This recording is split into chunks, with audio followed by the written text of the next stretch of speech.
Good evening, my dear Dhamma friends. There was a line to all of you. As usual, we are starting today's Dhamma explanation this way. We, by worshipping our noble friend Buddothpado and Mahatse at his feet.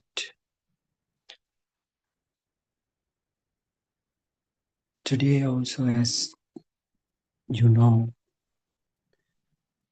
we are trying to explain or elaborate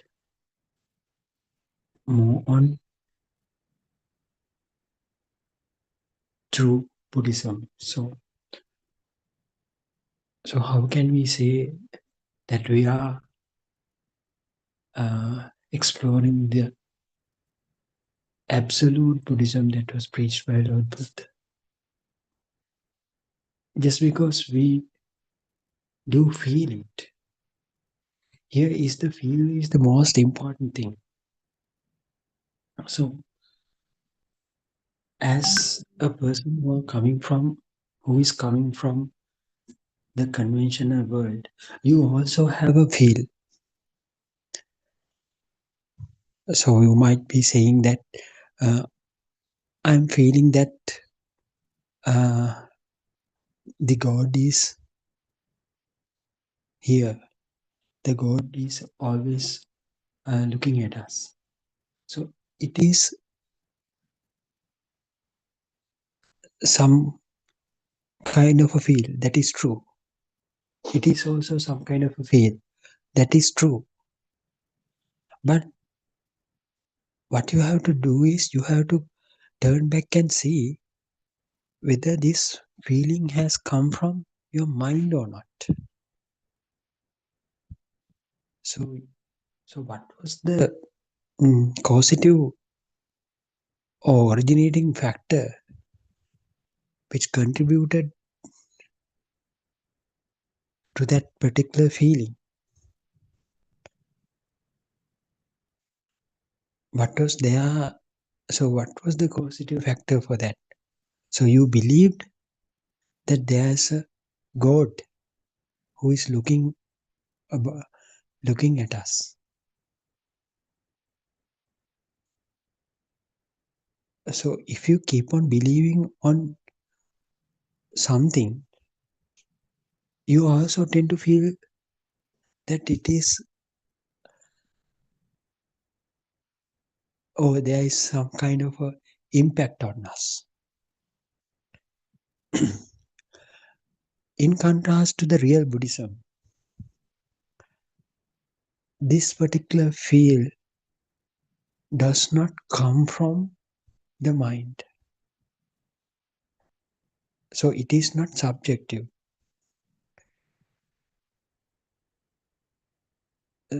The feeling that you start or that you begin to feel has to come from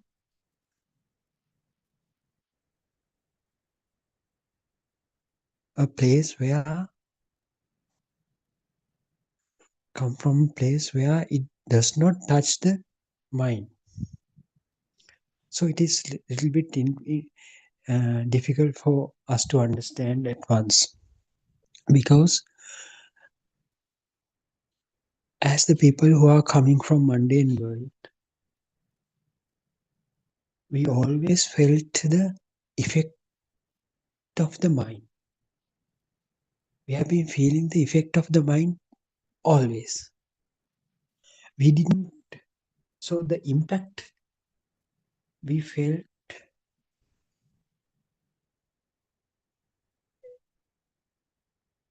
has been originated from the mind. So we haven't felt a certain kind of a feeling which goes beyond the mind. So that is the problem. That's why ordinary people can't take this message as it is, because they start to think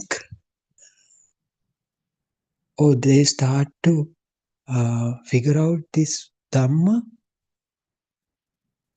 from their perspective.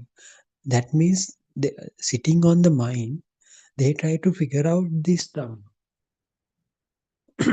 That's why they don't tend to feel the absolute feeling of this Dhamma. This feeling of the Dhamma goes beyond the level of the mind. So the mind, the impact which is brought about from the mind is not a permanent kind of a thing. So it changes as the mind change. But the real feeling which sits underlying the mind or beneath the mind does not change as the mind change the feeling, the superficial kind of a thing. The superficial kind of feeling will be there with the mind. That's why you tend to, if you keep on believing on something, you tend to feel it. So it comes from the mind. So that's why you felt the God is looking at me. God is above everything, and He is the uh, sole administrator of everything. So because you began to believe that there is a God, you tend to feel that God is looking at me.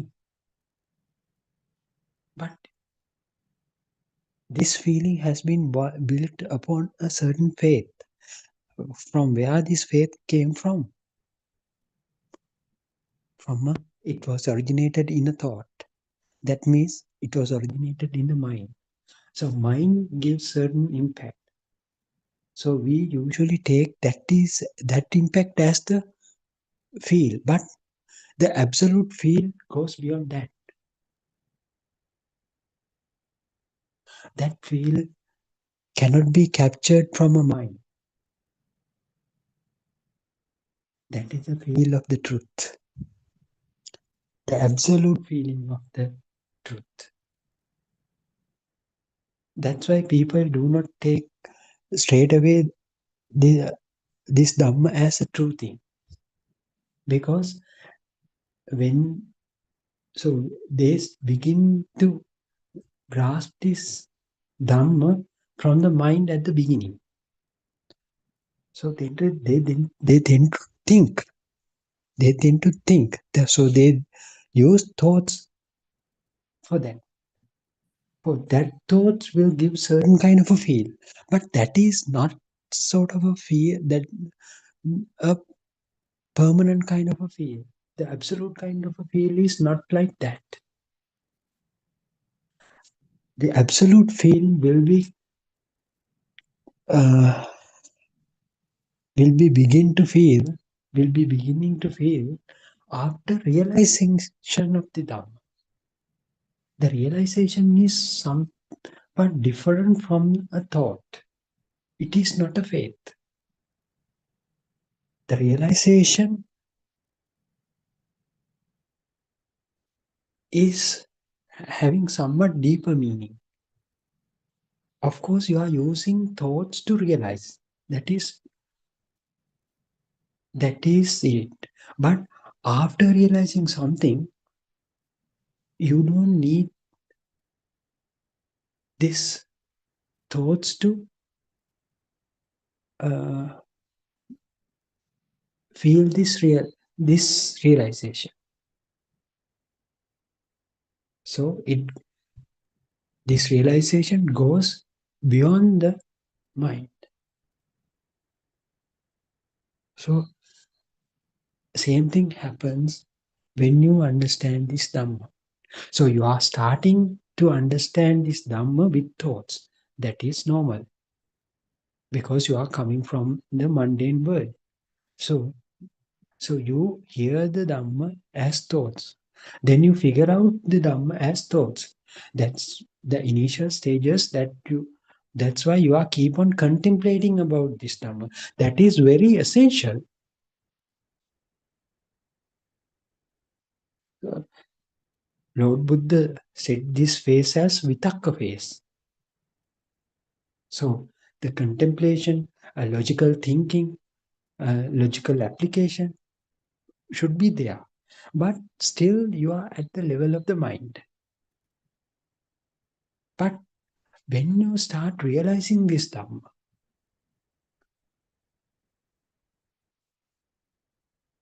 it gives a certain kind of a feel. That feel is unshakable. That feel not cannot be taken into words sometimes. So we can take an example and try to. I will get an example and try to explain what sort of a feel that is like. So once you start eating a granule of sugar or granule of salt, so there will be a certain salty taste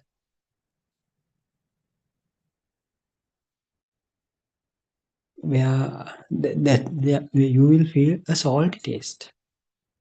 But this particular taste cannot be expressed in words. So it may be the taste may be differs from one person to another. But there is a certain kind of a taste. So you know this is not the taste of a granule of sugar. But can you explain this particular? No, you can't. So if you want to explain the taste of the sugar, you have to give some kind of an example which give the same kind of a feel. So you maybe sugar will be taste like honey. Likewise, you have to give certain kind of an example, but you can't really explain the feel. So in the same way, when you want to describe the salty taste, instead of giving us some kind of another example for that, you can't explain the exact feel of this taste. So same thing happened in this Dhamma also. So you can't logically argue using words, using thoughts at the initial stage of this understanding. So that is really important. That is very essential. That's all right. But once it starts to realize, it gives a certain kind of a feel. It will generate certain kind of a feel which, which is felt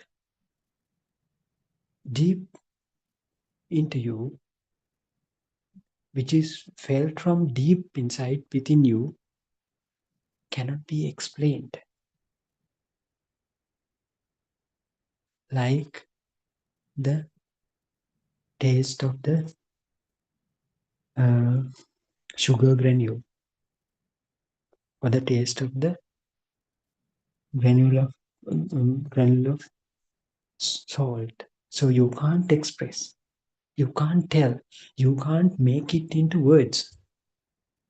Instead, what you can do is you can express by using another kind of a example. Like so, Lord Buddha explained using these kinds of example the absolute feel that you attain after realizing this Dhamma. Certain feel, the feeling of at, at the level of Nibbana state, only can be explained by giving certain kind of example. Like Lord Buddha said, Akasena sakuntanam adgatise duranya. The how the bird flies in the sky. So the relaxing feeling, the relaxed feel, the empty feeling, the freedom. So everything will be there with that particular bird who flies high upon the sky. So he naparang aparang gachanti. That means he doesn't have a particular uh, way to fly. He can fly any direction with that the bird wants. So this little bird doesn't have any particular rules or guidelines. So same thing applied, same thing, same kind of a freedom, same kind of a blissful feeling can be experienced when you realize this Dhamma. And also, Lord Buddha showed in one instance what would be the feeling of at the state of Nibbana, like giving a so if you blow a candle, so what will happen to the um, flame of this candle? It will vanish.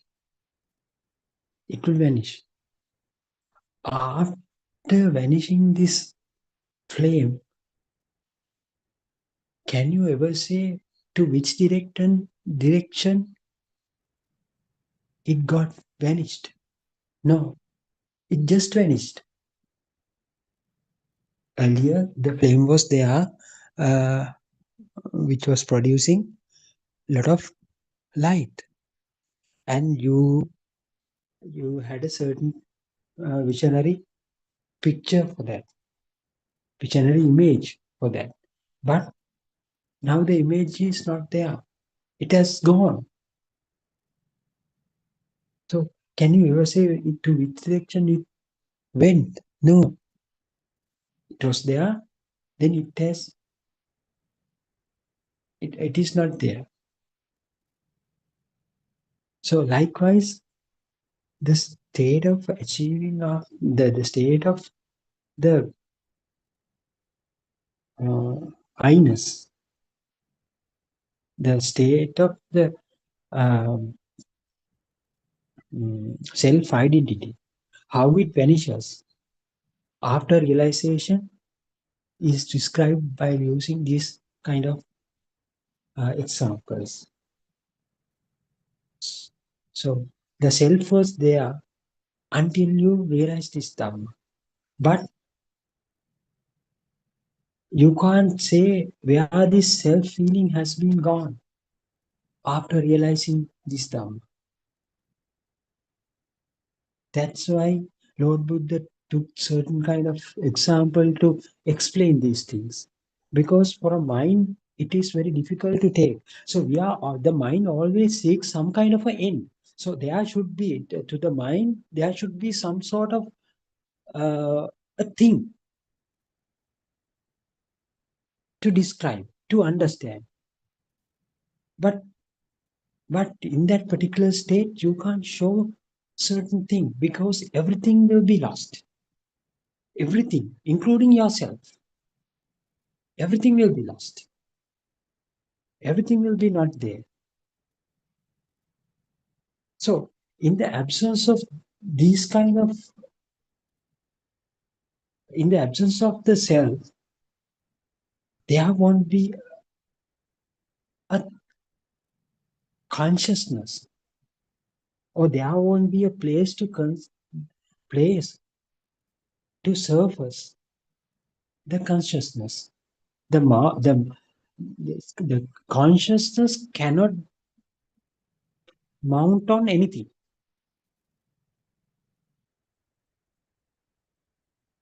So in that particular state, Lord Buddha uh, showed as Vijnana Anadasanam state. So there won't be a place to the consciousness to mount on it. Mount on. So no place to mount. Because self has been gone lost. When the self is not there, the blissful feeling that you begin to feel is so fascinating, cannot be explained. It cannot be taken into two thoughts because thoughts always represent certain kind of a consciousness, certain kind of a feel. But in the absence of the place to mount this consciousness, so how can you express that particular feeling? That is the feeling of the Nibbana. So you haven't never felt like that kind of a feeling during your lifetime so far. So this is the truth. This is the pure Buddhism. The Buddhism is the raw truth. The truth is there not for you to not for you to learn, not for you to understand. Truth is there for you to feel, for you after realizing. So these words are so tricky. So the words do come from the mind. So word gives certain kind of an existence feel per se in the words even. So if I say word no, so you might take this word as nothing. But that's why whatever you try to say using the words, it gives certain kind of a thing of existence, certain kind of feel of existence, whether it's existing or whether the existing object is not there. So it had been there, but now it is not there. But Lord Buddha does not talk about those things. So avoid two those two extremities. That is the middle path. So he does not say it is existing, or he does not say it is not existing either. What he wanted to uh, give us through the understanding is it had not been ever there. It had not. It is. It has not been there in anywhere, anytime. So what is known as it? It is the self. Your self has not been anywhere at any moment, any instance. Even if you take your previous experiences, there won't, there had not been a self. Even you take present experience, there won't be any kind of a self who is experiencing this experience in this moment. If you take a future experience, there will not be any person to experience that experience, that feel as well. So that's why this Dhamma cannot be taken or cannot be framed into a timeline. The self had not been there at any moment. That's why Lord Buddha wanted to give that particular example of the uh, flame of the candlestick. So when you blow the flame, you can't say where it has been gone. It where it went. The just vanished. So in that particular state, can you ever say? So if you go to that uh, candle, the flame perspective, if you look at from this flame perspective, so once it has been gone, so then can ever say the flame was there, flame is here, or flame will be there? No, all these time durations, time lines cannot be applied to that particular instance.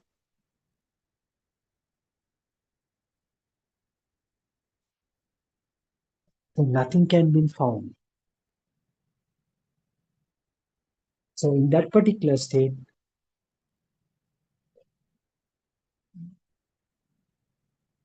will something be there to consciousness to mount on?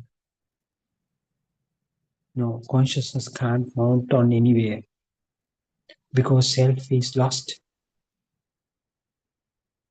Actually, when you understand this Dhamma, it is not that you dissolve the self. So even we tell the self will be is dissolving, but it is not the absolute thing that is happening. You won't be able to find a self there because the so-called self had not been there at any instance, at any thought. Even we take the previous instances, you didn't have a self in those things. Even you take this present moment, so you are keep listening to this uh, explanation right now, but there you can't find a self in this particular moment as well. And if you apply for the future, you will not be able to find a self at the future as well. So with this understanding, you will attain that kind of emptiness. So that is known as Shunyatavaya in Pali. That's why Lord Buddha said the Shunyatavaya that is meant in the Buddha's doctrine is different from the emptiness that is explained in the mindful world. If you take the word emptiness, the people might thinking that nothing will be there. Earlier, it was full. It has been filled with things, but now it has gone empty.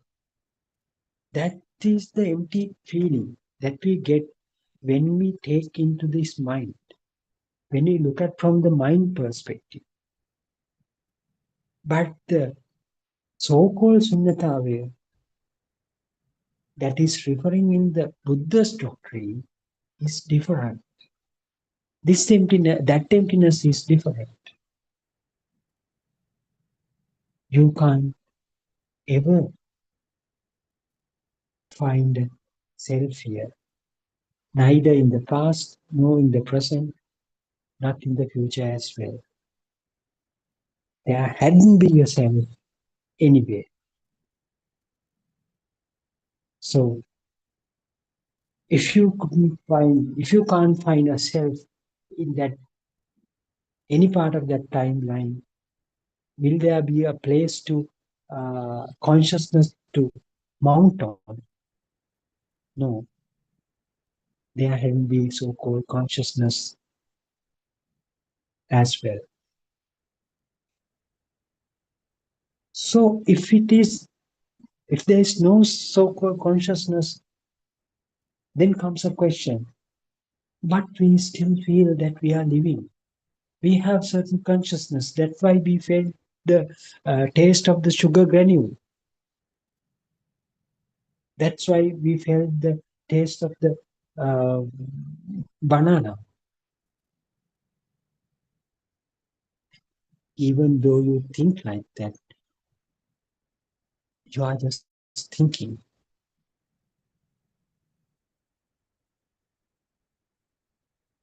You are just thinking that you are the one who is eating banana.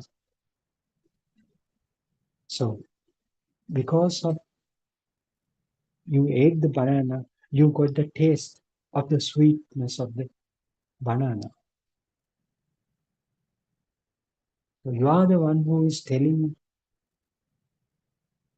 those things.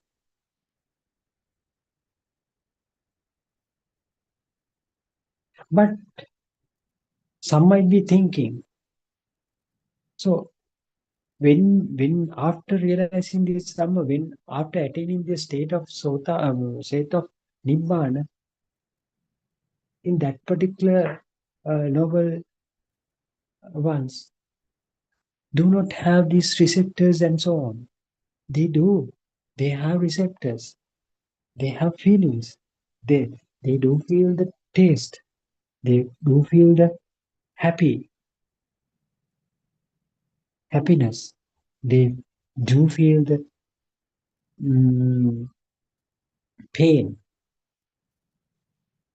But if you look at from their perspective, there won't be a self to feel either of these sensations. But looking at Arahatero, we are the one who are telling that Arahatero is happy. Arahatero is smiling. Arahatero is having his meal and he says it's tasty. Yes, we are the one who is telling after looking at this Arahatero. For the Arahatero, for himself, he does not have a self to taste.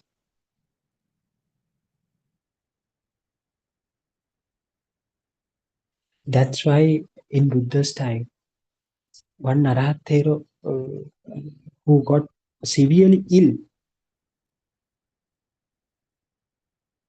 came into Buddha and said, asked, Lord Buddha asked, what is the condition now? So then Arahatero replied, the bodily aches and pains are enormous. It is unbearable even, but it is that pain is not felt in as that these pain is happened to me. So bodily pain or aches and pains are there, plenty of pains and aches, but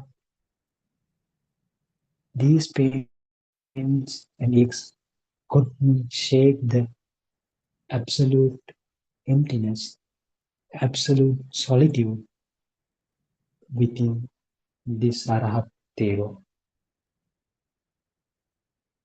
So it is somewhat profound kind of explanation.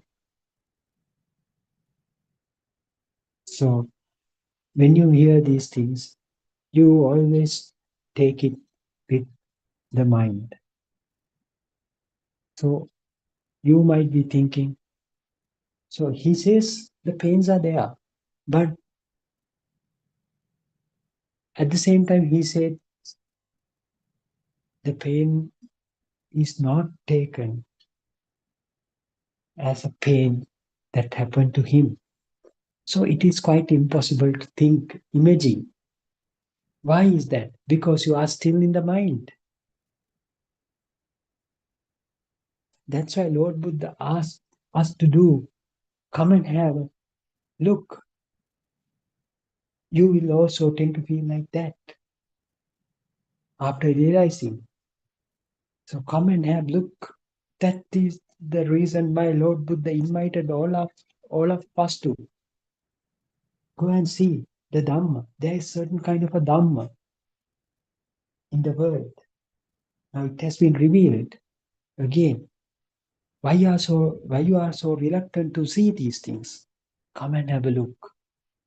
Once you realize this Dhamma, you will be like me. You will be attaining the state of Buddha after realizing. So don't waste time. Open up your mind. There is a field beyond the level of mind. So mind is the magician. Mind has been deceiving you throughout your life. So he is the one mind is the one mind that responsible for creating these superficial kind of feelings. So these feelings will brought about this suffering, happiness, loneliness, craving, hatred, ill will, all these things. But beyond that, there is certain feeling which cannot be taken into the mind. My invitation is to see this, the supreme state. So who is able to see this supreme state uh, will be known as Mahatero or noble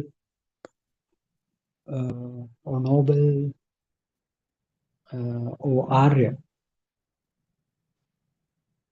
So why you are so reluctant to see? And if you do, if you start feeling this particular feel, that is not reversible, because you will understand how delicate your mind is.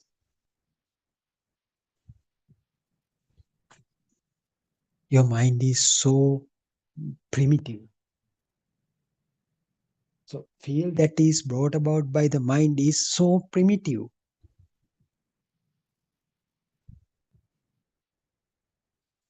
There is a feel which goes beyond the level of the mind.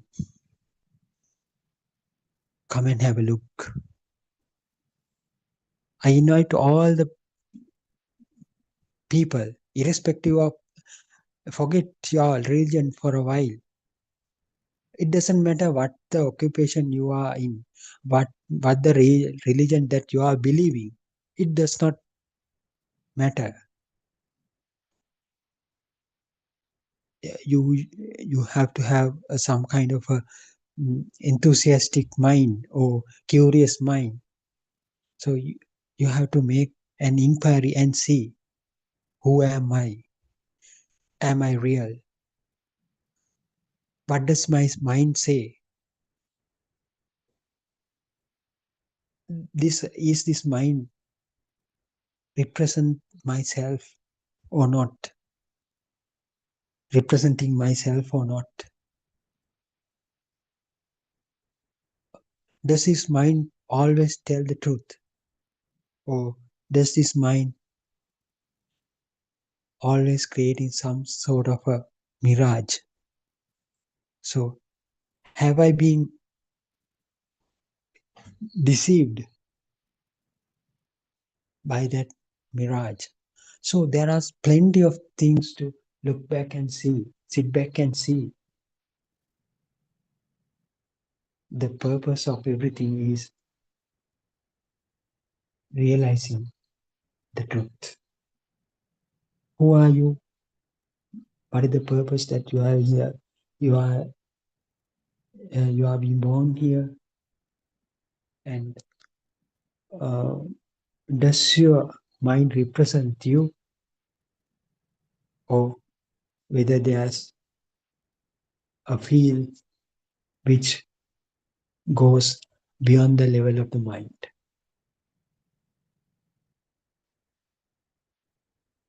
So this Dhamma is so beautiful. It is not another kind of a religion. It is not a, a, a doctrine that has been made on faith, or that has been built upon a faith. The self-realization is the key point here. Who are you? What you are doing here? Are you a human, or are you an actually a living being? Do you have a consciousness? So if you have such a consciousness, where does it mount on? So there are so many things that you have never explored so far in your lifetime. So becoming a human is a utter waste if you do not capable of resolving these uh, things. So you have to make your own rafter. You have to make your own path. You have to that that means that you have to acquire your own understanding. And will is there a so-called sansaric journey? Will there be another birth for you? Or have you been traveling along a huge way as told by Lord Buddha? Then who are you? What are these animals doing in this world? So what is this environment? What is this world? What are the stars, skies, universe, Milky Ways? And what are those atoms? So all the things have clear definitions. Actually, nowadays the modern scientists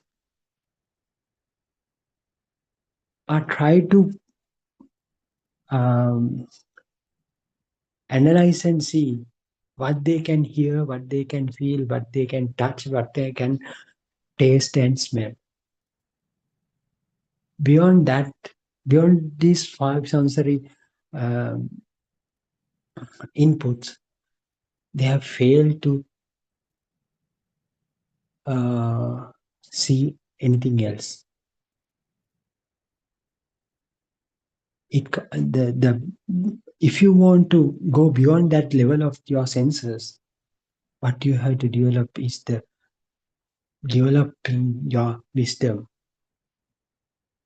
The wisdom is the only thing that can override your senses. So how you can develop your wisdom? Only by seeing the truth. So the question I asked earlier, you will have uh, answers for everything after realizing just this Dhamma. So once up in the Buddha era, the person called Rohitatta started uh, finding, exploring the aforementioned said, the aforementioned uh, questions, answers for these questions. So he tried to um, he tried to figure out one after another what sort of a earth place we are living in, what are the things that you see in the sky, and from there what you see next. And he was like an astronomer nowadays. He was also started to see this, to figure out the end of this universe. Lord Buddha did see the situation of Rohitatta. Then asked Rohitatta, Rohitatta, do not attempt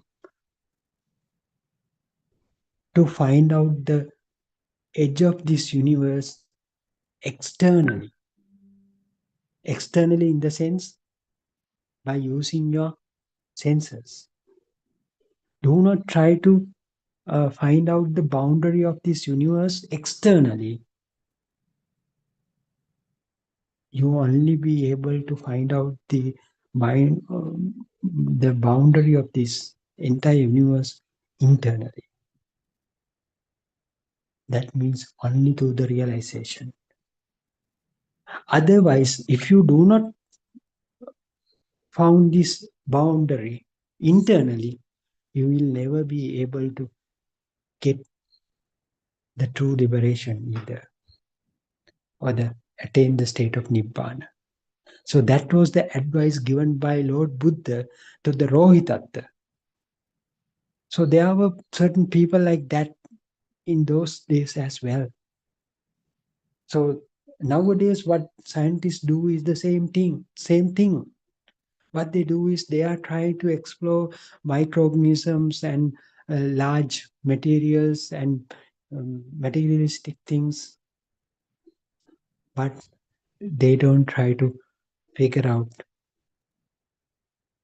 the basis for everything. The basis for everything can be only found through the wisdom.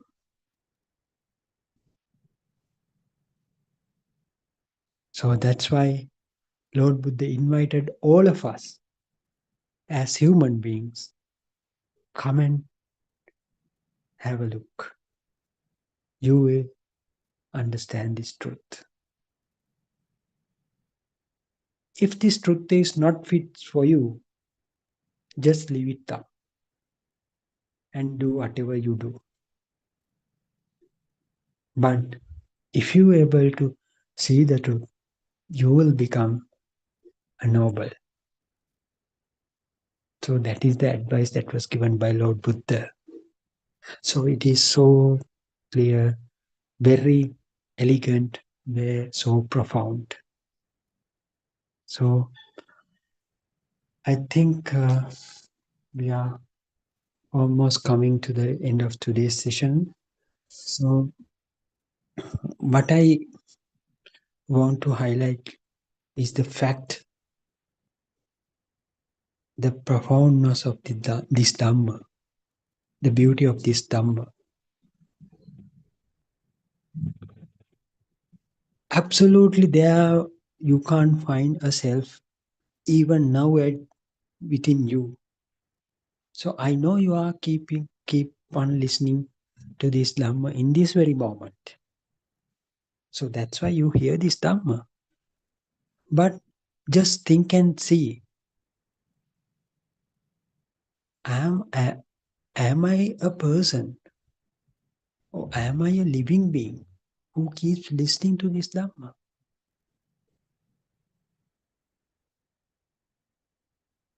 So if you don't understand this Dhamma, you might say, yes, how do you say so? I can hear these things. I can hear the voice. I can hear the sound. I can understand what it says. So how do you say these perceptions are not there? Yes, of course, perceptions are there, but They are not real. They are not real. So how we can? So you might ask again, how you can say these are not real? I do feel some sort of feelings along with this sound. Yes, that is also correct. The feeling that is brought about along with these perceptions are also not real. Wow, that is mind blowing. That is mind blowing. So, no one can understand that level. Otherwise, if you understand this Dhamma, the person who understands this Dhamma will definitely understand what it means. But people who are coming from mundane world, they won't easily understand this thing because they do feel that there is a self. The feelings are true. The perceptions are true. They don't know that they are seeing a movie. They themselves are there in that movie. They also see their movie. They keep on watching their movie. So after turning off the switch of this television, everything will be gone. But you can't even think of turning off because you don't know there's way of turning off this switch because that much you have been deceived in this uh, movie, to this movie. You have been attracted to this movie. The fish in the water doesn't know there is certain world outside where there is no water because from the time they born to the till they die, they lived in the water. They have not certain kind of experience without water. But we know there is a world uh, uh, beyond that uh, water. But the fish doesn't know. This fish doesn't know. Likewise, you don't know there's a certain kind of an absolute feel beyond this movie, beyond this illusion, because you have been born within this illusion, you are dying within this illusion.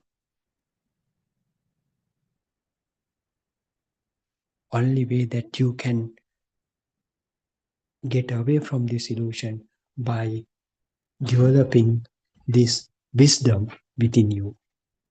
This wisdom will let you to understand beyond the level of mind. So mind will be understood completely and it will help for you to get the true liberation from the mind. So you no longer be deceived, will be deceived from your mind. So mind will no longer can deceive you. That is the state of Animitta Cheto Vimukti state. So um, by inviting all our listeners to come and have a look, I will wind up today's this explanation like this. So I'll, I'm hoping to catch you tomorrow as well. Until then, good night, stay safe, and Triple Gem bless you all. Thank you.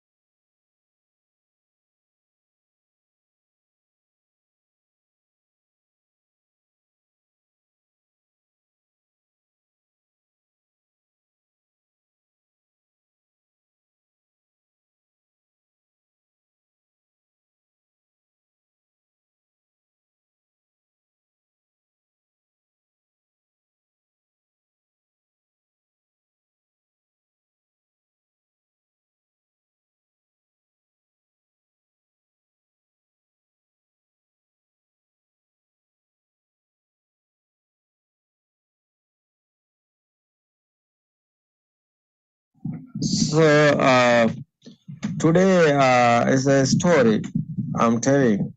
I don't want ego or egoistic or anything. I don't want anything. I don't want personal man. Personally, I don't want my life also. I don't care because I don't want to talk and think about it because I don't want image given others. So it's not necessary. It's not necessary. So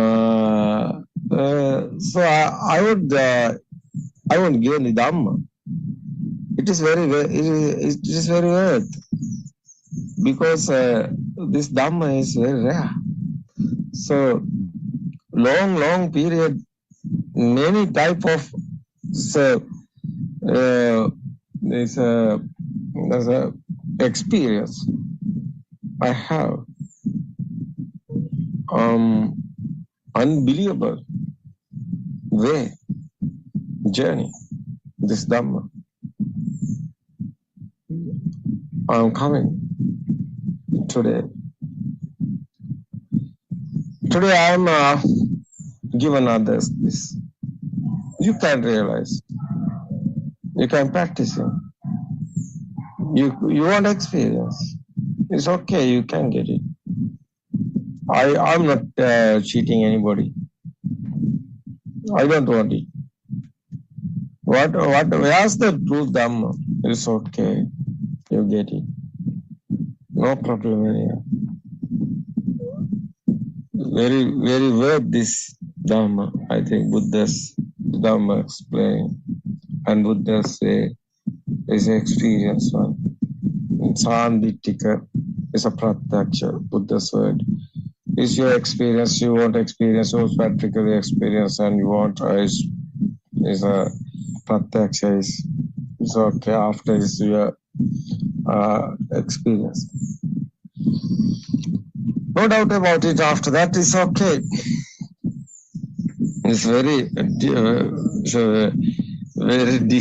very. I think, very rare.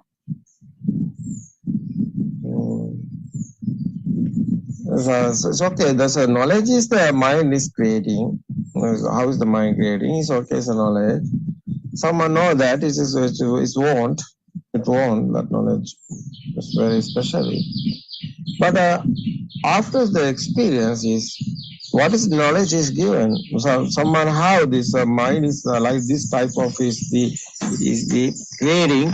There's he know here is nobody, no one. This is the process system. Systematically this one creating our senses.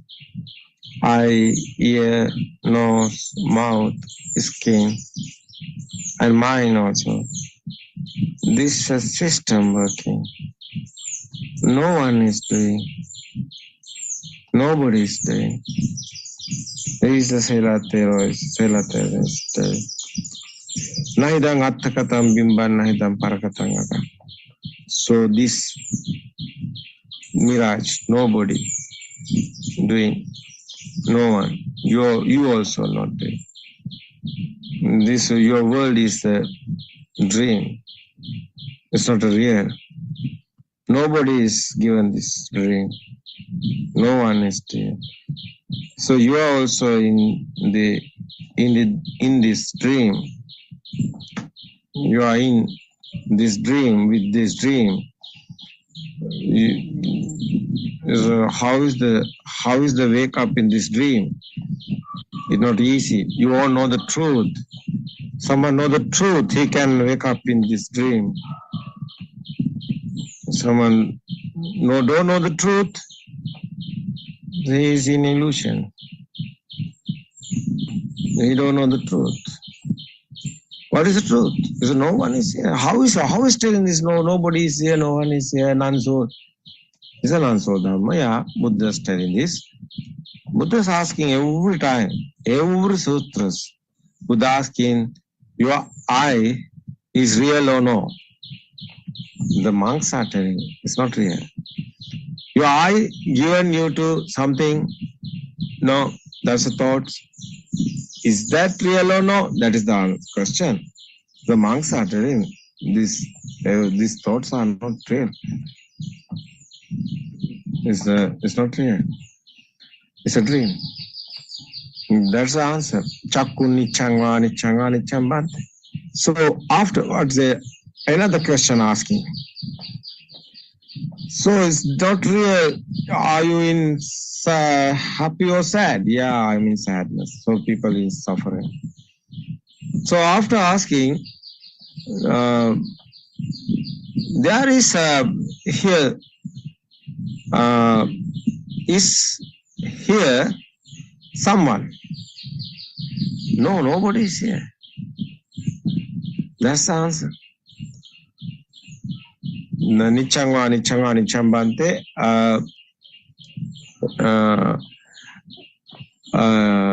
There's a non-soul is, no? There's a soul is here, or no? There's a non-soul. The answer. That's the question is the Buddha. That's the answer in the monks. So after what's sharing, this question is the Buddha's is talking about the Ida Bhikkhave Bhikkhu is the Buddha's word. So other religions have that's a monks, but this Buddhist, this Buddha follows. This one is the Buddha's followers type. Someone not in this position is not a Buddha's follow. Is not a Buddha's monks. That is the Buddha's words. Chakku nichangva anichangva. This anichambante is the way, Buddha's way. That's the Buddha's followers are want to go. Especially, someone is telling outside is real. He is not a Buddha's followers. Someone is telling this everything is your senses given to you. That is the Buddha's followers. Salayatana loko. What is this world? Is your senses world. Senses creating in this world. It's not anywhere. It's your mind. That is the Buddha's words. That is the Buddha's followers won't go. That is why Buddha asking these questions. So outside is real. Someone is telling outside is real. He's misunderstanding. He's a misconceptions. That is the illusion. That is the misconception. Why? Why Buddha is telling? Anusota is every living being, every religions in Anusota. Anusota is outside is real. No, every living being is thinking about outside is real. What is the Buddha's explaining? Outside is not real. It's your mind. Mind faces given this. Etum paticca sambhuta, etu banga nirujjati. What is the meaning is this? Cause and effect. Cause is this your sensor. If it is your dream is the world, you are thinking. Everything is the thoughts you are thinking. It's a mind creations. Mind consciousness given you eye consciousness and the ear consciousness and the smell consciousness and the taste, your mouth consciousness and your skin consciousness is together. That's the mind consciousness. That's the thoughts. That's illusion. So, what is the world? World is your mind. Now, how are you win your world? You don't understand your world. You don't understand your mind. You don't understand your thoughts. I was creating. That's special. Doctor, you understand this. That is why I given you to introduce. I given you to explain the others. You can do that. Especially why I'm inviting you to Sinhala discourses. You want challenge, because without challenge, your journey is not polished. You Yes, understand? I knew that. I knew that. I also told my wife also. So Aryan is trying to capture me, try to catch me, likewise. Yeah, that is why. Yeah, that is why I'm a wisdom guy. You know that. So I'm not a mind. I'm not doing anything with my mind. I know this. What is the mind? I know what I want to do. So I'm helping to you. Encourage. It's okay because your side you want them. You are thirsty. You know, you are hungry. So, what is hungry? So, you want the foods. What is the foods is Dhamma. You want, you want to finish this game. No, you won't finish. My feel is there. My feel, I feel you. Yeah, you type of, what is that? You want game. Yeah, it's okay. Wo is here. Your side. Is your, personally, wo is okay. Is yourself is doing with you, not with me, not others. Is yourself you in the war. Yeah. You want weapons. These weapons have us. We are given you to weapons. What is the weapons? Is the Dhamma. Is Dhamma points. No, Dhamma experience. Soldier won't soldier won't practice, soldier wants what is telling that Puno? Soldier won't training. Yeah. This is the training. I think is the good place is the Dhamma. That's the discussions. Because you won't go, you won't jump in the pool after you can swim. But you are not jump in the pool. How are you swim? This type of this Dhamma way is going. This challenge is here. Yeah, it's okay. You won't win. Especially you won't win. No? Yeah. Yes. I'm looking. I'm outside. It's okay. I'm looking and I'm realizing, yeah, I can help. It's okay. But you won't. You won't. That's a challenge, and you won't. For questions, you won't answering. Yeah, it's okay. You are told no. You told you not going Sunday school. You told I have the words, that type of Pali words, so I don't know how I am doing. It's okay, no problem. Dhamma, where's the words? No words here. So you know the Dhamma is okay, simple. Words you can use. It's okay. So that's others are. I think is Asante also. Not Asante also. I don't know Sunday school. How I don't know is how is sometimes Sunday school says I don't know. So but I know Asante haven't more words. But Asanti, understand, Asanti, Yes. have experience. No, now, day by day is going. Asanti is a lawyer otherwise, but he is a very, she's very good. No, she's very good. She's coming. No, no, in front.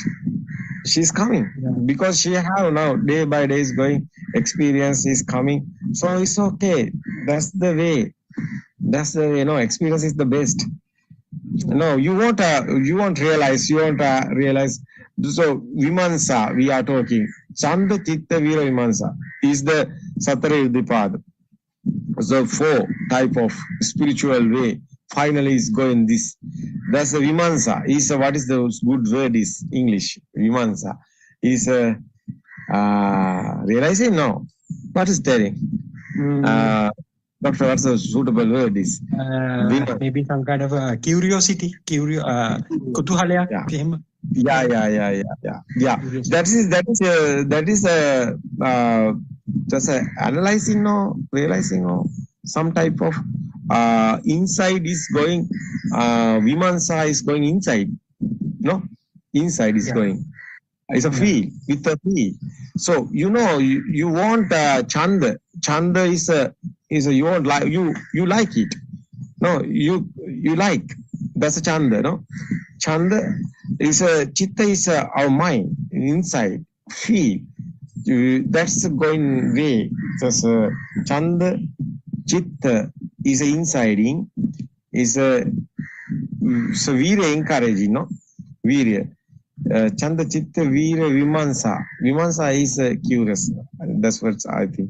So this is the four type. Is the spiritual way is going inside. So Vimansa is the special word is this because Chanda is okay, no? It's a light, no? That's a simple meaning. It's a Veera encourage. It's a simple meaning. But it's a Chitta is okay. Our mind is okay. That's a feel and mind. So this way. So Vimansa is a curious, it's a type of this journey is going inside.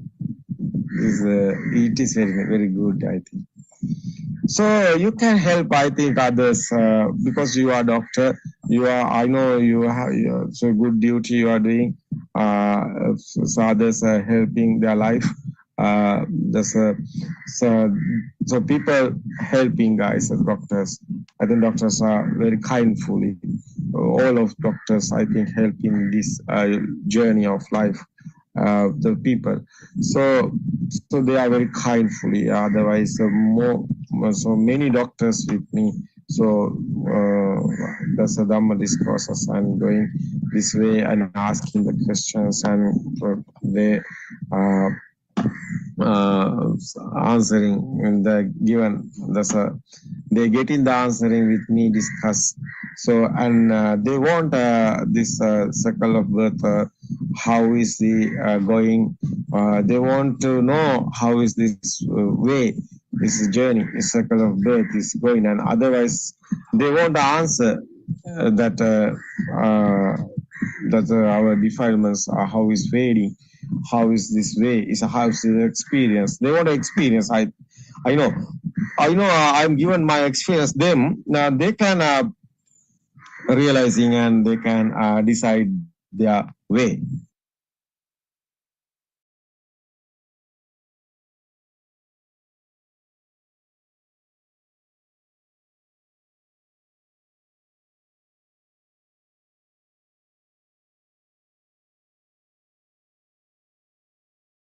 So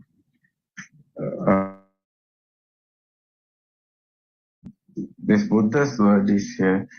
It's the first time Buddha said this, Dhammacakkappavattana Sutra is a Tripitaka. So that sutra is the explaining. So what is the Sabba Sankasa? Sabba Sankasa is something what we use to know. Yeah.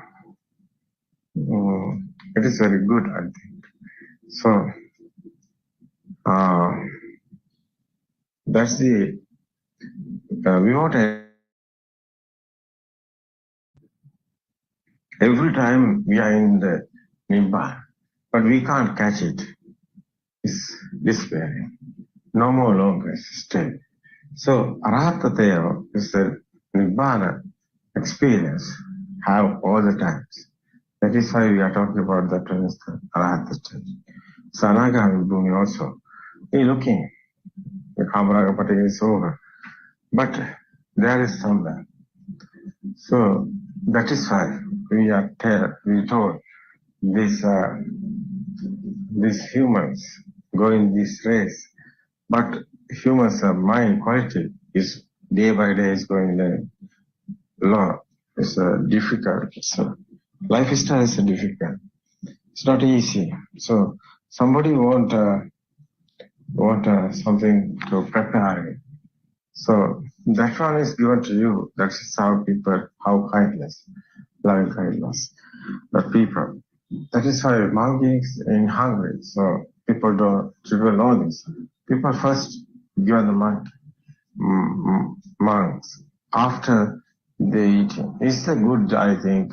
That one is very good. So normally people chanting, but chanting is not a Buddhist way. So real one is the Buddhist way. Real one, how it can experience. That is why these senses we are explained. So inside his power is like coming like that. No place. It's a systematically is happening one. The power is a happening one. So otherwise, a human world is happening one. Otherwise, it's every world like this happening one. So everywhere also like that happening one. So today, my side is not clear. That's I think at what time is now your side is 8:27. 8:27. Yes. Yeah, doctor. Today my mind is going some type of fever like that. That is why I was struggling this time. Yeah, it's okay, no problem. So I get the medicine. That is why that medicine is the 15. That is why sleep type kind. But that is why I'm struggling that moment. It's okay. So I think discussion is very good. This Dhamma discussion is. Otherwise, it's our books also. So we want perfect.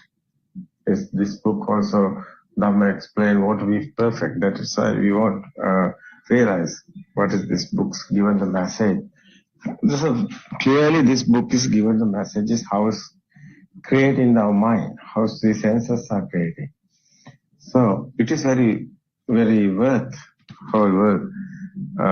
So many of them.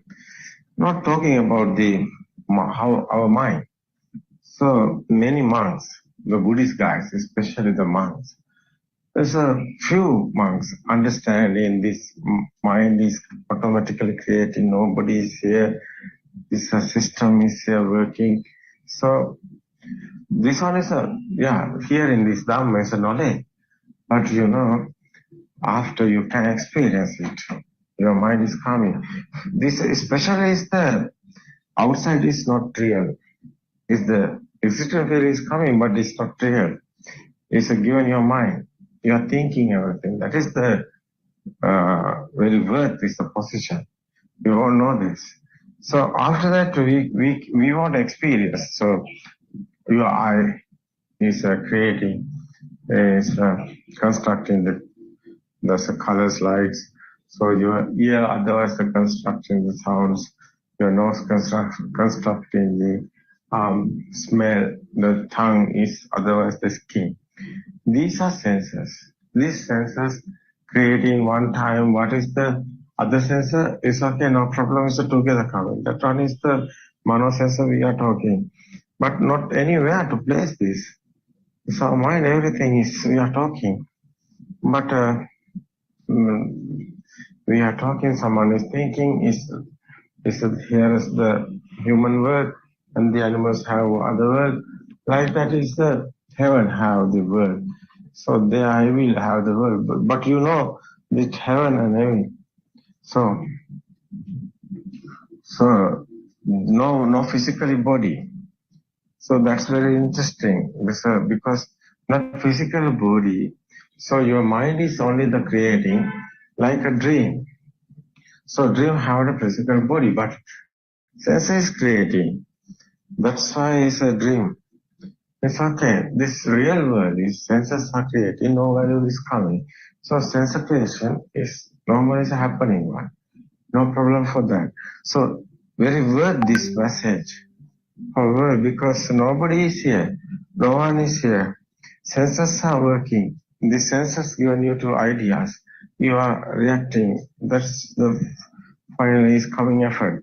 So this is the happening here everywhere, everything, because Buddha's Dhamma discourses listening, guys, is the special, especially everybody. So you not only the Sri Lanka. So foreign countries also they won't know the truth. That's not a religion. It's a truth.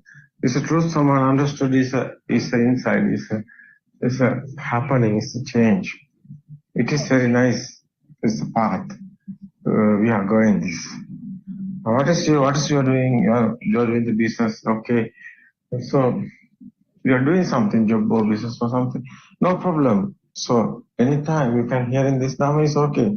But you can't hear in Dhamma is okay, especially what time you are arranging and you are listening to the YouTube channel. There's every Dhamma discourses, their YouTube channels going. It's okay. So you can get this Dhamma. No problem for anything.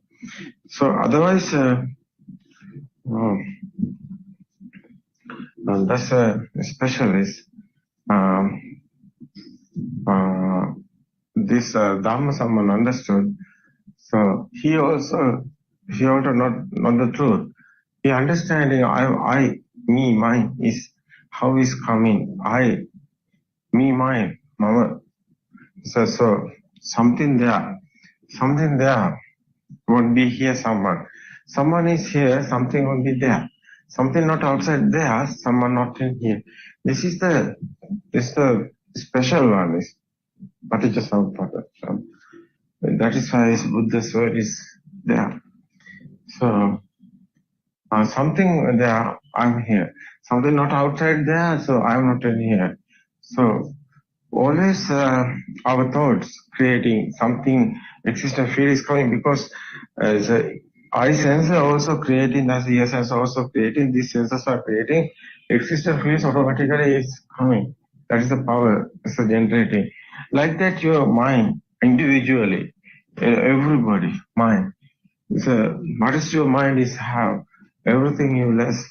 You understood this Dharma, everything is a systematically lift is happening. So you're not worried anything. You haven't worried. You're not suffering anywhere. So few days is okay. So you go this way. It's really. I have this experience. It's real happening. Right? So you have now Pratipada. What is the Pratipada? You know this Dhamma someone understood. It's normally it's your day-to-day activities also, your job also, everything you can do normally. But at that time, huge change you can listen. So Buddothpado discusses is the English one. So very worth everybody I think because it's English is the explaining is very nice. It's very direct because we made the words and we are following our own is a way. So we are given this message everybody. So everybody can. So all of them can search this Dhamma. What is this Dhamma? It's very well. It's very worth everybody. Did you know about it? It's very nice. Yeah. That's why I told you that's today is a day. It's a last week. It's a Kurunagala. As Dhamma discusses is doing. Next time I think is we want someone is still there, so you can hear in the good news few days after. So, okay. So Dr. Ravi, have you any question or anything to discuss? Yes, Aranwal, I have a question. So that came to my mind after the discussion we had last evening. So as you said, Darren Wahansa, that point where all the stimuli collide each other, the paticca, the point where this paticca thing happens, it happens in human beings and living beings, but not, you said it does not happen in a tree or in other objects. So that's why they don't feel like they are alive. So how we can say that particular thing does not happen in the trees? So it has a sensation for the sun, it has a sensation for the wind, but how we can clearly say that trees do not have that paticca thing? I mean, it does not happen in the trees.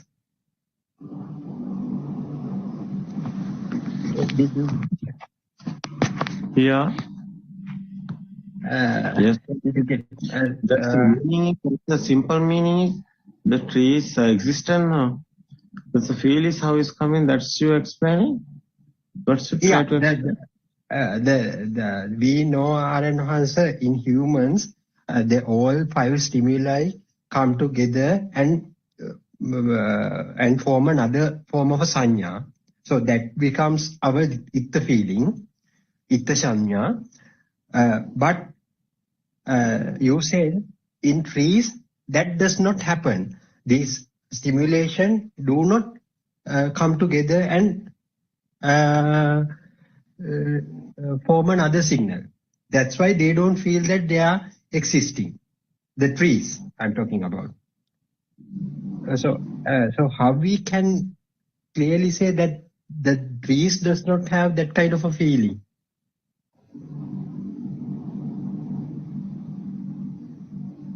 Did you get my point, Arenvas? Therwan Saranai, Arenvas, is it okay to continue? Because Arenvas is not well, right? Yeah, it's okay. It's okay. You're going. It's okay. Because this Dhamma discussion is very good. Yeah, I'm listening. It's okay. Yeah. No, what I'm telling is Arenvas must take a rest. No, now. No, it's okay. I'm okay. No, it's okay. Yeah, it's a Dhamma discussion is the very well. Doctor's side is what's the doctor try to telling this tree is existent field is coming, how is existent field is coming. Doctor wants to explain.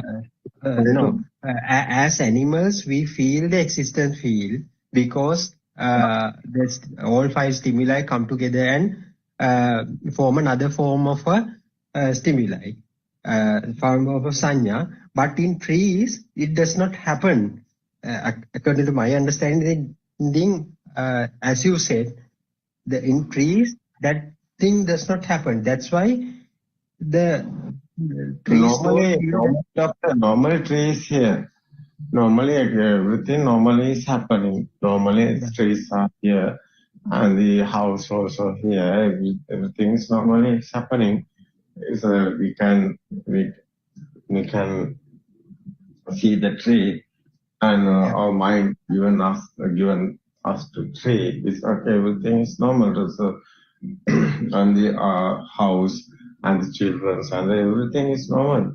Everything is normal. Normally, so everything is not changing anything. Normally, everything is happening, but inside is not coming to value for anything. That is why it's happening because this value. How we are talking about the value. So existent field otherwise. Existent field. Something there like that, as a ego like that, same. Existence of how much is still this world is permanent. So it's a real. This world is not real, it's an illusion, but someone is there, is coming, this world is real. He is in there. So that's the illusion, ignorance.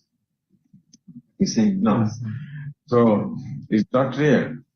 So this one is understanding one, this Dhamma. Someone understood this Dhamma, he know this is what happening, this our mind, not outside, we are thinking, we have any experience. So we have experience, our senses only. This senses experience is the chair, table, there's a coconut tree, or what is that? Is everything is our senses creations, and together coming is some particular, that's dependent origination is together coming, and given us to real, this world is real, but this world is not real. So someone this Dhamma understood, not inside anything, any value or any vibrations, any pain, no, it's not in here. So Defy was also failing because he know the truth. There's nothing given to any anything to any editing or anything not happening. So it's okay. Normally you can see like a picture, like a photo. It's okay. Not inside is not inside coming value or anything not coming. So it's a spiritual way. So it's a very unbelievable. It's a very rare. Yeah, but it's understanding one. So normally everything is happening. Understanding is nothing, anything here. But it's no problem. Everybody know this. So here in this Dhamma is okay. You know, how is this happening? It's a sense of creations, not anywhere. This sense of creations not anywhere. So it's very, very, very, very well to understand this present moment only that we are living, otherwise it's not true. It's illusion. So where are you? You also that present moment thought. We are living only the one moment. That's the Shansampath is the Buddhist word. But this present moment is not real. So everything is illusion. That is why it's happening. How is this kindergarten time happening? This life is the again and again and coming the one stimuli. That's this power is generating. Is existence field is coming. That is why it's happened today. This our people in this time. So they are thinking that's God and heaven because they are talking about only that. They are not talking about the Hetu Paradham. Cause and effect Dhamma, they don't know. They know the action and effect. Whole world, everybody, action and effect thinking, and they are doing concentration meditation. That's true. It's wrong. It's not a Buddha's path. It's an inside meditation. What you're doing is okay.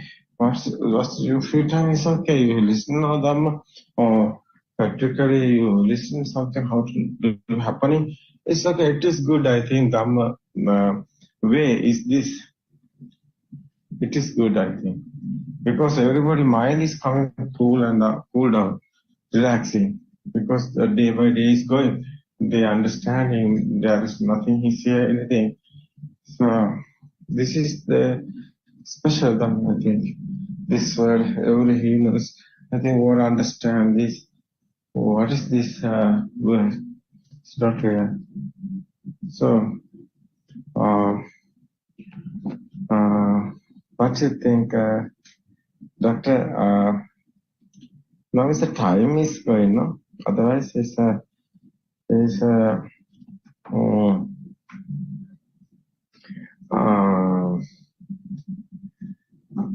it's okay. But no, it's okay. We can today enough. But explain something. Your ideas given, and after we are today, our discussion is okay. What's your idea about this? This present moment only that we are living, otherwise it's not real. What do you think? Yes, Aranvase. Even in that present moment, Aranvase, what I feel is there is kind of a feeling. So in that very moment, it changes. The feel changes. So that's how we feel that we are living. The change that of the feel makes us to feel that we are living. the change of that field, I think. Isn't it, Aaron? Yeah, that is true. There's a feel is the living, no? Yeah, feel is the living. The change of the living feel will Change be of felt the living as is there, yeah. There's the varieties, no? There's stimulus, variety are coming. yes, The thought, variety of various of thoughts given us to there's a craving, given us to there's a alive, there's a feel, there's a there's a given various of thoughts. That's every time is otherwise is the abhisankara, otherwise is the viparina. So this is it's a alive feel is given as a living time. Yeah, we want so we want how come there's a craving, craving. Those thoughts there's a magic is doing. So we are trying to catch it and we are trying to get it. That is the upada. That is the system is coming like that. We want another one. They want another one. Every time they are hungry like that. The mind is want something every time, not cool down. But someone understood this dharma is everything is sound and form stop. Nothing. You want to value everything. So not coming. That's a continue. That is why it's calm down and cool.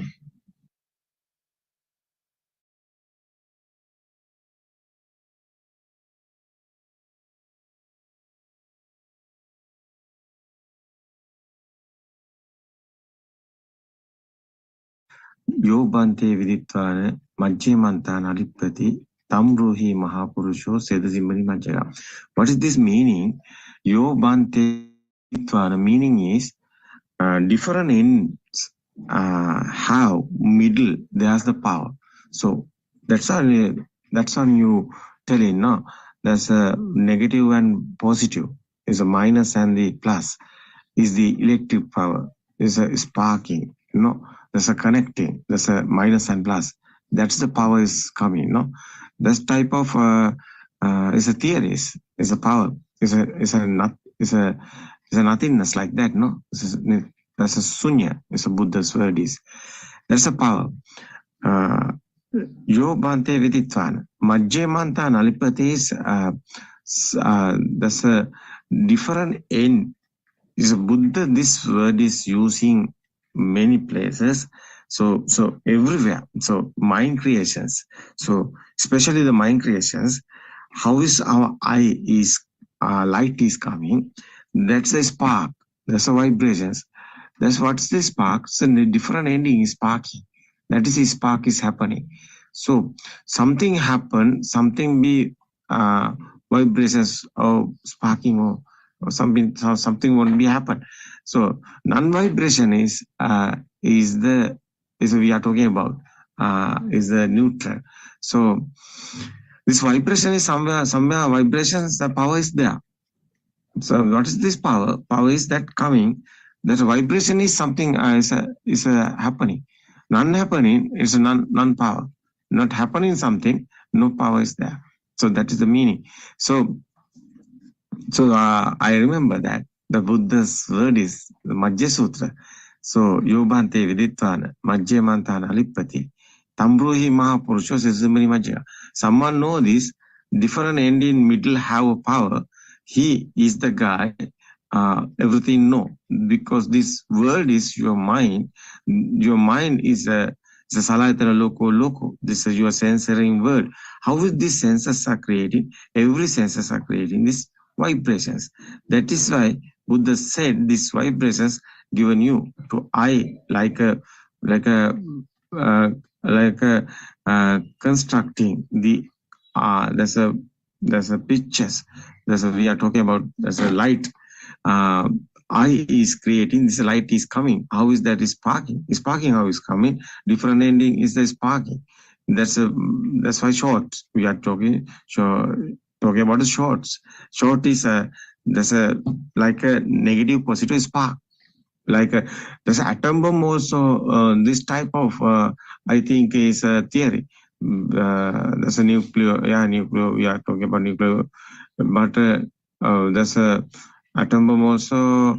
There's a theory is a different ending and spark, and the bomb is happening.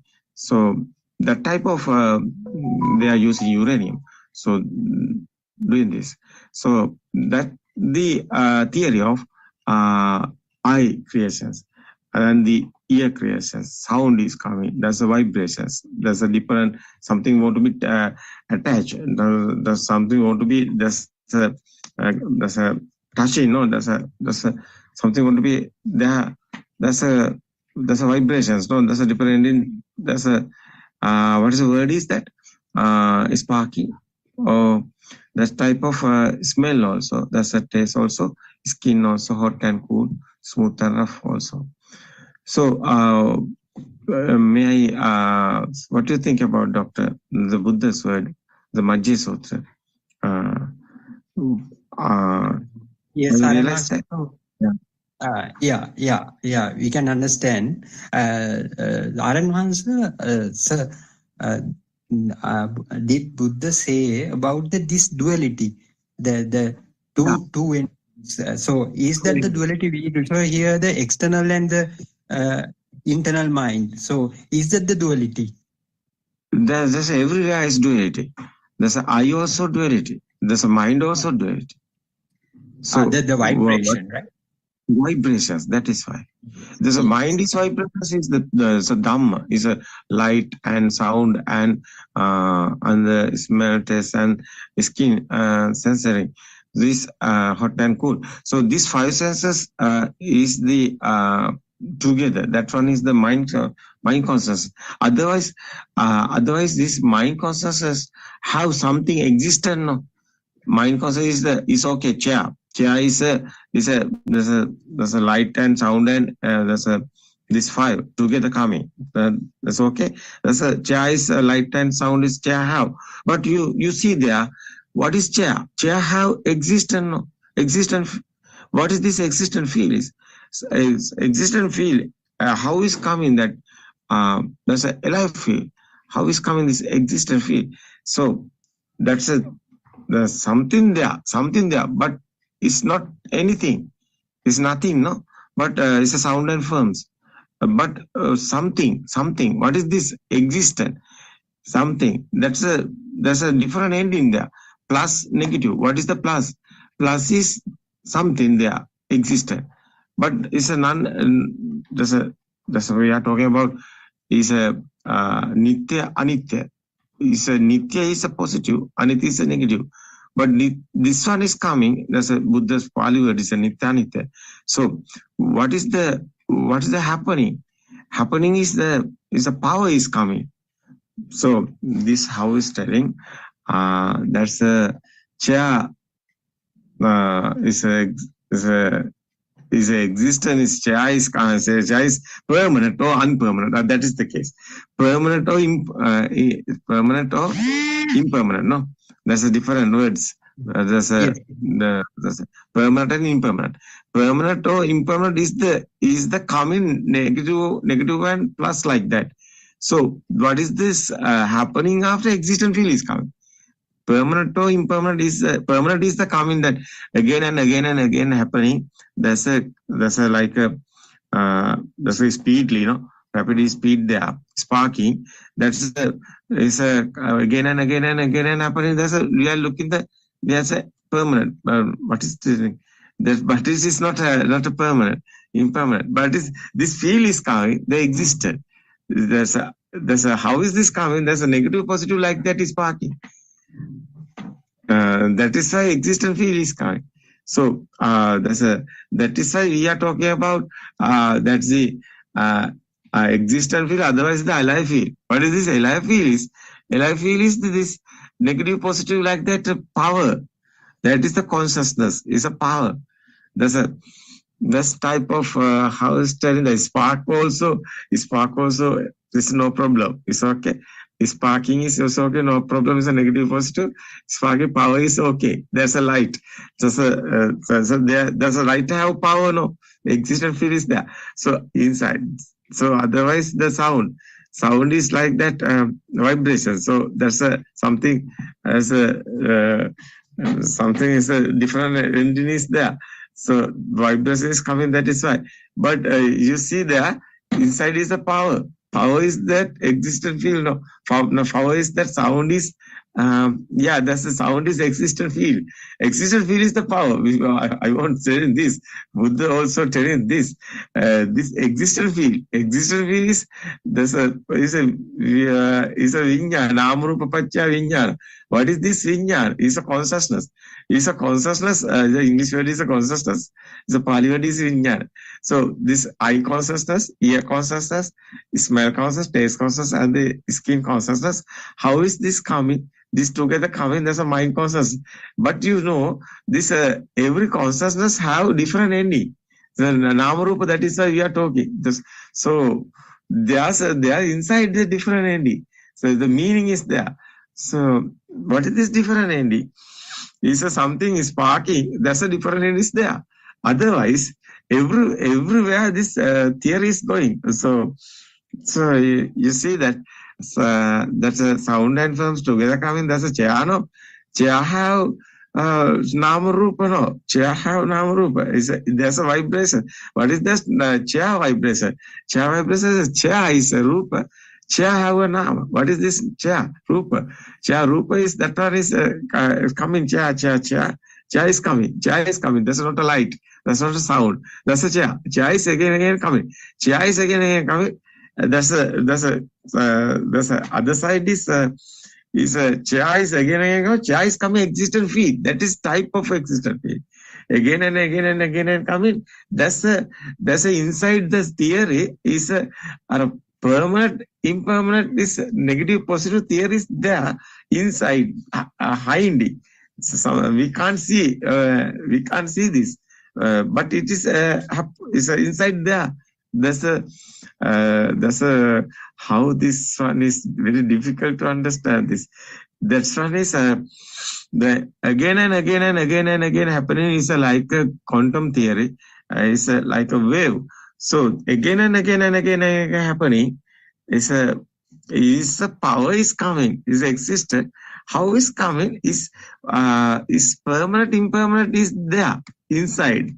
So again coming permanent. It's okay. This is looking. There's a cartoon like that. You know, there's a one picture is more time is given. It's okay, like a photographing as a we saw the our 1980, sometime 1990. There's a camera is there. There's a reel there inside, and the photo is getting. After reel is speedily going, that one is the projector. It's a film mode. There's a reel is speedily going. There's a film is coming. It's a screen. There's a projector. How is this projector projecting? There's a reel is the picture have reel, camera have a reel. That's a 1990, I think, is the era. There's a camera. Today is have a SIM. No, at that time is a reel inside the camera. After his reel is going speedily. There's a projector. It's okay. There's a projector in the film mode. It's the 1990 century. No, 1990. No, that's the era. There's a going the film mode. There's a projector. There's a speedily going the pictures. There's a speedily going the pictures. There's a picture is okay, permanent coming. It's a film like that going. There's a permanent. But it's inside. Is speedily going. It's not the film. It's not permanent. It's not a. That's the existent feel like that is coming. Because it's a reality is how it's coming. Reality is coming, speedily happening. It's speedily happening. That's the they are in, but it is that's one picture is coming and it's coming and going. No, it's over. After another picture is coming. After another picture is coming. It's over. No, it's rising and passing away. No, not still there. So okay, again and again and again, but pictures are coming. But after inside there, what is there?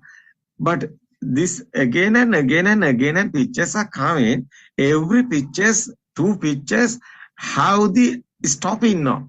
That's a stopping, but we can't see the stopping. We can see the there's a like a river is a flowing, like a rain is a water drops dropping. No, but you see that river is speedily is going. We have see the river. How is the river? There's a mirror. There's a mirage is our eye because we can't see the space of these 2 pictures like that. There's a projector, but there's a film hall. There's the pictures. Have a space every pictures, but we can't see the space. We can see the film. So how is this coming? This is the existent field is coming. That's a existent field is how is coming. That's a permanent is how is coming existent field. That's a speedily happening. One side is the plus, other side is the minus. What is this? Minus is space. Plus is picture. Minus is space. But space we can say there's a speedily this one is happening. This one type of spark in type of existent field like that coming. That's the alive field. That's the existent field. Sometimes it can't easily it can't easily understand. It's difficult to understand. But this is the theory of existent field. Is a power. Is a alive field. Is a power. Is how is coming this power. This secret is inside. Like this projector is happening. That is field is going. Is a existent field like that. How is coming. Sometimes not understand. Are you understood? Did you, doctor? Do you understood what I am telling? No. Yes, sir. We can understand it. So if I add something, so there's a famous cartoon called Tom and Jerry. It has been created 1970s, I think. By those days, they hadn't these newer technologies like computer. So what they did was they draw those pictures with their hands. So the pictures are slightly different from the other previous one. So they keep a heap of pictures on top of the other and runs in a rapid phase. So so that's how these cartoons are get created. So we feel the Tom and Jerry is moving. They are running fast, but there are sequence of pictures running in a rapid running in a continuous way very rapidly. So we can't identify the gap in between. The pause in between we cannot identify. So we think that Tom is running behind or Jerry is running behind the Tom. So that is how the feel comes to the action. I mean, so we feel it's moving, but it is not like it. Yeah. That's a Tom and Jerry is a cartoon. Is a going. Our mind have the film, cartoon film. No, that's our mind. So how is our mind is coming? Our mind is going this picture speedily, not outside. That's a thinking. Yeah, it's okay. That's a theory. That's a process. That's a system is happening. So you see this special this speed. These are like a waves, and you see this quantum theory like that. Speedily is something that's happening. Speedily, that's like a alive. That's a alive feel like that. It's an existent feel. That's a how is this telling? No, this sparking, these vibrations we are talking. There's a words, but we want given the message. What is our mind creations happening? How is our mind creations happening? What is this? What is this illusion? What is this mirage? No, this understand is the. I think is very. I think is we. This understand is is a mainly we want. Everybody want. How is this alive feel is coming? How is this defilements are coming? How is this power is generating? This is the point of our mind. Creation is the power generating point. It's a Mahanidana Sutra. There's a Buddha's word, Namarupa Pacha Vijnana. So Namarupa Pacha Vijnana is the generator. Is a Rupana is a Rupa. Is a Nama is a Rupana is happening. Nama is there. Nama is a feel. Nama is a feel like that. How is telling now? Something happen. You can. That's a how is telling just speedily happen and identify a signal like that. Identify something. There's a signal is there. No, there's a. It's not correct words. We are. Someone can this one help in this. How is this Namarupa Vijnana? Is a Buddha's word. Is a Pali. Is okay. How is this English word are using here? I can explain this single also clear easily. But how is this English explaining? So Rupantiko also Rupa is the point of I'm trying to explain. Rupantiko also Rupa. What is this Rupa? Rupana is a vibration. No, so vibration is happening. The example is our eye. Light is the signal. Example is our ear. Is the sound is the signal. Sound is signal. This signal is coming. That's vibrations speedily happening. Vibration is speedily happening. Is the Rupana. Rupantiko also Rupang is a sutra. The Rupa is a Rupana is what is that Nama and Rupa. Nama is a feel. No, what the word is there using? Nama. There's something is happening. Something is happening speedily. There's a identify. Oh, what is the word is there using? Identify or feel. What is the Nama Rupa? Someone, yeah. Teruvan Saranam Mahansa, Rupantiko also Rupang means kind of rupa or form, kind of form created due to vibration. Kind of form that can be Shabda Rupa, Varana Rupa. So Aryan is explaining, and then that due to that speed, kind of awareness, that Chakku Vijnana, kind of awareness. But this is not this is not this is not a savignana. It's avignanaka. It's not it's a point of the here. Savignanaka is a continue. What is this?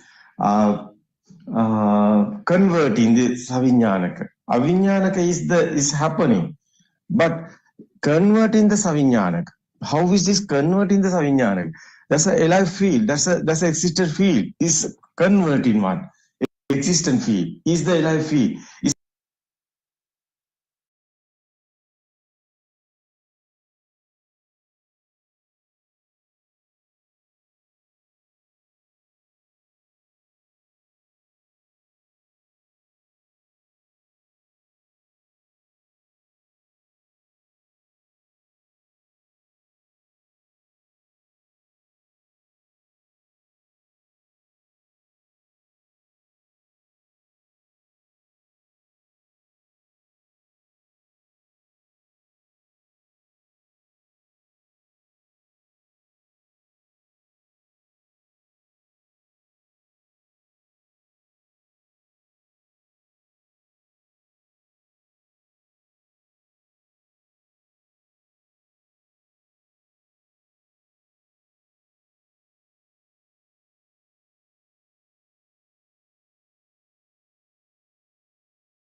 May the Noble Triple Gem bless you all. Teruvan Saranai Aryan Mahansa. May I pay homage at your feet. Teruvan Saranai, everyone. Everybody wants to live a happy and contented life, isn't it? But from the day we were born, aren't we suffering? Maybe due to a sickness, maybe due to losing parents, or maybe due to various natural disasters, accidents,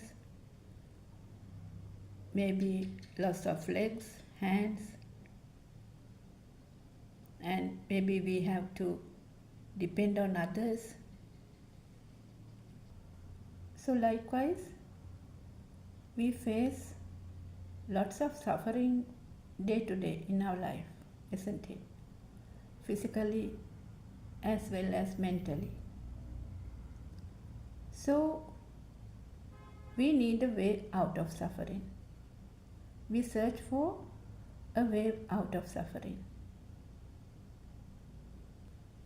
Even we are healthy and living a happy life at this moment, a disaster can happen at any time, leaving you physically and mentally unstable, isn't it? For that, we can't implement a time. But always we try to find out a way out of the stress by doing lots of rituals, offering pujas, flowers, worshipping, praying. Yes, but we get some sort of relief. But if someone has wisdom, he will want to find a permanent way out of suffering, isn't it? So we know that Prince Siddhartha has seen these 4 signs: an old man, a sick person, a dead body, and a monk. In other words, impermanence, suffering, death, and a path to liberation. So this has inspired Prince Siddhartha to find the way out of suffering. Don't we see this daily? So even we also see this daily, these signs. But have we even thought of ending the suffering permanently? Even though we see the same 4 signs in everyday life, we see people getting old, relations get sick, they die. Say, as for my own experience, my father was bedridden for 8 years. Though he was a very strong, independent person, ultimately he had to depend on everyone. And he suffered and died. And death, it's something we even don't like to talk about, isn't it? But it is inevitable. So we go to others' funerals But did we ever thought that someday I will die too? No, we just say then that one is dead. And if we see and if we think almost all the important people we have known are dead. Say the actors, singers, politicians, musicians, presidents, businessmen, doctors, nurses, soldiers, children, friends, parents, pets, monks, they are no longer there, isn't it? Even if we take our own personal lives, people we cared and loved, they are also dead and gone, isn't it?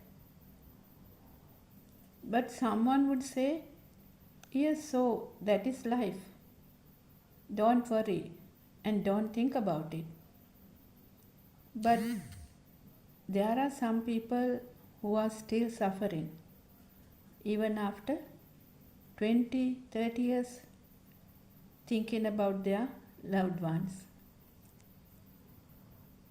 Why did this happen to me? This won't happen if my father was there. Oh, I wish my child is here. So we suffer due to a thought. For example, we had lots of disasters in our country, isn't it? We had a war, a tsunami, bomb blasts, earth slips, landslides, floods, droughts. So some happen naturally, say the tsunami, landslides, floods, droughts. But there are man-made things as well, artificially created. So how can a person even think of killing another person or an animal? If we take the war is a creation of the mind, a thought in somebody's mind, isn't it? So what I wanted to highlight is that we suffer due to thoughts. So in the mundane world, everything is happening. Even in Lord Buddha's days, all things were happening. Say Patachara and Kisa Gotami. They suffered due to the loss of their children, husband. Even nowadays, same thing is happening. If we take our life, aren't we a Patachara, a Kisa Gotami, a Kujjuttara, or a Kukutumitta? So, more or less, we have also undergone this suffering, isn't it? So, is there a permanent way out of this suffering? If we actually want to get rid of suffering, we should find out how Patachara, Kisa Gotami, has get rid of suffering, isn't it? And not only that, they have become Arhat. They have attained the Arhathood. Say a person who has lost everything goes for a concentration meditation retreat. then what do you have to do? Then you have to focus on your breathing or focus on something else.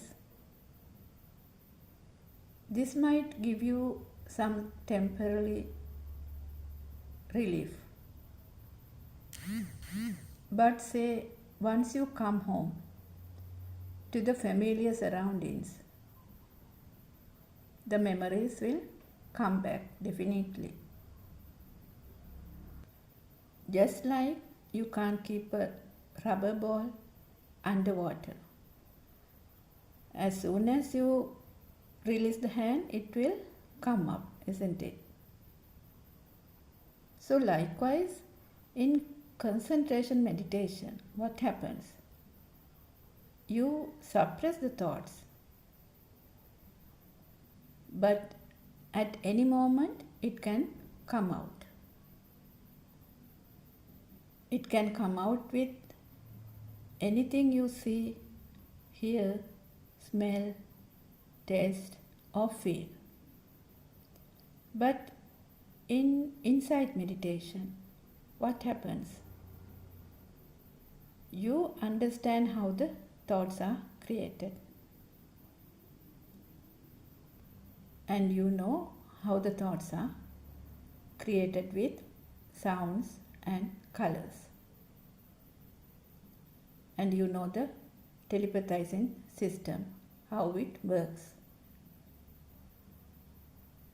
How these past perceptions becomes new perceptions. Say you have lost your husband and the thought of the husband comes repeatedly, and you feel your husband in whatever you see, whatever you hear, smell. So you see him everywhere, you hear him everywhere, you hear his voice. Say when you drink coffee, you might remember that how he liked to drink coffee and how you used to drink coffee with him. Also, when you smell a nice smell, then also you might remember that this is his perfume.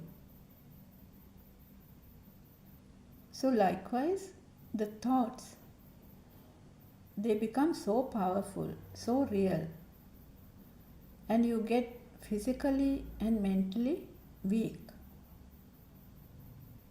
Sometimes you don't feel like going out, not to meet friends, not to do anything. Just sit somewhere and suffer and think and suffer. And some go into depression. So this might go on for some time. So you might want to get rid of this suffering and think of going for a retreat. Do some concentration meditation. But what happens as soon as you sit down to do the meditation? The thoughts comes back. It happens naturally from the system. One can't control it or suppress it. So what happens once you return from the meditation? The thoughts might become more powerful. The me is powerful. But Lord Buddha has shown us a way out of suffering by preaching a non-soul Dhamma, a never heard before Dhamma, isn't it? It is the dependent origination Dhamma.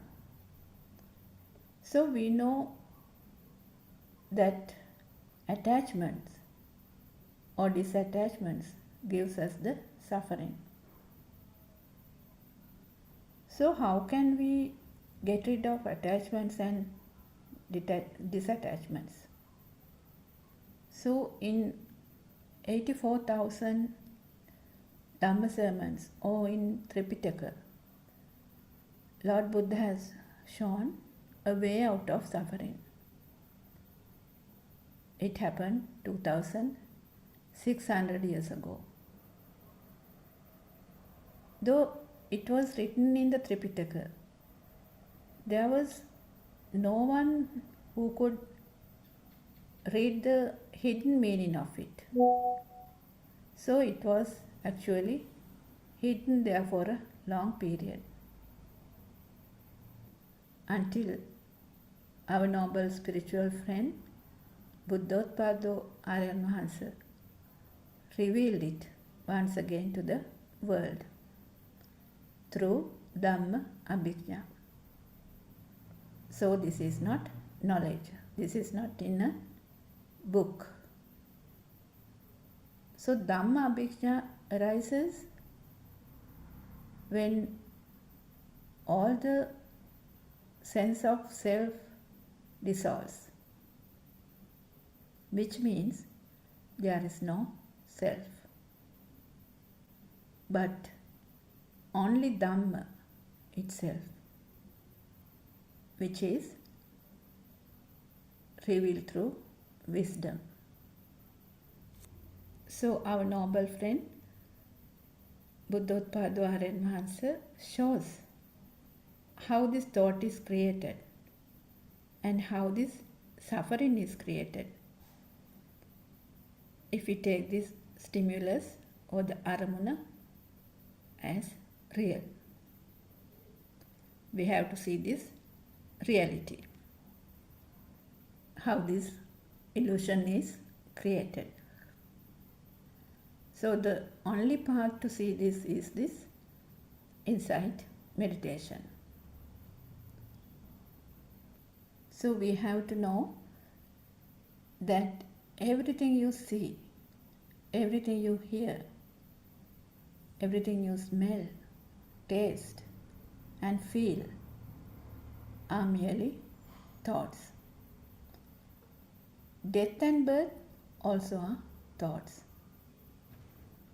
So someone can suffer due to thinking that I am going to die, but that's also a thought. So thoughts are different from person to person. If we take animals, various animals have different thoughtful worlds. So we can't say whose world is true, isn't it? Likewise, the world created by senses is not true because it is a creation due to a speedy vibration. So this cannot be seen through mind, but could be seen through wisdom. So likewise, one can't attain Nibbana through mind, because mind is an illusion, a creation, a sankata. So Lord Buddha has given some examples that rupa, or what is seen, is like a foam bubble which won't last. Feel is like a water bubble which also won't last either. Sankara, or the formations, are similar to a banana stem, and the consciousness is similar to a mirage. These similes were given by Lord Buddha. So it is very true, isn't it? So we suffer due to a thought. So even at this moment, even if one thinks I am going to die, and can suffer due to that particular thought. But thoughts are not real. Even if we think I'm going to die in future, it's also a thought at this moment. So even if I think my father died in 2018, it is also a thought at this moment. We can't actually implement a time. So we have to see through wisdom, not with the mind. So what does that mean? See through the wisdom and not with the mind. We know that the senses creates the mind, isn't it? But when we talk about wisdom, wisdom is not created through senses. It is actually to understand the senses. So if someone asks the question, what should I do to attain Nibbana? So Lord Buddha has explained, Ekayano Maggo. There's only one way to attain Nibbana. It is to see the truth of the stimuli. Aramune Satya Dakkina. Which means to see how this illusion is created. Lord Buddha has also said it's even better than seeing a colorful film to see this, how this illusion is created. So actually there's nothing called mind. Mind means how this illusion is created in the first place. In other words, mind is the stimulus which comes every fraction of a moment, a vibration. So we know that the stimulus comes from one of the senses, either the eye, ear, nose, tongue, skin, or the mind. So is this world we create from our senses, is it true? So if it is true, then all the animal world and the world we perceive should be the same, isn't it?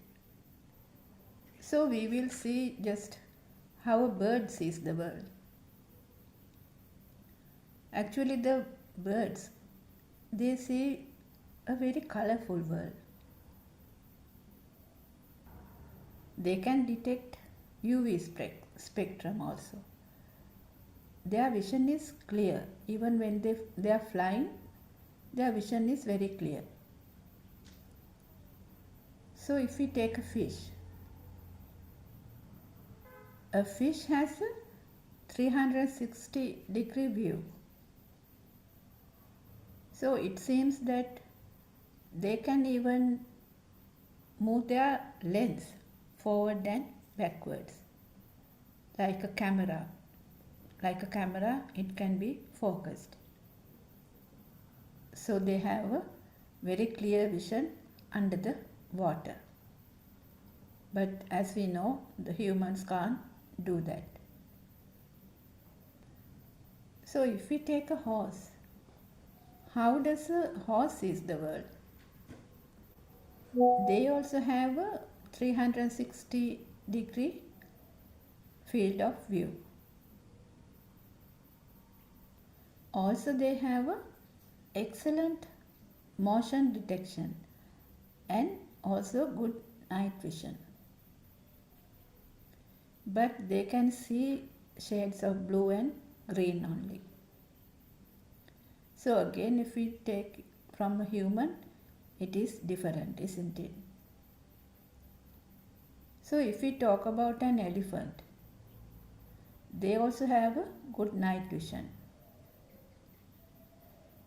And they see shadows of blue and yellow. And they don't see far. It seems that they can see only up to 10 meters. But they have a superior sense of smell and also hearing. And it seems that it is difficult for them to judge the distance, especially straight ahead. So if we take a dog, how does a dog see the world? They see the world in shades of blue, yellow and grey, rather than the red-green spectrums of which humans can see. Actually, they are colorblind to red and green. But they have a good night vision and a higher sensitivity to movements. So likewise, animals have their own world, isn't it? Even an ant, bee, a worm, a fly creates their own world. If we take a worm, worms do not have eyes and they cannot see. They cannot see images. Instead of that, they perceive the world through the skin vibrations. They are also sensitive to light. So they can identify day and night to keep them, so they can keep their skin moist. So if we take humans, so even in humans there are colorblind people, isn't it? So they can confuse red with green, orange with yellow, or purple with blue. But the most common type is red and green color blindness, which means these colors appears as shades of yellow and brown. And also there are some people, very rarely, there are people who are totally colorblind. They see only the shadows of black, white and green. So when we talk about seeing the world, whose world is true? We can't implement it, isn't it? Not only the scene. When we talk about sounds, it is also different. So if we take a cat, they hear far better than humans. They detect high frequency sounds up to 64,000 Hertz. Dogs hear frequencies up to 60,000 to 65,000 Hertz. Whereas the human, we can hear between 20 Hertz to 20,000 Hertz.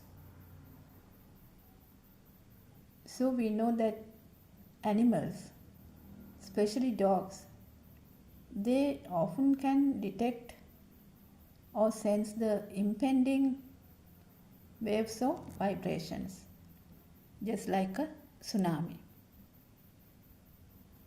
So what does that mean? That means they can hear the deep earth rumbles or low frequency vibrations. This we can't hear. As humans, we can't hear this.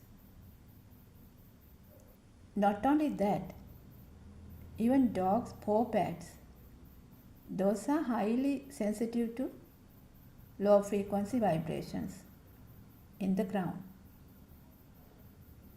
They also have a very good sense of smell. So all in all, what we can say is that everyone, humans, animals, no matter what they are, they have their individual worlds, isn't it?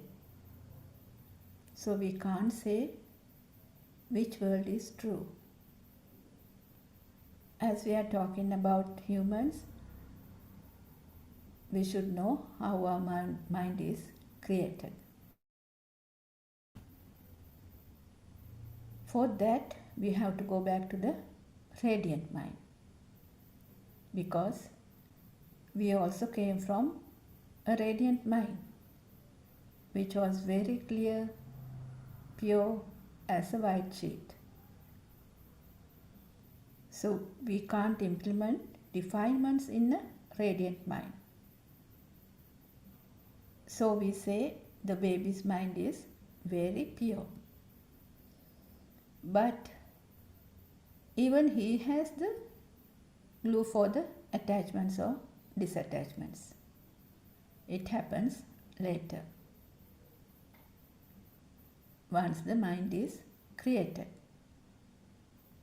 So if we take a newborn baby, when the baby is born, if he does not take his first breath and breathe naturally, we say the baby is dead. So we resuscitate the baby and try to make him cry, isn't it? Because he can't survive without breathing. Here I just wanted to add that in Vata Sutra, Lord Buddha has said, wind does not blow, rivers does not flow, pregnant women does not give birth. So what does this mean? This means that everything is a natural phenomena. So likewise, as we were talking about the baby, so after the baby is born, he is given to the mother to feed. But nobody taught him to suck the milk, isn't it? But he naturally sucks the milk. So likewise, after some time, he sleeps, gets up when he is hungry or wet or warm. All this happens naturally. The system starting to work, isn't it? Though he does not speak any language, he only knows to cry and smile. He will smile when he is comfortable. He will cry when he is uncomfortable. We all came from there, isn't it? So what happens once the baby grows up? He starts to turn his head. He starts to turn his head towards sounds. Follows with eyes, actively moves hands and legs. These things happen naturally. So we can see that the system is working. So you must have noticed that the babies, even they are small, they cry when there's no one around them. Though they don't know how to tell it, they feel it. Even though still he does not recognize mother, father or siblings, he feels that somebody is there. He feels the mother's warmth, feel the sounds, feel the touch, feel the smell. Even though they can't express it, they feel it. The existent feel is there. Later, he recognizes the mother's voice because it comes repeatedly. He recognizes mother's smell, mother's touch, and the shape as well. But still he can't place it, and no names are attached. And later he turns to sides, crawls, sits, stands, and walks without a name. He also looks at colorful objects, sounds, recognizes mother. So when mother leaves the house, the child starts to cry. We have those experiences, isn't it? Some children even have temper tantrums, like screaming, kicking, and shouting. As the language skills has not developed properly, they try to communicate in another way by shouting, kicking, or screaming. So what happens once the child goes to the Montessori? The sounds and colors are introduced. For example, the teacher might show a picture of an apple and say, "This is an apple." So with the sound, the shape and color of the apple merging with the smell, taste and feel, Ditta Sutta Mutta combines to create an apple in the mind sensor. Likewise, the sounds are given: table, chair, wall, tree, board, book, pencil, chalk, teacher, mother, father, school, a friend, car. Likewise, all are sounds. And now the world is creating.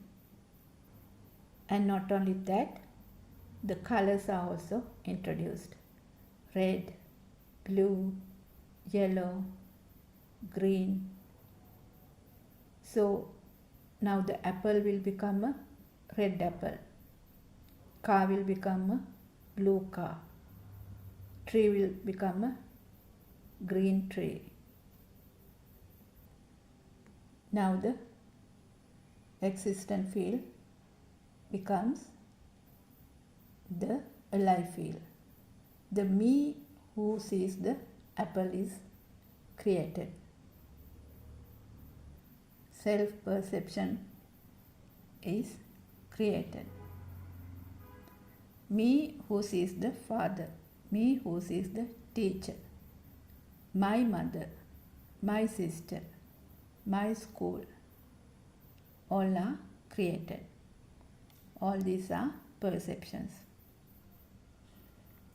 So now the duality is created, and I am here who sees the teacher. So now the repeated perceptions, the sounds, gives rise to the wanting to keep them. This is my pencil and my mother. The value comes automatically. He wants to keep it. He gives a value to it. So in Mahanidana Sutra, Lord Buddha has explained it. It's just like a whirlpool which goes around collecting things which is around, like it's like absorbing things. So this is our story, how the bhava is created, how the samsaric journey is created, how this soul is created. Actually, if you contemplate properly, you will see there is no soul, there is no me. But we think there is a soul. So, more thoughts, more repeated thoughts, the soul is powerful. So, to know the Trividya or the threefold wisdom, the Pubbe Nivasanusati Jnana, Chutupapada Jnana, and the Ashtaksha Jnana is very, very essential in this path. It is to see through wisdom how this illusion is created. So, Pubbe Nivasanusati Jnana is when one sees how the first thought was created in the child. So, without knowing this Trividya, there is no path. So, one should have this wisdom to see through this illusion. So, in other words, to catch the magician who creates this magic. For this, we have to listen to true Dhamma with the correct vision or Samma Ditti. And now you can see that we can't get this through knowledge or by doing concentration meditation, because it can be seen only through insight meditation and contemplation. It is not easy, because whichever way you take, you will get caught to the illusion of the mind. So once you listen to Buddothpado sermons and the understanding deepens, one realizes the science behind how this mind is created with one vibration. And in that one vibration, one thought or one aramuna, the birth and the death also creates. The 31 planes of existence is also created. So we have to understand how this one thought is created and how the light and sound was created in the first place. So once you contemplate deeply on this, you experience it through yourself, that actually there is nothing called light and sound either. that all are creations due to speedy vibrations. This is explained in Majja Sutra, which means if there are two different endings, there's a power generated. So likewise, as long as there is a duality, there will be a power. So imagine you are in the space where there is no duality. Then you can't place a me. There won't be a name or a form, isn't it? So now we know that thoughts are created with sounds and colors. And there is nothing in a color wave or a sound wave, isn't it? So when somebody sees through wisdom, it leads to cessation of suffering. Actually, is there a me who is suffering? No, there is no me who is suffering. So likewise, the ignorance starts to dissolve, because me or soul is also an illusion created by the speedy vibration. It's a current, the current underneath. So this current loses power, which means the power of the soul or the self vibration dissolves, isn't it? So it is very important to know that whatever you see, hear, smell, taste, feel or think is your world at that particular moment. So there is no specific entities called me and the world. Both are same. Chutupapada jnana. When one sees that every single thought is created the same way. So our noble friend Buddothpado Aran gives this example. You don't have to cut each and every mangoes to see the inside, because we already know that it is white, isn't it? So the one who is in the path, he will feel that me or the fire within is diminishing little by little. It happens gradually. So likewise, every thought is a vibration. Mother, father, sister, car, house, taste, smell, sound. So whatever you name it, all are vibrations. And there is nothing in a vibration. It is just a creation. For example, when you clap, there is a sound, isn't it? But we can't place from where the sound came from.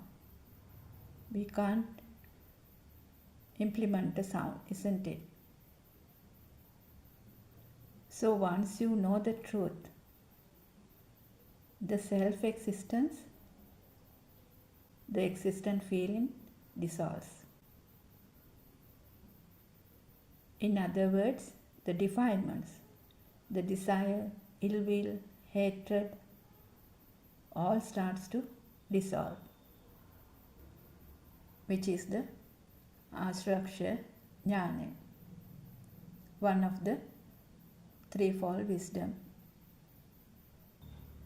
It's just like the guideline which shows that one is in the path to liberation. The defilements are fading. So if we take day-to-day life,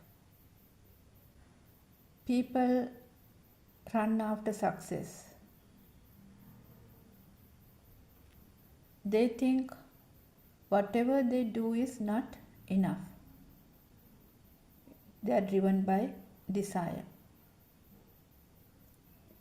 and thinks it brings happiness to collect things, collect knowledge, collect trophies, collect memories, collect money, and so on. So what happens? They run with desires, like the deer who runs after the mirage.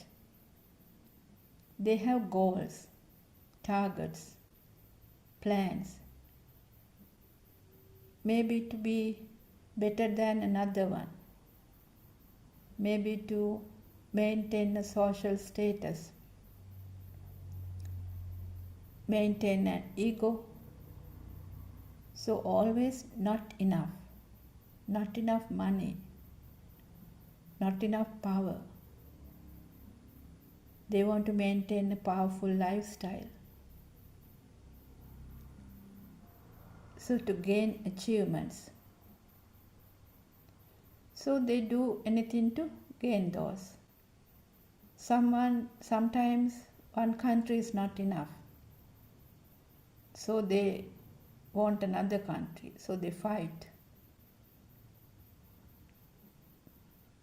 So with that, getting more and more attachments, desires, ill will, hatred, jealousy, with all that, the suffering.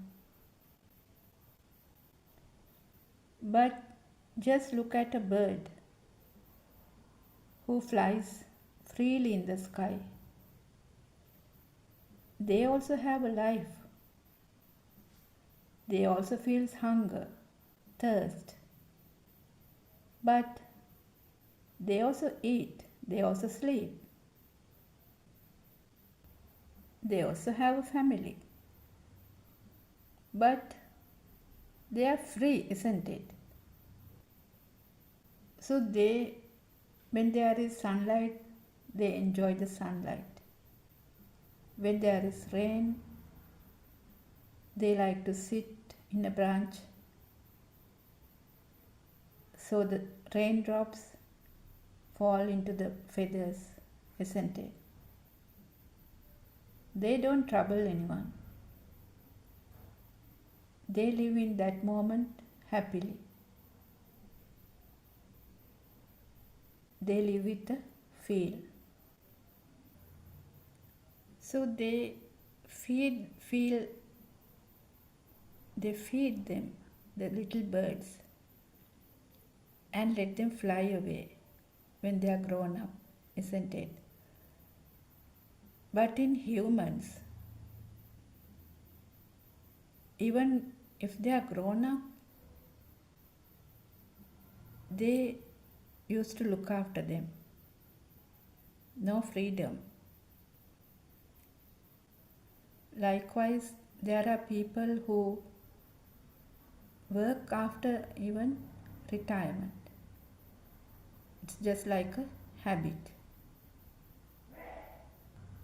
So humans, they think a lot. Mind is so powerful.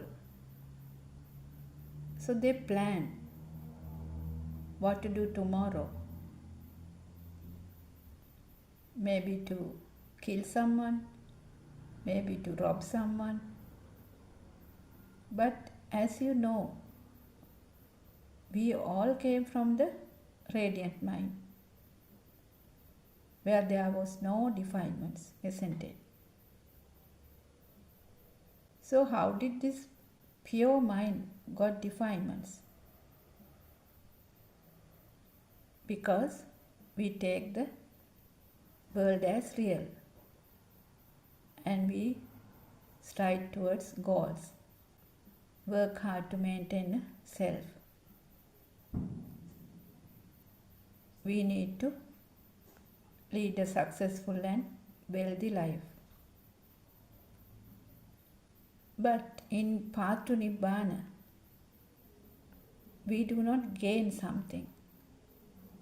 Instead, we lose ourselves. So as humans, we are born as humans.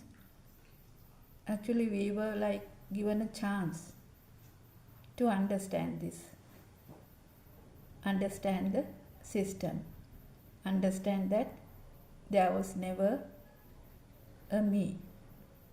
From the beginning, there was never a me. It is just a system. So only few people understand this truth. So what happens once you understand this? The illusion of self starts to dissolve. So if one sees that Nibbana is within us, it is the real success. It's the real success in life. It's a system. The senses were working since birth. There is no me anywhere. Senses are working. Eye, ear, nose, tongue, body, and mind. If your eyes are open, obviously you will see. So because you have ears, you will hear. As you have a nose, you will smell. Likewise, you have a tongue and a body, you will feel the taste and hot and cold. So you have a mind, its action is to think. All these are natural phenomena and happens due to speedy vibration. Nobody is doing that. But you feel as if you are living. It's also a perception, an illusion.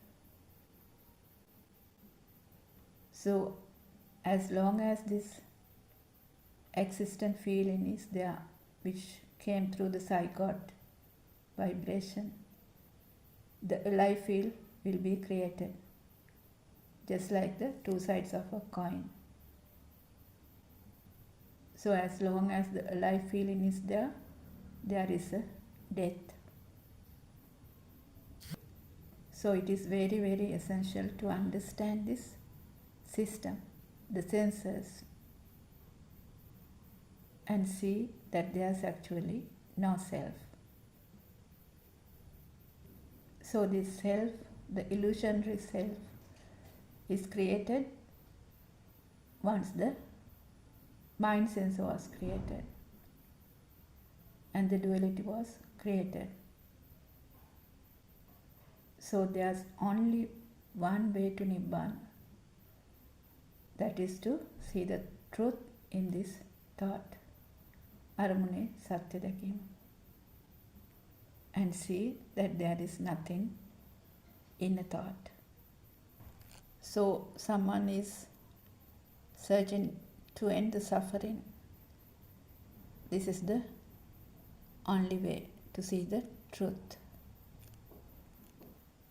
So as always, we are very grateful to you, our noble friend Buddothpado Wahanse, for giving us this wonderful Dhamma. Theruvan Saranai Aran Wahanse, may I pay homage at your feet. Theruvan Saranai everyone.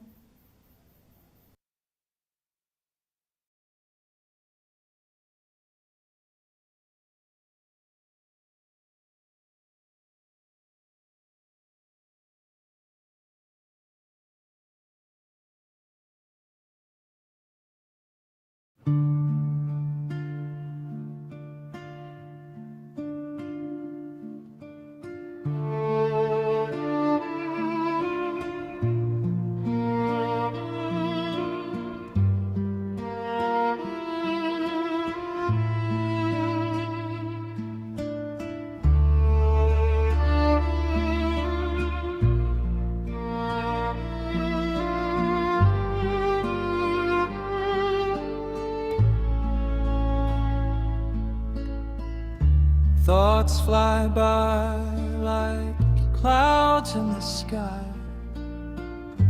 I watch them come, let them go, like leaves that drift on the floor.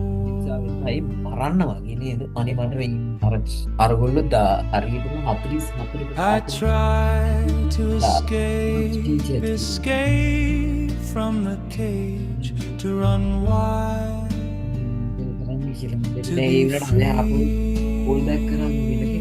but the door is locked. There's no escape. Hello Ambara, I have work for you. Please call me back. Thanks. Marina Arthur. Ela mata call එකයි. Thoughts passes by like storms in the sky. දාසේ හතරට call back කරේ. දැන් ආයෙක ඉවර වෙලා තමයි දාලා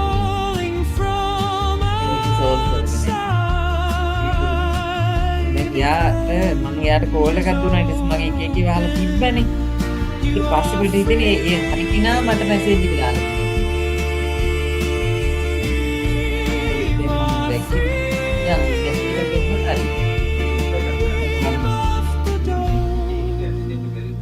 Will guide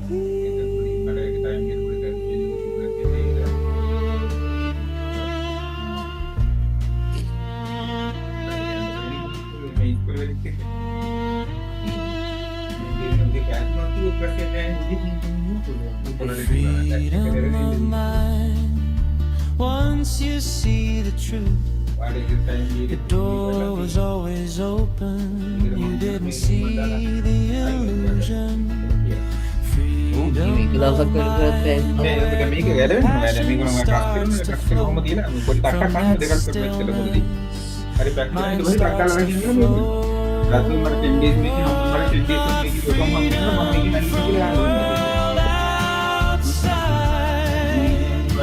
rise freedom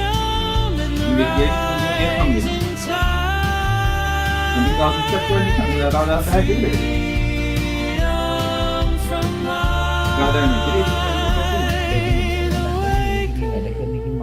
tension ලයිබල awaken to this blissful council එකේ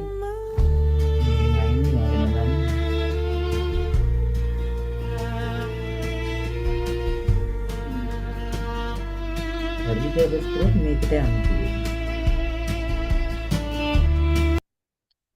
මම ඉතින් එහෙම කරලා මෙයාලා මේ මට දානවා නම් එයාලා ජොබ් දෙනවා නම් අවුලක් නැහැ. එහෙම දෙනවා එයාලත් එහෙම ගිහින්. අනිවාර්යෙන් දැන් ඔයාලා ඕක තමයි යන පාත් එක කියපේ. ඔයා ඔක ටීචර් මේ ඔය හිතන්නේ ඔය ඇසිස්ටන්ට් ටීචර් මම ක්වොලිෆයිඩ් වුණා කියලා. ඕකෙම හම්බින දැන් ඔයාලට මේ ක්වොලිෆිකේෂන් දෙනවා කියලා අප්ලෝඩ් කරා. ඔයාලා ඉස්කෝලේම දන්නේ නැහැ නේද? ඔව්.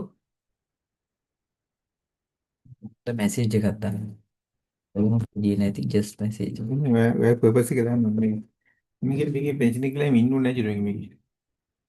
වාටි ජැක්ටිව් ගිහිල්ලා ටීචර් ඒකෙත් කපනවා කියලා කිව්වද අයියෝ? ඒක කපනවා කියලා කිව්වා. කීව නේද? එහෙම වුණත් ඕක බලලා වැඩක් නැහැ ජුරුගේ. මේ ડોක්ටර්ස්ලා පෙන්ෂන් එක අයින් කරගන්නේ ඔයා පොඩි ටෙක් කෙනෙක් ඉතිරි කරන දෙයක් නෙවෙයි. ඔයා එහෙම කිව්වට ඔයා සල්ලි දෙනකම් හොඳයි දුන්නේ නැති වුණොත් එන්නේ. මම බැලුවොත් ලක්ෂ දෙකක් හම් වෙනවා පව්. ඕක ගන්න මම නැති. එයා දරුවන්ට පෙන්ෂන් එක ගන්න හම්බෙන්නේ. යන්තර පිස කැල කන්න නිවෙන ඉස්තර ඉන්නේ මම මේ බාර ගන්න මේ වැඩේ කරලා ඉන්නේ. පේන් බලන්න මම උඩ රැඳෙන්නේ එපා දැන් මං එනවා. Salmai, before we begin, let us respectfully pay homage to Buddothpado හරි නේද මිස්? ඔයා යන්න. our noble friend and teacher, මොළ Erwan Salmai Wahanse. Your noble guidance has illuminated our path to Nirvana. Your unwavering dedication to sharing the ultimate truth and reviving the wisdom of the Arahants is a gift of immeasurable value. We are truly fortunate to witness the unfolding of this profound truth under your compassionate care. May you live long and continue to guide us. Aribo Veva and Teruvan Saranai.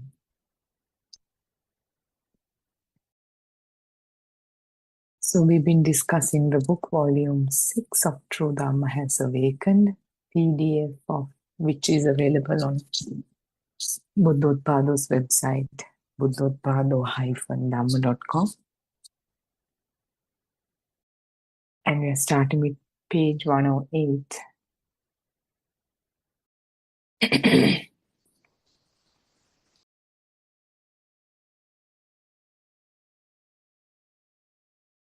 There is no self or doer here.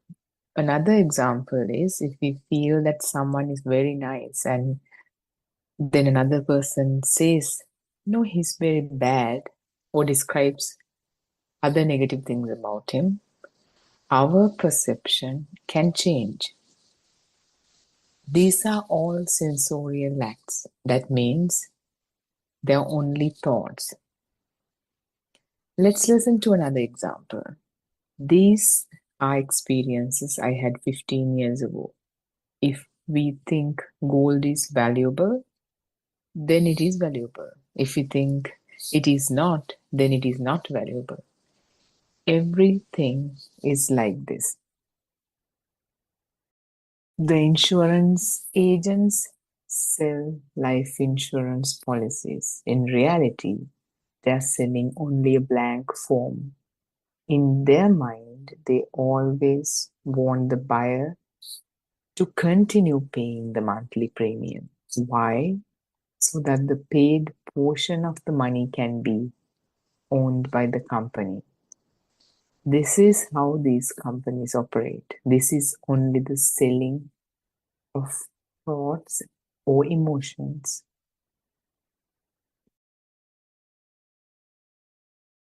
So when we understand and realize this Dhamma, what we understand and realize is that there's no doer here.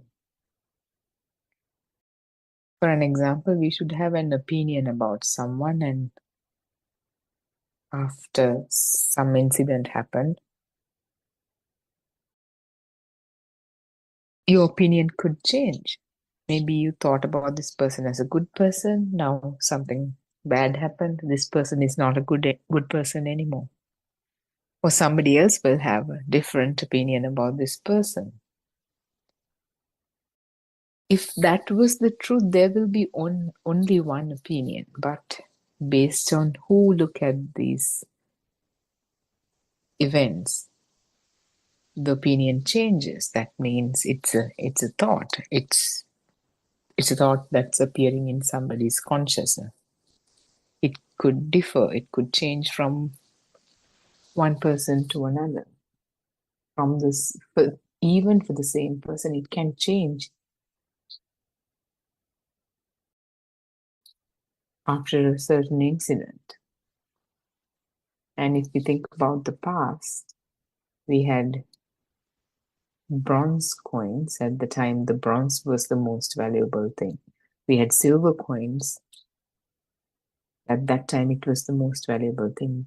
We had gold coins. At that time, gold was the most valuable thing. So the most valuable thing, or dollars were more valuable than other forms of currencies. Now bitcoins are more valuable. It's just a thought. This thought changes. The value that's been attributed to a thought differs based on most of the people choose. And it can change any moment. Now, tomorrow, if a different kind of currency appears, and the value that's attributed to that currency will be more than what we think of as valuable today, dollars or bitcoins or whatever it is.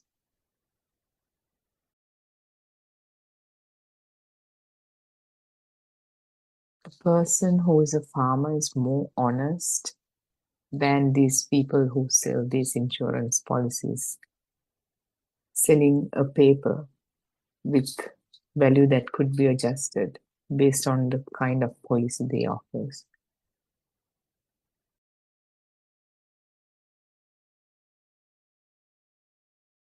In reality, we run around the rupee. When family members, a mother or a brother passed away, the thought, what is the meaning of all this, came to my mind. Is going around the rupee the purpose of our living? So people have these struggles, the financial struggles. Everybody's running after money. They want to make more money, buy more things, more property. But this life is so fragile. It could be lost any moment. And in one of those moments only,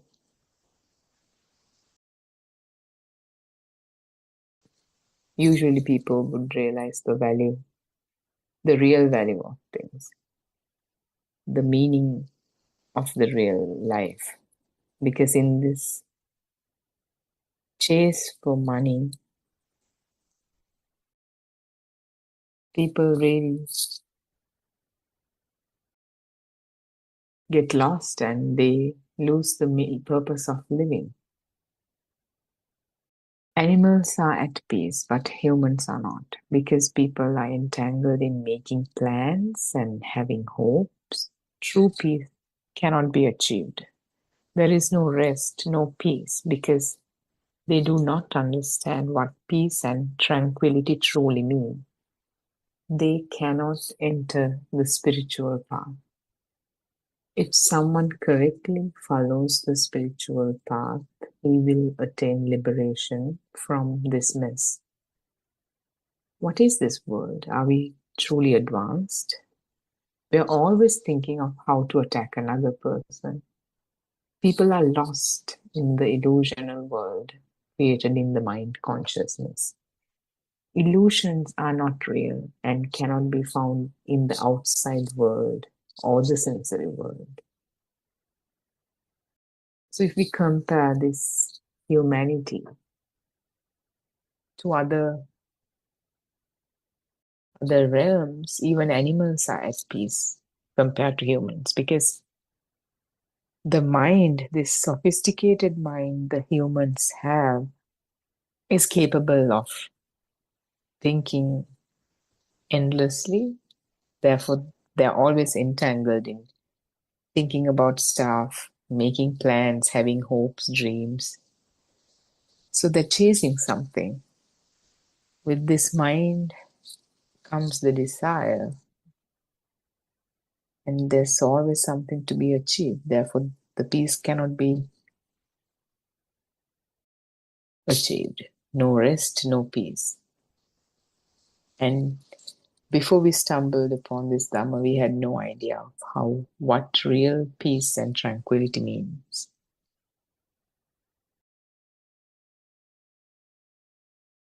If someone really follows this path, he will get to the liberation of mind. We think we are advanced, but we are advanced in the sense that we are capable of making more money, making plans, creating things, creating sophisticated things. We are capable of attacking and killing other people and other animals. So people are to say that we are truly advanced is to be lost in this illusional world, this mentally constructed world. And illusions are not real. And all these thoughts that we have, all these things that we assume that exist, they do not exist. It's just a mirage, an illusion. It's a sensory world that comes into existence moment to moment. Mentally constructed world that we assume that exists outside. And assume that there's a self that exists with respect to that so-called existing world. R.M. Hansi has clarified this for you. Peace and tranquility can only be found by recognizing the truth about the illusional world. There's no end to this either.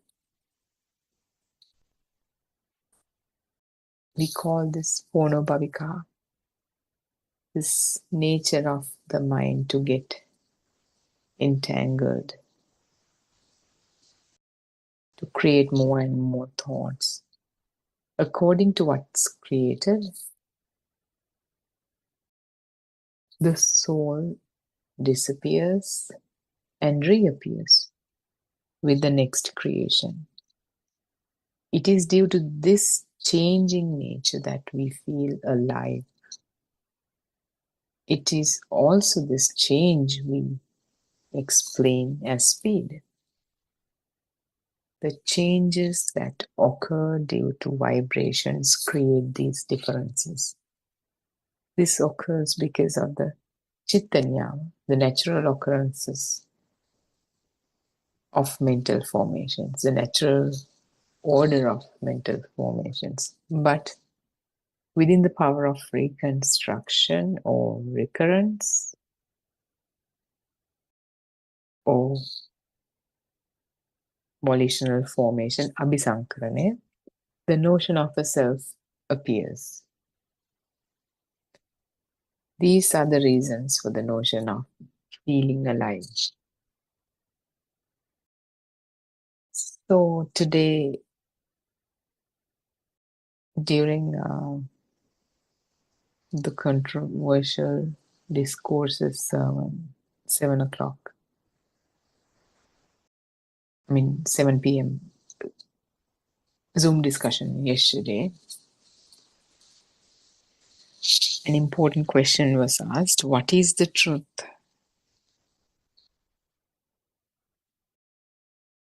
So people answered that question based on where they are in their own understanding.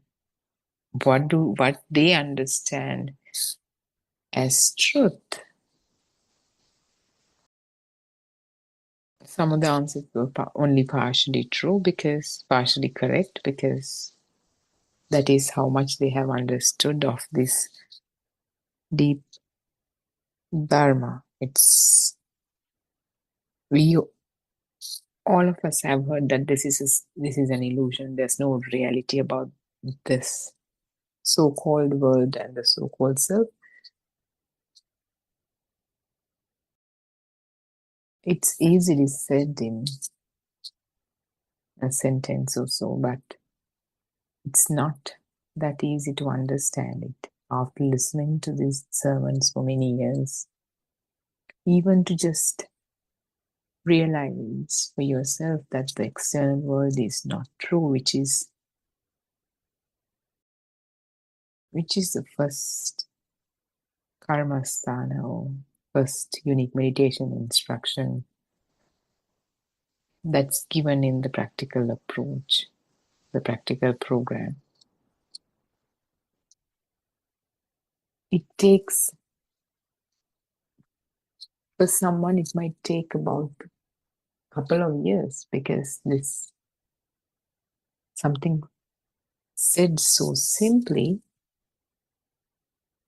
has to be explained so deeply because our minds are crowded with layers and layers and layers of thoughts. As we discussed yesterday in the Buddothpado youth sermon, we see that these children at the age of 7, 8, 9, 10, 11, 12, they understand this Dhamma much easily. So this truth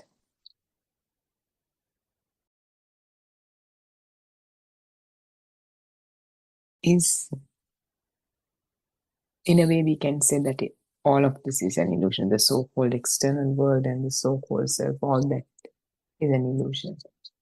But how does it come into existence? Saying that is just not enough for someone to really understand it, really see it within themselves, to realize it within themselves. So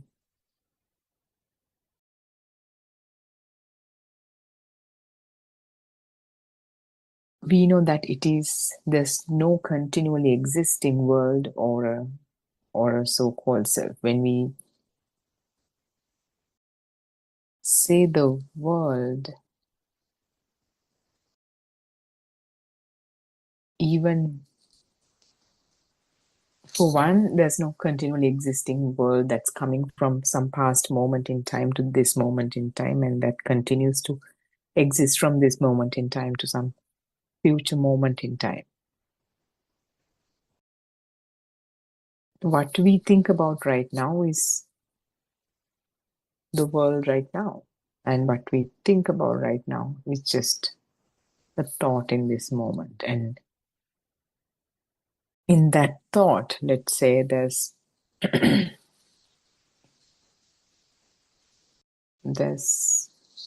my son here, and I like my son. That is, if that is the thought that's running through my mind, that is my world right now. The son or the daughter or whoever or any object, that the fact that the sun exists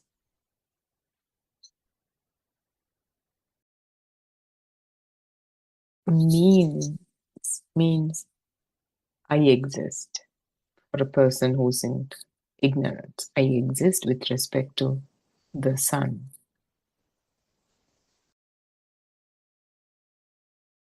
So if we kind of zoom in on this, the mental object of sun, the thought, the world that comes into existence in the moment,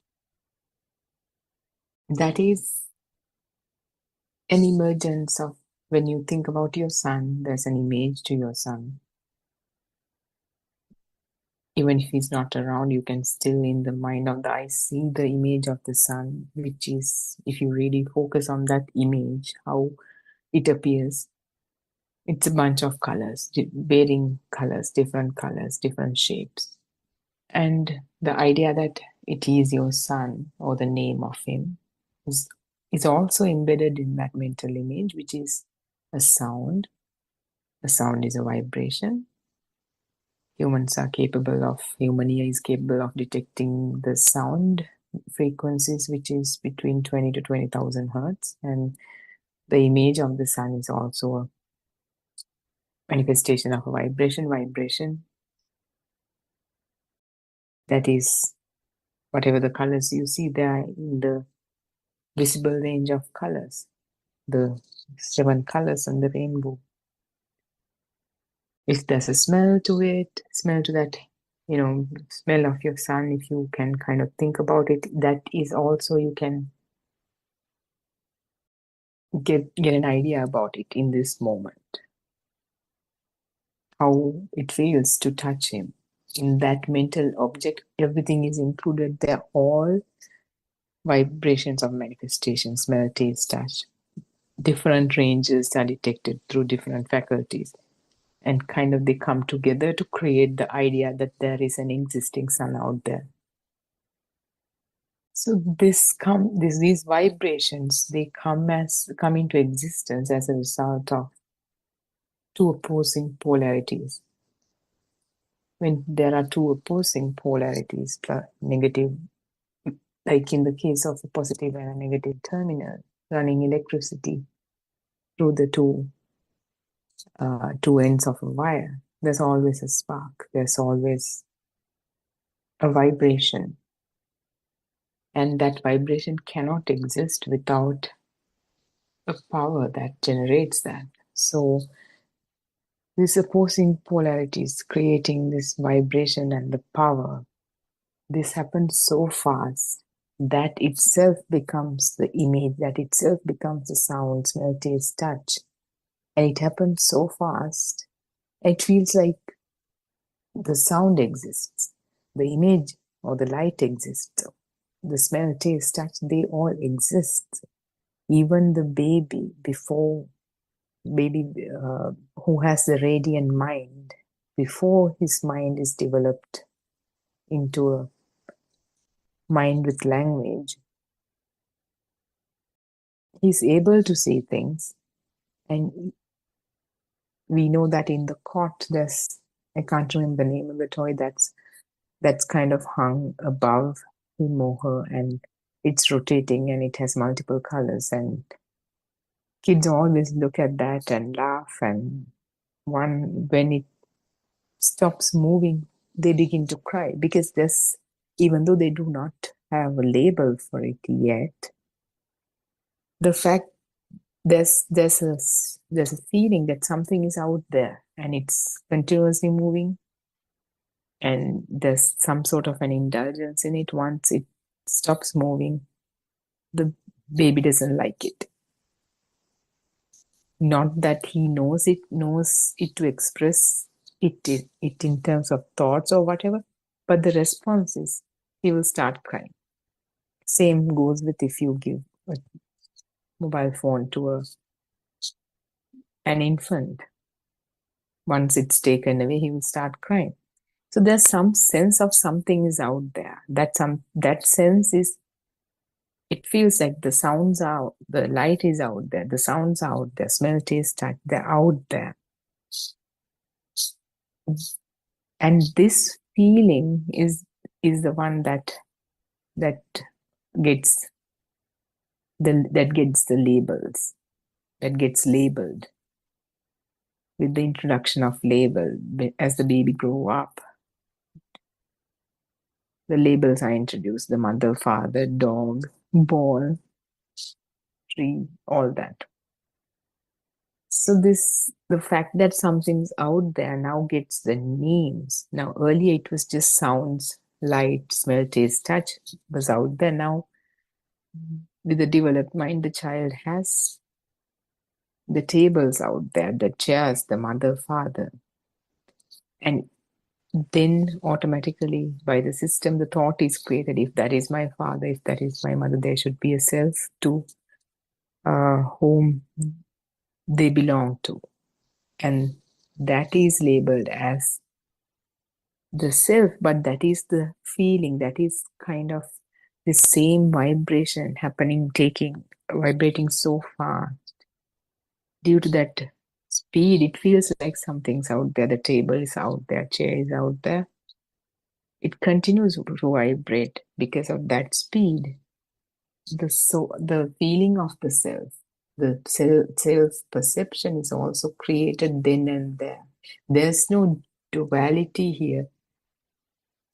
The feeling that the chair is out there, the mother is out there, it is the same feeling that's kind of extended to feel like I am seeing the mother, I am talking to the mother, I am listening to the mother. But when labels are introduced, the duality is introduced, something exists now in the form of the mind. The chair is there. In reality, there's no chair. There's a vibration. There's a sense of something. The sense of something out there. And with the introduction of the labels, there's a sense that table is out there. which through the vibration becomes the feeling of self, perception of self. So that is the truth. There's no mother, father, dogs, boy, house, sons, wives, husbands. Out there, they just come into existence in the moment as a result of a vibration, as a result of two opposing polarities creating the vibration and the underlying power. And this may sound like words, but as you understand this truth, even though it's said in few sentences, it's much deeper truth we've been talking about. There's been talking about different aspects of it. How this is the case, how it is so, and when it gets confirmed to you within you as your own direct knowing, as your own direct truth, what happens is when this mind that comes into existence moment to moment assumes the existence of an external element, external object, and the fact that there's a notion of a self that is experiencing that external object, that begins to dissolve and diminish. We call them defilements. If something exists out there, there's either you like it, you don't like it, or you have a neutral feeling about it. Either way, either you like it, don't like it, or you have a neutral feeling about it, the thought itself assumes the existence of something. When that assumption is there, when that notion of existence there, automatically the notion of a self is created.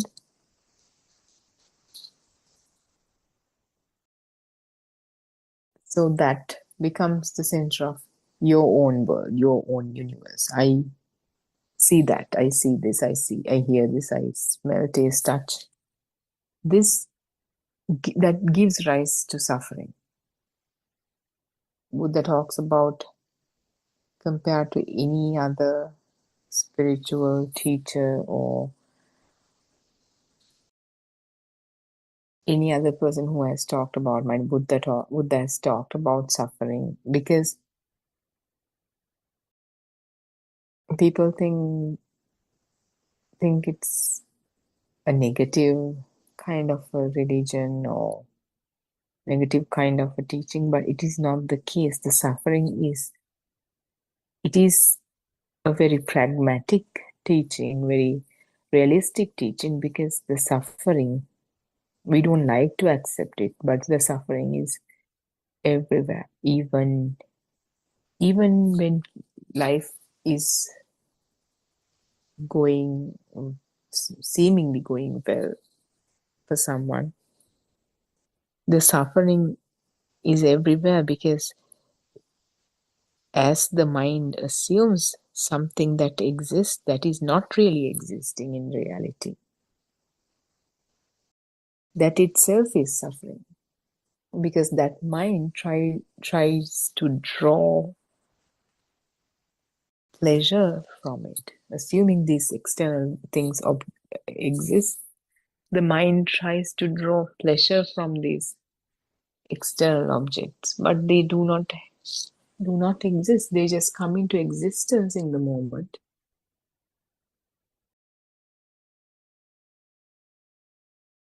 Moment to moment.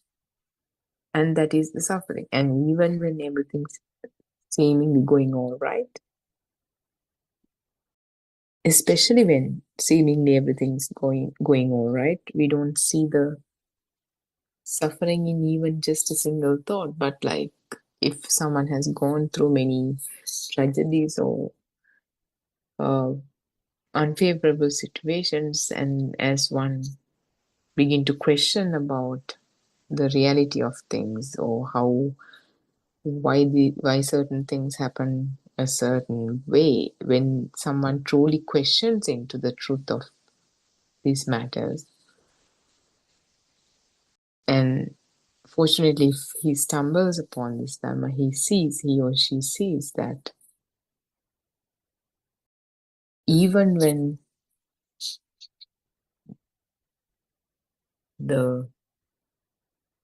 even in the absence of these seemingly grand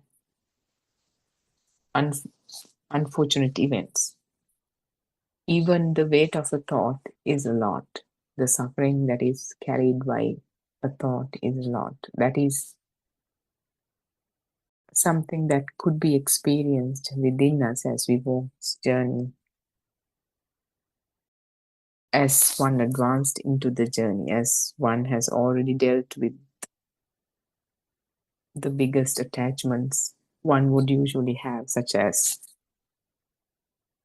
it could be anything for anyone, but that person has walked this path for some time, and the mind is much less, it's less dense, and he or she begins to see how ego works, how the so-called the notion of the self tries to, in very subtle ways, these are very subtle things that one would notice, how the so-called self wants to be a bigger, better person, or tries to show off, or things like that. So in that effort to see the mind in these subtle occurrences, one can see how heavy a single thought could be. So I think we have Randima and Dr. Sakuntala joined with us today. Randima and Dr. Sakuntala, we can start. Randima, Thiruvan Saranai Harshi, thank you so much for your very insightful review of what is the truth. Thiruvan Saranai Aryan Mahansa, please accept our humble worship. So I think what is the truth? So I think that conversation was very interesting, but unfortunately I couldn't listen the whole thing. But that really kind of gave some opportunity for everyone to understand, are they in the truth, like, or are they seeing the truth, like. So as you very correctly pointed out, the answer to that question came up based on each one's experience of what it is. So so that really indicates so the truth, the real truth is not a kind of a thinking. The truth is seen within. So the right answer for such a question, in a way, like a bit of it's not easy to put out as well, but as long as if the path is clearer, like if it is felt like, so it is the feeling that is converted to words and put out. So truth is a feel. So truth is a field, because until the field put out, there is no guarantee that truth is seen. So it is not a question about whether someone put into words or not, because each words sort of carry different meaning, and people interpret the words also in their own mind words. So it is actually internal transformation, inside transformation. Uh, inside transformation is the truth. So it is very nice. I think it could have been. I think it may have been a very wonderful discussion. So so actually, the people, so-called people, in this human world, the human world sort of believes in a permanent world. Permanency is a field. There is a field of permanency everywhere. That is the thing. So that field of everything is real. So this is the endless samsaric travel, where things becoming real. So any sight, any sound, any taste, so all that becoming real. Sometimes when someone try to understand this Dhamma also, like they stand in the permanency side, then try to interpret it. I think that is the error. Because for example, let's say I seen, mind recognize. So I seen occur and mind recognize. So now in that situation also, one can sort of, you see that as this I is real and so-called me real, and you see, and so we know very clearly I is a misconception, I is not true, mind is not true. But when try to understand this, sometimes one stand on there and try to interpret this. So then what will happen? It is already in the drushti, it's already in the misconception, and then it knows, it get to know like it is not real life. So in that situation, that become a thinking. So then it become another drushti, and nothingness is taken as a thinking, and then that misconception strongly continues, and whenever the sight sound occur, that comes, and then there is a strong nothingness, but there is no real inside transformation. So this is the kind of error that can happen, because sometimes in some Dhamma forums, like we have listened to some speech, there is no sort of explanation about how these defilements are seen, and how these defilements are minimized in the system, how it got liberated, how these defilements seen and liberation occur. But the speech is more or less on the nothingness side. So that is the problem. If someone is very speed, or someone is very hurry for something, so hurry to say, okay, now it is done, I am done, like so. And then someone hurry means It really listens the Dhamma for its own mental consolation. Now there is someone happy about the tranquility, someone happy that it is now in control of the worldly things like. As soon as this nothingness applied, it gets squeezed like pressed.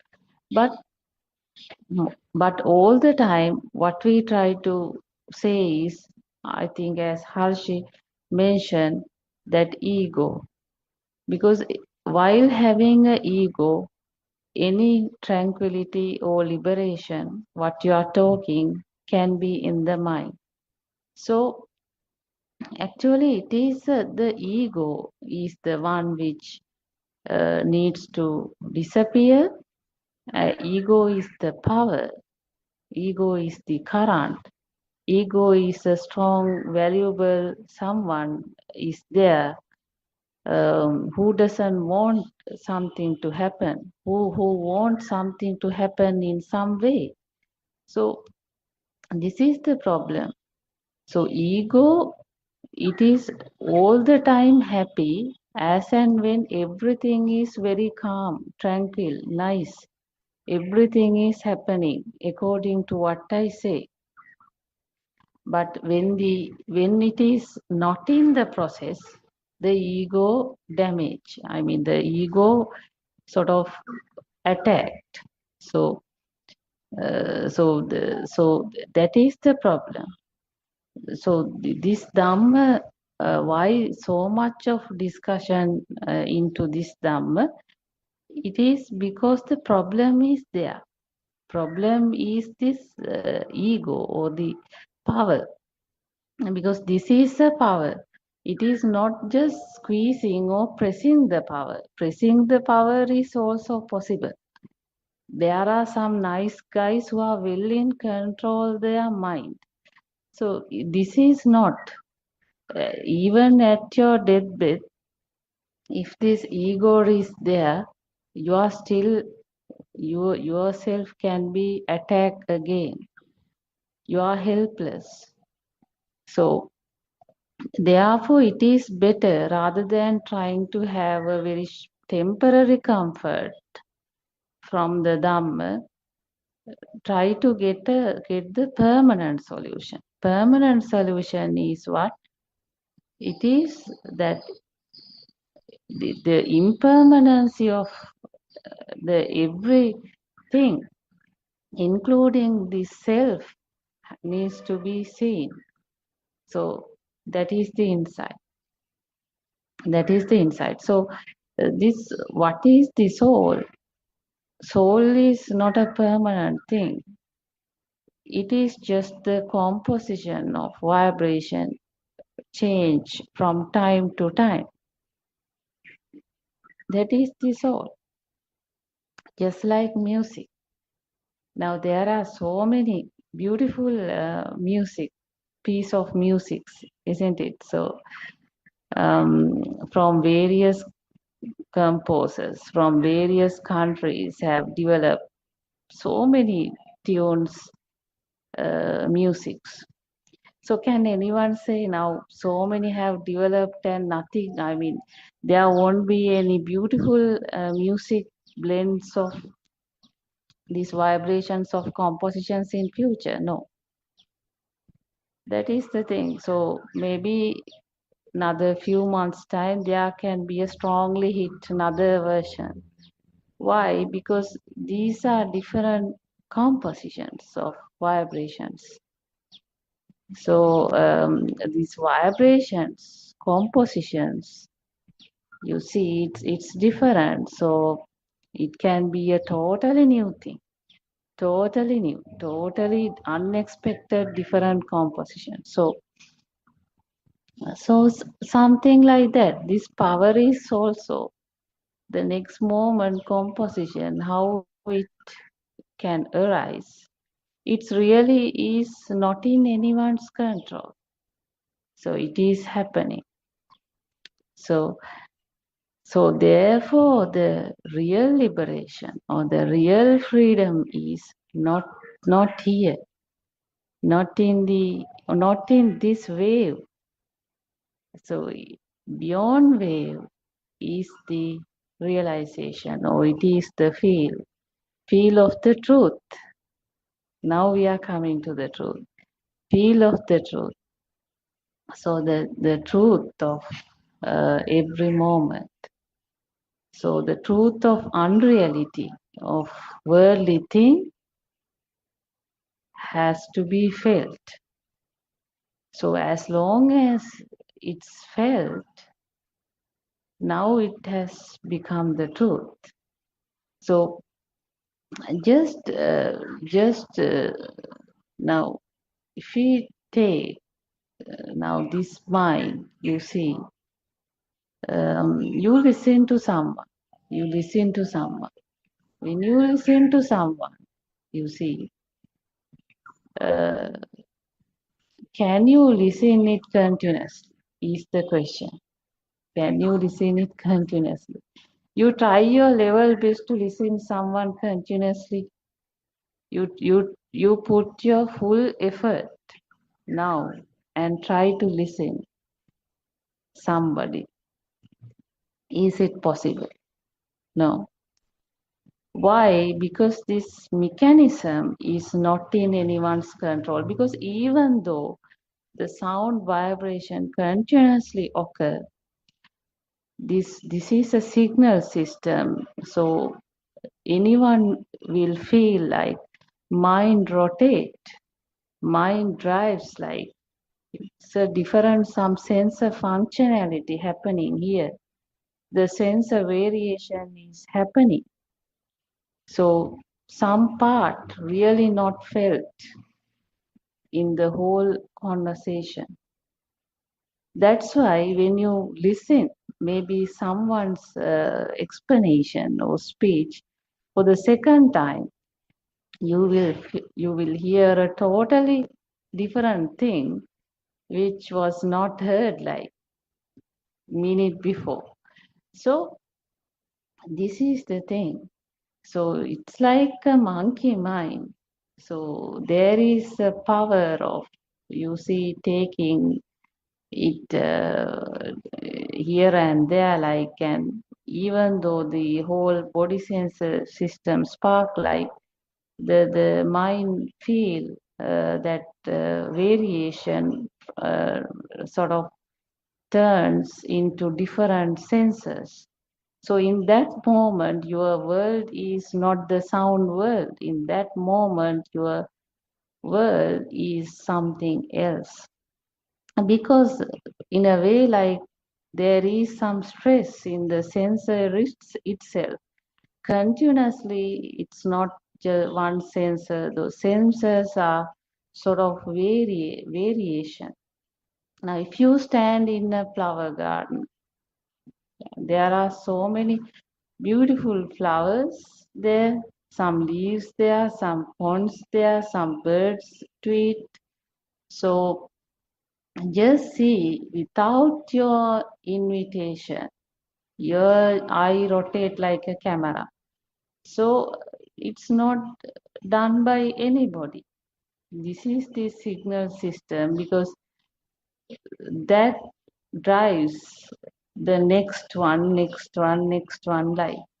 So we have to understand there is some process is happening here, but what is the purpose behind that process? It is to drive the power. So its power driving mechanism is nowhere. It is in these sensors. So it is the sensor driving power system, like a machine. So therefore, it is very important, until your last breath, there is some kind of review is happening here, because it is the ego is the power, and this power seen liberation has to happen, and what is really happening is seen sort of until the last breath. So there is no sort of end here. There is no sort of right mark here. There is no sort of full stop here. So, so the pratipada or the practice, this practice is also at some point is a happening thing, and it will happen until the last breath. So I think, yeah, so that's all what I want to add, Harshi, Tevan Saranai. Yeah, Theruvan Saranai, Randim, I think Sakuntala also can add for your valuable explanation. And I thought the music, the vibrations, the composition, that is a good kind of analogy to talk about the vibrations that's created in the moment. Yeah, Dr. Sakuntala, we would like to listen to your feedback on that as well. Theruvan Saranai. Teruvan Saranai, I pay my homage to R.N. Mahanse. Teruvan Saranai with our friends. Yes, I think both of you were talking, sort of giving various examples, more or less pointing out towards the feeling of existence or self-feeling. Actually, that is the essence of this teaching, the importance of identifying the self-feeling and the self-existence, because that is the main root of this tree, where, I mean, trimming the branches even up to the level of soil and cutting the trunk up to the level of the soil is not going to help, as long as the self-feeling or the self-perception or the ego, I-ness, whatever the name used, is not identified and uprooted.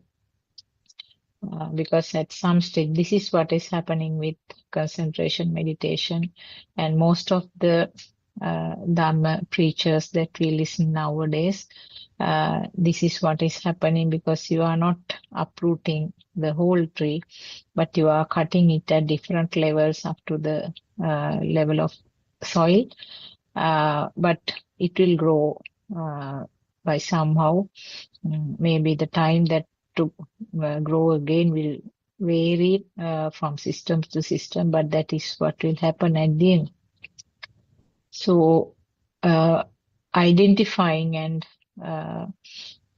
this self-feeling or I-ness and how it happens is the way to get rid of it, get rid of that misconception. So I think you can do it now. If you take the practical side, you can go backwards in the reverse gear. You can experience various now following certain incidents in day-to-day life.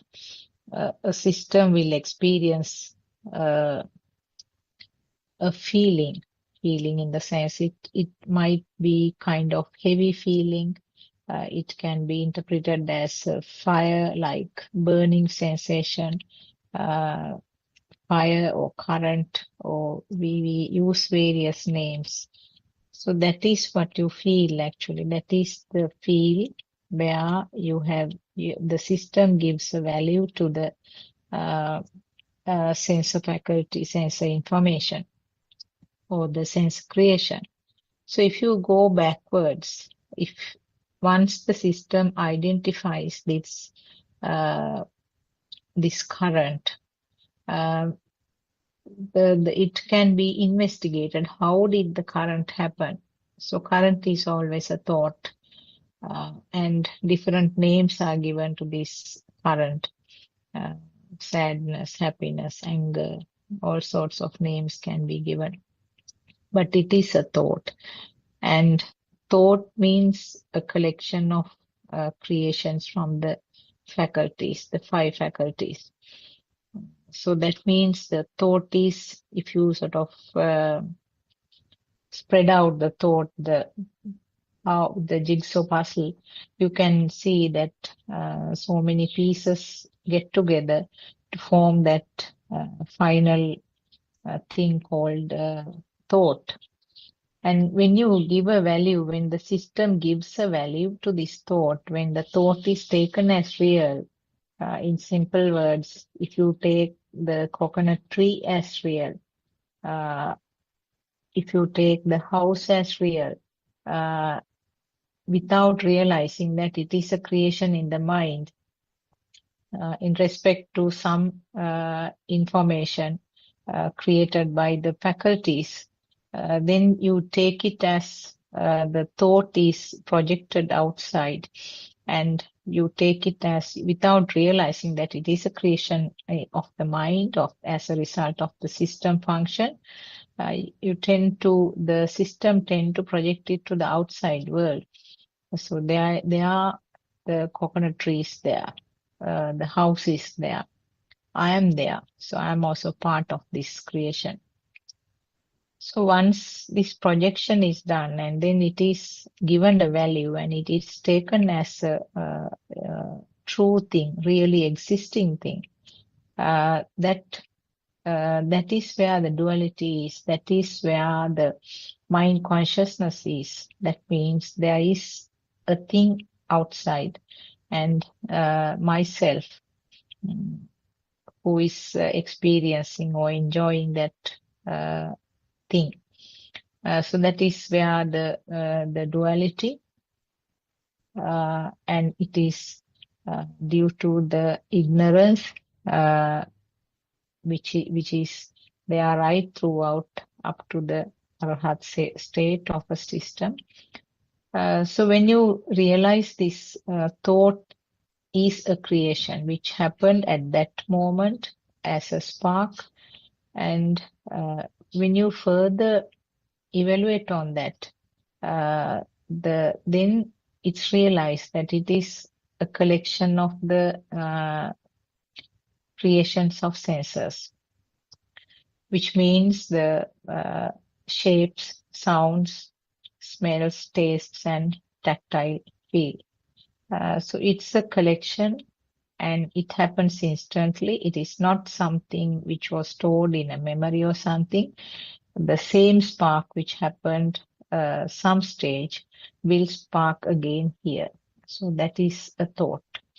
So thought, when the thought is taken real, then the thought is given a value.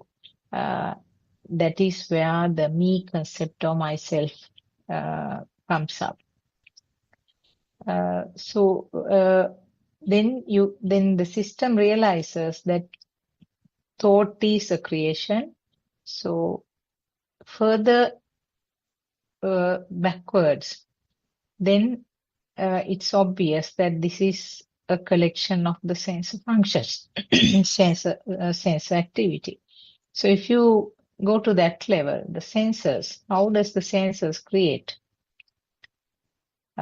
As we have listened to so many of our noble friends, preachers, Deshana, and the explanations, it's very clear, very obvious now. These are again creations at that sensor level. It's not something which is coming from outside. As we learned in our school, where the light rays are coming and the sound waves are coming, and because of that we can hear and see.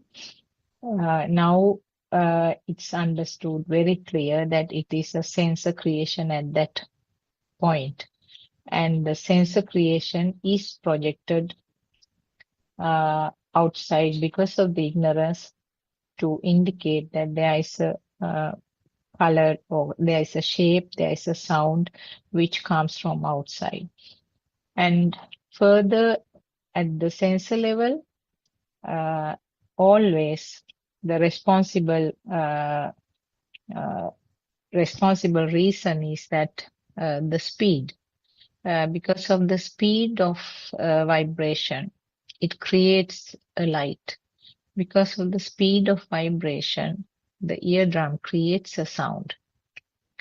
So this is the first level actually. The creation occurs at the sensor level. In other words, if a system doesn't have the physical eye, there is nothing to talk about seeing something. If the physical body doesn't have an ear, there is nothing to talk about sounds. So like that, always the physical part should be there, and there should be a vibration occurring at that level for the system to hear or see. So those are two important things. So the organ should be there, and there should be vibration. There must be vibration of that part at that time to create a sound or shape or a light. This is applicable to the other sensor faculties also. And it is 100% due to the fast vibration. So the speed is a very important fact here, which results in the creation. And once this creation occurs, there is vibration. Now, if you take the eye, there is a vibration there. And what happens in no time, immediately, along with that, what happens is that there is some matching of this vibration to a vibration that happens somewhere else. So that is a nature's law. No one can decide what is going to match and when and where. So there is some matching. This is what is called the telepathization. And that is what we call seeing a coconut tree, because some form of naming is done to the shape or the light which was created, some form of matching and some form of naming. Now, this naming or this matching part occurs in relation to the previous data which has been put to the system. So I don't know whether what I explained was clear enough, but I was trying to sort of give an outcome, just outline of this system, how it happens. So when you go back like this, ultimately you find that like penetrating the body with X-rays and going deeper and deeper, penetrating all sorts of tissues. It's like that. Here also, you end up with some vibrations. Now, vibrations do not have a color, no sound, and no smell, no taste, nothing. And that, because of the speedy occurrence, it creates something then and there. Now, this is a good example is that if you take a TV screen, this is one of the very beautiful examples given by our noble friend, R.N. Mahanse. If you see how the television set is working, it's again some waves or vibrations are responsible. So outside the screen or the behind the screen, you can't see anything. You can't hear any sounds. You can't see colors or smells or whatever it is. There's nothing. And the moment it is connected to the moment that the TV is switched on, that means the sensors are functioning there. Sensors which are compatible to these waves are set up, which represents the physical body. There you get a picture. There is some sounds coming up. So this is something similar to that. From nothingness, you create a complete story. So this is, so when you sort of go back like this, finally you end up that there is nothing basically apart from the vibrations. And vibrations also do not have any physical qualities, and vibrations also are not persisting. It happens then and there. So finally, you go beyond the X-ray thing, because in the X-ray you can see at least the bones. But if you have something which penetrates that also, you end up in the nothingness. and see how what a sort of what massive illusion that we are in. From basically from nothingness, you create a whole world and a whole sort of film. So I think this is something that each person has to slowly think about and convince the system. Then only the values which are given to this so-called existing world will diminish little by little. I can see Dr. Ravi also has joined. Would you like to add something? We were just talking about the self-feeling, self-existence, just things around that. Therwan Sarna Ravi? Yeah, Therwan Saranai, Dr. Sakuntala, Therwan Saranai, Harshi, Therwan Saranai, Arandima, Therwan Saranai, everyone. Yeah, as you said, so I heard your latter part of the speech. So you were talking about kind of vibration. So as Sarenhase says, it's true. So if a vibration is there,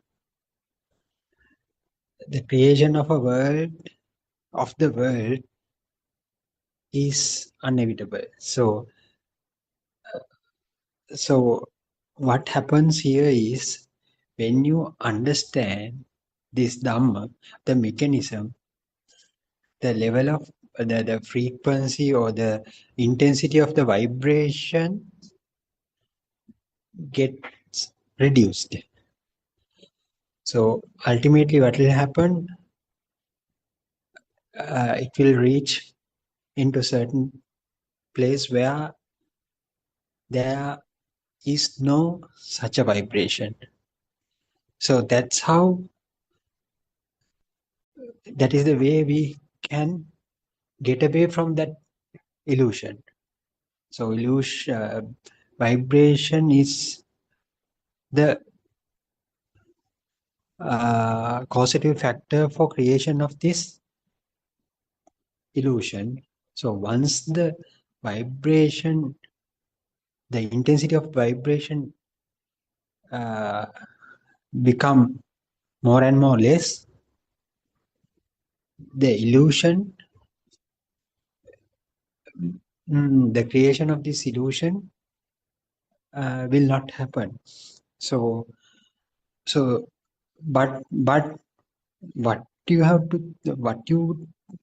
you should think beyond that is, even since our faculties are functioning until our last breath, we see the illusion, but we know that this is the illusion. So this is very difficult to understand because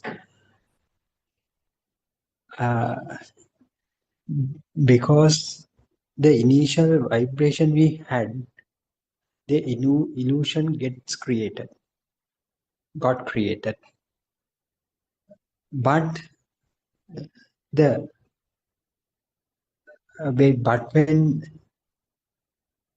but after the understanding this Dhamma, the vibration gets diminished.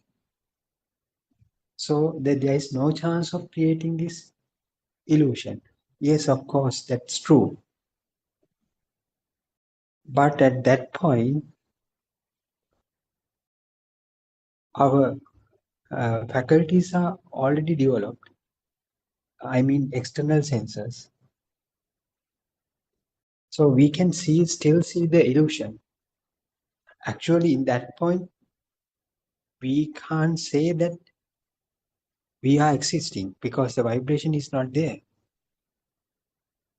But we can still deal with that illusion without being attached to that illusion. So it is some kind of the magic. It is the magic here. So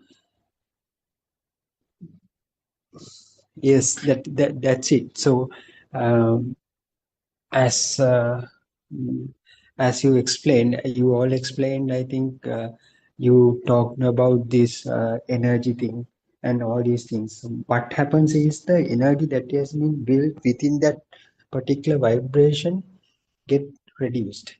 So as energy dissolves, it has no capability of giving rise to another subsequent vibrations. So if vibration happens, so it gets diminished then and there.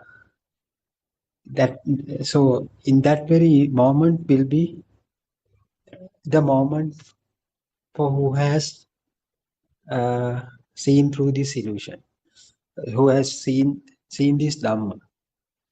So that's why Lord Buddha said we live in one single moment only. Even that fraction of second is not true. If you believe this moment is true, then the following moments will also spontaneously become true for you, because as long as you take this moment is real, so it can fuel up the coming moment. So it becomes also real for you. So that's how this spark continues to spark further. So that will build up your sansaric journey. So if you are able to see through this uh, phenomena or the natural process that's happening, that's rolling out at this moment, so you will be able to see the unrealistic nature of this present moment even. So that will help you to stop that further sparks. So that will end up your sansaric journey at this very moment. That's why Lord Buddha say this is a bhava, stopping of bhava, birth. So you are being born at this very moment, but if you are able to see this very moment is not real, there is no chance of creating the bhava at this very moment. So that will immediately cease your sansaric journey right now. So that is the nibbana that you see at this very moment.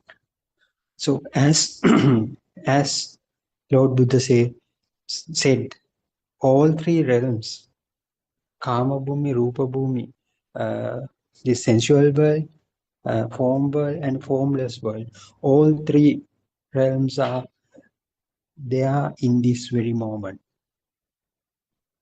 So by seizing that, by seeing through this, the reality of this very moment, you will be able, you are capable of stopping this all three realms.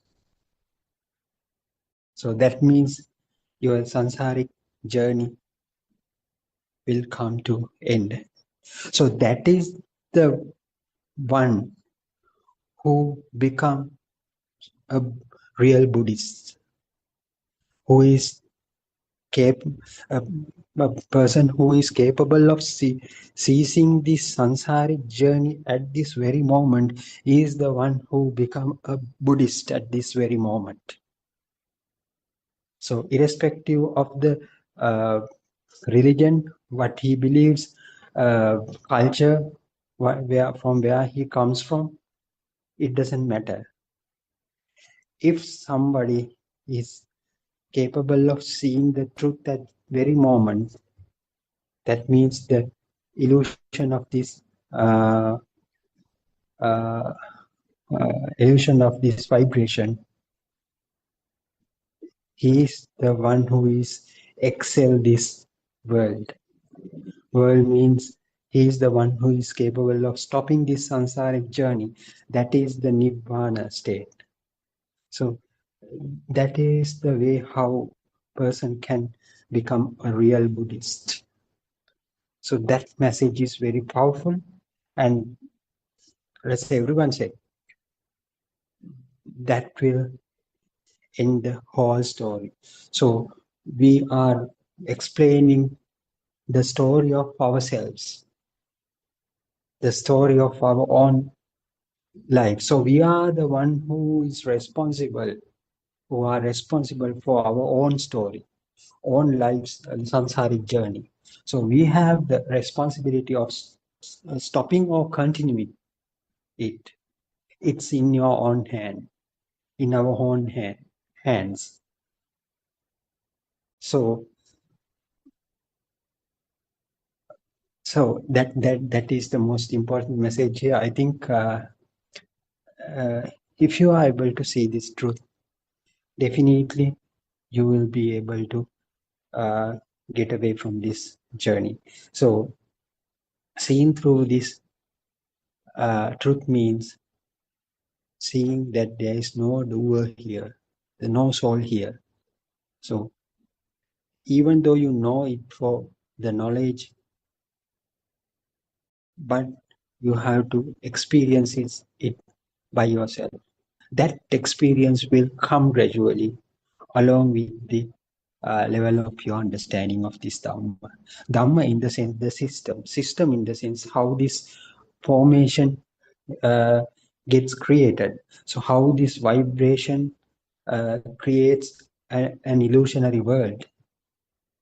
So if you, as long as you are not get cheated by that, so you are there. So you have the capacity to get away from this illusion. So I, me, my concept is also a part of that same illusion.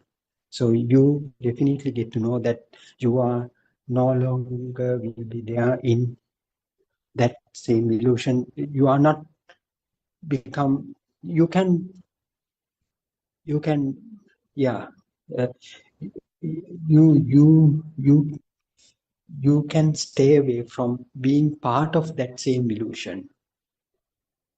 So that will liberate you from your illusion. So that will help you to cease your samsaric journey at this very moment. Yes, Arshi. Therun Saranai.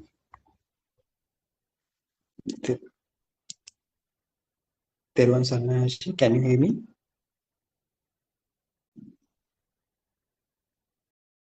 Therun Saranai, Randima, can you hear me? So Yeah, Theron Saranai, Dr. Ravi. Yeah, we can hear you. We thank actually, that's a very wonderful explanation. Harshi, Theron Saranai. I think it is late night for Harshi. Yeah, yes. yeah, I can see Aryan Mahanse is also joined. Theron Saranai, Aryan Mahanse.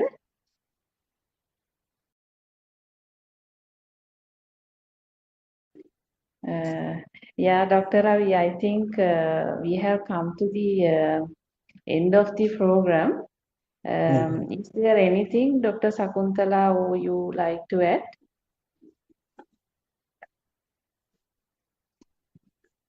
Thiruvan Saranai, I think a detailed explanation was given by Ravi also. Nothing much to add for the moment. I think if Aryan Mahanse is not going to sort of participate, maybe with Unwase's permission, we can conclude. Yeah. So I think, I think we can conclude the session for today and discuss tomorrow. So we thank Dr. Ravi, Dr. Sakuntala, and Harshi and everyone who participated in today's discussion. So we'll discuss tomorrow as well. Teruvan Saranai Aryan answer. Teruvan Saranai, all my friends. තෙරුවන් සරණයි ආරයන් Terwa වහන්සේ. Sarnaya තෙරුවන් Master, සරණයි Terwa Randima. Sarnaya තෙරුවන් Dhamma සරණයි friends.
Buddothpado, Buddothpado,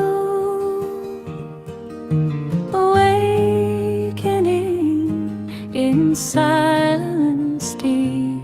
Buddothpado, Buddothpado, where the mind no longer sleeps. Buddothpado, Buddothpado, breath is soft and flowing free. Buddothpado, Buddothpado, no self remains, just clarity.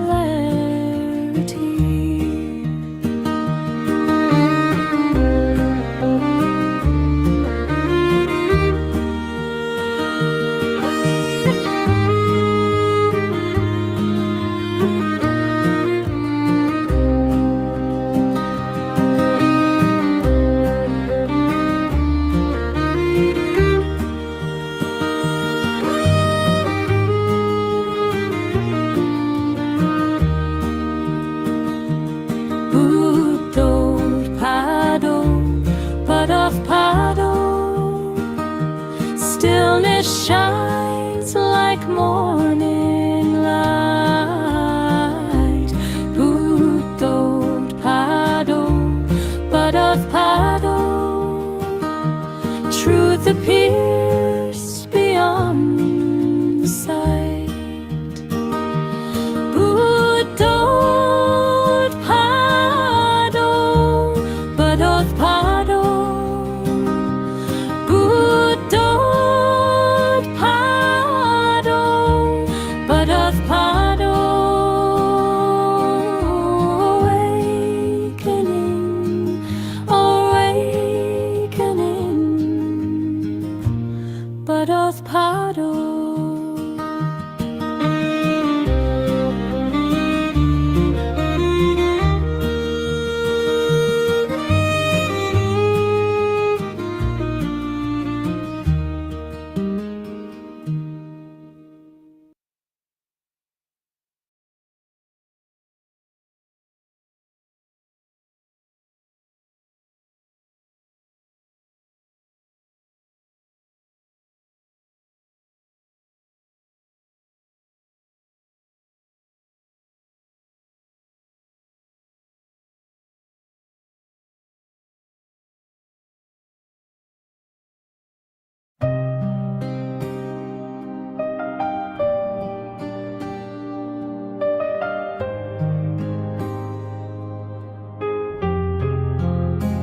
Buddothpado,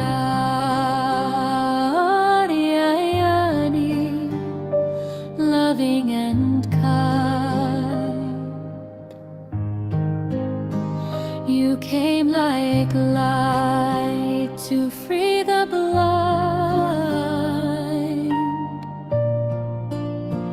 from realms of grace, from heavens above.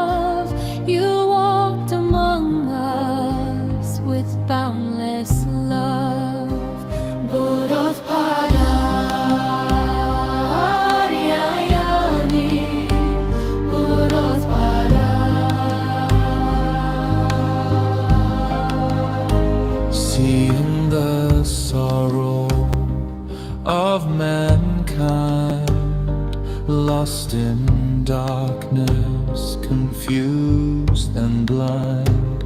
You spread the truth so clear, so bright.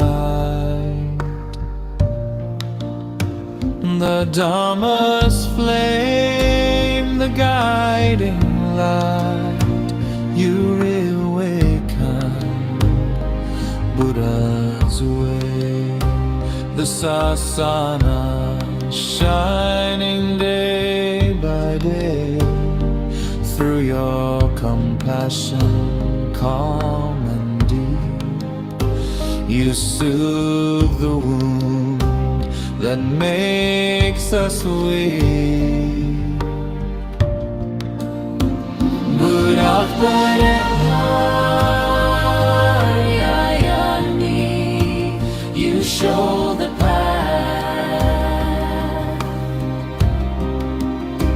through gentle words and sermons vast. Step by step, you lead us on until the night the fear is gone. Buddothpado,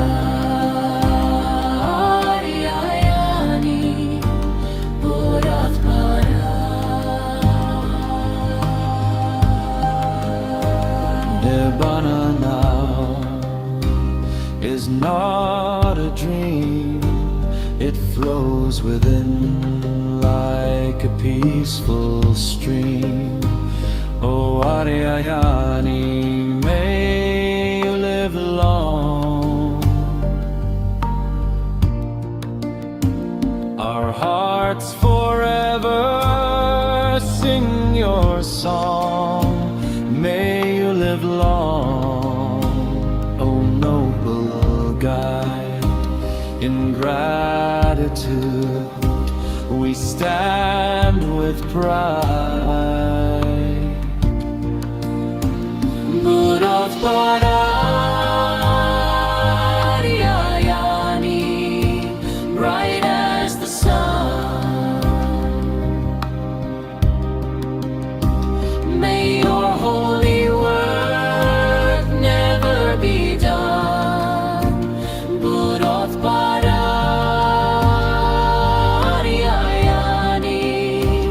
you show the path through gentle words and sermons vast. Buddothpado,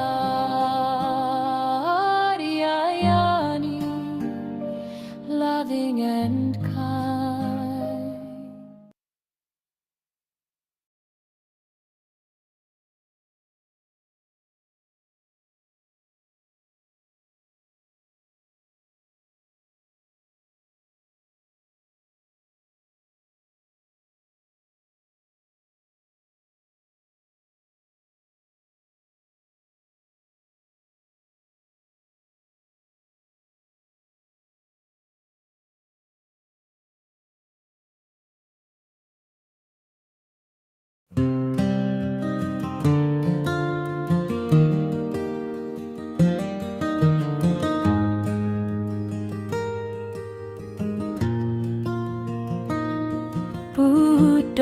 Buddothpado, Buddothpado,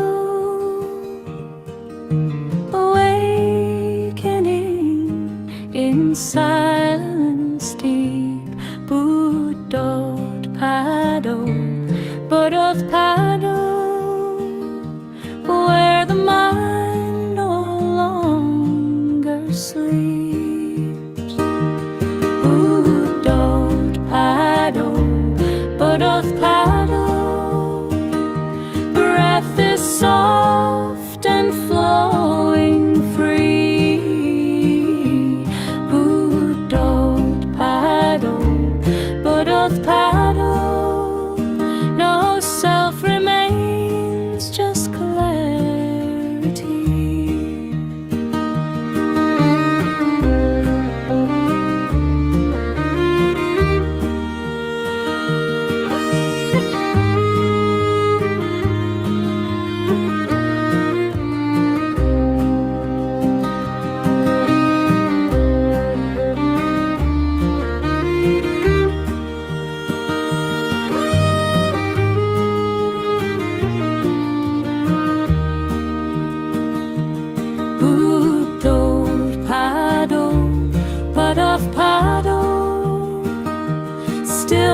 shines like morning light. Buddothpado, Buddothpado, truth appears beyond sight. Buddothpado, Buddothpado, Buddothpado, Buddothpado, awakening, awakening, Buddothpado.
May Triple Gem bless you all. Thank you, Aaron, also for your noble guidance.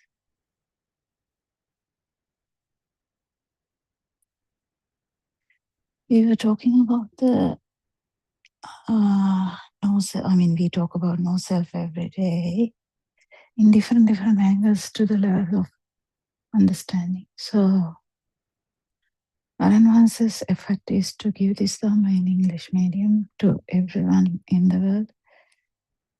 It's a very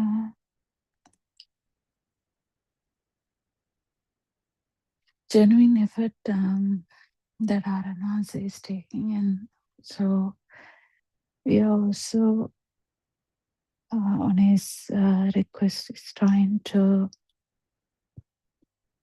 give this as much as we can. So yesterday, even in the discussion, this came out. Actually, in the discussion, it occurred that people are trying to measure how much sadness it came, how much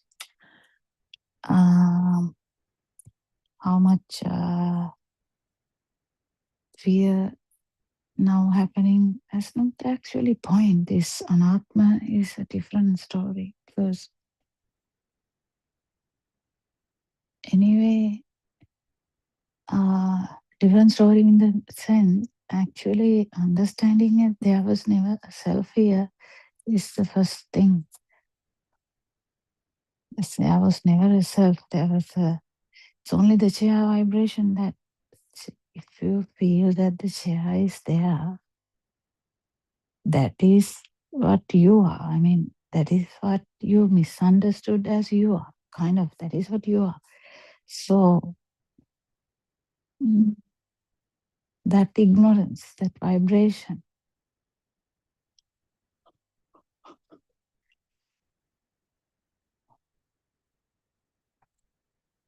that it's very important to understand that if the chair is felt as there, if the son is felt as there, the daughter is felt as there, this family is felt as there. If something is felt as there, that is what is felt as you. Understanding this is the main problem I felt in that discussion, because already with the self-view, still having the self-view, if you try to dissect and try to understand, okay, now I'm not getting the fear of thunder that much. I don't get the fear of the toads that much. It is good, but it's kind of the second one. Kind of it is a fruit of the wrong view becoming the right view. It will happen. Can't do it. So useless judging it also that much. If you get obsessed with the idea that now my defilements are coming down, your self-view may be still there really strongly, and you may be just judging by, this is coming down, that is coming down. Yeah, first your importance is actually catching your own vibration. That power. If you haven't caught your vibration, it's a great disaster.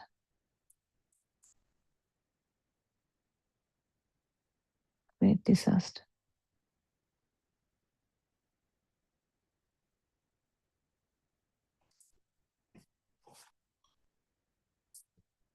So, fully realizing what is this misunderstanding? What is this? At a time, it's only chair or the table. So this is chair or the table, right? So if you feel the chair is there, the same thing, table will be there as well. This self-vibration is difficult to catch, but it is easy to catch with the chair. Humans only can catch this. Otherwise, no one can catch it. But with the chair, the thought,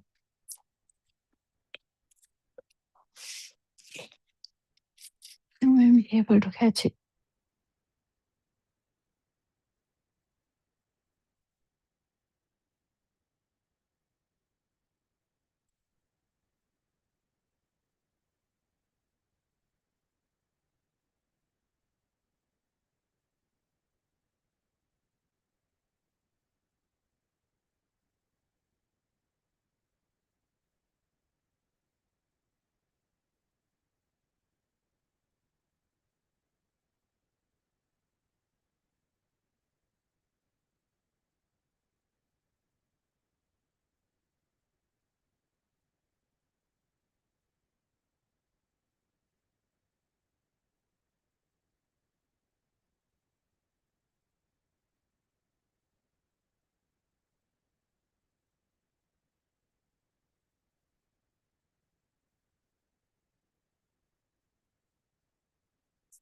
So,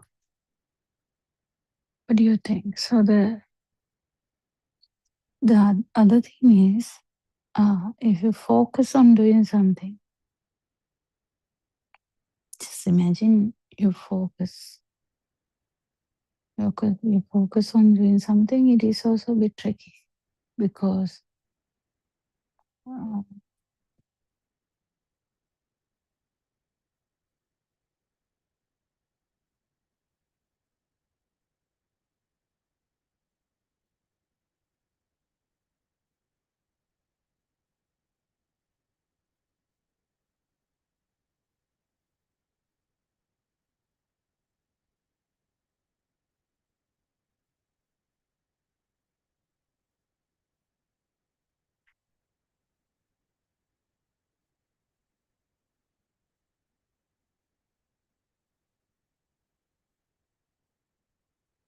so what you want to do?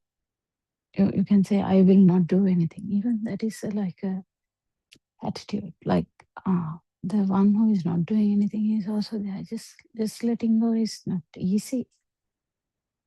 But understanding that in any thought, any attitude, anything that you want to do is actually in the mind. Letting go is not easy.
So you might ask, what can I do? You can actually keep understanding Dhamma. That's all you can do.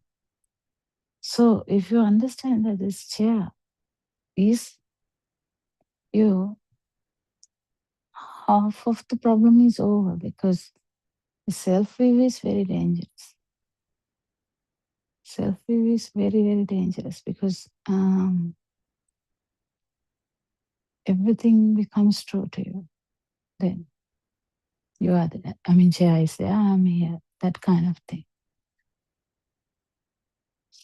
Family is there, I'm here. House is there, I'm here. So just see what you can understand from this sum. The sum is kind of very easy if you take it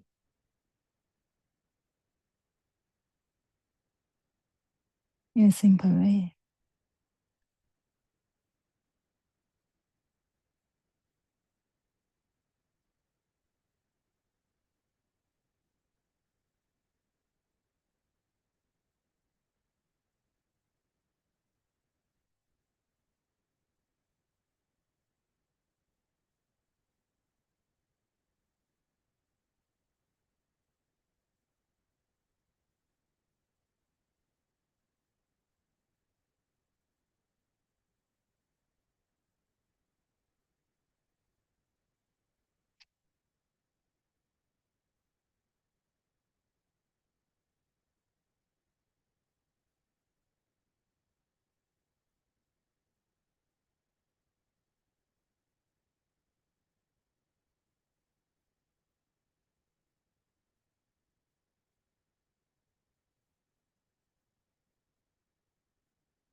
So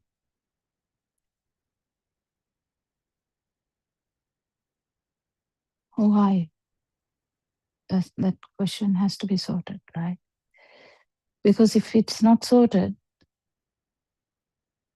you keep talking as you are there and your defilements are coming down. That's very tricky.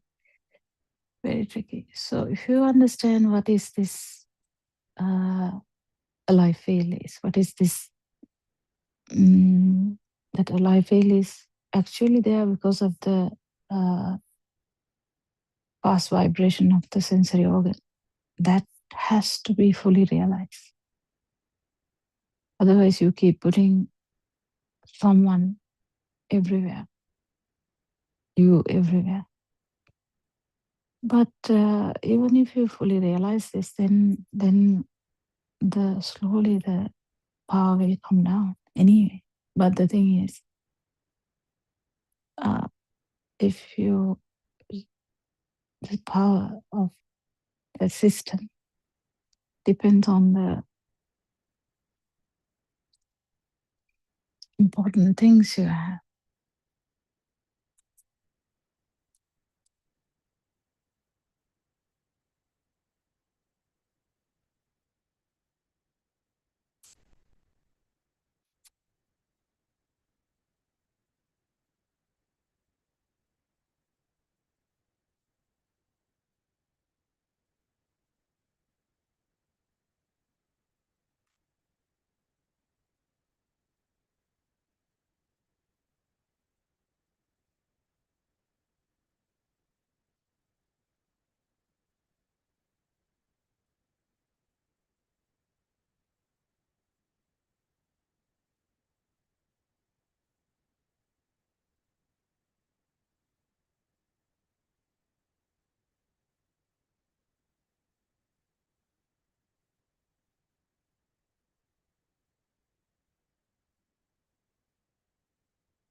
Then slowly this chair power will come down. What chair power? I mean, chair power, there's no chair power at all. Sometimes it is your children, it's your husband or wife, it's your family. What is the most repeated, stimuli that would bring you so much power? The mind power, why you can't exit the mind or the liberate from mind is because mind is so heavy. Because the mind is so heavy.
So it's a very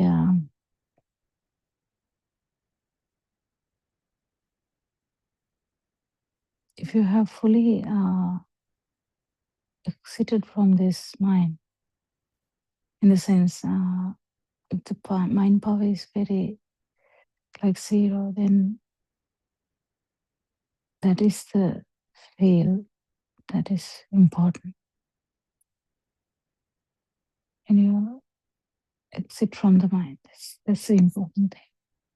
But that will happen once the power of these stimuli is fully realized. In the sense, actually, even not that.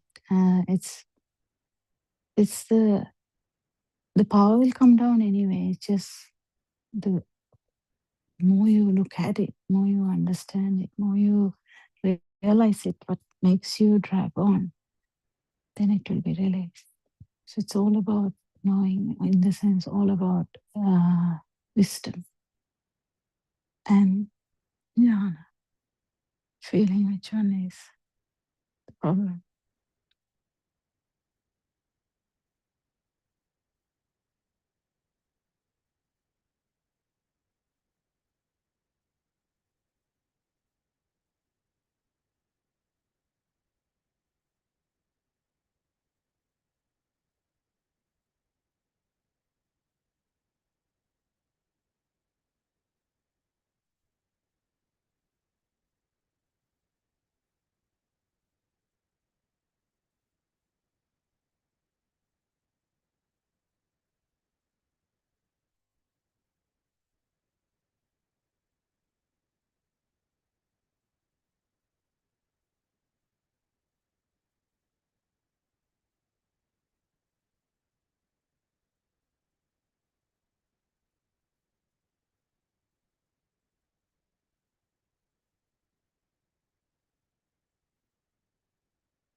So everything about this Dhamma is about truth. So what is the truth?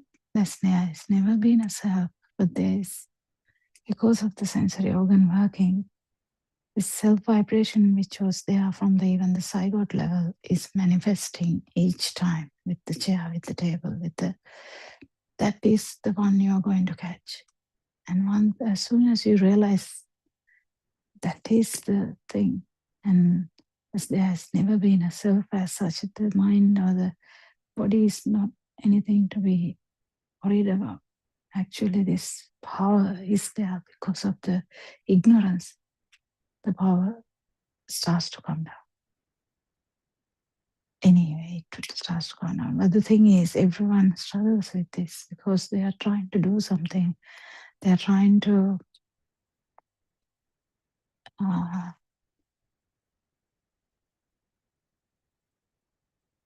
they will enter concentration meditation if they are trying to do something, because trying to do something is actually means but don't misunderstand. You're not trying not to do something either. So just becoming the nature that's what Arana says, telling a lot. Just becoming the nature.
So if you feel like doing something, you have to be careful.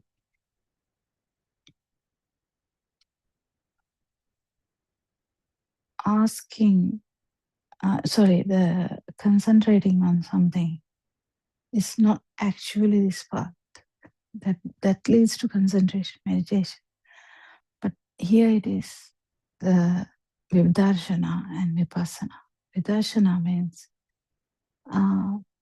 fully realizing on a single stimuli. Vipassana is every stimuli you release. But if you have a stimuli which is you haven't released, that you can think about it. It's okay. But actually speaking, trying to focus on something is not the point. Actually, focus would be how much power you have. If the power is there, you might feel it. If the power is not there, you might not feel it. The other way around, it's ignorance again. Imagine you feel something has power, then you have to realize that's actually the sensory organ. If you don't do this, each time there is a problem of misunderstanding. Once you understand why you are not releasing from your mind is the misunderstanding of sensory organ. And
so the fully realizing the mind is the main thing, the power of the mind. Why it is not releasing? So temporarily it releases when you actually feel in your own vibration. The same thing, it temporarily releases from the mind, but it's not completely released. So the temporary release can happen, but that's not good enough.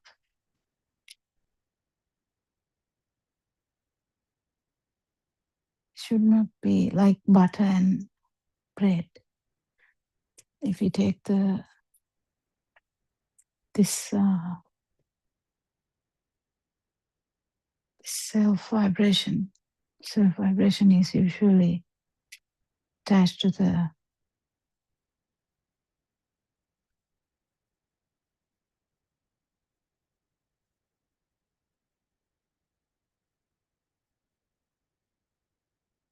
attached to everything.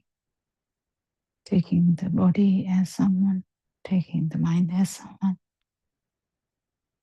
Now, in the discussion, someone told about, the past experiences of meditation where out-of-body experiences. Actually, this Dhamma is nothing like that. This Dhamma it's kind of the same, but not same, because this Dhamma is fully realizing that the body is not you. Actually, no, because as even the people with meditation, even if they have the body, out-of-body experiences, they detect this is my body, this is me. So they are telling mind as me. So see, even in there, the misunderstanding continues.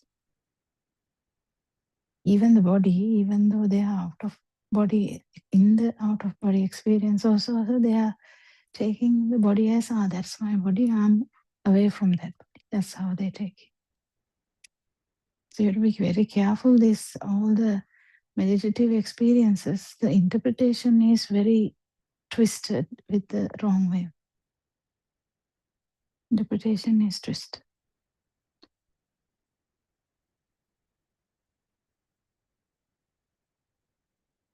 Even someone says, no, I know that the body is not me,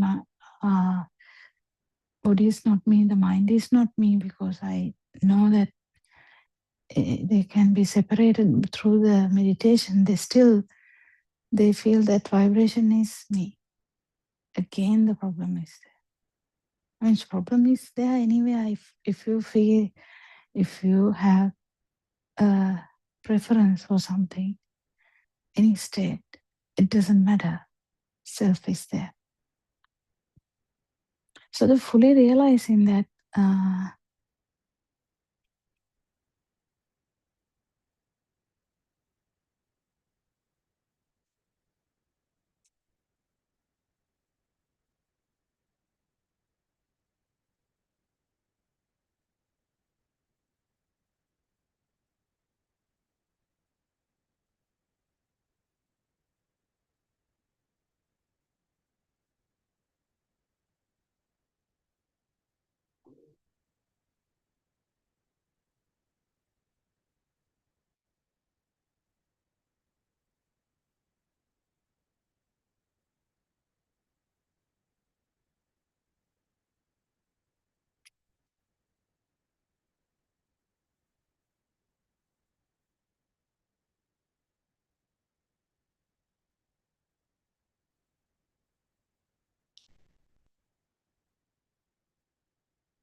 This whole thing can be very confusing actually, but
so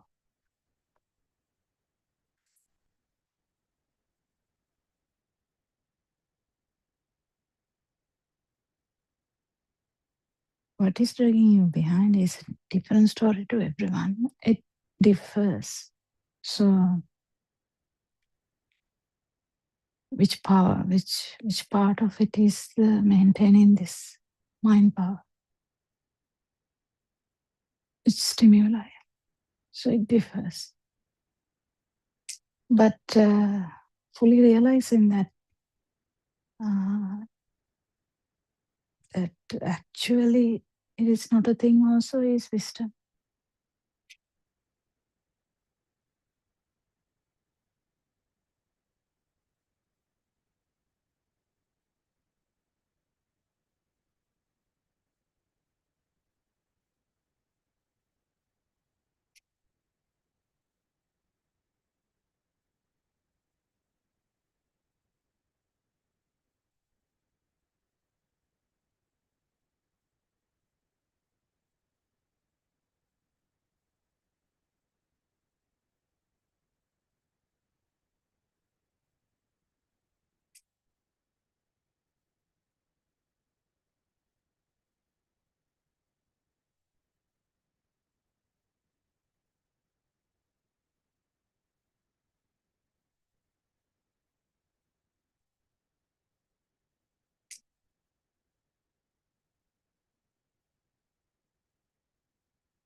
good if people can come and help in the discussion so that everything comes out in different angles. What you're trying to do, what you're not trying to do, what you define and are doing, whether you are in right view and right.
So what is your vibration? If Varanasi asks, if you do you actually know what it is? Who are you? Question. You have to exit the mind and see what that answer is. And that one,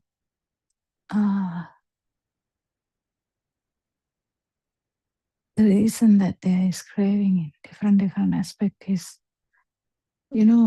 in mind we were talking about craving 3 types. Sensual craving, craving to become, craving to not become. That's very interesting actually, the craving to become or craving to manifest or craving to exist and craving to not become, craving to not manifest or craving to not exist. That's a very interesting area because that's because of the craving to not become or craving to become is because the mind is taken as you. Because if it is fully realized, then there is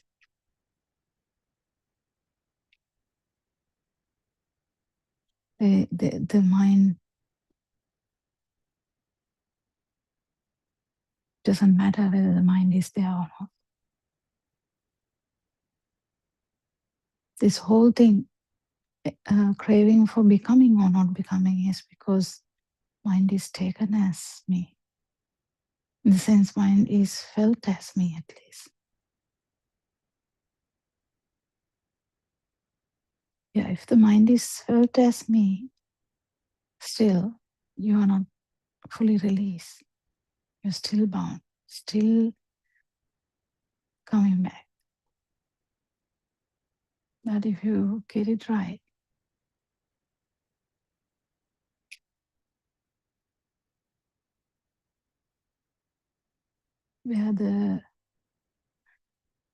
why the mind is felt as a thing.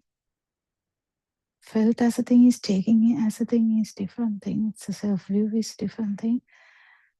The perception is a different thing. Because the form level, the perception is still there.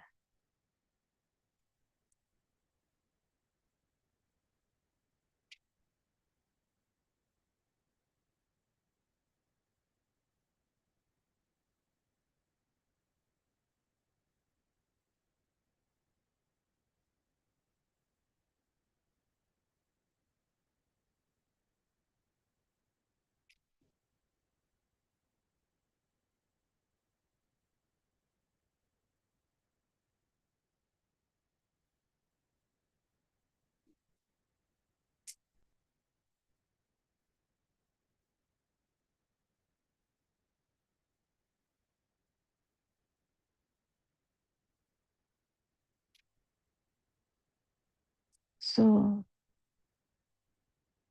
if the mind is felt as the thing, you need to understand which stimuli is dragging you down into the mind. So something, whatever the perception that is felt as a thing is there, that's why.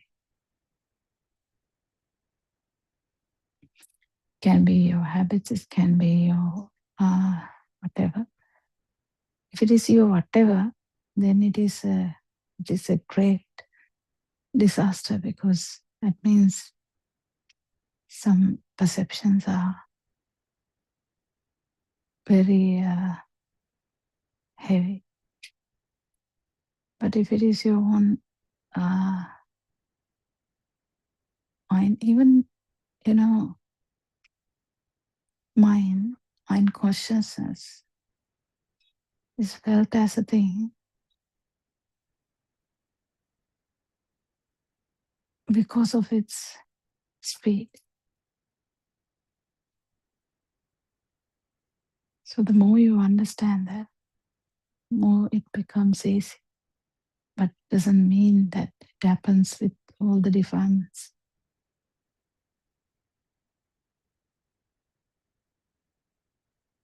Now the Angulimala, in Lord Buddha's time, Angulimala also become an arhat, right?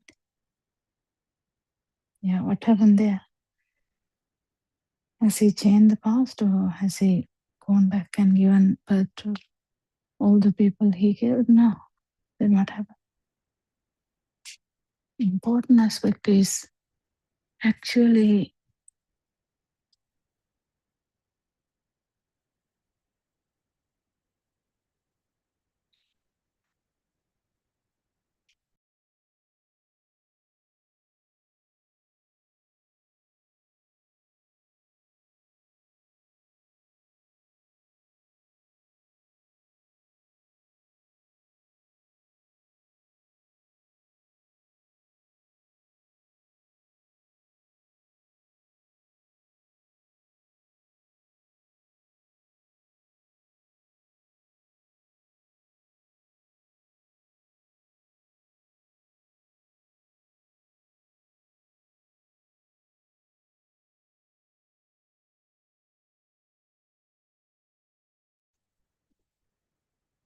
so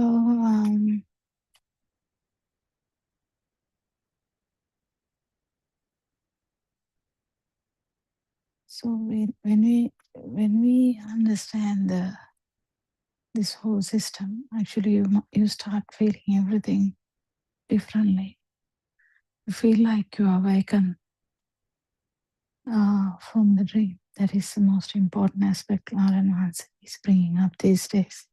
He brought up that for a long time, but these days he's trying to get everyone to fully realize that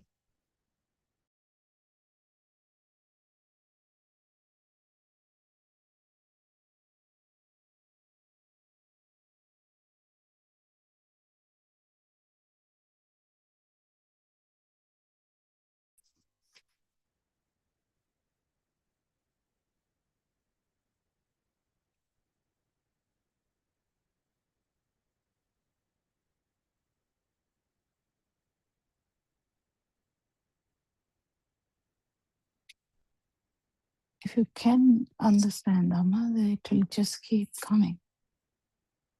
First, it will be active contemplation. Second, it will be passive contemplation. Third, it will be no contemplation, but will feel Dhamma anyway. So, no self-perception.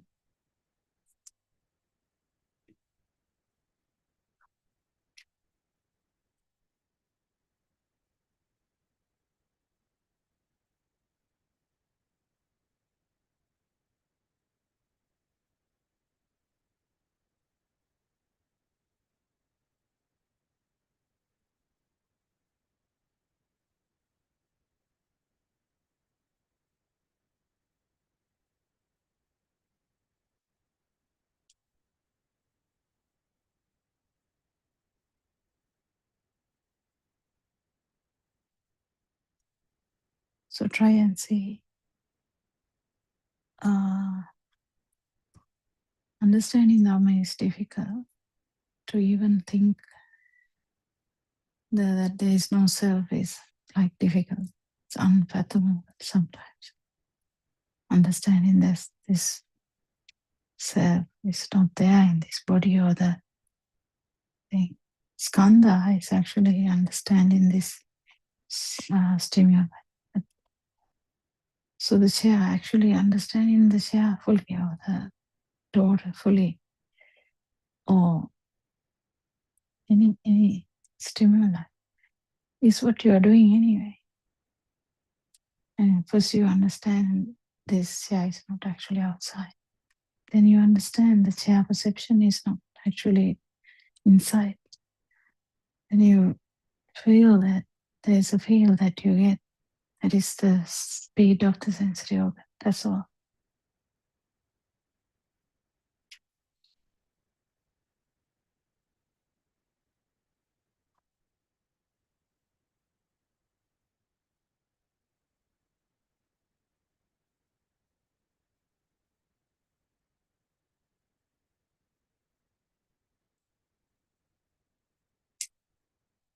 May Triple Gem bless you all. Thank you, Aran Answer.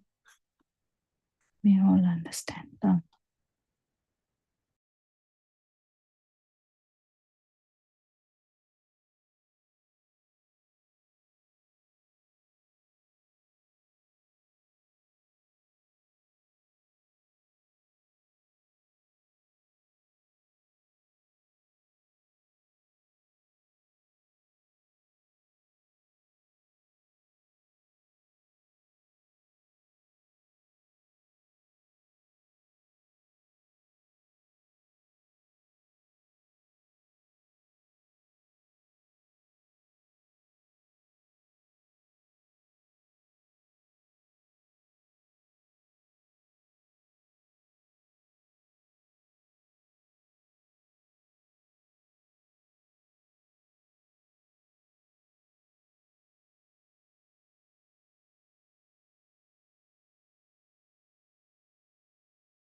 May the Noble Triple Gem bless you, and welcome to the Buddothpado PeoTV YouTube channel.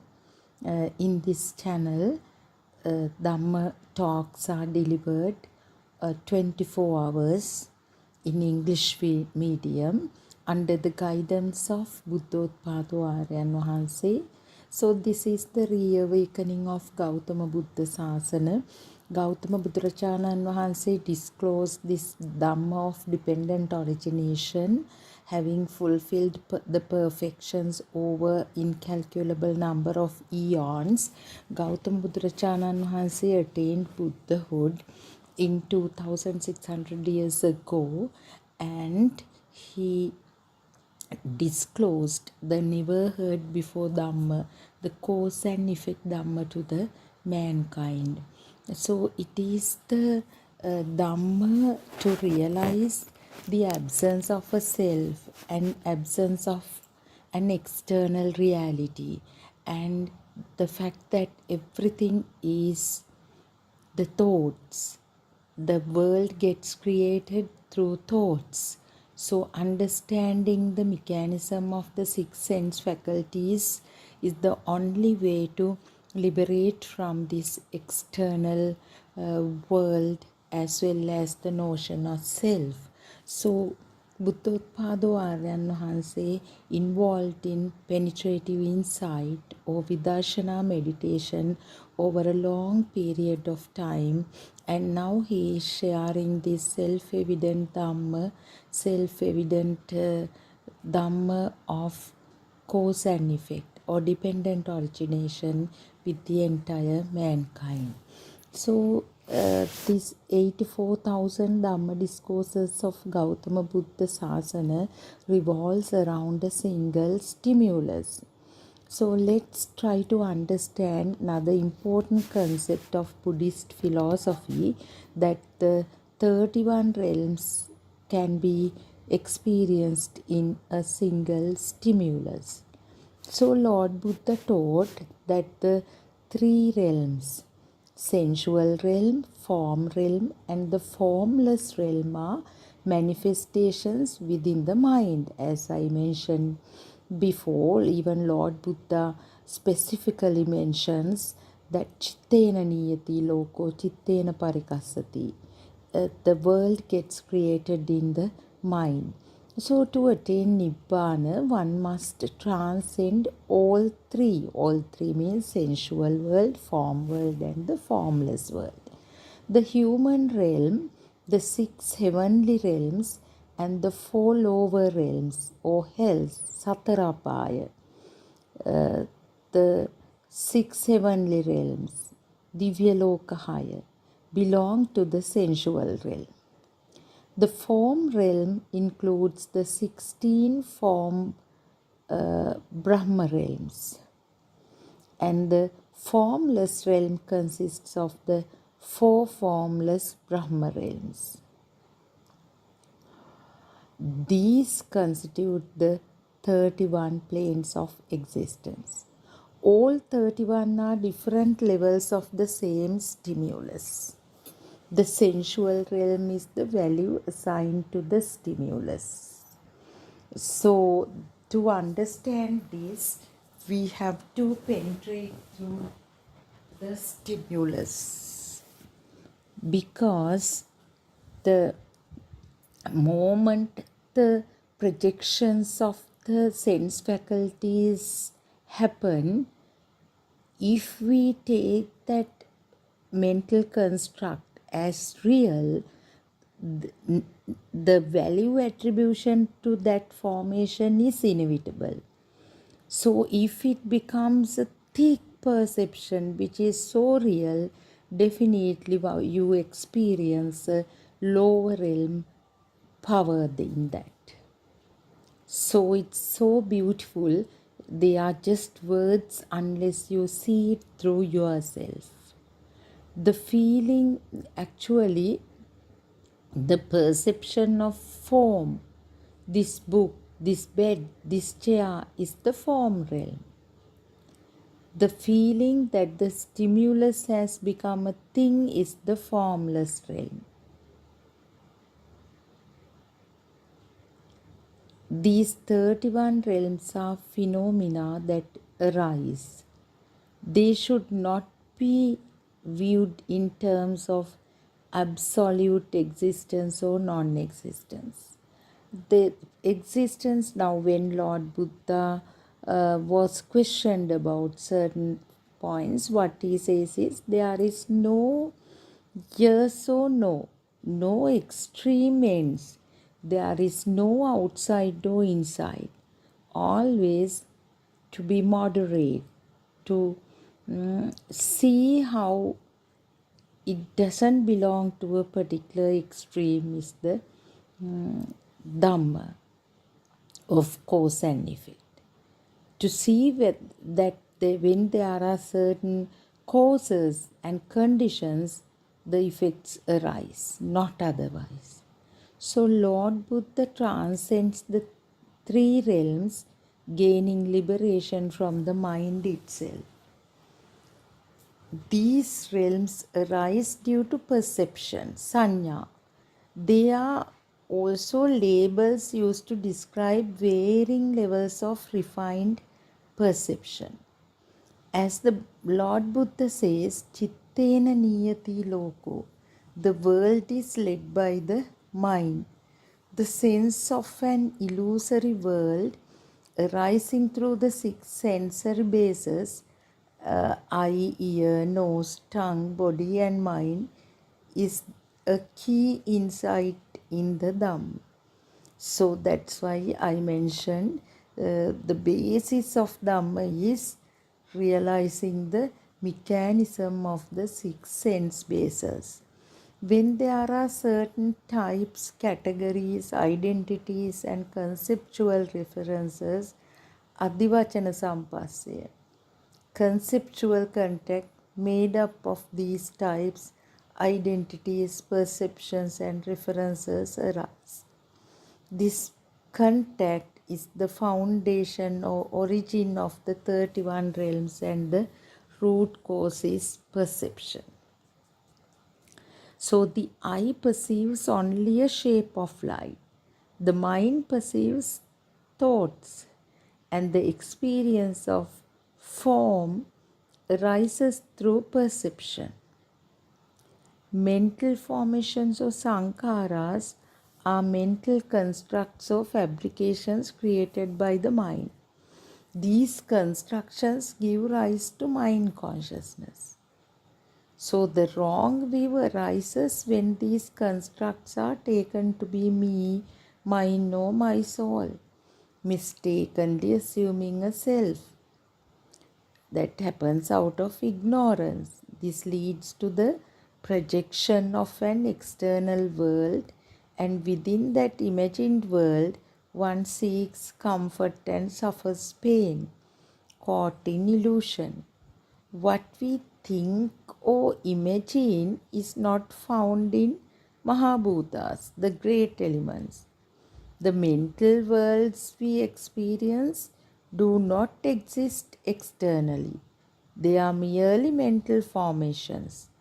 This is simply a process of cause and effect, nothing more than the natural unfolding of Dhamma. Now, the eye actually perceives certain shape of light. This is also, if we take another step further, the eye, physical eye means the vibrations, and the things made up of four great elements are also in vibratory nature. So when the eye is open, these vibrations of similar frequencies come in contact. So some formation arises with that shape of light.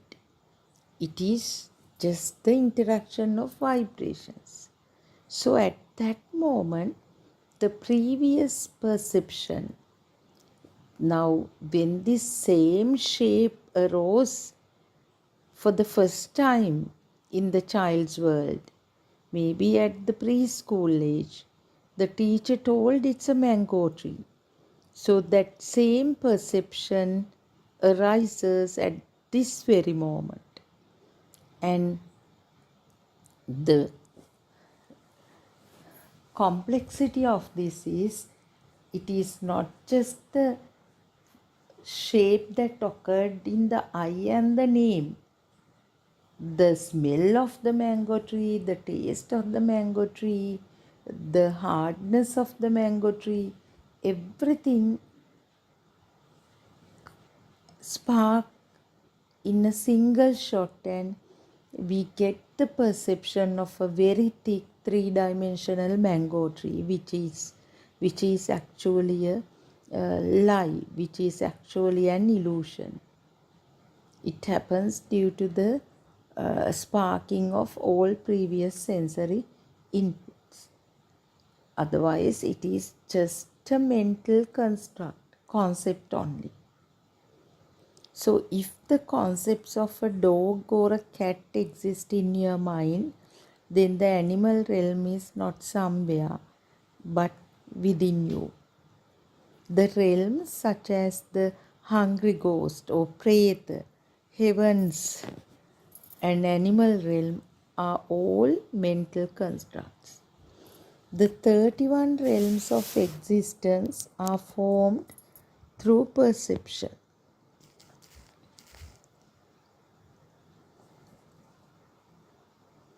When desire or anger arises because the external world is perceived as real, the mind reacts with clinging or aversion, and this process is rooted in ignorance.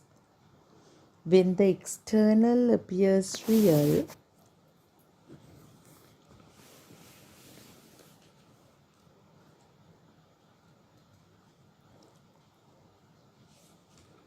actually, when the external appears real, perception becomes solidified and prominent.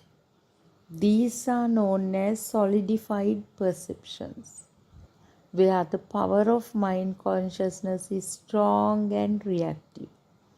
In contrast, refined perceptions arise when the power of consciousness is subtle.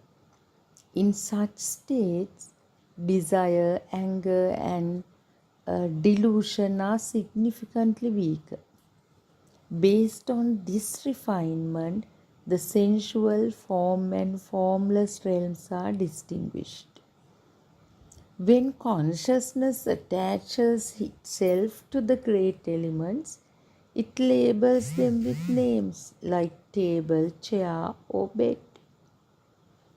This naming and labeling arise from ignorance. Just like spring of water nourishes a seed, craving nourishes ignorance.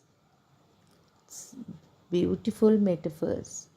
Like a spring of water nourishes a seed, craving nourishes ignorance, allowing it to grow.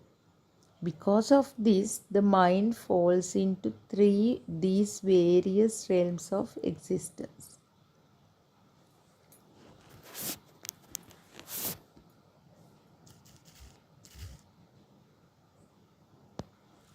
At birth, did you know these are heavens or these are Brahma realms? No, you did not. These are merely perceptions. You believe you will go to heaven after death, but this is only a thought constructed by the mind. When one aims for heaven, craving may arise.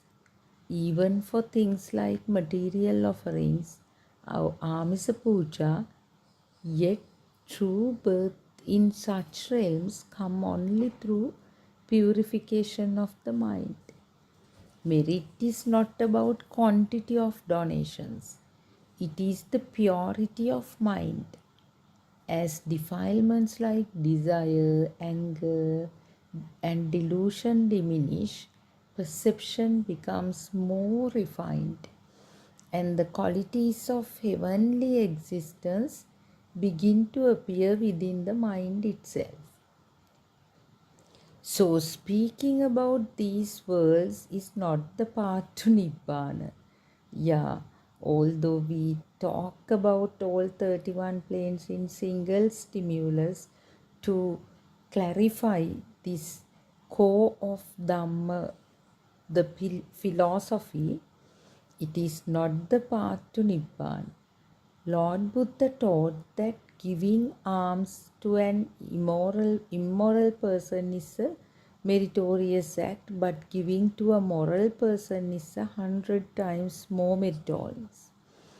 Even greater is giving to a noble one who has attained a stage on the path to Nibbana. Yet far beyond all of this is the liberation of the mind, even for a single moment, by seeing the truth of the stimulus. It is the highest form of meritorious deeds if we analyze it from that perspective. This is the highest form of giving, the gift of Dhamma.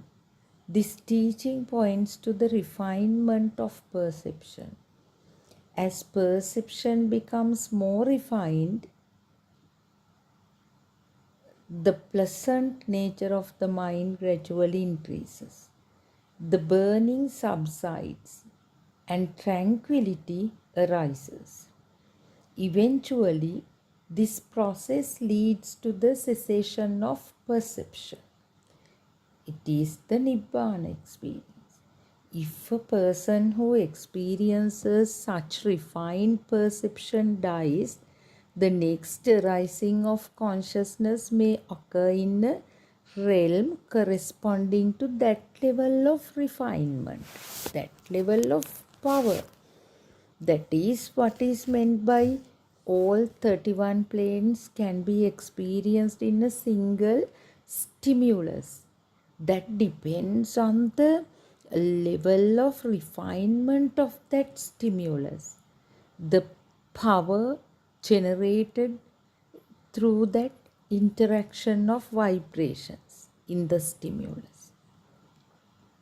So let us imagine a source of energy. In a hydropower station, very high voltage electricity is first produced. Through transformers, this voltage is stepped down, for example, to 11,000 watts, and then further reduced to about 230 watts for domestic use. For small appliances like bulbs, it may be reduced further to just 5 or 10 watts. Step by step, the raw power is refined and transformed. In the same way, within the 31 realms of existence, perception also becomes gradually refined. Consider dreams. When you are dreaming, you cannot simply change the dream at will. In the dream, there are houses, people, properties. Yet they are all perceptions. These perceptions give rise to mental formations, like spinning of a fire band creating a ring of fire. There is an energy in the process, and it is the energy of the mind. If you were to die while asleep, your body would merge back into the earth, but you would not wake up from the dream. It would still be your world.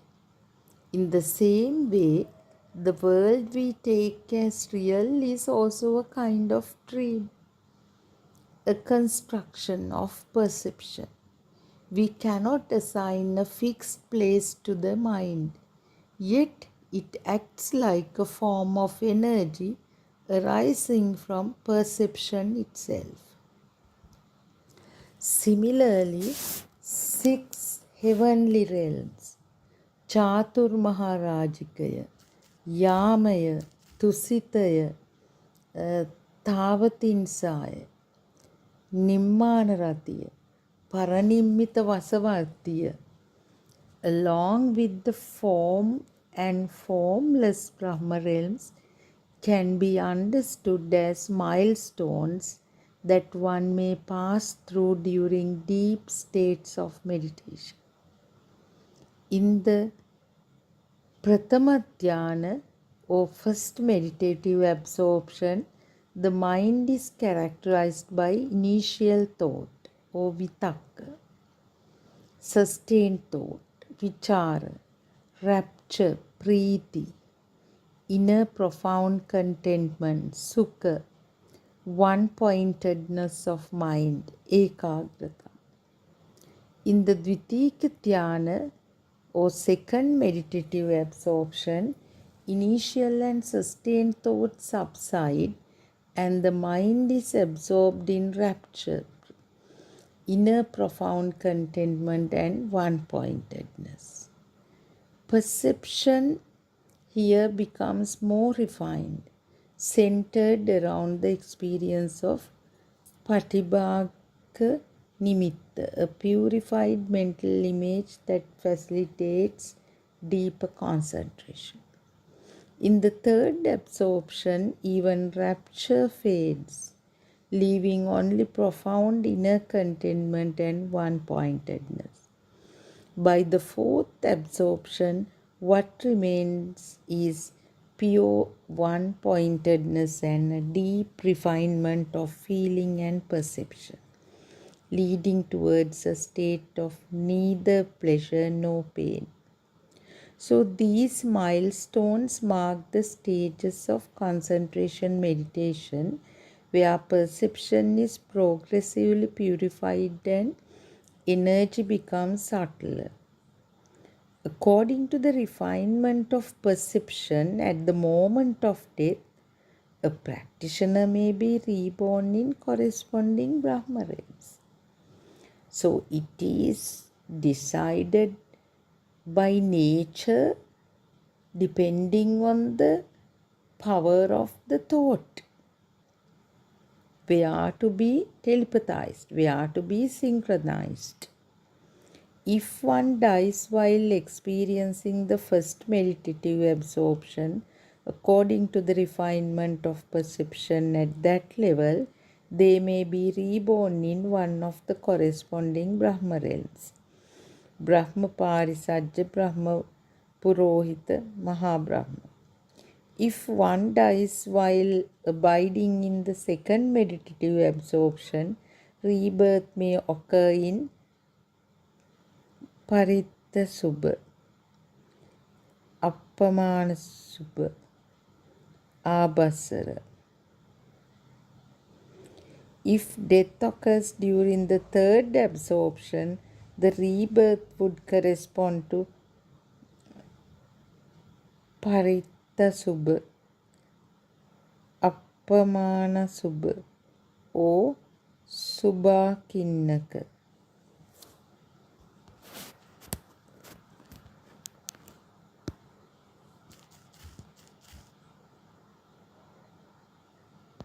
At the same time, if one dies while in the fourth meditative absorption, Sattaravana Dhyana, where perception is greatly refined, rebirth may occur in the Asanya realm, the perception plane, a unique Brahma realm where beings exist without conscious awareness. When one clearly sees that the external world is not ultimately real and that even the mind itself is not real, there is no ground left for clinging and thus no room for discursive thought. At this stage, mental formations begin to fade or completely cease. Though we cannot force thoughts to stop by willpower alone, when one sees the true nature of thought, it happens. At this stage, mental formations begin to fade or completely cease. Though we cannot force thoughts to stop by willpower alone, when one sees the true nature of thought, how it arises in dependence on conditions, the craving, aversion, and delusion bound up in those thoughts begin to dissolve. When one fully realizes the true nature of the external world, freedom from attachment to the sensual realm follows. This marks the arising of right view, the entrance to the stream, and one becomes a sotapanna, a stream enterer. With the establishment of right view, solidified perceptions no longer take shape.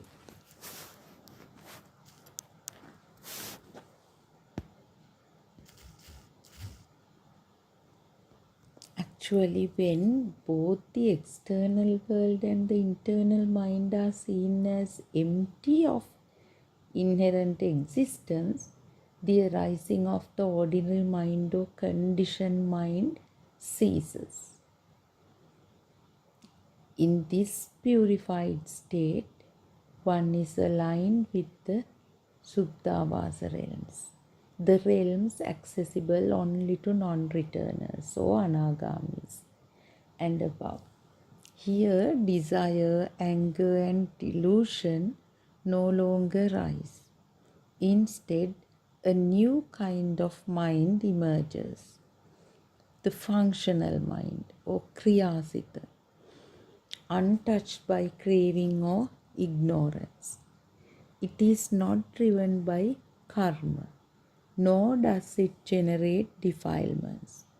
Kriyasita, functional mind or action mind, does not generate defilement. With the arising of the functional mind,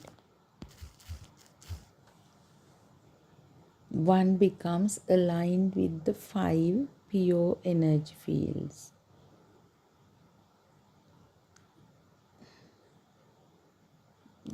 Actually, with the rising of the functional mind, one becomes aligned with the 5 pure abodes, Suddhavasa realms. Avya, Apa, Sudasa, Sudasi, Akanita. In this refined energy field, there is no rebirth, because the causes for continued existence, craving and ignorance, have been extinguished. This is the realization of the emptiness of energy, the non-arising of formations, and the end of becoming or power. According to the level and quality one's mental energy, different types of worlds, whether refined or coarse, are constructed. The coarser the mind and the stronger the defilements such as desire, anger, and delusion, the rougher the world that manifests. So when mental energy is strong but heavily tainted with defilements, it gives rise to very coarse realms such as hell. As the defilement slightly weakens, the mind may generate the Asura realm. With further reduction in defilements but still dominated by ignorance and instinct, the animal realm arises. As the mind becomes more balanced and the defilements further fades, human realm is constructed. So if the mind becomes even more refined, imbued with virtue and concentration, it gives rise to the heavenly realms. As refinement deepens further through meditative absorption, one enters the realm of form Brahmas. Beyond that, when perception becomes extremely subtle, the formless Brahma realms arise. Ultimately, when the mind is completely purified and no longer generates formations, the energy becomes neutralized. There is no construction of any world. This is the cessation of conditioned becoming. If you take it as though there is truly something, whether Nibbana or some external thing out there, you are still caught in wrong view. As things are in reality nothing more than vibrations, momentary expressions of energy. Within this subtle vibration, mental formations, verbal formations, and bodily formations arise. The 31 realms of existence are not elsewhere. They are all embedded within this very vibration. It is the stimulus, the very spark from which perception constructs the world. When one is liberated from this stimulus, when the illusion of substantiality is seen through, that is the realization of Nibbana. Actually, both what we call good and bad are merely views. So, when one is released from all wrong views, he naturally abides in right view. This is not the adoption of another belief, but the dropping of all constructed positions. Everything we label as child, birth, death, and so on is composed of the 5 sensory inputs: form, sound, smell, taste, and touch. When it is fully understood that all these phenomena are empty of inherent existence, one becomes free from all realms of becoming. Even heaven can be experienced within this very stimulus, for it is your own mental construction, shaped by the quality and level of your perception. Reality constructs itself in accordance with the vibration, the nature of mind. This is why the Dhamma is called self-evident. It reveals itself through direct understanding, not through belief. So when a thing is assumed to exist, then naturally the ideas of past, present, and future arise, and with them the perception of a world. From this the notion of a self or me also emerges. But when it is seen clearly that there is no thing, then all of these time, world, and self dissolve. What remains is the timeless Dhamma. What actually traps us in an illusion falsely believed to be a soul or self arising out of vibrations is formed through sound and color. To see through this illusion requires wisdom. When one liberates from this illusion and the conditioned processes are neutralized, the experience of Nibbana arises. Lord Buddha points out to this in Majje Sutra, saying, Yo bante vijitva majje mante. One who, having seen clearly, becomes wise in the middle. With this realization, one becomes a Mahapurusa, a great being. So this is the true Buddhist actually, not someone who merely follows form or labels, but one who has no clinging to things and who has gone beyond becoming or bhava. The one who truly sees the cessation of becoming is the one who walks the path of the Buddha. So when one holds the view that there is something within the mind, suffering arises.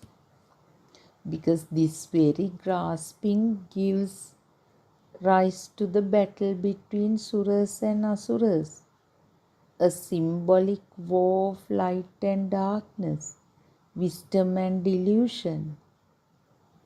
Here the death bond, Marabandhana, of the asura is present. The trap of clinging to identity.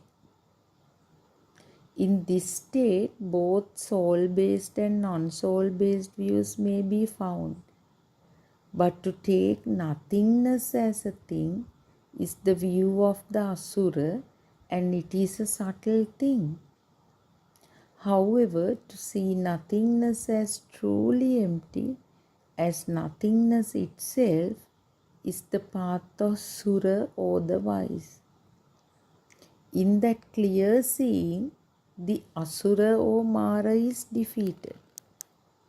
In Rohitatta Sutra, Lord Buddha teaches that one cannot reach the end of the world by traveling to distant places, and the end of the world cannot be found externally. Yet without seeing the end of the world, one cannot realize Nibbana. The world the Lord Buddha refers to is not an external place, but the world constructed by the six sense faculties. It is the mental world formed through seeing, hearing, smelling, tasting, touching, and thinking, all arising from the sense basis. When one liberates the mind through direct insight into the truth, one sees the end of the world is not out there, but within the field of experience. This also occurred in the Lokantagamana Sutra, where the Lord Buddha explains that the world is made up of the feelings and emotions that arise in dependence on the eye, ear, nose, tongue, body, and mind.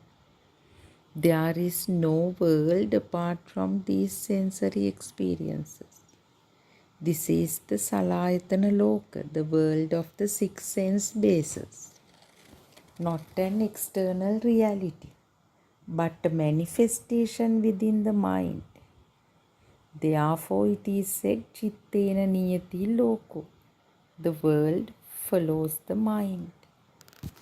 So, this is actually so beautiful to now this explanation. Actually, 31 realms in the single stimulus. It is nothing but the level of power or the thickness of the stimulus, or simply how true the world is for someone. World is represented through the single stimulus. So Salayatana Loko, if we dig it deeper, Salayatana Loko, that is the truth. The world gets created through the six sense bases. So this happens in 2 rounds. Lord Buddha beautifully explains it as Vattam Vattati. In the first round, a single sense base initiates the formation, and the second phase, all sense faculty inputs spark, and the identification happens through the mind consciousness.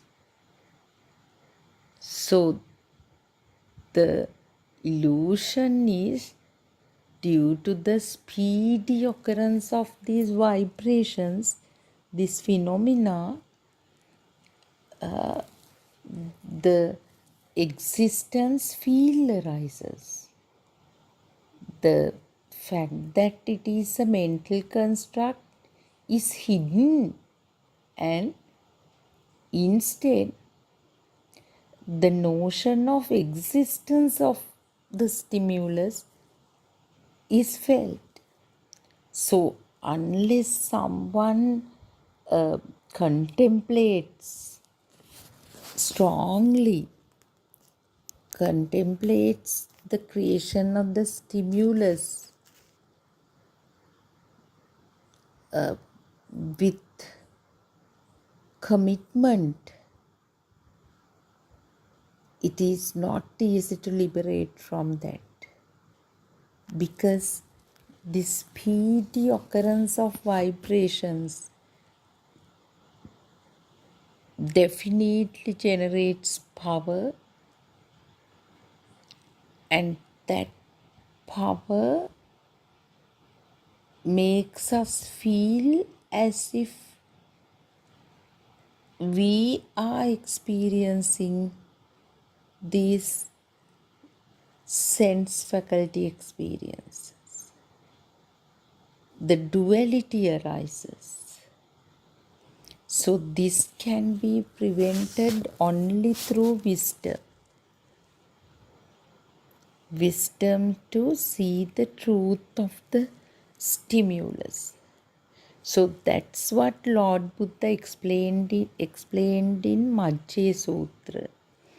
How the vibrations of similar frequencies interact. It's a natural phenomenon. The vibrations of positive and negative charges interact and generate power. So that is a natural phenomenon. This power is the cause for the existence field, and this existence field causes the self-existence field. So that's where the problem lies. That's where I, me, my feeling arises. So actually, to liberate from this, there is no other way to liberate from the stimulus other than fully penetrating through it. For that, the three great wisdoms, the Pubbē Nivāsanussati, Chutupapāta and Asavakshya, should be there. So when the I functions, that those vibrations, speedy vibrations spark, how does this identification happens? It happens due to previous perceptions. In a previous occasion, some introduction was done. Now if we go back to our childhood, lot of teaching was done, introductions were done, maybe at the age of 3 or 4. That is the sky, this is the mother, father, ground, water, hardness, softness, bird sound, dogs barking, peacock sound, the taste of the rice, taste of the pineapple, taste of the mango, the smell of the jasmine, smell. Lot of teachings were done. Mostly it was done at home, and it was formally done in the preschool. So even the colors were introduced. So that is how these perceptions got accumulated, in the sense got established. So later stage, whenever the sense faculty experiences a similar formation, naturally the name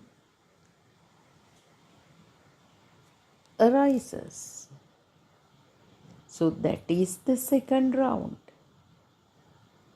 The moment the nose faculty functions, some vibratory interaction of smell happens, that prior perception reoccurs. It synchronizes and it becomes the smell of jackfruit or smell of the rose. So with that, the sense of existence, this jackfruit exists somewhere and that smell comes from it.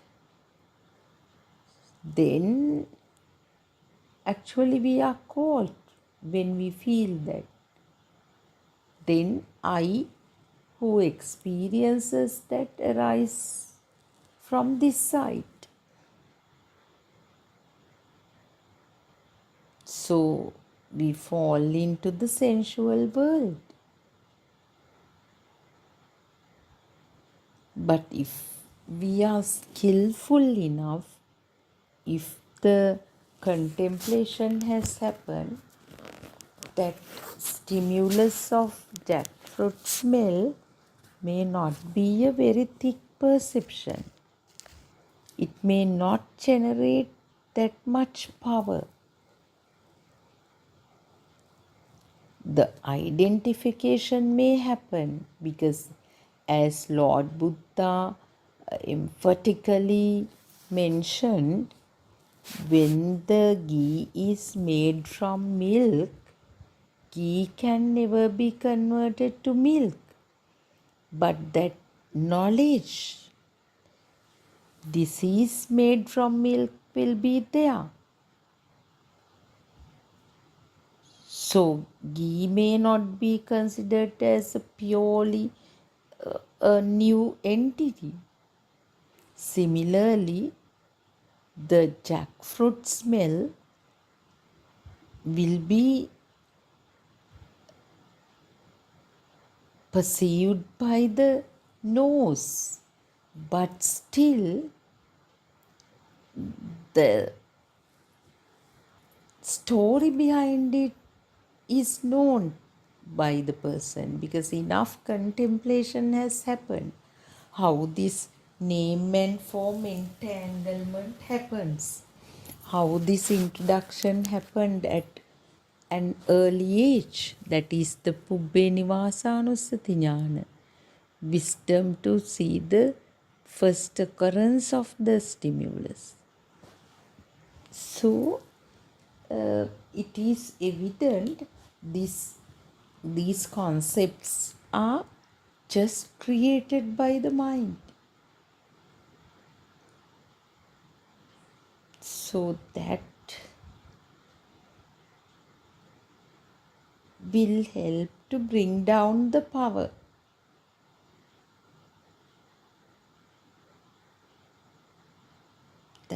They are mere whatever one experiences, they as people, as places, as things, they are all mental constructs.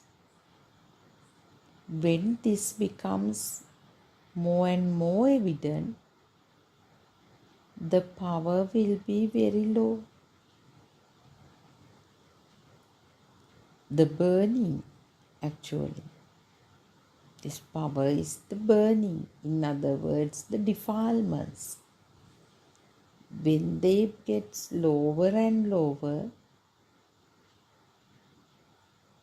the person gets closer to Nibbana. So there is no other way to attain Nibbana than seeing the truth of the stimulus, that all external entities are mere thoughts. One should have a thorough understanding, thorough contemplation, because now our spiritual teacher has introduced 4 points of contemplation. The first point of contemplation is to experience all entities that are perceived by the sense faculties are mere mental constructs. So it's very simple.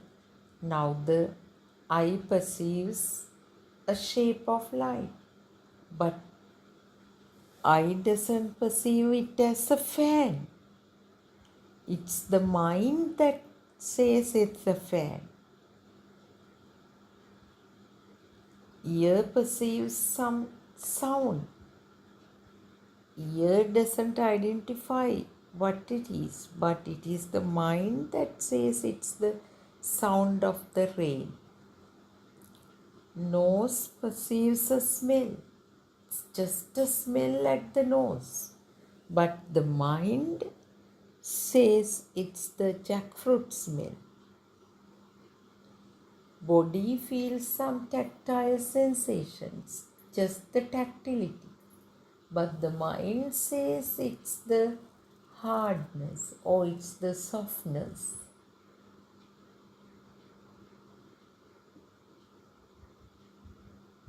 Thought arises in the mind,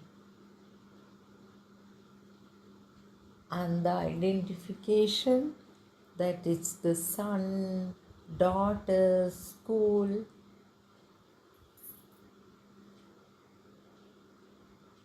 happens instantaneously. So the tongue perceives a certain taste.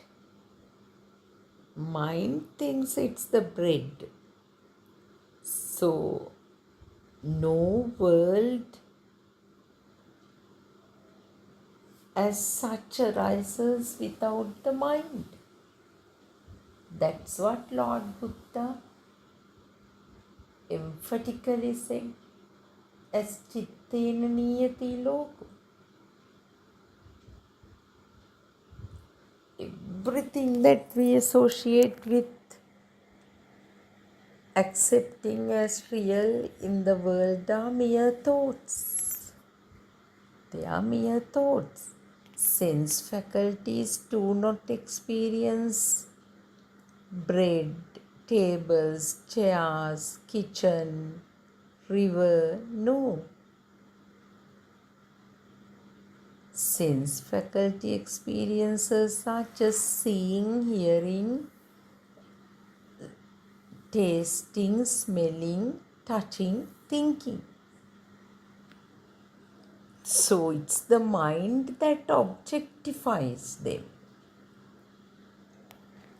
So one should untangle this clearly.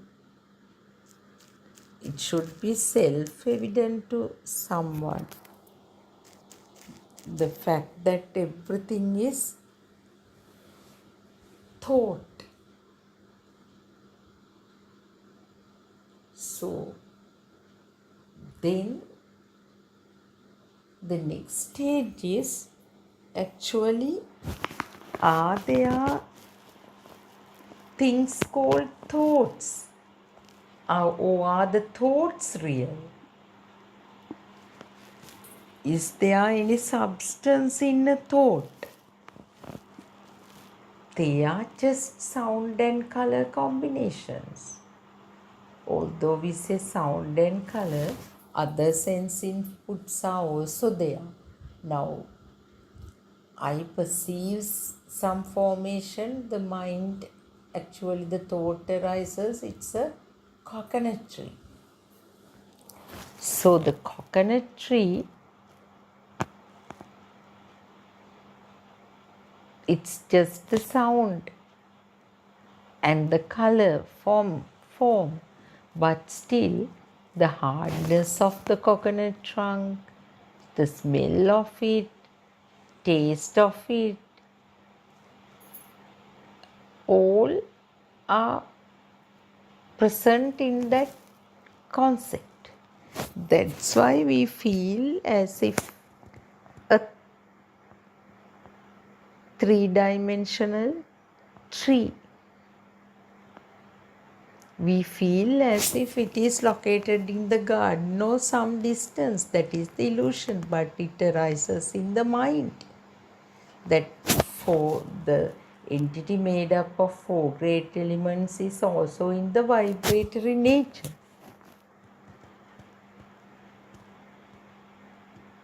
If we touch, it is just the hardness. So all collective sparking is what makes it as a thick entity, the concept. They are mere concepts. So it is extremely important to contemplate on this stimulus regularly until we liberate from it. Then, when we liberate from this stimulus, the mind and the external reality, external actually not, there is no reality, external entities, only the system, the mechanism happens. We see everything as a process. So that is the action mind or the functional mind, which we explained a while ago. So at the functional mind level, there is no power, no additional power. So one gets closer to Nibbana. So the path is very clearly explained. All the philosophy, the concepts are beautifully explained. So we need to explore it and contemplate and then let Dhamma act on the system. So that is the beautiful message shared by the sermons of Buddothpado. There are more than 12,000 sermons in the YouTube and the main website. So please listen to them and please join the Dhamma discussions and clarify and verify the doubts. So we will be able to attain Nibbana in this life itself. So I pay homage at Buddha Dhamma Sangha and our spiritual teacher Buddothpado Aryan Hanse. May the Noble Triple J bless you and see you tomorrow at the same time.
Thiruvan Saranai Aryan Mahansa, Thiruvan Saranai, my Dhamma friend.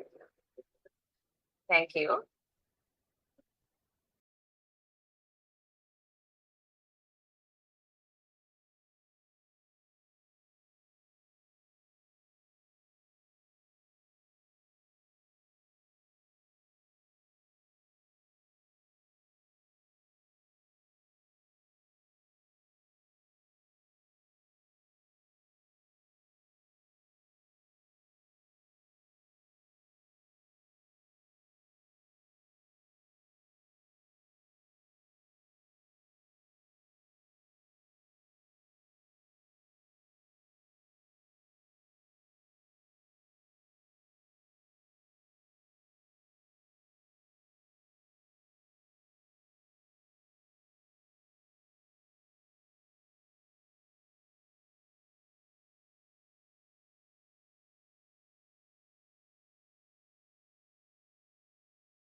Everyone, Saranai, the Dhamma friend, welcome to our English room talk. First, we like to pay our Buddothpado spiritual Dhamma guidance teacher, and we also like to thank you for attending this Dhamma discussion. Today we discuss about Dhamma. Arana joint person. When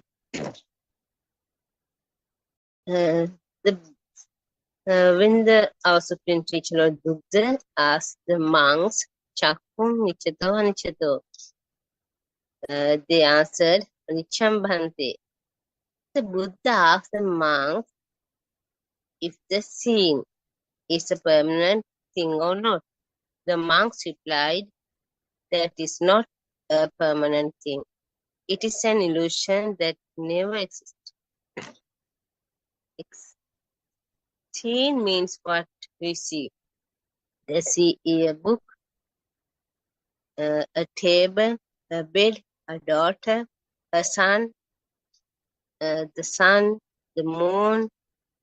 The process of seeing means we see things, we see shapes. It is a rupa aramane, an input from the eye senses. After the monks replies that the seeing is not a permanent thing, the Buddha asked the monks, "Is the seeing a pleasure or suffering?" The monks replied, "Dukkam bhante." The monks replied that the process of seeing is a suffering. Then the Buddha asked, "If your seeing is not permanent, it is an illusion, and if it is a suffering, then can we assign a life of what we see?" The monks replied, "No hetam bhante," meaning that no, you cannot assign a life to images. What the Buddha teaches us is that is an arhan anatma dharma. There is no life in what we see and feel. There isn't a self either. Either pachitavi means that there are no things, nothing exists. This universal law is very complex. Now let us see Is there anyone anywhere? We think that the image we see in the mirror is me. That is only a thought. Just a thought. Is it anywhere? I thought so. Now you have learned to the practical. First, you need to have a knowledge about the universal law. Listen to sermons. Acquiring knowledge is called Suttamenya. To be practical, you have a maintain an awareness about the thought. You receive at every moment, apply the wisdom of Yatha Bhuta Jnana, which means you look at the thought and know that this is not something coming from the outside, but it is only a thought from your mind consciousness. Also know that this thought is also a lie. Do not accept any stimuli coming from your six senses as true. Nothing truly exists. There's nothing to believe in. Coming back to your question regarding Natimoksha, the role of contemplation about the four requisites of a monk. Should you contemplate only on the four items, which are the robe, food, shelter, and medicine? What about the rest of the thoughts of associate with? You should contemplate on the food and apply that to smell the worm, to the cold, and to the touch as well. Contemplate and require it is belongs to you. Contemplate using the wisdom of Yatha Bhuta Jnana, that there is nothing outside, that it is only thought, and that thought too does not exist. It also a lie. See the pure truth in the thought. So coming back, whenever you get a aramunu or stimulus from seeing an image or color, you do the pratyaksha. See with the wisdom of Yatha Bhuta Jnana. Then when you hear a sound, you do the pratyaksha. And this point, by applying the wisdom of Yatha Bhuta Jnana, apply the role of the awareness of pratyaksha to the smell, to the taste, to the warmth, to the cold, and to the feeling of touch as well, and inquire, is the me feeling can be there? You need to apply the whole discipline only to the four expenses for robe, cloth, food, shelter, and medicine. You can apply the wisdom of Yatha Bhuta Jnana to each and every thought you receive. This state of nothing, allowing ignorance to trick your belief in delusion is called avadya. Ashesha viraga nirodho. Avadya means ignorant. Avidya, sorry. Avidya. Avidya ashesha viraga nirodha. Avidya means ignorant. He is not believe in the outside, and he will not believe that there is life in what you see.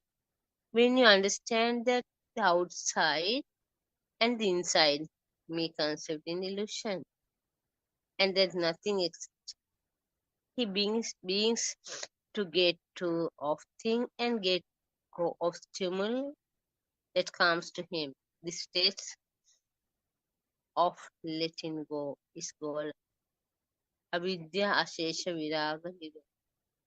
So now we understand that design something using sound and image.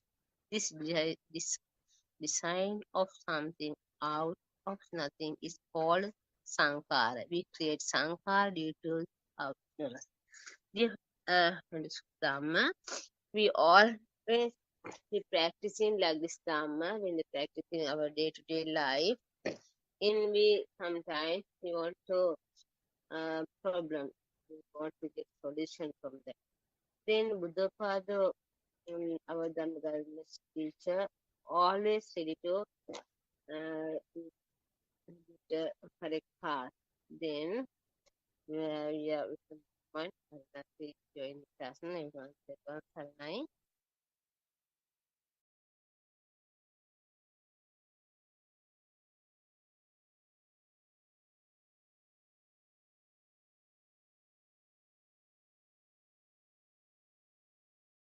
Thirwan Saranai Manian Mahansa. Everyone Saranai. Thirwan Saranai Aryan Mahansa. Please accept my humble worship. I think we have been discussing about how the mind is formed last couple of days. That is the true Dhamma. I think anybody needs to understand. So if we analyze these thoughts, we know sometimes in our life, these thoughts we feel extremely painful, isn't it? Sometimes these thoughts become unbearable. Sometimes we feel it is too heavy, and we feel burdensome. So we feel the thoughts are heavier. So why people suffer? Actually, people suffer in their thoughts. But if you really understand the nature of the thought or how the thoughts are formed, then I'm sure most of you will be able to free from your thought. So you'll basically able to avoid any pain or any suffering arise from the thought.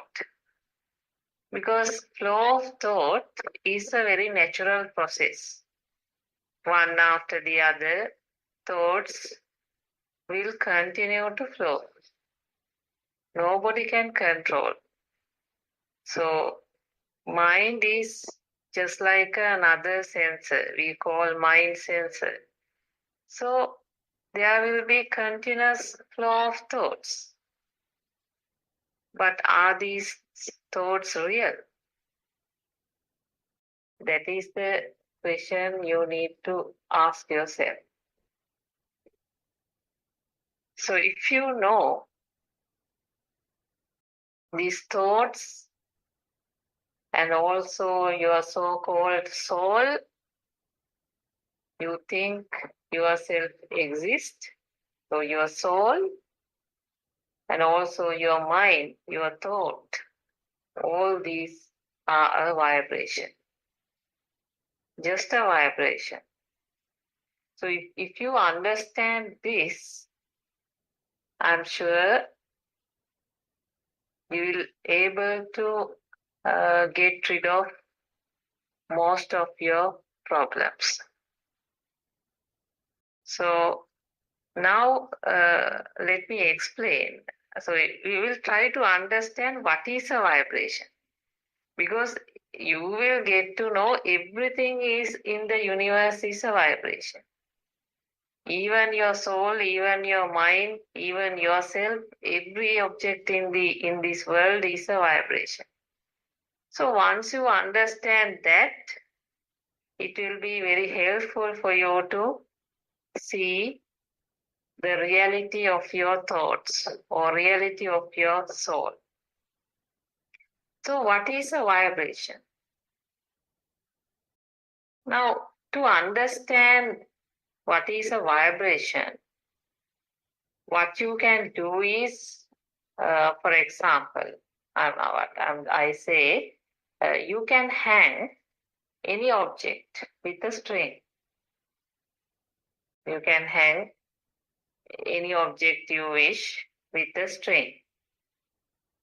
And then what you can do is, you can move it back and forth from a equilibrium point. So there is a equilibrium position, so that will hang from a particular position, and then in some rhythm move, you will move it back and forth. So what will happen? Now let's say you just do it little while and then you stop. Then after that, you will see a motion of the string, isn't it? Without any help, that string moves back and forth. So no one is doing that motion. So that string itself moves back and forth. So can you see a motion there? Can you see a energy to move back and forth now in the string? Yes. Now this motion we call vibration. Right? That is the vibration. So vibration means not a thing. Vibration means a speed or a kind of a motion, because that motion drives the energy. It is the vibration. So vibration, we can say it is a kind of energy, or it is a kind of a speed. So you can see the frequency of the motion, number of times that this moves. So that frequency of the vibration, or the frequency or the vibration or the energy move, now we can measure, no? We can measure it, that's we call the frequency. So now you take anything in this world, every outside thing, I mean everything you see as material things, because you have given names for everything. Sun, moon, chairs, desks, tables, mountains, rain, water, soil, then sand, grass, ocean. So all names, isn't it? Can you remember when you were at nursery, you were introduced with several names? You were shown a picture and then given a sound of sun, moon, etc. And then kind of a sound and form was formed in yourself, kind of a vibration. So do we really find chairs, desks, table, rocks, mountains? Actually, our point of discussion here, I slightly, I want to move to really analyze what these material things are. But it's not the main, discussion.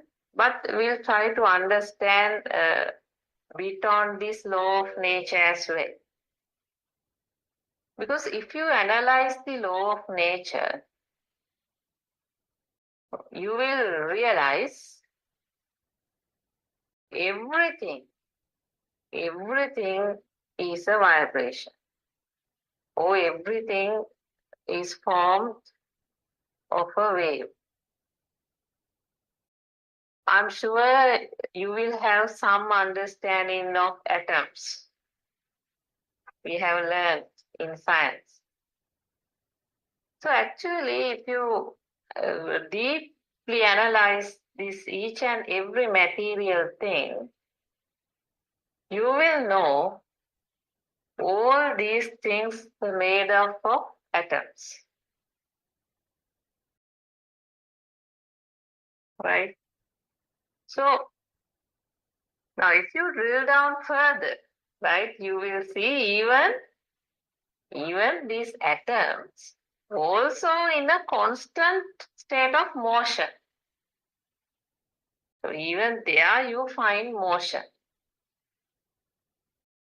So it is not static, still in a motion, because the point you need to understand is this motion is the one which generates energy. Right? So there is a speed of particles, in other words. So tiny particles, right?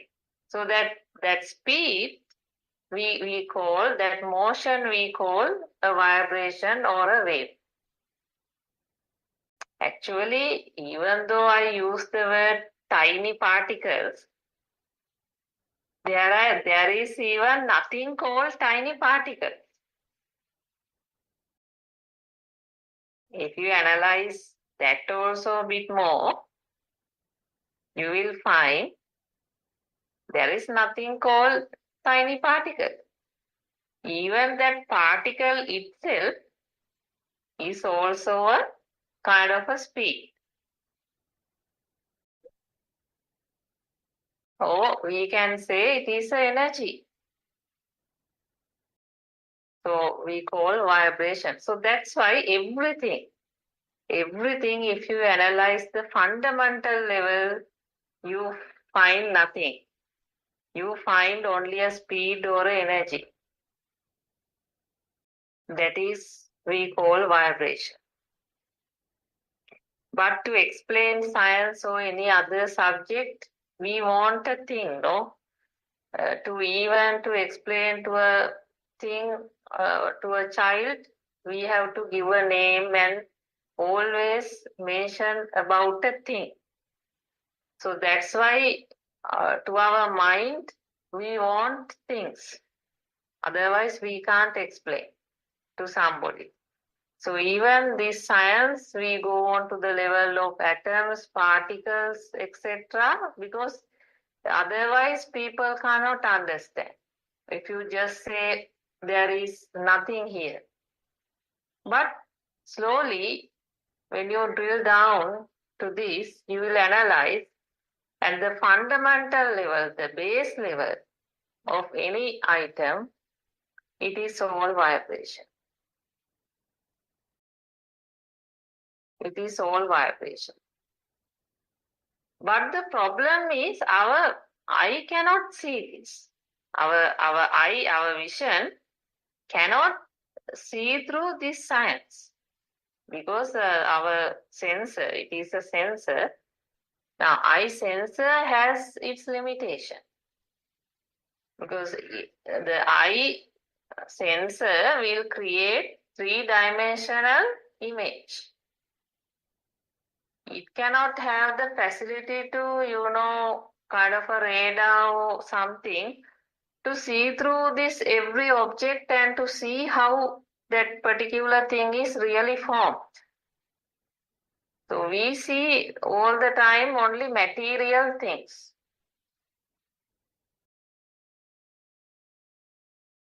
So we see soil. We see liquid, right? So, we feel air. We see objects.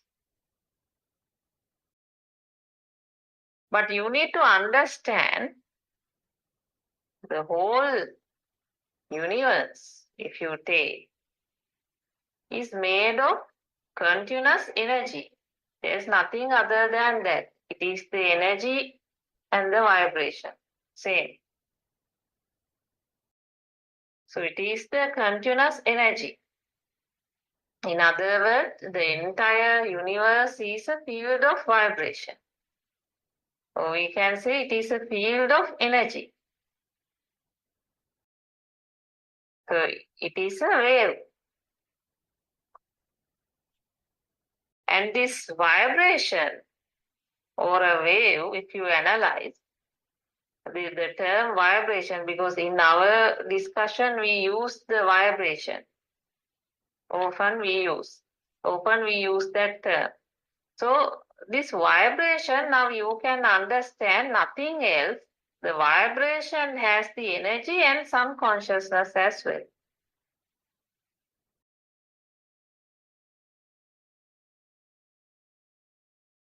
So we can measure the vibration. So that means what's the number of waves occurred in a given unit of time. So I think you all know that is measured as frequency, hertz. Now, for example, we can measure the frequency of a sound wave. So our eardrum vibrate for a sound wave. So our ear sensor level, our eardrum vibrate for a sound wave. So sound wave means what? So you understand sound wave is a vibration in the air. There is nothing, no material thing. It's a vibration in the air. And what happened? Our eardrum too vibrate in a similar frequency. And then generate the sound object, or we call hearing. Then we say, I hear. Right? I hear something. So now this vibration, when you take, I mean, even if you take the earth, right? So our earth also rotates. So this again, there is a motion. Can you see? A motion. So the earth rotates and then it generates gravity power. So now in this discussion so far, you can understand this everything has a motion and generates some energy. Right? So mind, if you take, mind is also what? Mind is also a vibration. So before 2600 years back, Lord Buddha explained this to the world. Yo banti vichitvana majje manta nalipati. So that explains the mental power, how the mental power generated. Can you understand that? Like the earth rotate and they generate the gravity power, same thing happened in ourselves as well. Our soul or our mind is also similar process. So that mental power generated. So you need to understand the science. Now if you understand this, I'm sure you will able to understand that your mind is also nothing else. It is also just another form of a vibration.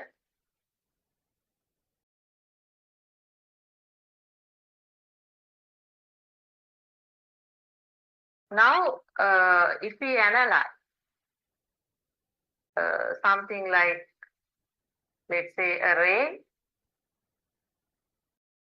So that name, rain, was given by us, isn't it? But if you really analyze what rain contains, the rain, even though we use a name called rain, it is form of tiny water droplets, isn't it? So some trillion, billions, tiny water droplets. But we don't say it is a water droplet. We say it is rain. Can you understand? We have given names for everything, for identification.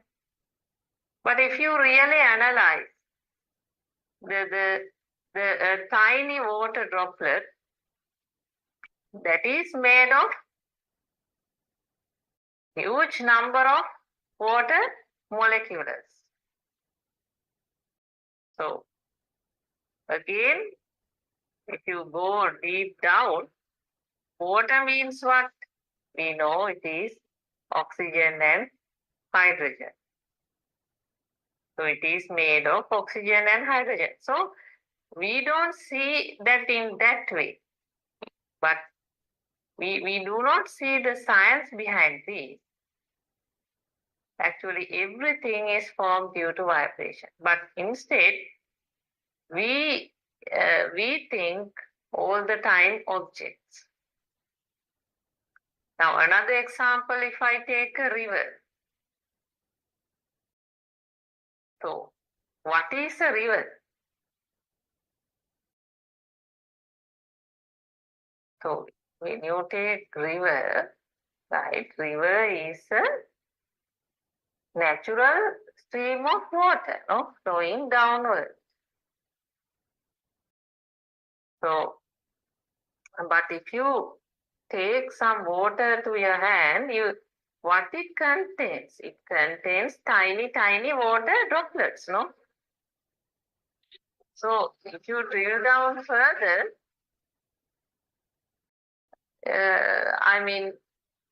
back again, water is made of hydrogen and oxygen.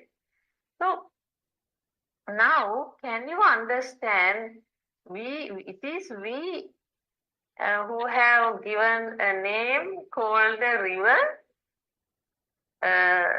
for the identification, because we want names, objects to identify it.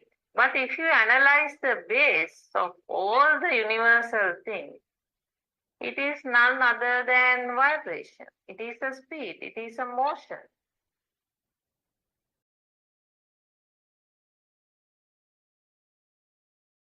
So, if I take another example, now you know about the Jupiter, right? So, Jupiter is the largest planet on the Earth, which has formed with dust and gas. You don't find any material thing there. But can you see some, you feel it is the largest, planet. So we have given a name also to identify it. But what it contains? Gas and dust. So it rotates faster, and these small particles will take some time to build a solid base. Still it is in the form of gas and dust. So it will take some years to build a surface, solid surface. So this is what we need to understand. So everything, even though you see soil, rock in the earth, so behind all these, you have to understand it is the speed. Even if you analyze this soil, rock, everything, if you drill down and analyze, you will find all these made of atoms. And even there's nothing called atoms or small particles. finally what you have is kind of a motion there. Kind of a motion, and we generate some energy. So only problem is our eye cannot understand this. So basically everything outside, everything in the universe is a motion. So the one who learned science will know this very well. But our point of discussion here is, we know, we are not saying outside does not exist. We don't say even outside exists. Those two are extremes. Really, no point of, seeing any impermanency. For your knowledge, it is important. I mean, sometimes I can remember before we find true Dhamma, we were sort of, seeing the impermanence in the outside material things. So we have been practicing it for some long, but that's not the correct path. Why? Now, if you take, for example, we can see children are dying, and also elderly, anybody will die. So we see that is also a kind of impermanence, isn't it? So we see that. But does that indicate any, reduction of our requirements? So even though we know for sure we are going to die, still we have the jealousy, still we have the aversion, still we have the delusion. So we struggle, we fight, you see, and we have a greater need to satisfy ourselves than the others. So our ego, that matter for us a lot, because we need to maintain our ego. So we don't want any harmful thing to see or to happen to our ego. The moment our ego is damaged or hurt, we are terribly upset. So this is the problem. Actually, these two extremes are not the solution.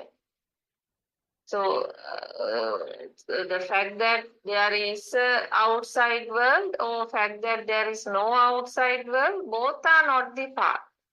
Those are two extremes. What is important is understanding the cause and effect. Cause and effect means we need to understand our soul or our mind is created this moment. That is the important thing. So world created this moment and it disappeared this moment, because there is a thing called Chitta Niyamaya. So because those are like permanent things where you can't control it. So whenever a thought occurs, or we say your mind is formed then and there, but that thought cannot last even a second. It cannot survive. It has to die. So no one can change it, not a science or not a doctor or another specialist can change it. So it will happen in that way. That means the mind forms and then it can't live even a second. At a fraction of a second, it has to disappear. So that is the mind. So that is the soul. So we think there is someone living inside who is experiencing all these outside material things. And therefore we tend to believe outside this also exists, and there is a living being inside myself who is also experiencing or enjoying or enjoying the pleasures coming from the outside. That's how we believe. That is the ignorance. The problem is we can continue to do in that way, but someday we realize that this is not going to work. So I have my friends. I have spoken to them because some people, they spend a happy life, but the moment there is a problem to one of their loved ones, or if there is a demise of one of their loved ones, they can't bear it. After that, they can't spend their normal life. I mean, however then they go various places to make up their mind, and they are finding solutions. Some people take medicines, you see. And then what happened? So the thoughts becoming extremely painful. Sometimes it becomes very unbearable. That's why some people suicide themselves. Do you think people suicide for fun? Because there is an inner burn of the thought, and they can't, they do not know what's happening here. So they are unable to cope up with it, and they decide as the only option is to stop the flowing of the thought is to suicide themselves. Otherwise, their hand will not say, no, I want to suicide. Their body will not say, their feet will not say. So then who has the issue? The issue is the mind, because there is a continuous flow of thoughts. And these thoughts, they can't bear. They don't know how to get rid of this. Instead, they believe this is my soul. Now I'm very hurt and I can't, get rid of this painful thought. So I'm going to suicide. So this is the pathetic situation. But if one can understand, like the earth which rotates, creates the gravity power, it is your body also is same. It is part of the law of nature. The entire universe is also a law of nature. So your body or your system is also part of that law of nature.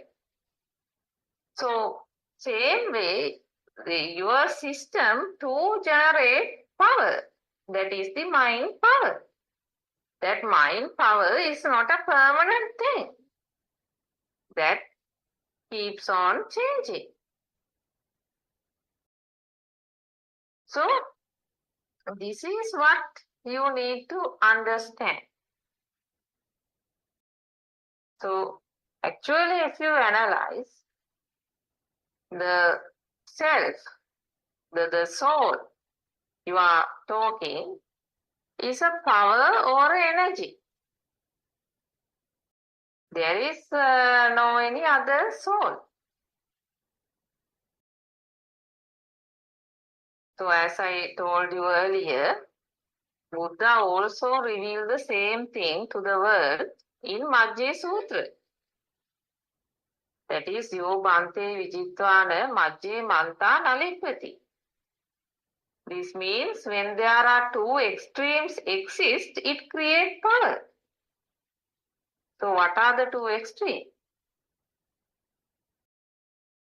One of the extreme is that you think the outside is real, right?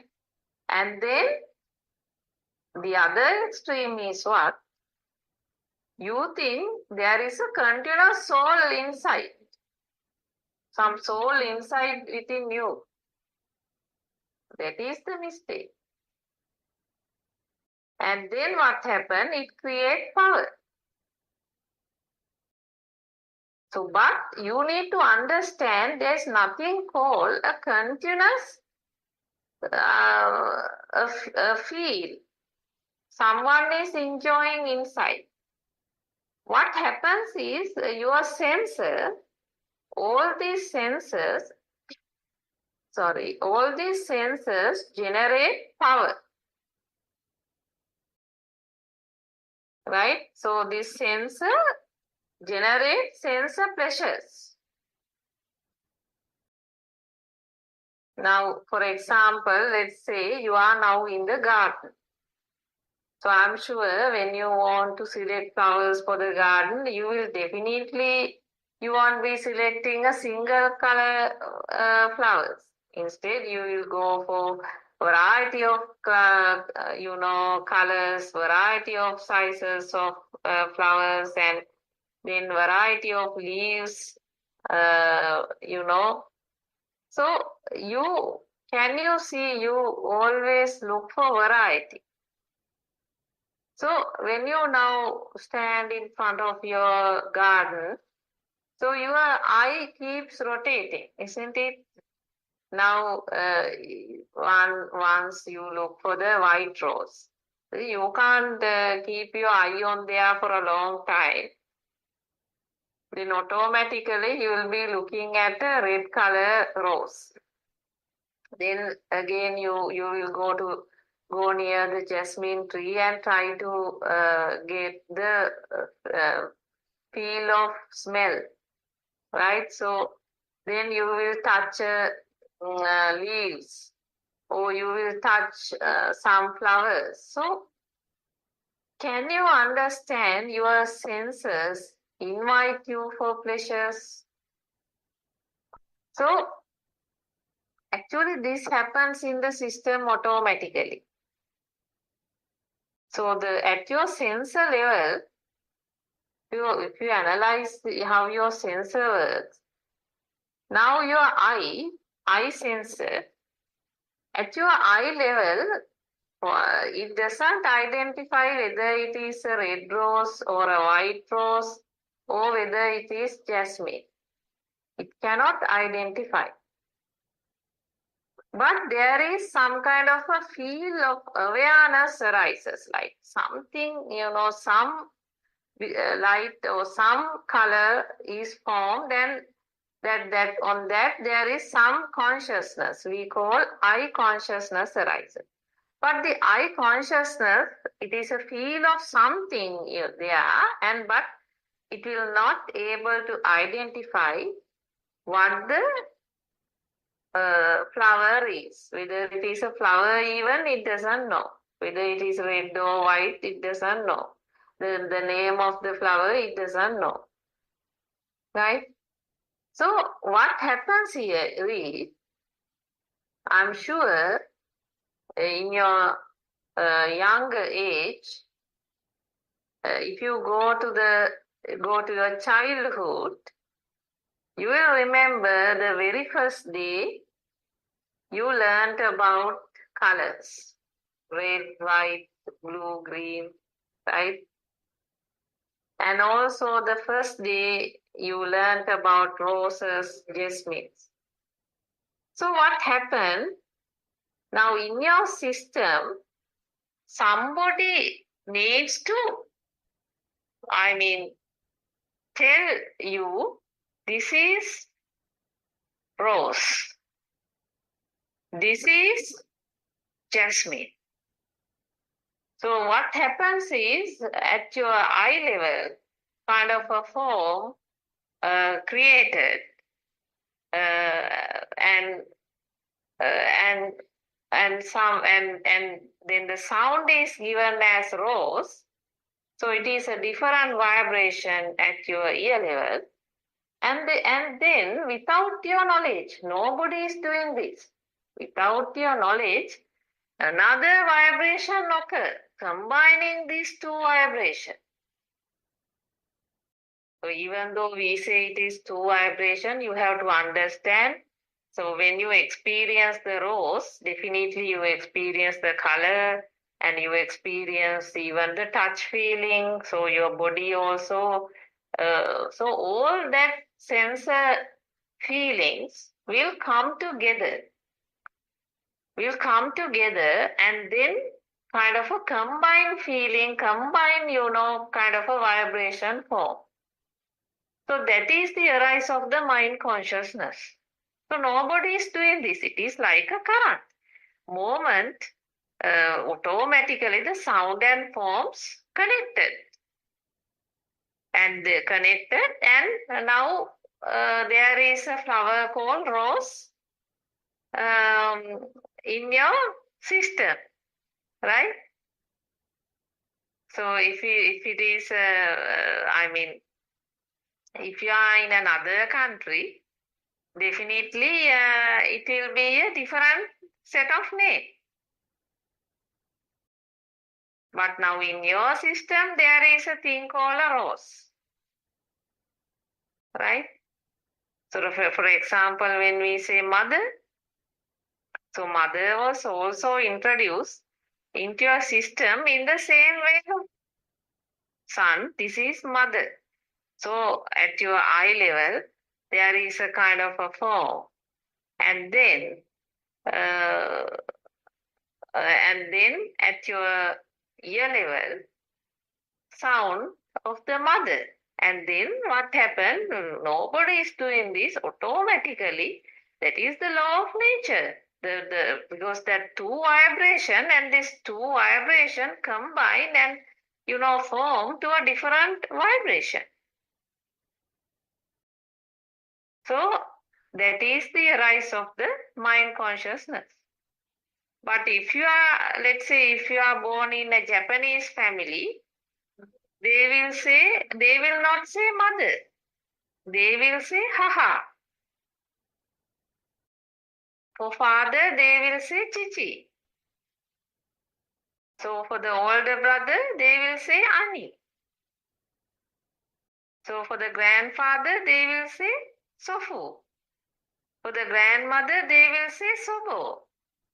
For the baby, they will say akachan. So now, what will happen?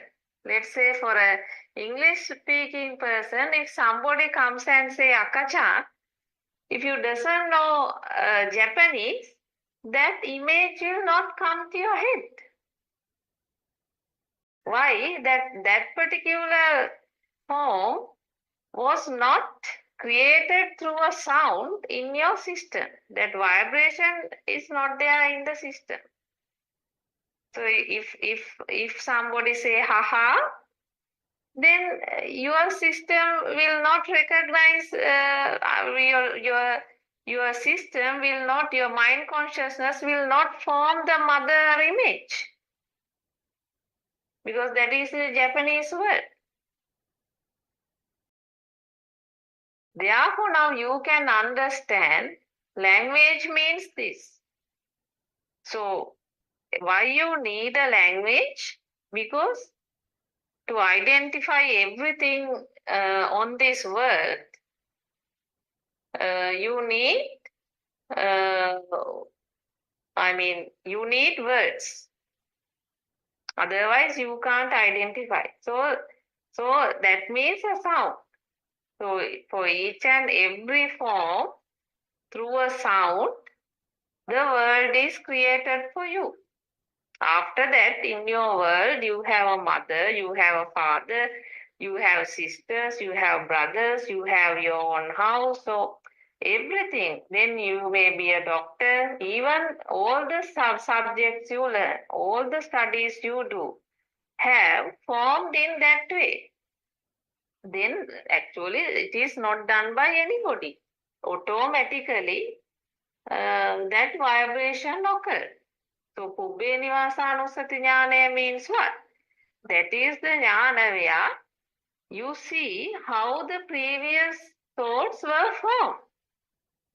The original vibration, how it was formed. Then you will realize the infant who had a radiant mind, he did not know any of this. For his eye level, it was just a photo. Nothing more than that. Just an image, just a kind of a photo. Doesn't understand anything. But slowly, what happens? Through a sound, the world is created. So then what happened?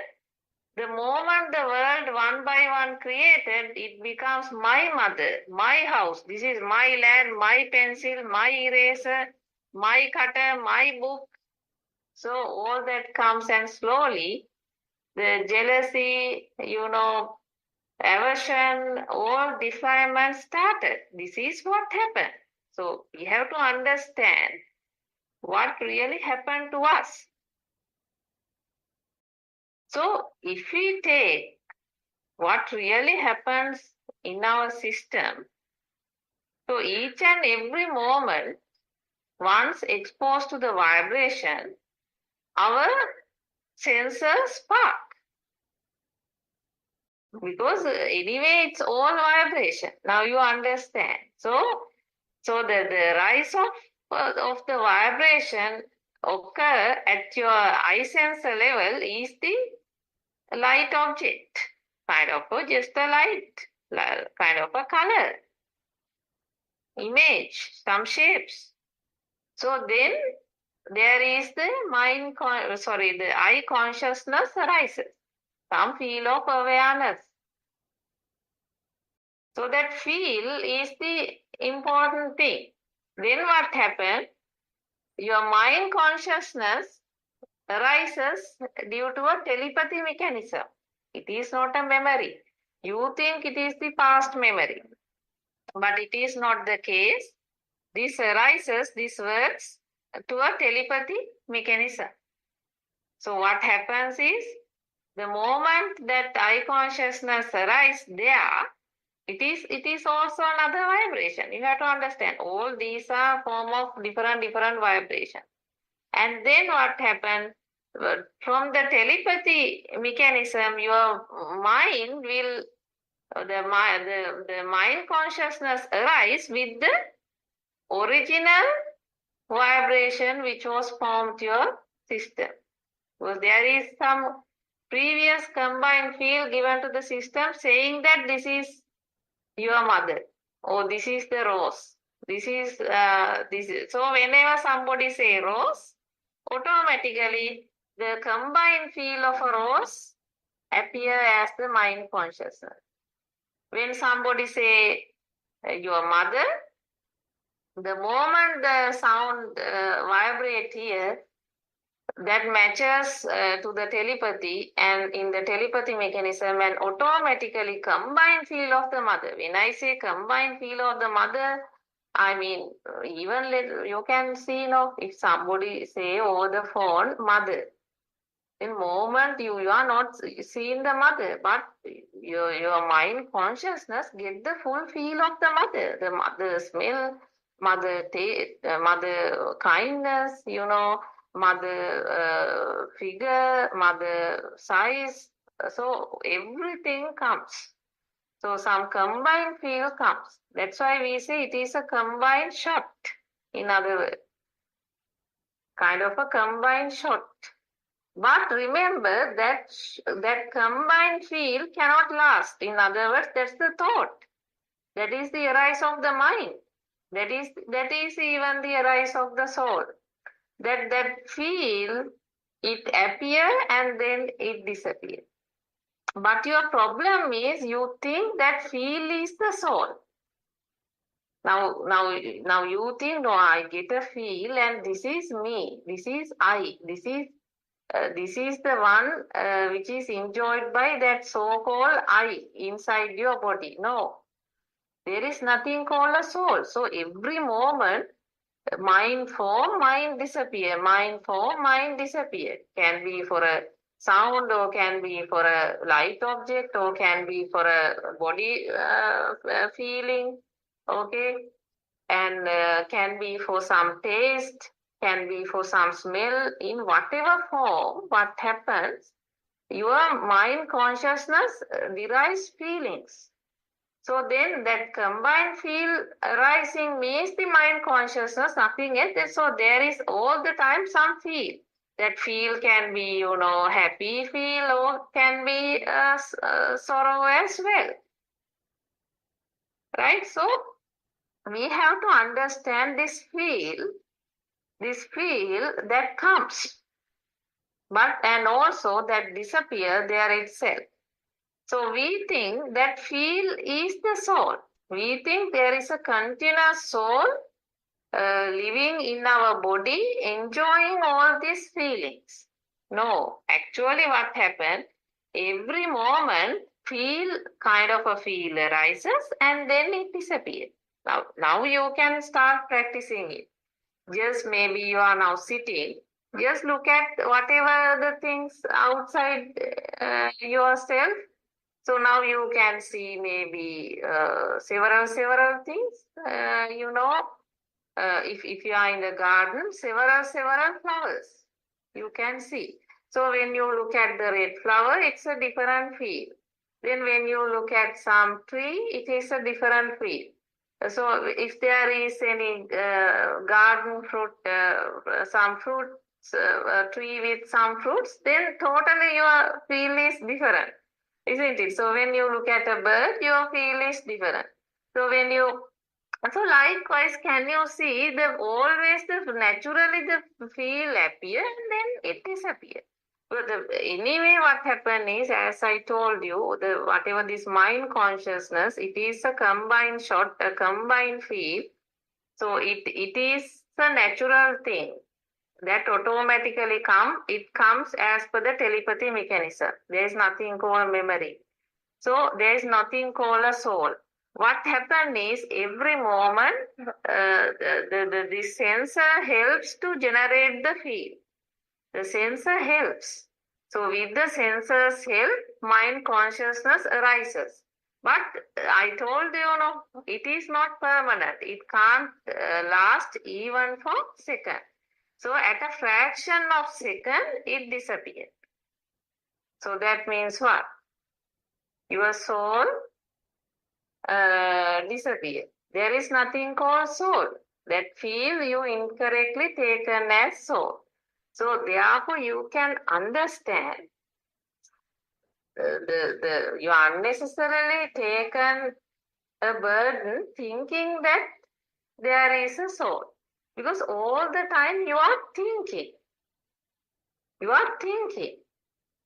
Now that whatever sensor pleasures, sensor feelings is a natural thing. That attachment build up because of the ignorance. So that's why you need Dhamma. Dhamma is helpful for you to detach yourself automatically knowing the truth. So we are helping you to understand the truth behind your thoughts. Then you will be able to, understand the reality and get rid of that particular situation. Isn't it work for you? So this is the real message we want to communicate.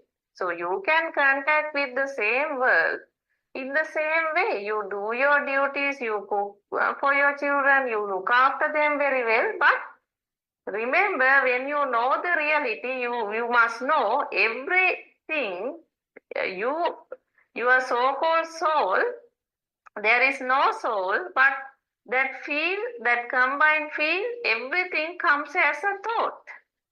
Thought means what? It is sounds and form. It is a form of previous, vibrations. So, do you want to so much bother about your thoughts? So it is only this moment. We know the thoughts can't survive.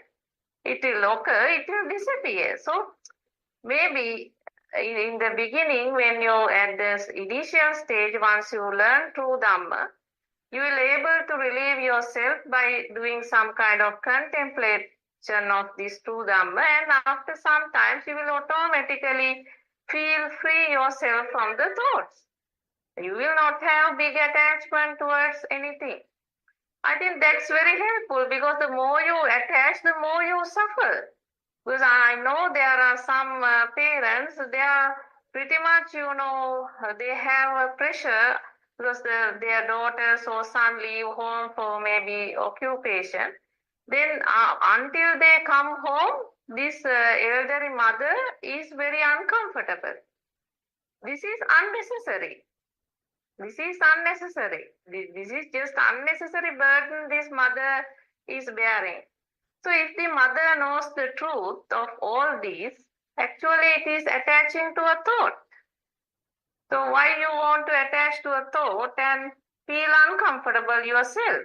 So understand the reality, and then you will be very relaxed and you will be very cool. But you will be doing everything in the perfect way. So this is our message, and I'm sure today this is enough. We can continue this discussion tomorrow as well. Therwan Saranai Aryan Mahansa, Therwan Saranai my Dhamma friend. Thank you.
fly by like clouds in the sky. I watch them come, let them go, like leaves that drift on the floor.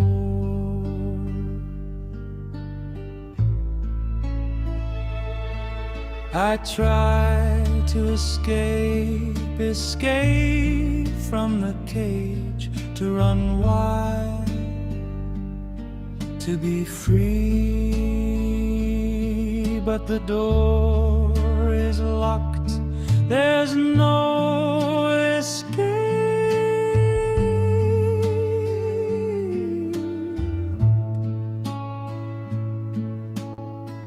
Thoughts passes by like storms in the sky. I see a bright light calling from outside. The cage is open, you are free.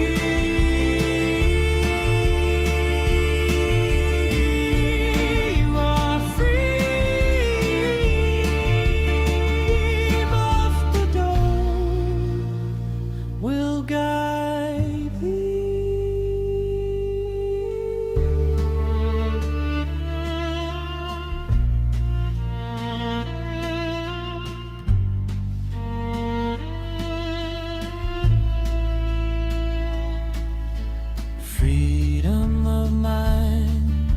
Once you see the truth, the door was always open. You didn't see the illusion. Freedom of mind, where compassion starts to flow. From that stillness, mind starts to flow. Not freedom from world outside, but freedom in the rising tide. Freedom from mind.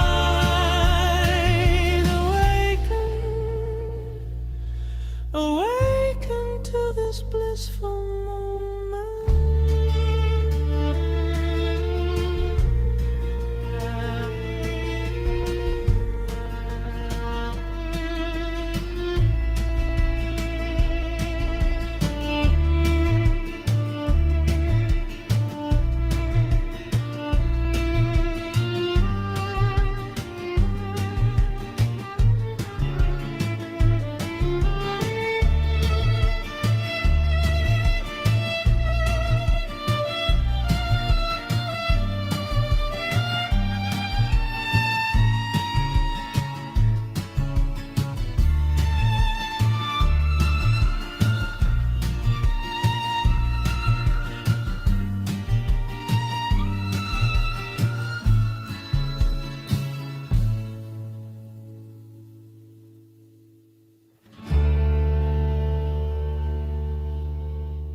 like to pay our Buddothpado spiritual Dharma guidance teacher, and we also like to thank you for all for attending this Dharma this talk.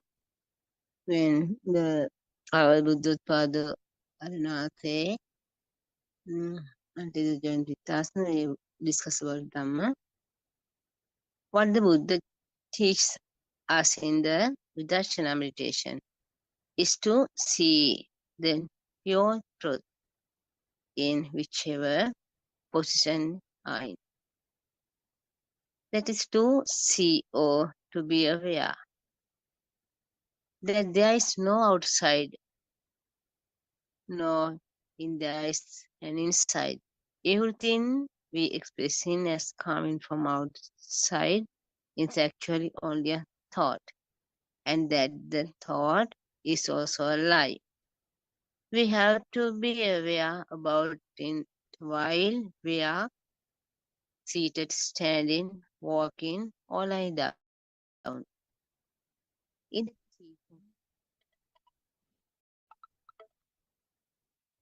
teachings of the Patisampada, also known as the dependent origination, the Buddha explains how we all create our own rebirth and suffering due to ignorance about the pure path, pure truth. Vipassana meditation allows us break that cycle of suffering and rebirth and realize the pure truth. Vipassana meditation can be done in any position you are in. You need to assign separate time to practice this meditation. Whenever you receive a thought, if you maintain an awareness and be mindful that what you see outside does not exist. It is only a thought, and that thought too does not exist. This is called Sati Sampajanya. This awareness with the understanding of the pure truth of meditation. It is wisdom that takes you on the path to realize the pure truth. With wisdom, when we realize the pure truth, you are automatically able to maintain Samma Satya. When you have Samma Satya, you are able to see the illusion of every thought you receive and not get affected by it.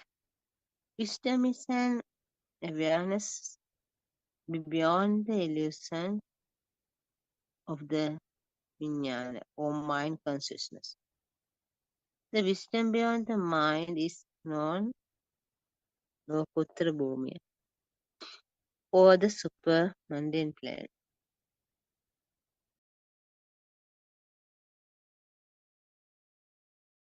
And there's no difference between the way to the day living and meditation.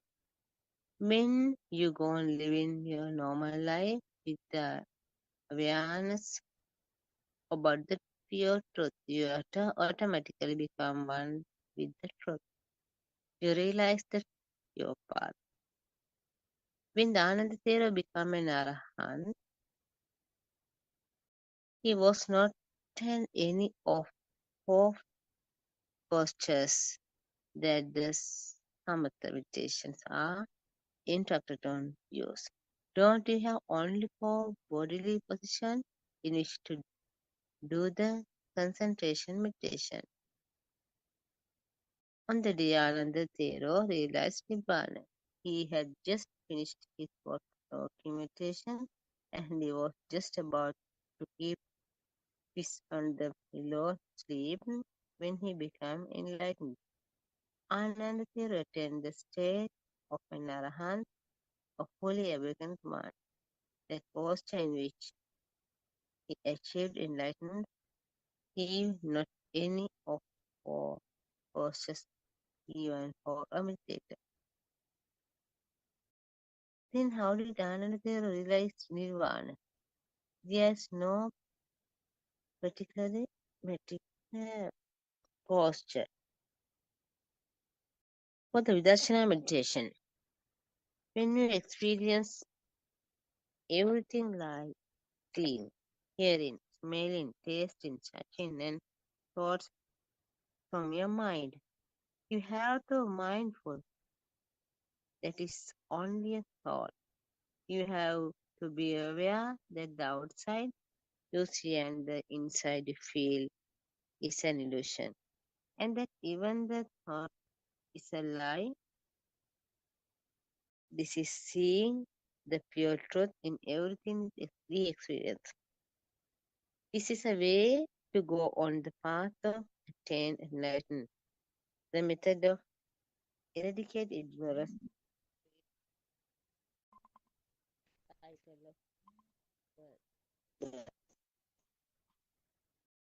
Another reason why we cannot assign a posture of the body for the meditation is because there is their mind. If you think that you can realize yourself from the mind, where is the mind? If the mind does not exist anywhere, is there a position in which we can find the mind? No, we cannot assign a position. If you think that you will take the path that exists in the past, that will only strengthen your concept yourself. Your concept means that is called drishti. It is a false view that exists and of that exists in the past. The truth is that there is nothing as a past. At the beginning of the teaching of the Dhamma, we speak about things made up of the four elements. But as the teaching progresses towards the end of the teaching, we use sutras and explain to you now this status of four elements don't exist. Words too are all the lie. Even though we talk about the past, there is no such thing. Even now, we can use words, but to have deep and clear understanding about the Dhamma when you speak. Like, from what I did there, you believe part of it. Yeah, friend. Yeah. Like this, when we practice in Dhamma or Pratipada in our day-to-day life, sometimes we face of some problems or um, some problems. Then we also need a solution. Our Buddothpado spiritual guidance teacher, Buddothpado Arinhansi, always try to explain the correct path to Nirvana. So, we will in a moment. Buddothpado Arinhansi join the class. Everyone, everyone. Everyone, Saranai.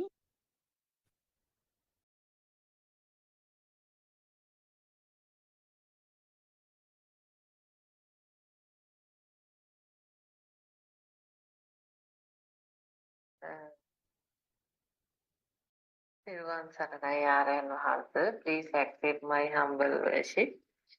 Thiruvan Saranai everyone. Today we are planning to discuss True Dhamma. So what is True Dhamma? I think everyone has this problem. Because I don't think anybody want to die with a wrong belief. Everybody wants to know the truth.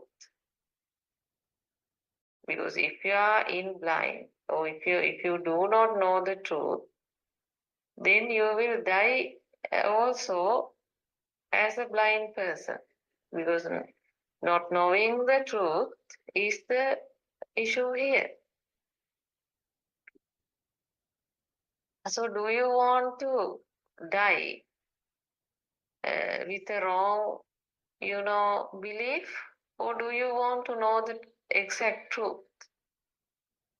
So this is the question you need to ask yourself.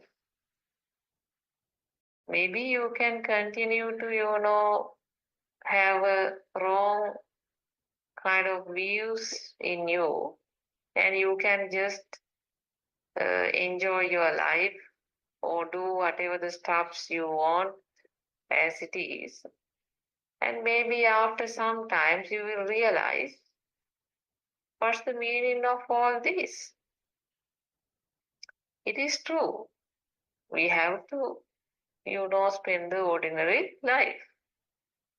So that is very normal, natural thing.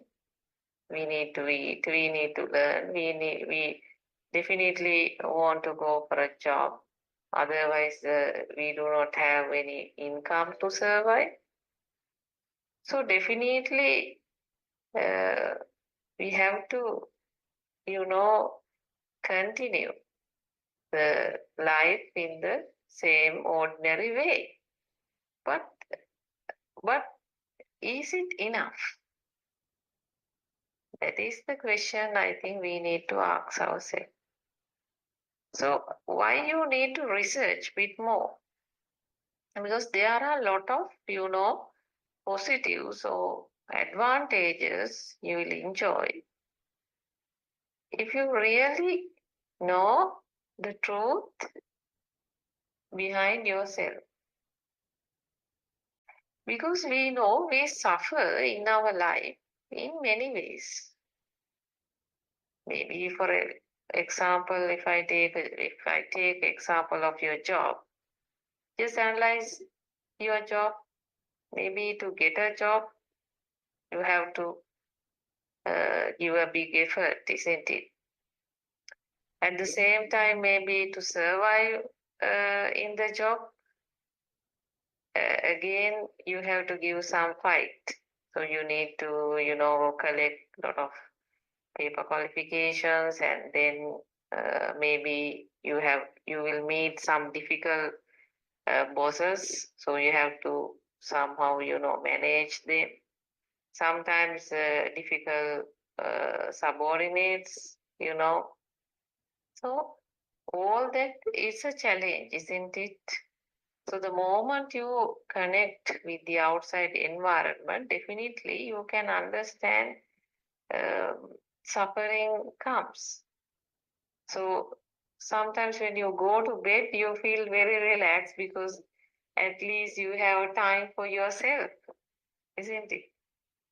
And then back again, you have to deal with the same work, and sometimes you are tired, sometimes you feel bored,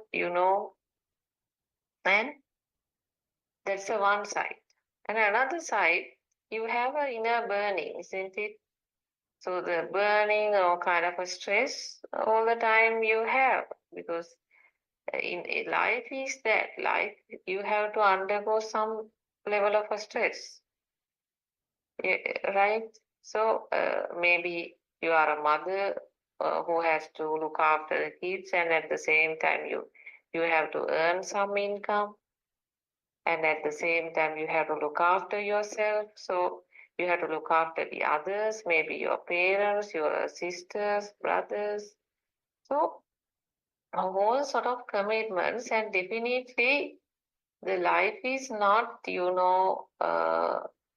kind of a very beautiful, like a rose, right? So definitely you will have some negative things coming, some sufferings you will have to undergo. So therefore we need to understand, is there a way that I can, deal with the same world but without much complications? That's the question you need to ask yourself. Because most of the time when you try to deal with the outside environment, you tend to, get many problems. Burnings, stress, anxiety, depression, sometimes all that comes. Sometimes you don't want to meet some people, or you try to, avoid certain situations because you are under some stress. So do you want to deal with the same whole world in the same way? Or do you think, is there another path where you're able to manage everything and at the same time you are doing whole thing but you are very peaceful? So this is the thing, everybody wants some peace. You know that peace is actually Nibbana. That is the Nirvana. So that peace will not arrive just by thinking.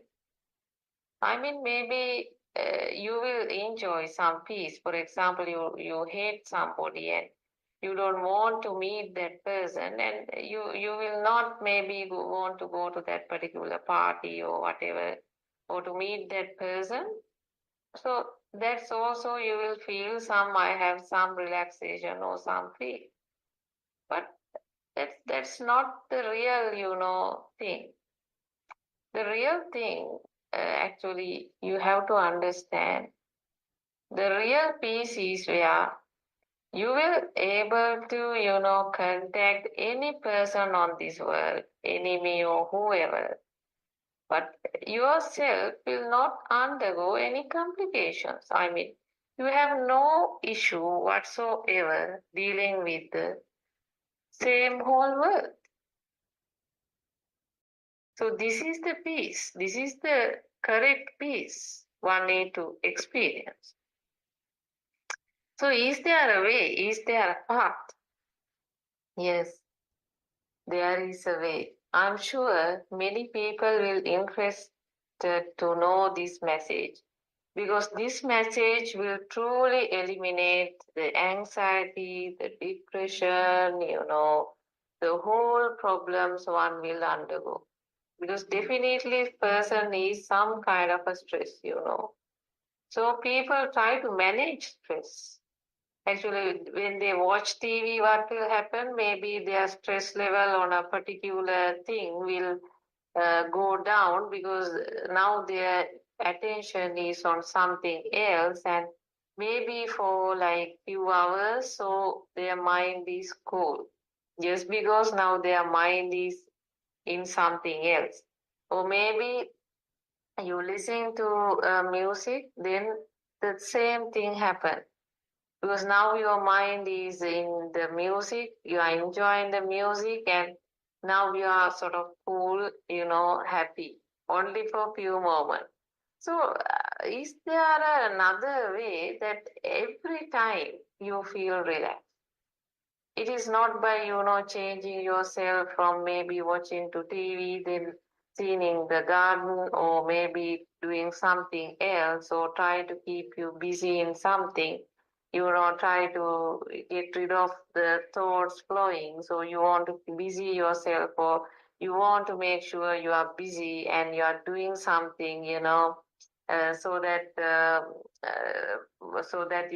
since you are busy, that particular thoughts or that negative things or whatever, the unwanted thoughts will not come. So this is how many people in the world, try to get rid of the unwanted thoughts. But there is a very effective way. I think that is the path we are trying to tell you. Actually, we are trying to tell to the world, and even before 2,600 years back, Lord Buddha revealed the same, that particular truth to the world. So that truth is very, very effective.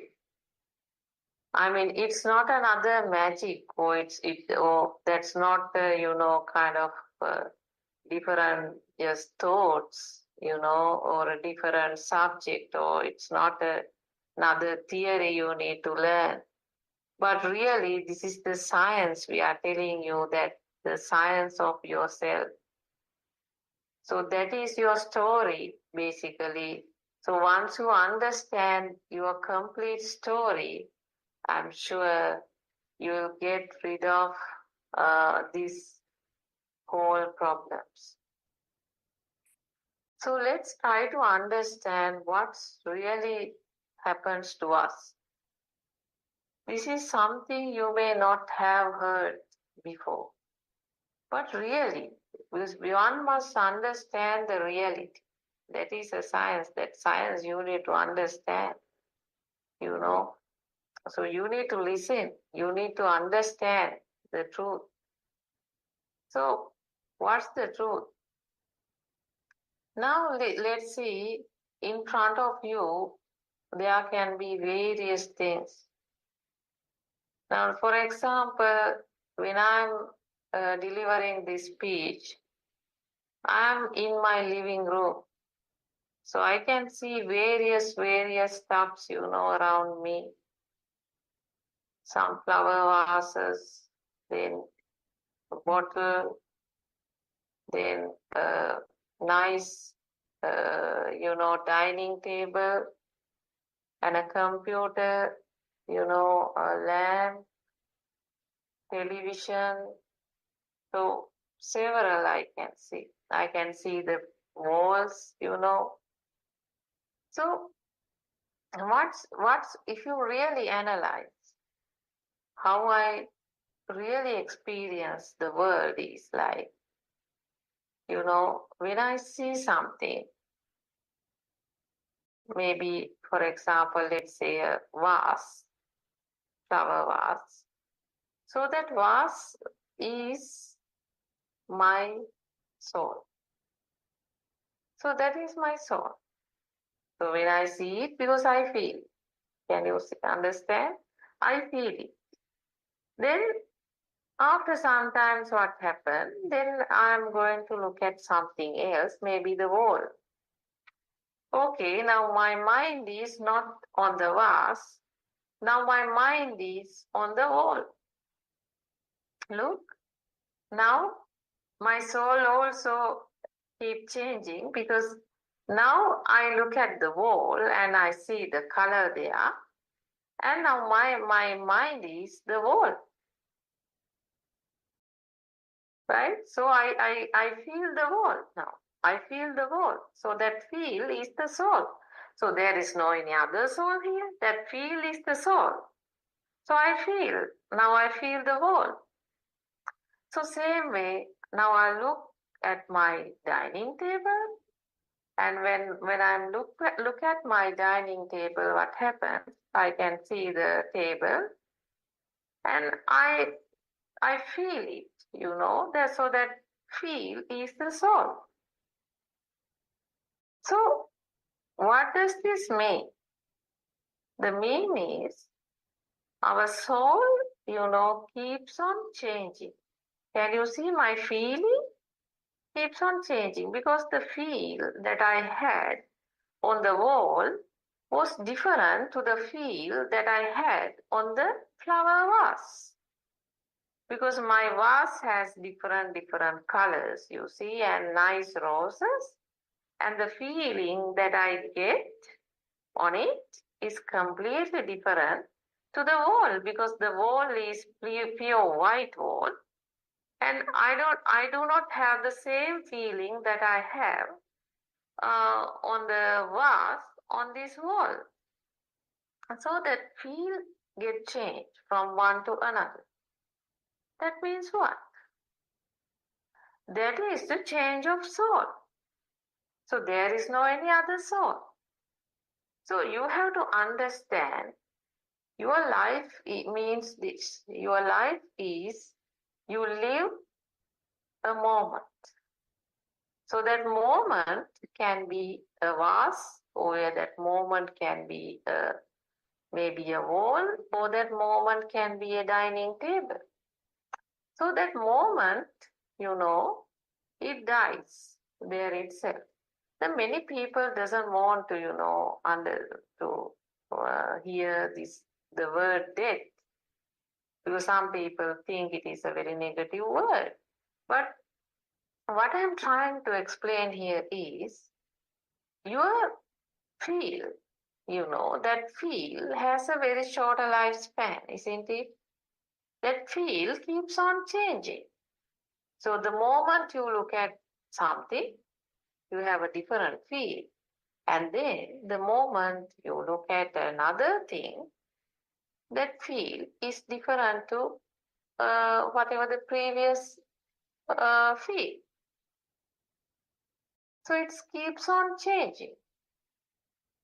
Now this feel is you. Actually, that feel is the soul, because I feel I'm living, just because of that feel, isn't it? So because of that feel, I think I'm living. But do you understand that field keeps on changing? That change. Maybe now I remember my son, and then that image of my son, appear in the mind, and then now I have a different feeling completely when I remember my son. So now see, you have to understand. So this particular field has a very shorter lifespan because at a fraction of second, this particular field will disappear. But back again, you are born in another field. Maybe, let's say, vase. And there you have a different feeling, but at a fraction of second, that disappears. Maybe you will born on let's say, in that vase, there are several, flowers. Some are pink, some are red color, some are white color. Right? So then you see some variety of colors, and what happens, your feel on a one color, ceases there, and back again you are born in another color. This is your soul. The soul is that particular field. But we think there is a continuous soul living in our body. This is the mistake we have. We think there is a continuous somebody living in our body who has a field of several things. For example, this particular vase. So you think there is someone living inside, that person will feel the red flower, then that person, change, and then it will feel the pink color flower, and then it will change, and then it will look into some white color flower. So it keeps on, that's how you feel. But actually what's happening is, there is no such soul, or there is no such continuous living being inside your body. What happens here is a very clear science. That science is the moment you look at the flower, there the field arises. That the moment you look at it, the field arises, and that field is the soul. The soul arises, and then it can't live. It can't live. At a fraction of a second, it disappears. And then what will happen? Back again, you are born in another color in the same vase. Because now you are looking at a different color, a rose. Right? And then you are back again, you are born in another flower. Because now you feel. So then what happens? Now can you understand? You feel, your soul was born in the first field, and then it got disappear immediately, and then you are back again born on a same or another color, and then you back again experience the cessation of that particular field. And then back again you are born in another color.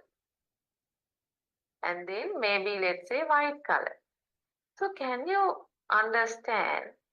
So this field rise and disappear.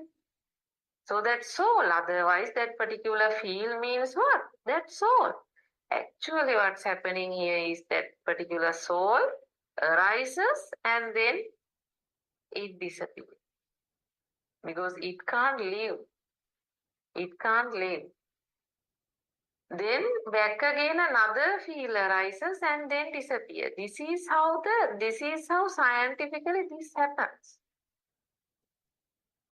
But you think you think somebody is living inside, and that one is have this particular feel. No, actually what arises here is there is no soul. There is no soul living inside.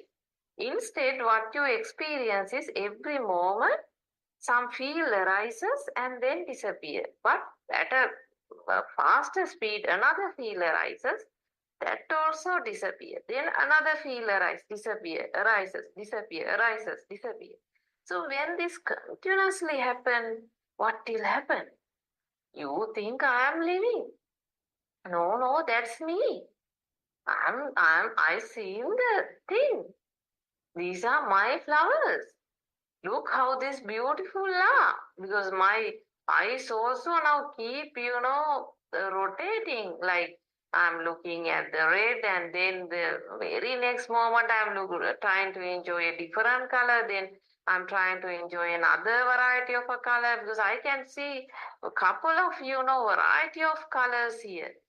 So my eye also, keep, kind of moving from one color to the another and try to, get some pleasure because I need some variety, I can't be looking at the same flower again and again. Instead, without my knowledge, I can see my eyes are also rotating and, I'm trying to sort of like looking to the same whole bunch of flowers and trying to enjoy it. Like this is what really happens to you because your body actually is a sensor system. Your eye is a sensor and your mind is also mano sensor, or the mind sensor is another sensor. So what happens is there is a kind of a sense of pleasure, you see, and this sense of pleasure is the feel that, that will invite for us to look into various things. And, so then we feel like we alive. So this is the secret behind everything. Because then we feel like we continue. Okay, now I see the flowers. So that automatically, that naturally, comes to you. But actually what's happening here is there is no soul. What's happened here? This is a system. This is a sensor system. And these sensors you can't control. So the sensors, the moment the sensors activate, what will happen? There will be a feel, but remember that feel is the soul. There's nothing else. If you think there is a soul, that feel is the soul, but that feel disappear there itself. That means your soul also disappear. It dies all the time. Every moment it dies. But we do not know this. We think there is a continuous soul, living inside, who is enjoying, each and every moment. No, each and every moment what happens is this system or these sensors, your body sensors will, continue to work, and then it will generate sense of pleasures, and that sense of pleasure means what? It is the feel. That feel, it can't last for long. So it arises at this moment and then it disappears at a fraction of a second. This is what really happens to you. So the point we try to explain you is the Anatma doctrine. This is the doctrine even explained by Lord Buddha before 2,600 years back. The point is that there is no soul, but there is a system happening here and we feel, but there is no we. That is the message we need to understand. So this is not difficult. If you really get the true Dhamma message from a noble friend on how your mind is formed, then most of your problems will be solved. Because you need to now understand how your senses work and how this mind is formed. And I'm sure you have a lot of issues. You think that your mind is inside the brain, and sometimes all those are incorrect. Actually, there is no place for your mind. Mind is like a current. So that you have to understand, right? So it's like a battery, the battery and its acid will help to generate the current. But current is not belong to the acid or the battery, isn't it? The same way, your whole body or the sensor system will, will support the whole process, but your mind is the current. So, like the current in a battery, current generated by the battery. So battery and the acids, we can say like our body or our brain or whatever you can say. But the current, what it generates is the mind. So this is a very quick thing, kind of a spark or something, kind of a current will appear each and every moment. And you will feel it. So then you feel, look, I live, I feel, I'm living. So that naturally comes. This is the problem. So what is the issue here? Why we need to study this further? Because the problem is now you think, every moment our soul appear and then disappear. But are we taking in that way? No. Now every moment, we think we live and we try our level best, to satisfy ourselves. So we have a kind of a burning, kind of a, yes, I would say it's a burning. So we have a real burning inside, to satisfy ourselves. So we have all the, kind of maybe anger towards somebody. We hate people because we don't like some people. And then, of course, we have a huge competition. I must, work everything over the other person. Now all this comes, all the aversions, everything comes. So you need to understand why this happens to me. Because I'm sure now you see, if you go to a wedding, now you are sure that you will stay in that wedding for maybe maximum, let's say, 2 hours. But I'm sure the moment you enter to the wedding hall, you will be trying to find the most secure place for you to sit, the most comfortable place. And you want your eyes to see the best view of whatever, and you will find the best suit location to sit. So why is that? So now you need to analyze yourself, why this happens to me. So definitely then, don't you think you have a competition there? Definitely you have some competition, because you are sad. Let's say if you have to happen to sit in a maybe a different place, which does not, matches to your expectation, definitely you will feel sad, isn't it?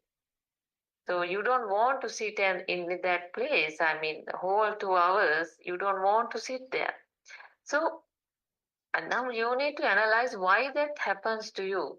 Because the problem is, you think there is some self inside and you have a plan to satisfy that I-ness or that particular soul insight, and therefore you take every effort, maybe to wear that particular, I mean, whatever the costume and you want to select for that wedding function.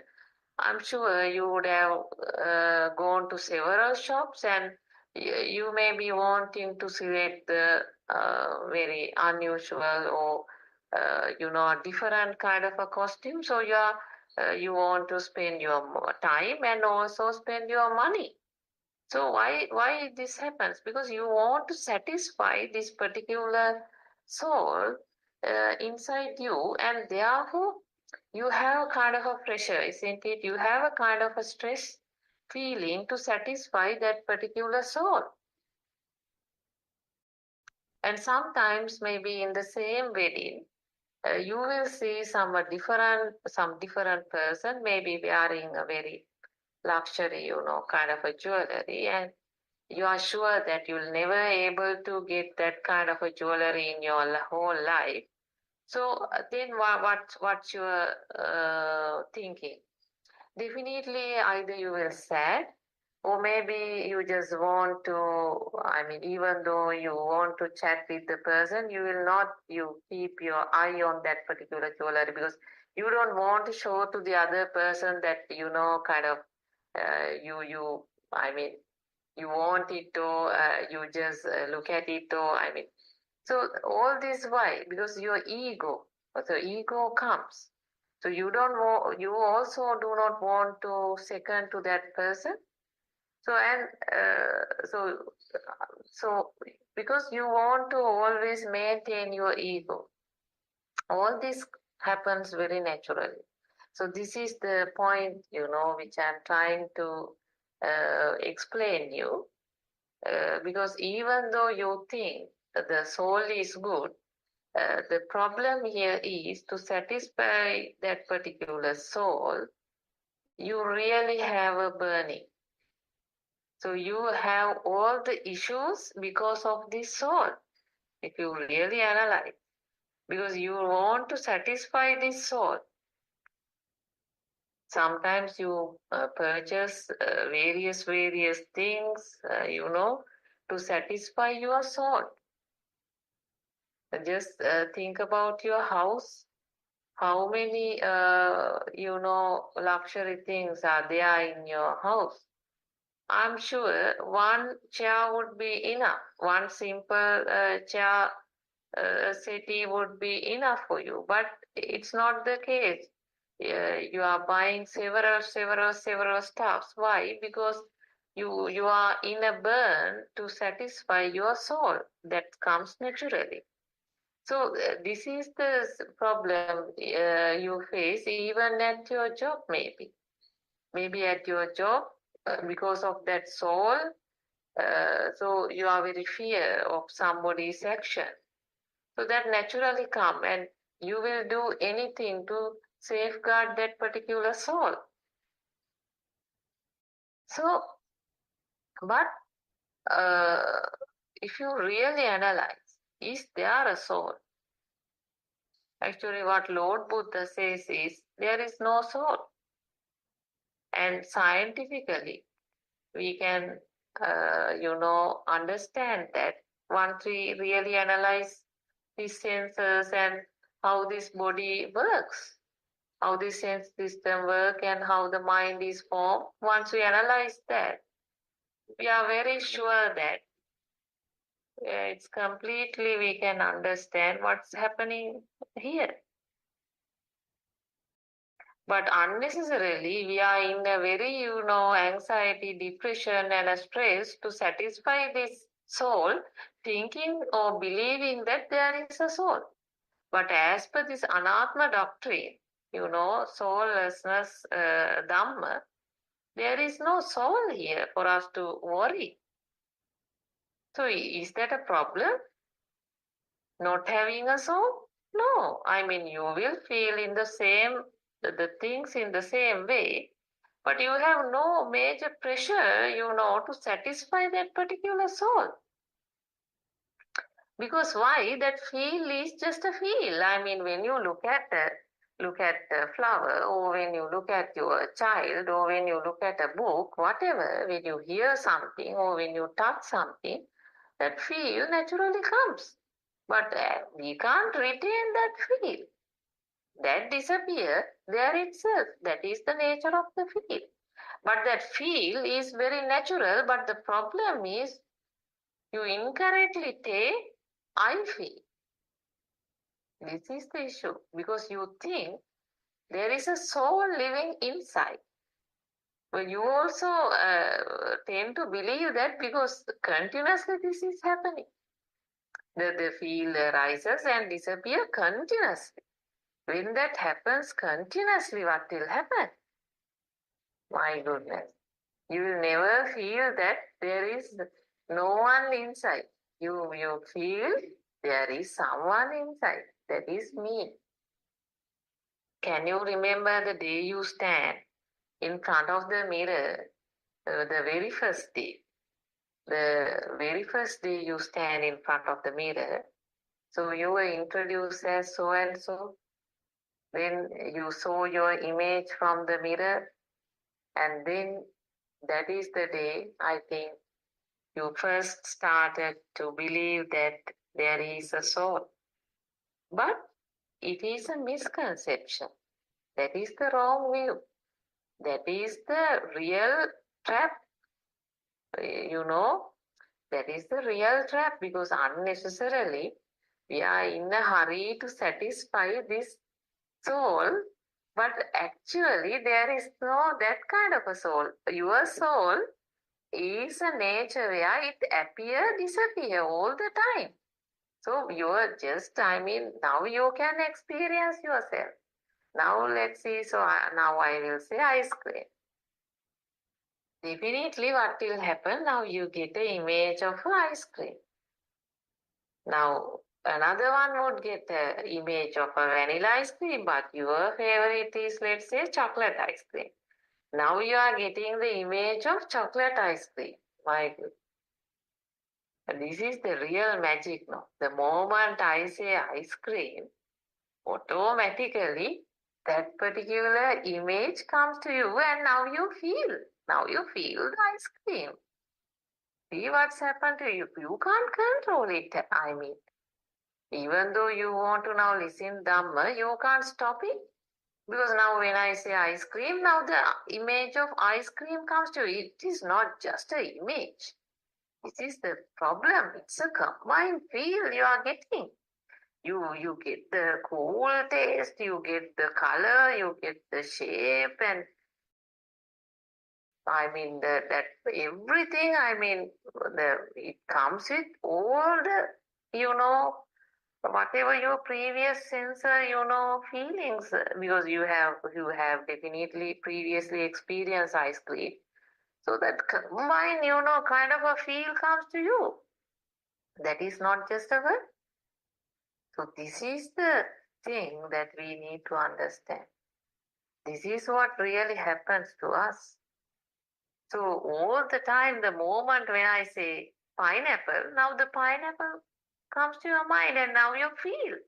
Because you get, oh my goodness, pineapple, I must have pineapple, this week. I couldn't have it last week. So all that comes naturally. So can you control? So this is what really happens to you.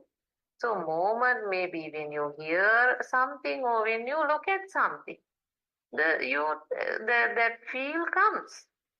But that feel, you need to understand, that can only last few seconds, not even a second. At a fraction of second that disappears. So your life is this. Your feel or your soul is actually continuously changing. Continuously arises, disappears, then it may be another field, it arises, disappears. So continuously that that arises and disappears. So you are also, like, your living means you are changing from one feeling to the another.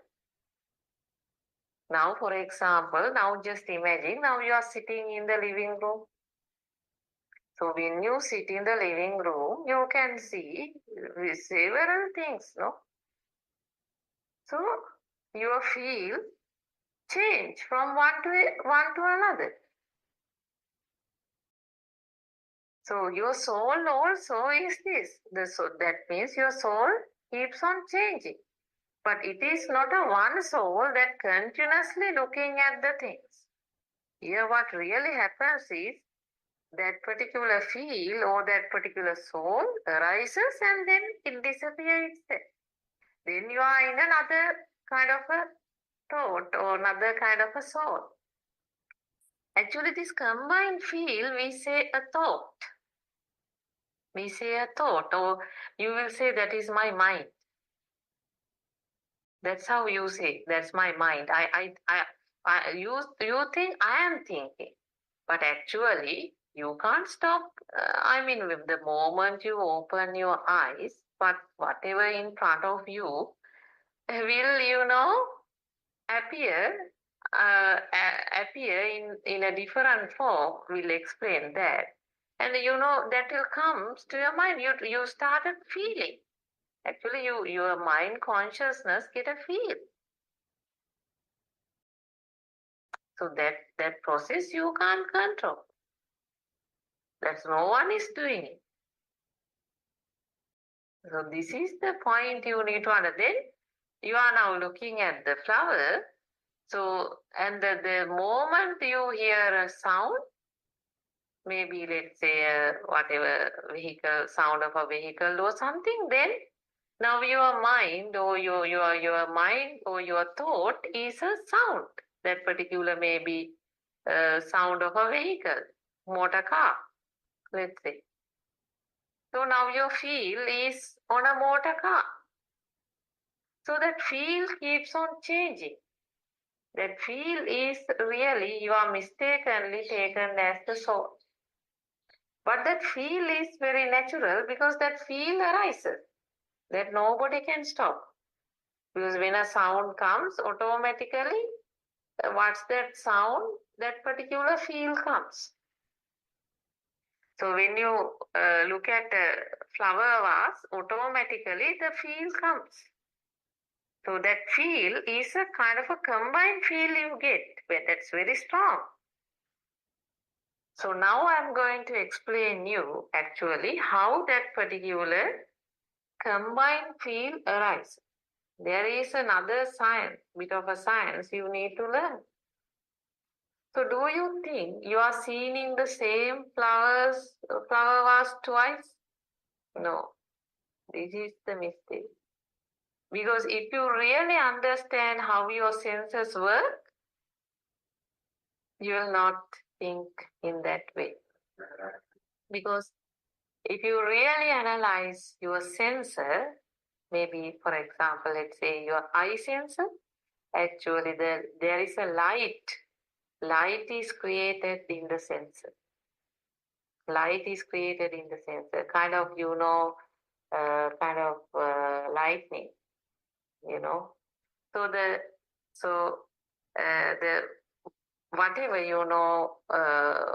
image, kind of a shape and the light will occur, at your eye sensor. That sensor spark means what? So due to the vibration, kind of a vibration occur, kind of a lightning occur, the moment you open your eyes, kind of a lightning occur at your sensor. And then there arises kind of a consciousness. But that consciousness cannot understand what it is. This is another problem in your sensor. Because your eye cannot identify your mother. Your eye cannot identify what are the colors of the flower vase are. No. So there is another process happens. What's that? Because so at your mind consciousness, so that at your mind consciousness level, what happens is a combined feel arises. Right? Combined feel arises because I'm sure, for example, let's say your mother. Can you remember the very first day you got to know your mother? So your mother said, "This is me, Amma, mother, ma." So, and she gave a sound to you, isn't it? And then the image of the mother, whatever that light created at the eye sensor level. And then what happens? So that the mind consciousness kind of a recognition or kind of another vibration occurs. Kind of a, come the mother feel, the mother, touch feeling, the mother smell, the mother sound, and the mother shape, mother size, everything, kind of another new vibration form. So do you know, even today, when you see that mother again, what will happen? So at your eye level, it will be just the image only. It will be just the image only. So it's like this. Have you ever watched a film without a sound? If you haven't, you try it today. You run a film on your television or on your laptop and you switch off the volume. You turn off the volume and then you look at your film. Are you getting kind of any feeling whatsoever? No. It's just, just something is running and you will not understand anything. So just think for a moment, something like that. Just the image or just, light only. It will not identify even the colors in the example what I'm raising here. So even though you see your mother in front of your eyes, actually at that eye sensor level, that particular vibration, some image or some kind of a photo or kind of a light will occur, but that light is a form or a vibration. There's no real picture or a kind of a real, thing, any material thing there. It's just imagine some lightning occur at a very fast like some trillion billions like lights on and off continuously. And then since that particular process occur at a very high speed, what will happen? You feel like something, some form is there. So this is what really happens to you. So actually your eye sensor level, that particular form, whatever created, cannot, identify whether it is your mother or a ghost or anything, nothing can identify. But some consciousness arises, some light have occurred, right? So then in the system, what will happen automatically, this is a natural process which is happening. So automatically kind of a telepathy system work there, where whatever the first, this particular new kind of the vibration occurred or created form at your eye sensor, it's actually a vibration. And that vibration will be matched to the whatever the original kind of a vibration. Maybe the first day that you got that feel, will naturally occur at your mind consciousness.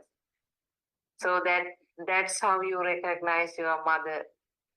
Actually, there is no any kind of a one vibration is moving to the mind. No, what happens is whatever the vibration that occurred at your eye level is, just a independent kind of a vibration. But that independent kind of a vibration was felt in the, in the mind consciousness due to that telepathy mechanism. Mind consciousness kind of match the size, smell, or that particular the new vibration with whatever previous, and then okay, there is a previous another vibration occurred to your system. This is mother. So that original feeling, that combined feel, that original combined feel now occur in your mind consciousness, and now you think, whatever that in front of me is my mother. So you are actually thinking, but really what's happened here is kind of a telepathy mechanism works out here. And the two vibrations, so the mind is also a different vibration where, it will, that particular original vibration will be felt, but that is a very complex process, and but for the moment you can understand in this way, so that original vibrations will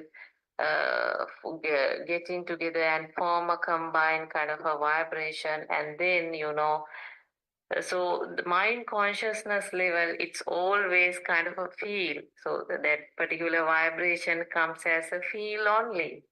So your mind cannot really experience the outside mother, because even your eye sensor cannot experience the outside mother, because eye level, it is anyway some light only. But that original, vibration match to this new, whatever the vibration occurred at your eye level, and then that original appear in your mind consciousness. So in your mind consciousness means that you have to understand there is no you actually. That arising of the mind consciousness means what? Arising of that particular thought or arising of that particular feel. That feel comes. That smell of the mother, that the touch feeling, and the sound of the mother, and that figure of the mother, all that combined feel comes and stand. That particular combined feel is your mind consciousness, nothing else. But since now this happens simultaneously, what happens, you think that, no, I'm seeing outside, so that naturally comes, but it's not the case. And then one will still say, no, my eye can see, my eyes can see outside. No, just imagine there are colorblind people in the world. There are colorblind people in the world. So do you think if outside is red, they need to see the red color, but why they are not seeing it? Because their sensor doesn't support it. That means what? These sensors has limitation, and you have to understand it is the sensor that creates the world. Salayatana loko means that, because the world is created at this moment at the sensor. So that has to create, my friend. And even if you take another example, let's say your eye sensor, let's say your ear sensor. Now your ear, do you know there has to be a vibration occur at your ear level. So what happens here is, let's assume if the hertz, if the sound, the vibration is more than 20,000 hertz, your eye sensor will not form form that particular vibration, or that particular form will not be created. So then you can't. experience it. That's why all the time your body is like a sensor system, and if that creates something only you will experience, and the world is created at your sensor. That's the point you need to understand. And there are clear limitations between yourself, the world you are looking, you are experiencing, and also the world animal experience. If you take cow, for example, cow will see a red world, but you will see a different world. But that is maybe 3D world, but that world would be completely, clearly, you have to understand different, right? So some birds have a clearly different view on the outside. So maybe you will rub your, dog's head and you will say, dogs is in animal world and I live in the human world. Don't you think both of you are living in the same world? It is you think that it is a thinking or it is a thought that you think you live in the human world and animal is in the animal world. That is a, kind of a thinking, kind of a thought. But actually, you have to understand there is no soul here. There is no soul. Your mind is actually a kind of a current or a spark. The moment your senses are exposed to vibration, what will happen? It start to, generate current.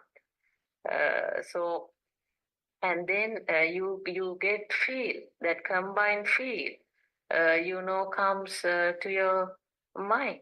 Actually, I can't say your mind even. If I say that it's wrong. Actually, the rise of that particular combined field is a very natural thing. That happens automatically with your previous vibration occurred to your system. So that comes naturally. So the problem here is that disappear there itself because it can't live. Chitta niyama is that. The thought means that. So that thought, it comes, then it can't live.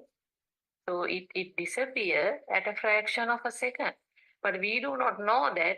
Instead, we believe that there is someone, living inside us, and that is the person who is keep on enjoying each and every combined field. No, that combined field arises as a result of a natural, phenomena, natural thing, natural sensor system. And that automatically, naturally comes, and mistakenly we take that as I see or I feel, I hear, I taste. So all the time, every combined feel you get as the mind consciousness, you mistakenly taken as I. It is I see. But Lord Buddha very clearly explained to us, this is anatma. So this is anatma doctrine. There is no self. Soullessness. So unnecessarily we, fight for various things in our life, thinking that there is someone living inside, and we are in a major burning to satisfy that soul. All the problems in our life come because we think that there is a soul living inside our body, but it is not the case. So the Satya Jnana or the true Dhamma or the, Darshana Jnana means this. Lord Buddha revealed this particular message to the world before 2,600 years back. And you need to really analyze how your senses work, and you have to maybe practice few, and you need to make sure yourself and understand your whole body is complete natural process. Even just imagine when you walk in a road, do you think you move your body in a kind of a rhythm? It is something that you think and do it? No, actually not. Because the moment the signal comes that I have to go this particular place, naturally maybe you are thinking something else, and naturally your body, move, and there is a rhythm, of your hand and the move and the legs move, and naturally you will be at the destination point. So slowly, through several steps, you need to understand this complete natural science that is really taking place. Even when you want to sweep the floor, sometimes certain strides you are taking very long, and some, very short ones, and you will be doing it in a kind of a rhythm, you see. So that happens. And just when you go to your kitchen, just see, are you thinking and, taking the particular cut? No, actually not. I mean, you can experience this yourself, because the previous vibration has already given to your system that how to maybe prepare rice and curry. And the moment you have things, you will be naturally, your hands will move, and it will happen naturally. So you have to make sure yourself that this is a complete natural process, right? So even when you want to drink water, naturally your system, your body will give some signals on thirsty, and naturally, you will move, and then that drinking of water happens. So unfortunately, since we do not know this Anatma doctrine or soullessness doctrine, we think all the time that there is someone, living inside, and that person is doing this. But no, this is a complete natural thing which happens within us. So it's a complete natural thing. So our senses, it's vibrate, and our senses, generate sense of pleasures, and that feel naturally comes.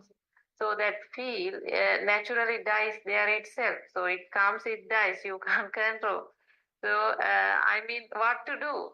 Don't take unnecessarily as that I feel or I sense. So no need to think in that way. Instead, you have to understand the reality behind this, and this is a complete natural process. Therefore, don't think, because if you think that is I see, that is just another thought only. So that particular feel comes is completely a natural process, and the moment you think that I see it, what happens? The moment you think I see means you are thinking,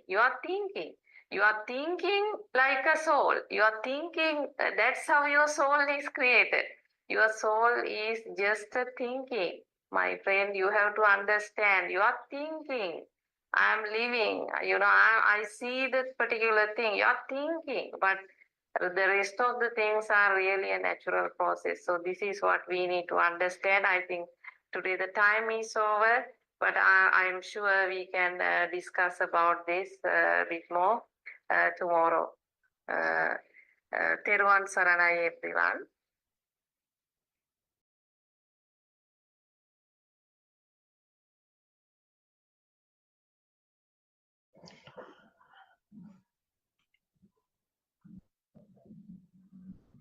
තෙරුවන් සරණයි. තෙරුවන් සරණයි ආරයන් වහන්සේ. I think today your experience is very good. You try to explain this, your experience, day-to-day experience. That's a Dhamma, is not a doctrine. Dhamma is not a book theory. Sorry for that. Dhamma is not a book theory. Dhamma is our life. Dhamma is our story.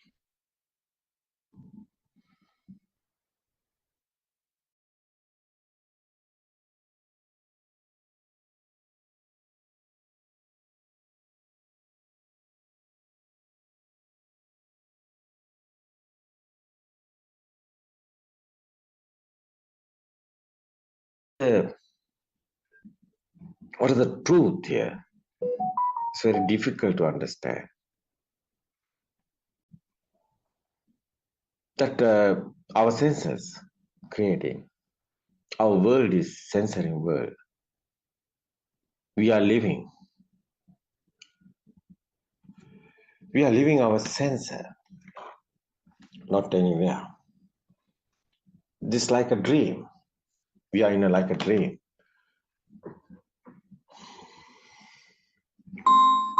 We are inside our dream. We are living in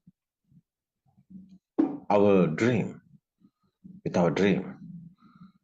We want to awaken our dream, but we don't know the truth, how we are awakened this dream.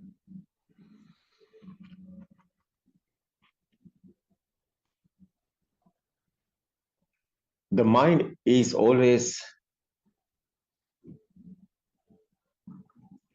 passing away and rising all the times. If every time we see the mind, then we see that there is no living being here, but it's not easy. What is truth is the colors, the sounds, other fields, sensory field, smell, taste, and skin field, hot and cold, smooth and rough. These 5 senses are creating, that's the living being feel. That's the thoughts are creating. That's the thought is existent feelings, that is the living being feel. Here. Yeah, you explain is very well. I would like to say everybody, listen to these sermons carefully. Then you will feel that you are this finally you are like a nature. Nobody is here.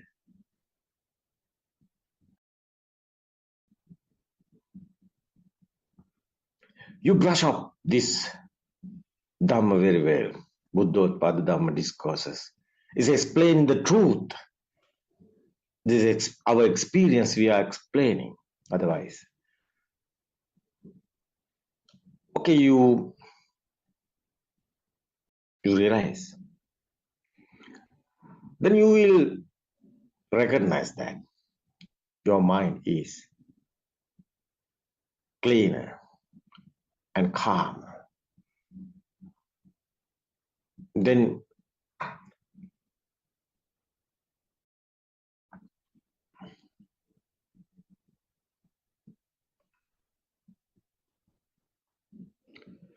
your involvement with outside is getting finally calm and cool.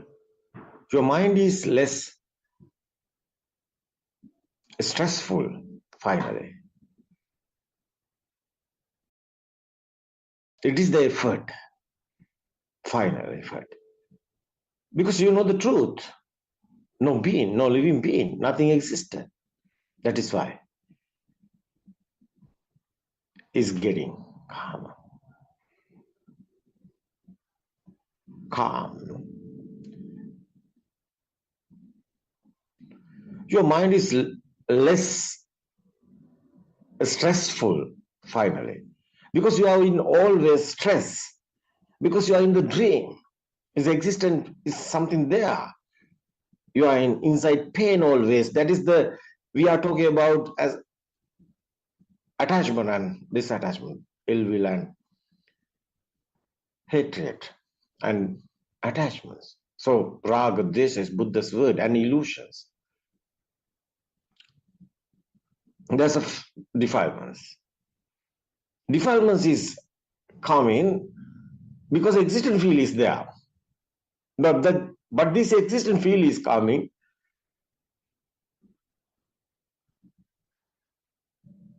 your thoughts. But this thought is not real. This is a system. This is a process. No one is doing this.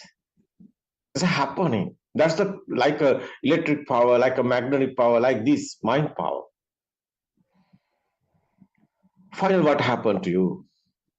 Your mind is less stressful. Finally, it is the best thing. I think is the endless happiness is here. That's the path to a disabled place.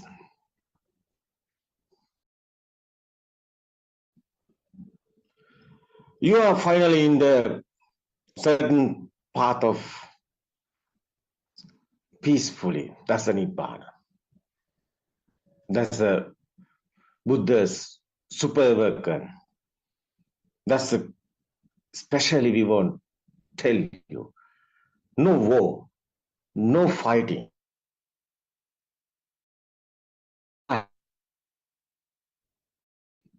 People one day understood nobody is here. How worth? Your thinking is a thought. Your birth also thought. Your death also thought. You realize this is not a belief. You can experience this. You can slowly see this. There is no person here as yourself. Every moment you see that there is no living being here. You are in the correct path. You are in the correct way. You are in the truth. Final. That's the super awakening. That's the truth. You're like a nature, like a wind, like a feather. That's the tranquility. That's the path of Nibbana. You want to understood true Dhamma. You want to awaken to Dhamma. This present moment, only the moment, this is not a truth.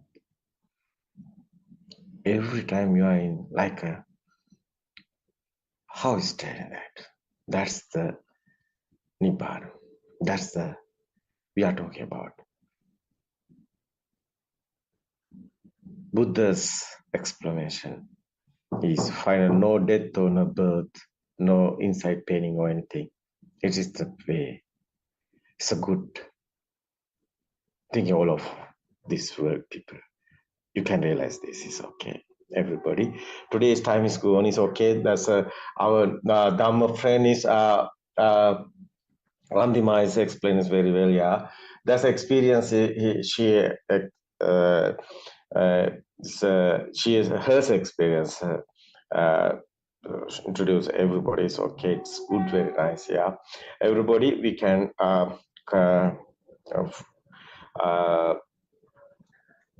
We can tomorrow. We can again explaining other Dhamma path is okay.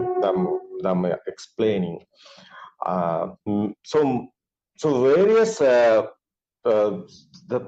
that's our life is in the illusions. So we want to understand how is this illusions. That is why we are explaining every day is this truth, because not easy, because we are many times so your lifestyle is how is going your kindergarten time and your little child, and today how long, how period you are practicing the wrong way. Now you want to see the real, it's a good way. It's okay. Tomorrow we can meet again. It's okay. Teruvan Saranai, everybody. Teruvan Saranai, everyone. We can talk about tomorrow. Teruvan Saranai.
Buddothpado, Buddothpado. It's time to open your eyes. Open your eyes. It's time for Nibbana, for Nibbana. Buddothpado, Buddothpado. Awake humans, be awakened humans. It's your liberation that comes through. Buddothpado, Buddothpado. The last breath will be so peaceful, so peaceful. With Buddothpado, Buddothpado. Wake up, wake up, wake up to the truth. Buddothpado, Buddothpado.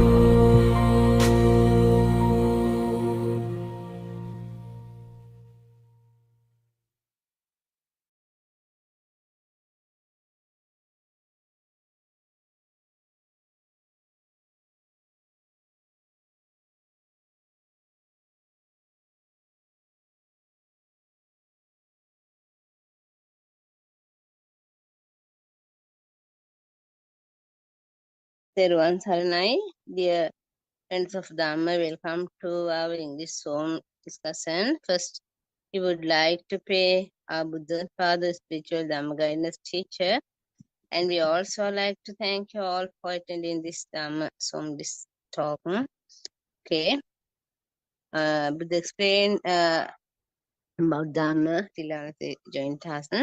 Explaining the moment of awakening. Buddhaction is different from person to person according to their views.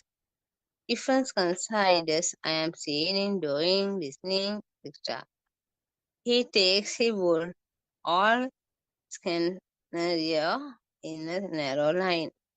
It is not the way the Buddha explained the Dhamma of dependent origination, Patissampada. This occurs with the realization of the person who is having the proper understanding of the philosophy of Dhamma and the right view based on the understanding of their own levels. Their realization is very hard task. The Buddha said that it was easy to break into 100 pieces of the hair of a horse. But it's very difficult to understand this. This realization is not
scenario in a narrow line.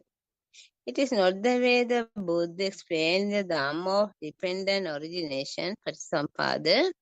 This occurs with the realization of the person who is having the proper understanding of the philosophy of Dhamma and the right view based on the understanding of their own levels. Their realization is very hard task. The Buddha said that it was easy to break into 100 pieces of the hair of a horse, but it's very difficult to understand this. This realization is not an easy task. On the surface, it looks simply. We do have a story of self-view, Atma-ditti. We used to see everything thought in view of self. There's no one is doing it. There's no one who is seeing. There's no one is feeling. There's no nothing happen as such. They are only natures. There is only nature that exists. To view this, there should be a very keen and sharp focus. This cannot be seen with the views of self, Atma-ditti. To your disadvantage, we cannot go out from the illusion of consciousness. Therefore, we try to understand everything through the illusion of consciousness. This is our helplessness. The Dhamma beyond the illusion is consciousness, where consciousness is not pairing anidassana. It can only be recognized wisdom, jnana. Wisdom and consciousness are two different sensory canaries. We emphasize frequently wisdom jnana was not consciousness jnana.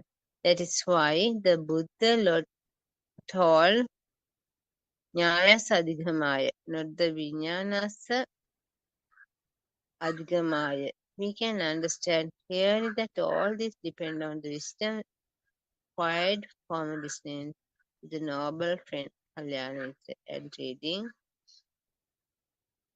Suttame Jnane.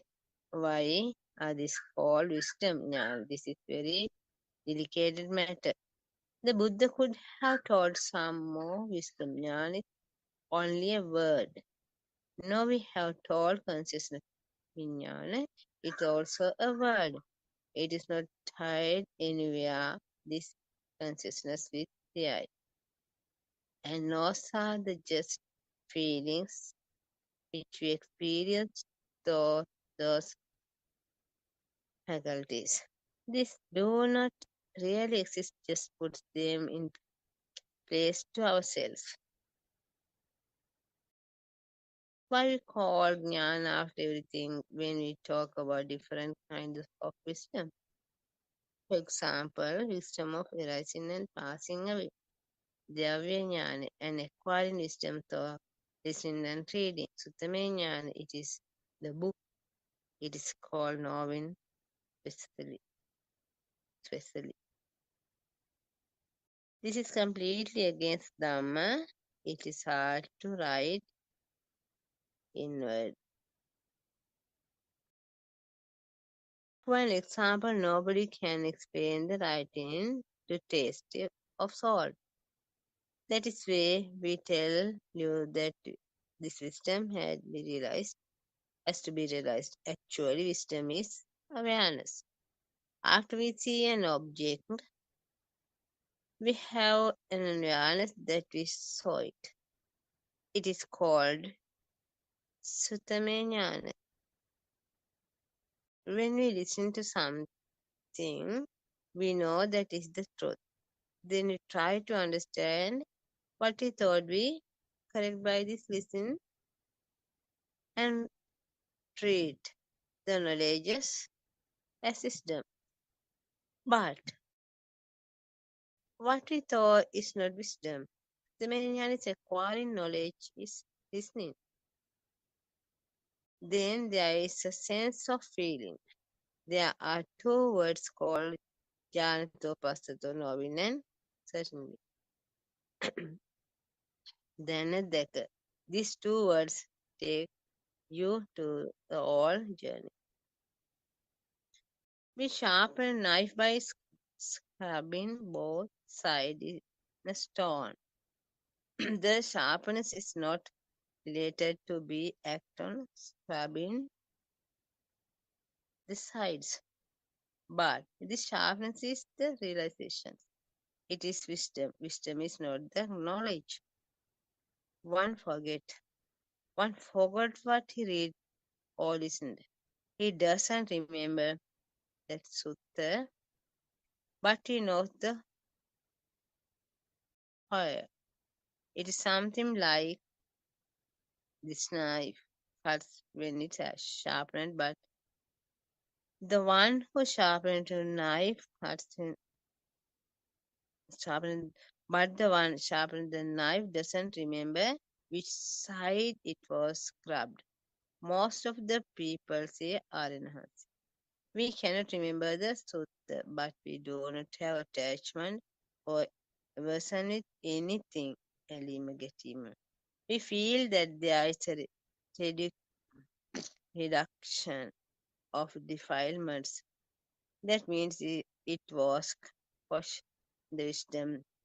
Can anybody tell that he does not reach the realization? It cannot be explained what it is. If someone asks, in every direction illusion has been coming to the Dhamma. There are wrong views. This is the set of views. Therefore, we have a journey to go carefully. To go very carefully. We cannot believe anything. We cannot just anything. Even cannot follow on individuals. It is not possible to do so. The Buddha has refused those following too. The Buddha asked Bhikshu Vakkali, that are you doing be looking at this decaying body? Don't attract to the form. What is the message the Buddha was giving over there to the Dhamma? Not anything else. Freedom from the samsara is our progress. It is freedom from thoughts. Very moment it has to be felt that we are free from the mind. Then, I like our friends of Dhamma. We always try to practice it in our Dhamma in our day-to-day life. Sometimes we want to explain some Dhamma errors.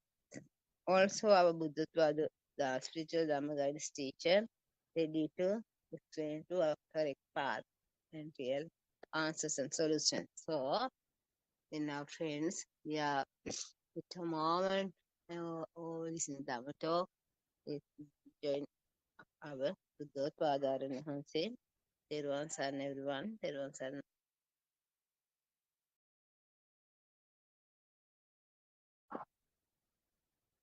තෙරුවන් සරණයි ආර්යයන් වහන්සේ. May I pay homage at your feet? තෙරුවන් සරණයි මෙහෙණින් වහන්සේ. තෙරුවන් සරණයි everyone. The way to get rid of grief, the way to get rid of mind is the path to Nibbana. There is nothing as mind. You have to understand the truth of the mind. Mind is impermanent. Dhamma is not something in a book. Dhamma is to get rid of the mind. Dhamma means nothing exists. How a natural mind becomes Aryan. Aryan land is the place where the mind is liberated. If you see the mind, you too can attain Nibbana. You will attain Nibbana in this very life. So you have to walk in the right direction and should establish mindfulness. Shouldn't fill your mind with empty, wrong ideas. Today, Buddhists are lost, trapped in an illusion. It is difficult for them to come to samadhi or the right vision.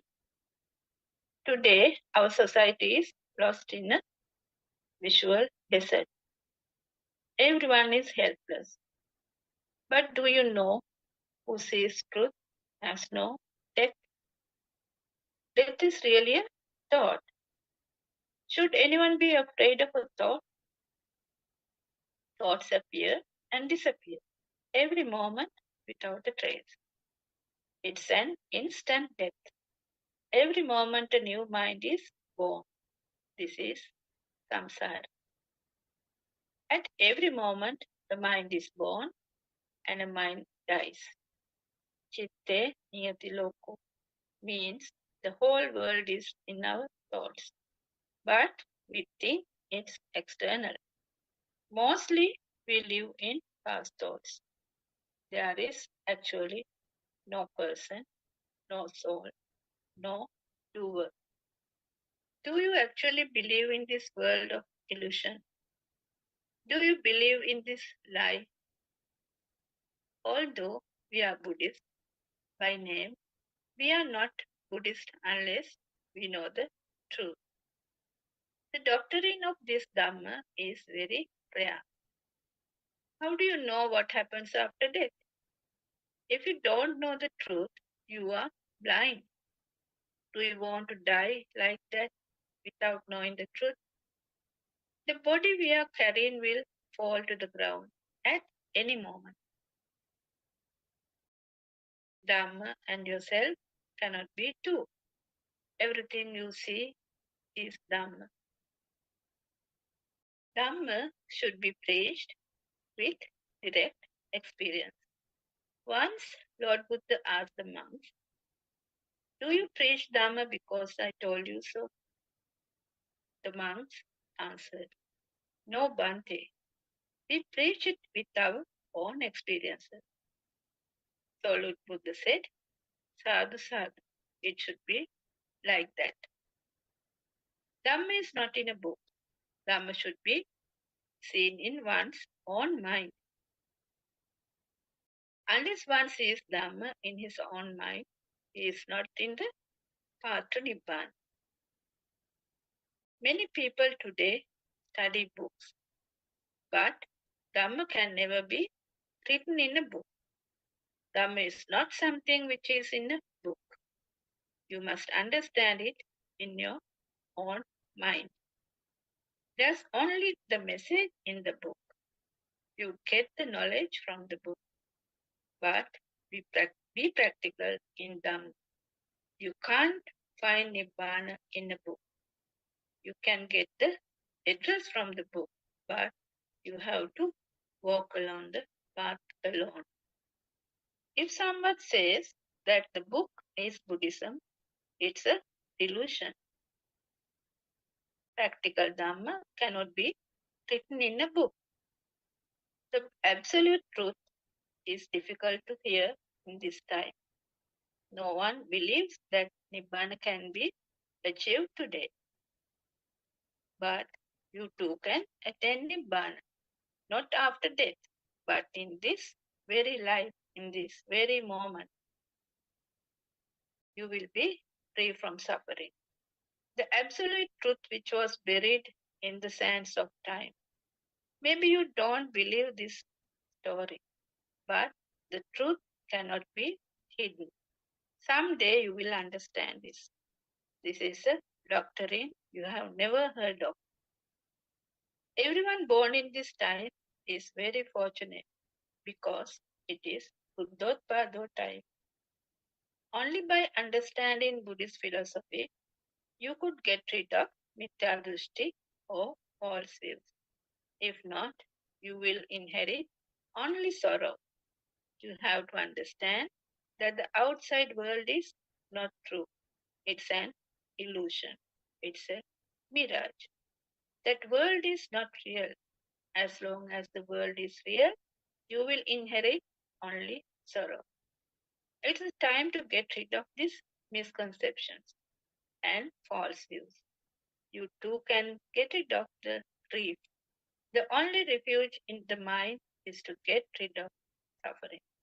Buddha said, Nakti me saranam anya, Buddho me saranam vara. Take refuge in the Dhamma, true Dhamma. Dhamma is taking refuge in path to Nibbana. Now it's the time to open your eyes. The Buddha Shasana has fallen into a childish position of worshipping. So let's get rid of the mundane world. We have to understand the true Dhamma. That is, the outside world is not true. It's an illusion, a creation of your own mind. Did you know that our world is magic or illusion or Maya? And our job in this world to find the magician behind the magic. If we don't understand the magic, we will take it as reality. Today, the whole world has got caught to this magician. But if you go behind and see what the magician is doing, or if you at least listen and contemplate to what the spiritual guidance teacher is trying to convey to us, don't get caught and cheated to this magician. Still, are you listening to it? So, the only way to catch this magician is to understand the dependent origination Dhamma, which Lord Buddha has revealed to the world, and it was under the sands of time.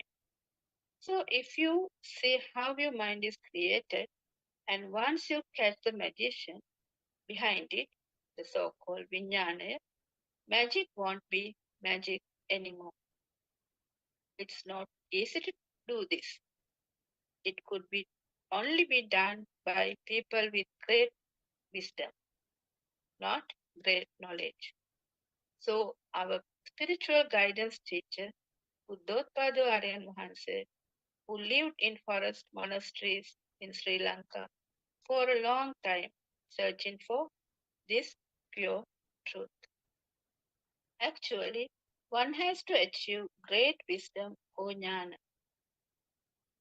One has to do a lot of sacrifices going through this Dhamma path, especially the practical path to Nibbana. We too were listening to many Dhamma sermons, doing rituals, going to temples, worshipping, praying, doing various kinds of puja, meritorious deeds for several years. I think who are listening to Dhamma have gone through the same rituals. But I ask you one thing. Did you ever find solace, end of suffering, end of dukkha, end of samsara? Yes, you might say you found, but it is temporary relief. But once again, you are back to suffering, isn't it? So, Buddothpado time is very rare. And to find a proper spiritual guidance teacher is also very, very rare. So now, Buddothpado Aryan Mahansa, our spiritual guidance teacher, is revealing what Lord Buddha has preached to the world so many years ago with his own super wisdom, and he is showing the practical path to Nibbana through insight meditation or Vidarshana meditation. Now we have to talk a bit about Vidarshana meditation too. Because all these years what came up was concentration meditation or samatha bhavana.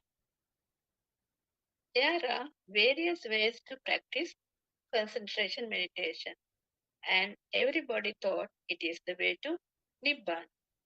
Why do you think Siddhartha Tapasa left the 5 hermits?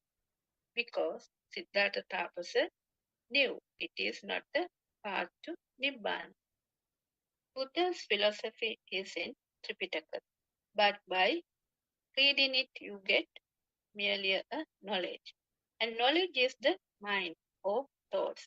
As Buddothpado Aryan Mahansa, our spiritual guidance teacher, always explains to us that you can't attain Nibbana through knowledge or with thoughts.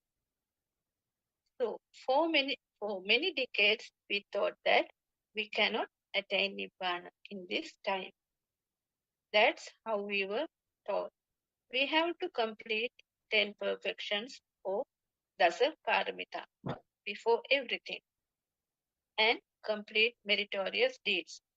That's how we were taught. Actually, now we understand that it is not so.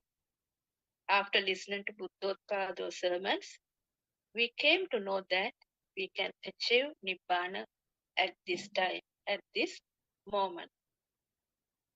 And there are no reasons to fall back into the samsara. Now, the great light of wisdom, like the brilliant rays of sun, coming in all directions. If you really, truly want to endure suffering or endure samsara, Buddothpado's sermons will guide you and show you the path to Nibbana. It's the practical path to Nibbana. When you know the real path, the story of heavens, Brahmaloka, or actually the 31 planes of existence will be a mere sankara or a thought. It's like you are closing your eyes with your own hands. The true Dhamma has awakened. So open your eyes, listen carefully. This is your own story. This is your story of freeing from suffering, freeing from samsara, ignorance, mundane world. There is nothing called permanent. So come to the Arya Bhumi, where even we don't find death, where you will find everlasting peace, eternal bliss. This supreme Dhamma is not easy at all to explain. This is not a knowledge. This is super wisdom or jnana. It is like the taste of salt, which cannot be written in a book. That's why it's called Sandittika Akalika Ehipasika Pachupanna Dhamma. In the mundane world, everyone bound in wrong views and concepts. As long as the external world is true, you are in total delusion. You are bound to suffer. What you have to understand is there is no doer. It's a five-sense creation. Actually, we don't say that outside world is existing. We don't say that outside world does not exist. If we take like that, it will be two extremes created. Lord Buddha said, Majja Jnana. So there can't be any extremes or anta. What we say is that the world is created only in this moment. Chitte niyati loko salayatana loko. It creates this moment and disappears. But due to our ignorance, we take the thoughts are for real. And then happens all the jealousy, anger, hatred, greed, and so on and so on. That's how your samsara circle is created. As our spiritual guidance teacher points out, we don't experience the outside world in any way. What we see is the only our own creation, or Vijnana Mayava, or the illusion. Even if you see a new planet in another galaxy through a telescope, again, what you see is your own Vijnana Maya. Try to understand this. Contemplate on this. So, the senses also differ. Humans have their own sensor system. Likewise, animals have their own sensor creations. So they see different dimensions. For example, cow sees only red color. The bee sees the world in another different shape. The worm only has the skin feeling. The cats have night vision. Dogs can hear far better than humans. Even a small ant has his own world, isn't it? All different dimensions. Animals, like human beings, build houses, have families, have their own children, and so on. So, some animals, like insects, cockroaches, have feelers. Bats have some radar system, and so on. They are in their own worlds. Take the weaver bird. Who has taught him to weave the beautiful nest? It's the feeling. Nobody taught him. See how the termites build their castle. Nobody taught them. Isn't it funny that the humans think they know everything? We can learn a lot from animals as well. As humans, they love their children. They protect their families. They like to live in peace, isn't it? They also have feelings. When you come to know this true Dhamma, you see everything as oneness. The path is very pleasant. You don't harm anyone, even with the word, even with the thought, because you have the universal kindness and love. So, how beautiful is this Dhamma? Lord Buddha has shown the world about this universal kindness and love in examples like Nalagiri Damana, Alavaka Damana, and even to Angulimal, Patachara, Kisa Gotami, Sunita, Sopaka. What this world needs is not mere technical knowledge, but love, humanity, freedom, kindness, and compassion, isn't it? Can you see what happened to the world because of these defilements?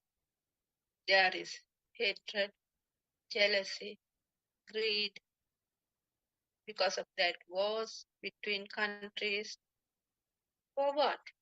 Just because of the thought and because they think the outside world is true.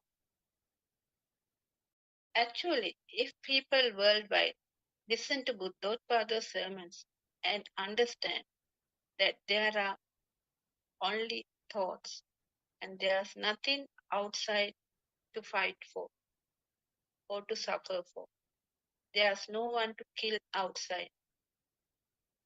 Imagine how beautiful that would be. That's what our spiritual guidance teacher, Buddothpado Aryan Mahansa, always explains to us. Actually, there is no doer, no soul, only a sensor system is working. It's a process.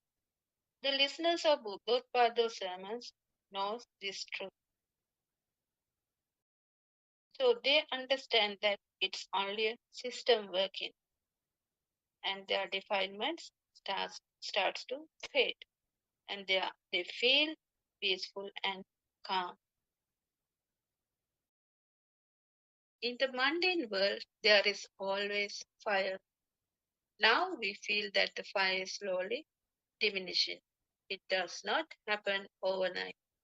It takes time, but it will happen gradually and steadily. So what you have to contemplate specifically when in the Nibbana path is how this so-called soul is made. How is this existence feeling came? We have already talked about this several times, but this is the main point or the key point we have to understand. And our spiritual guidance teacher always express this point. How do we get the alive feeling? Now we know that that our six senses make the world. Salayatana, loko. Whatever the aramuna or the thought comes to one of the senses, it generates power. And all the other senses get together and create the mind consciousness.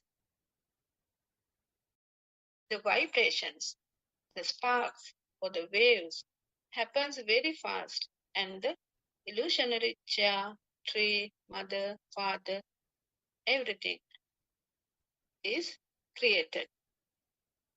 But it's an illusion. Likewise, we get the feeling of existence or the feeling of me due to the speedy vibrations. It is actually an illusion or a chittarupa or a mind creation which happen naturally. But we think it's real, and either we get attached or disattached to that mind creation. This happens due to our ignorance. Because as a Buddhist, we don't know about Paticca Sampanna Dhamma or Hetupala Dhamma, how the mind is created, and we take the outside world as true. If someone sees this as a natural phenomenon, no doer, nothing exists, and it's a creation of senses happening automatically, no one is doing this. He is out of ignorance. He has wisdom and will have a calm and peaceful mind because there are no defilements. If you don't know how this power is generated, his defilements are more. He will do anything to get what he wanted. He is always burning with inside fire. You must have seen people like that around. They are always angry of something or someone. Always find faults with someone. They are restless. Always want to do something. Find fault with others. They don't like to share things with others. They don't talk kind words. Their actions, words, and thoughts show that they are burning inside. If they stop for a moment and think, this is my mind. Why should I do this? Nobody is doing this. This is only my thoughts. Then the whole world will be peaceful. So, if someone knows this Dhamma, doesn't matter about the religion, but if someone knows how the thought is made and how we suffer due to a thought, the lives will be more peaceful, isn't it? If you go back to the radiant mind of the baby, it is so pure. Though the five senses are working, the mind sensor is still not created. The mind power is still not generated. The mind power is just like magnetic power, electric power. It gives us the lively feeling. So more the stimulus we get, the senses, more the mind power. So some people tend to kill each other due to this mind power. So as we said, everything exists at this moment in the mind of this moment. It is called the Shana Sampatti. So investigate and contemplate this carefully. The state of thinking and the state of feeling are two different kinds. Therefore, you need to be very careful. At the moment you get a thought, relating to the past. And to trace this thought, there should be an awareness. When past thoughts emerge, you should have the awareness to recognize them as that garbage from the past. Actually, it is a telepathy system that works. The feeling of self comes into effect due to the past perceptions. Within this charge in the mind, Chitta Aropana, these past perceptions are also a reason to feel the sense of self. This is like a current, like a magnetic force, or like electricity, where the charge of mind that has emerged. The reason for this is the repeated flow of thoughts, or the abhisankarana. It has the nature of re-emerging. Sense of feeling is there. The feeling of self that there is a world gets diluted is the sign of diminishing the desire, aversion, and delusion. So the mind is entirely perception. There is no existing thing as a mind. It is an appearance which arises and passes away. The objects and forms are a nature of appearances and disappearances. These mind objects, or araman, and forms are perceptions that flow through like a river. The flowing of these perceptions is due to the speed. The speed has been created by the addition of light, color, and sound. It is called the contact of five senses, or passo. This process is continuously taking place due to the speed of flowing. Nothing is here existing. Even for a moment, there's nothing. These are mere appearances within the speed. These are called appearances arising due to a cause. Here cause are sound, color, heat, cold. The result is the illuminating of five faculties, or ayatana. Then these faculties have their own activities. Now you can understand well. That is why we use simple language. You will experience this as nature. When the dilution within nature is taking place, it cannot be felt that there is a person or self. When someone contemplates on this, he will feel that there is no real value in this world. With this, there is a feeling emerges that he has got relieved from the world. It is not that just watching the thoughts. There is an awareness of the state of feeling. That awareness is the correct awareness, Samma Sati. Beyond that point, only there is the correct vision, Samma Ditti. One who has the correct vision will get the correct thoughts, correct speech, correct actions, correct livelihood, correct effort,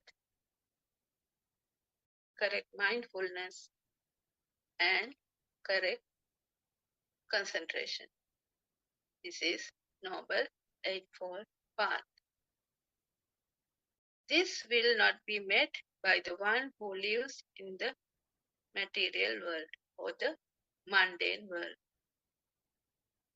If he sees that this world is unreal, then he will meet the Noble Eightfold Path. So, Vinaya Loke Abhijñā Domanassanan Kaye Kayanupassi Viharati. The one who will meet the Noble Eightfold Path meets these four foundations of mindfulness, or Sattara Satipatthana.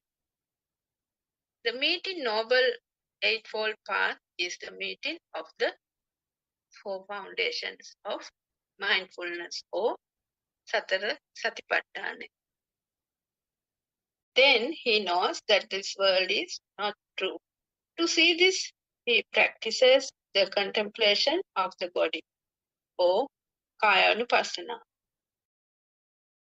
The Indriya Bhavana, Dhatu Manasikara, Anapanasati Bhavana, or Navasivataka are a few of them. When like this, divide the body into different ways and thoroughly investigate to see whether there is a self anywhere in the body. Then he sees that there is no place where the self is. This means he realizes that there is no real world and there is no self. Actually, there is nothing about sattva or person. Investigating this Dhamma in this manner leads to getting rid of the wrong view of there is a sattva and a person, sattva pudgala bhave.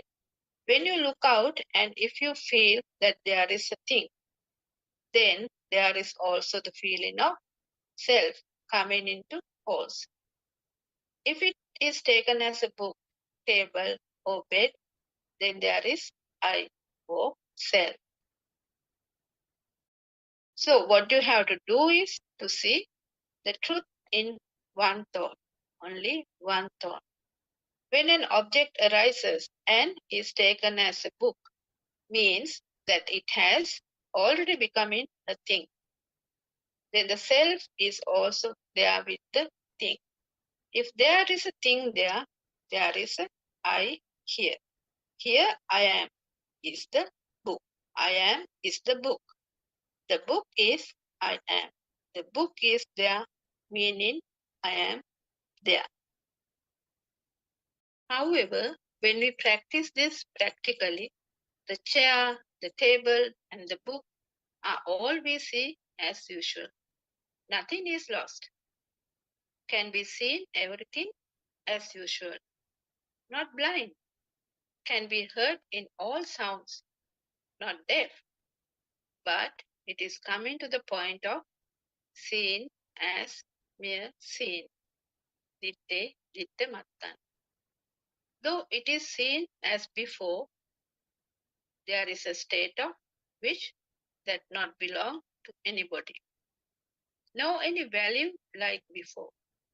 It is a feeling of emptiness. Being in that state is awakening to the moment. Becoming in that state depends on the dilution of desire, aversion, and delusion. Until such time, this state will emerge slowly. This awakened state comes into prominence as per the progress of individuals. It depends on the level of diluted taints and defilements. Accordingly, one reaches the state of noble Arya Pudgala. These are the ones who realize the stream within, or Sotapan. Now you know where to go. The path and the address you know. Walk on the path carefully. This sermon is enough. Listening to this again and again until you get the clear path. Why this Dhamma is akaliko? This Dhamma is timeless. That means akaliko. This Dhamma is to see this moment. It is called momentary sampatti or shana sampatti. Seeing this moment is the scene of nirvana. For that, it is necessary to see the Dhamma, which is the scene of nothingness. So this means there is nothing as much as such a mother here, instead seen as colors and sounds. Then there is no self in the colors and sounds. Seeing the Dhamma is seeing this truth. It is the Sat Dhamma or Satya Dhamma or true Dhamma. The realization of Dhamma is the realization of nature. That is why it is called Durlabam Sat Dhamma. Savanam Durlabam Shana Sampatti. It is seen in the way the mind is forming at the moment. Only this moment is existing. In every moment, there is a mind arises and passes away. Until there is breathing exists, the mind arises and passes away. The sparks and charges of the mind are taking place. These sparks occur in the five senses. The aggregation of sparks of the five senses is the mind. In other words, the addition of sounds and forms is the mind. Other than that, there is nothing as a mind anywhere. Actually, this mind is not the brain. The getting together of sounds and colors is called the mind. Nothing else. This means the knowledge of feelings, perceptions, formations, and consciousness is the mind. This knowingness comes from the mind's consciousness or mano vijnana. There is nothing like mind consciousness. The sparks coming from the five senses, sound, color, smell, taste, and touch. Due to the illumination or prasada of them and added together is the mind consciousness. This happening is a system and it is nature. The feeling that there is a thing outside and getting deceived by it is the origin, samudaya. If so, likes and dislikes arise. Then we get the current of milliwatt 5. It is the feeling. We call it charge of the mind or chitta aropane. It is something like a magnetic charge. Yarupe Nandi is being attached to it. Tadupadanam Bhavu. If so, the existence or Bhavaya is a result. The book is here, the world is there. Then the world has been created. Salayatana Loko Loko. The world has been created by the faculties or ayatana. The Buddhist is one who sees the cessation of existence and he sees there is nothing outside. Then he is getting liberated from suffering and leading to nirvana. If there is a thing outside, then there is a desire or aversion. Become attached, followed by clinging. Then existence or bhavaya is followed by birth, decay, death, sorrow, lamentation, suffering, and sadness. Having suffering, if someone sees that there is nothing outside and with the vision, he will get freedom from suffering. For this, he has to listen to Dhamma and get to know the wisdom of truth. Oh, Satyajnana. The one who has the wisdom of truth, the wisdom of action for him, what is this truth? It is the message from the noble friend, our Kalyana Mitra, Buddothpado Aryan Mahansa. Once this Dhamma is heard, it starts to feel him every moment that there is no world outside, there is no self or Atma, non-soul. And these all are sounds and colors. Though the mind says thirsty, it cannot drink water. Though the mind says hungry, cannot eat. Look, putting into the mouth, going to the stomach and going out. We say, I drank water, I ate rice. Never, this mind has never drank or eaten. In other words, the mind is the I. The mind cannot drink water. What happens here is only a process. At the time that the infant was born, he does not know about yellow, red, blue, or anything. He comes to know about these colors when he starts preschool at the age of 4. Until then, this child does not know the colors. This means the teacher is showing colors and making sounds while trying to relate to each other.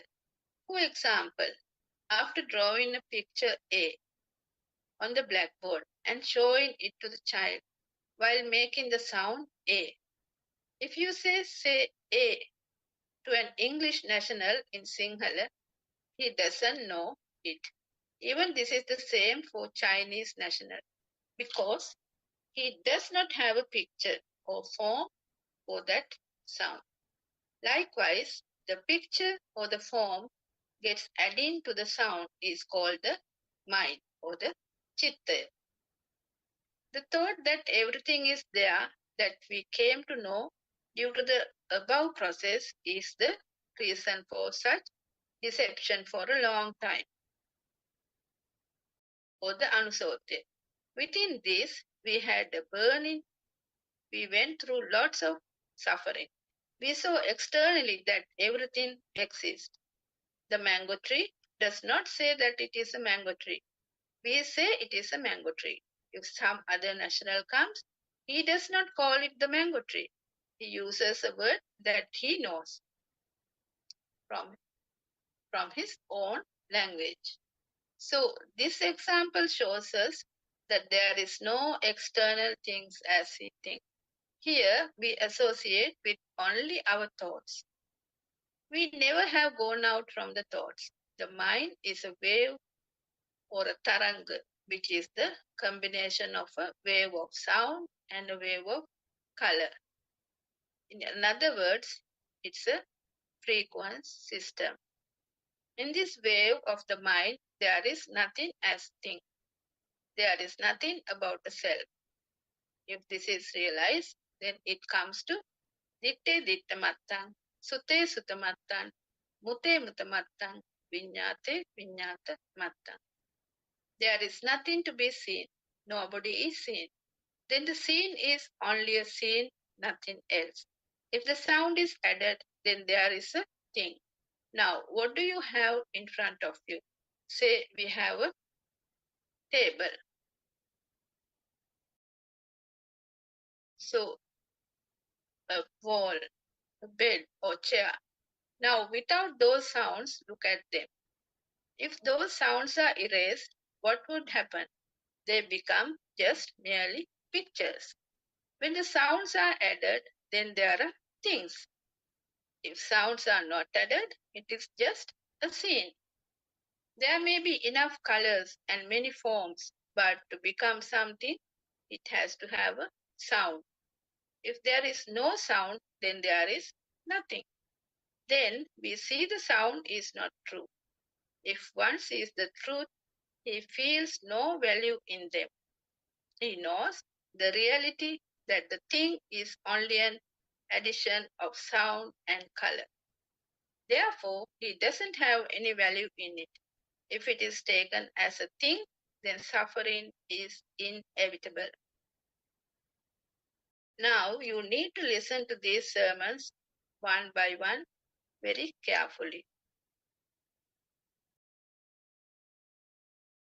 Actually, all are vibrations and free vibrations. That means kampana and pratikampana. This has been formed like this. The rotating speed of the earth creates a magnetic power. It means as the earth has been rotating around itself at a speed of 180 kilometers in an hour, it creates magnetic power, resulting in emerging energy force between the North Pole and the South Pole. This process leads to the formation of the ozone layer. And within it, the layer of air in the beginning, the Earth was a huge cloud of particles, or dark matter. Over time, with the vibrations and revibrations and continuous rotations, these clouds of particles turned into dust. At present, the planet Jupiter, or Brahaspati, is still a rotating huge cloud of dust.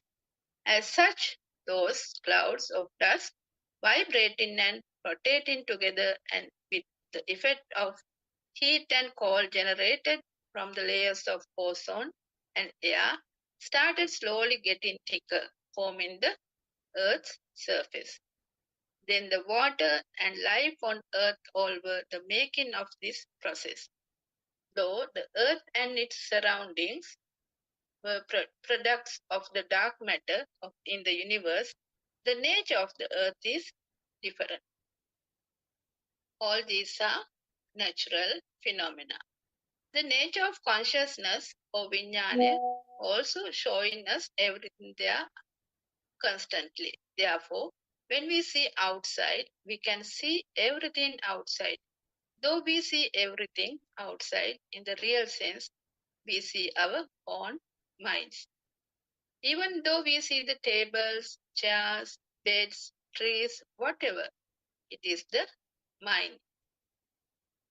But there is a nature of feeling which is relevant to everything, still not belonging to anything. This state of feeling is the awakening to the moment. This is what we are talking about. This state is like awakening from a dream.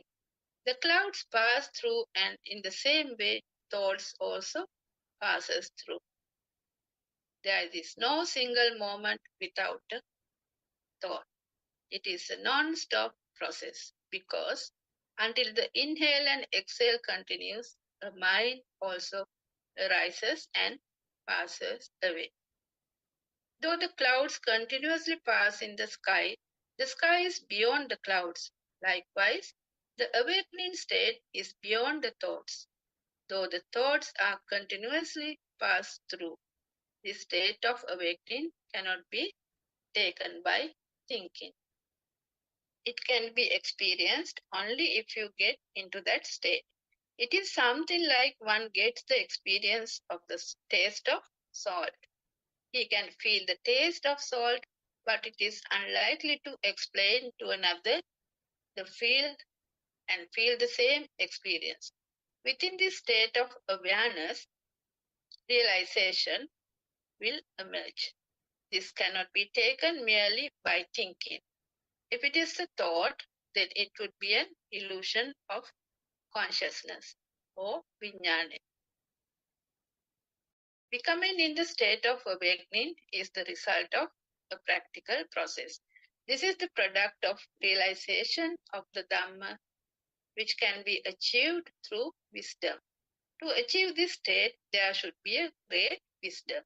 This process is not simple like doing samatha meditation, focusing on a single object.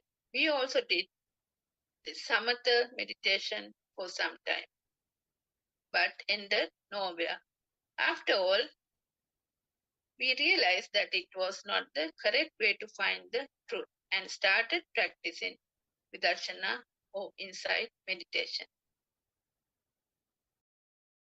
Today, we can see that there are some efforts among the people to find out the true path, to prevent from suiciding, stealing, murdering, and hating.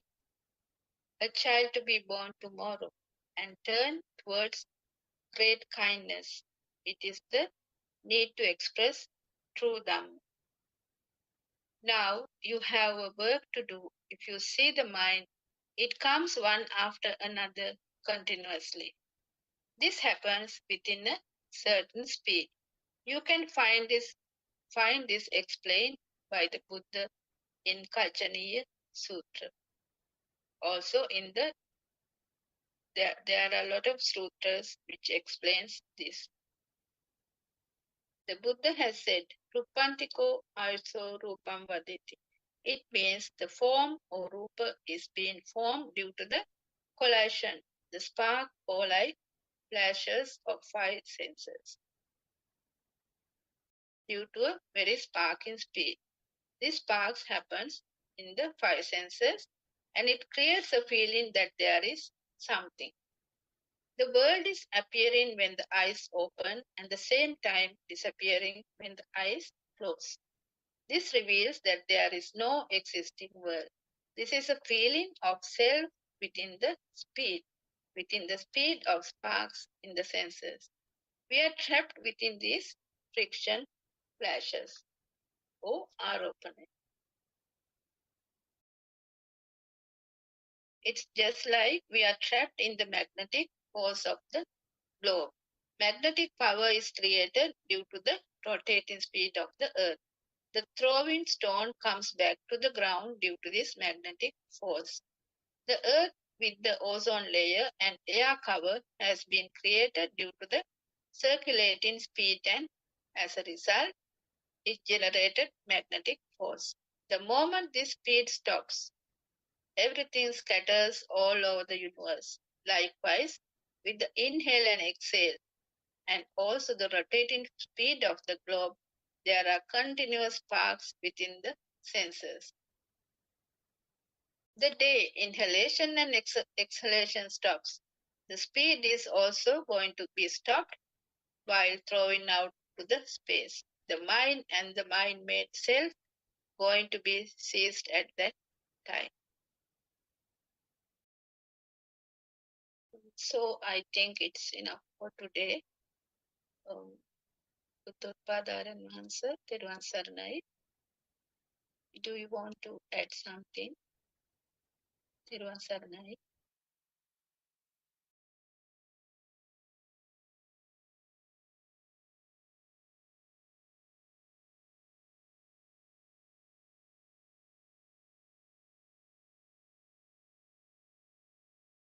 Teruvan Saranai. Teruvan Saranai වරදින් sir. Yes, I think it's good explanations. But I want practical side. But yes, explaining is very good. But people won't experience. They won't experience. They won't practical. They won't be practical. Not a thinking, not a knowledge. I like to say the whole everybody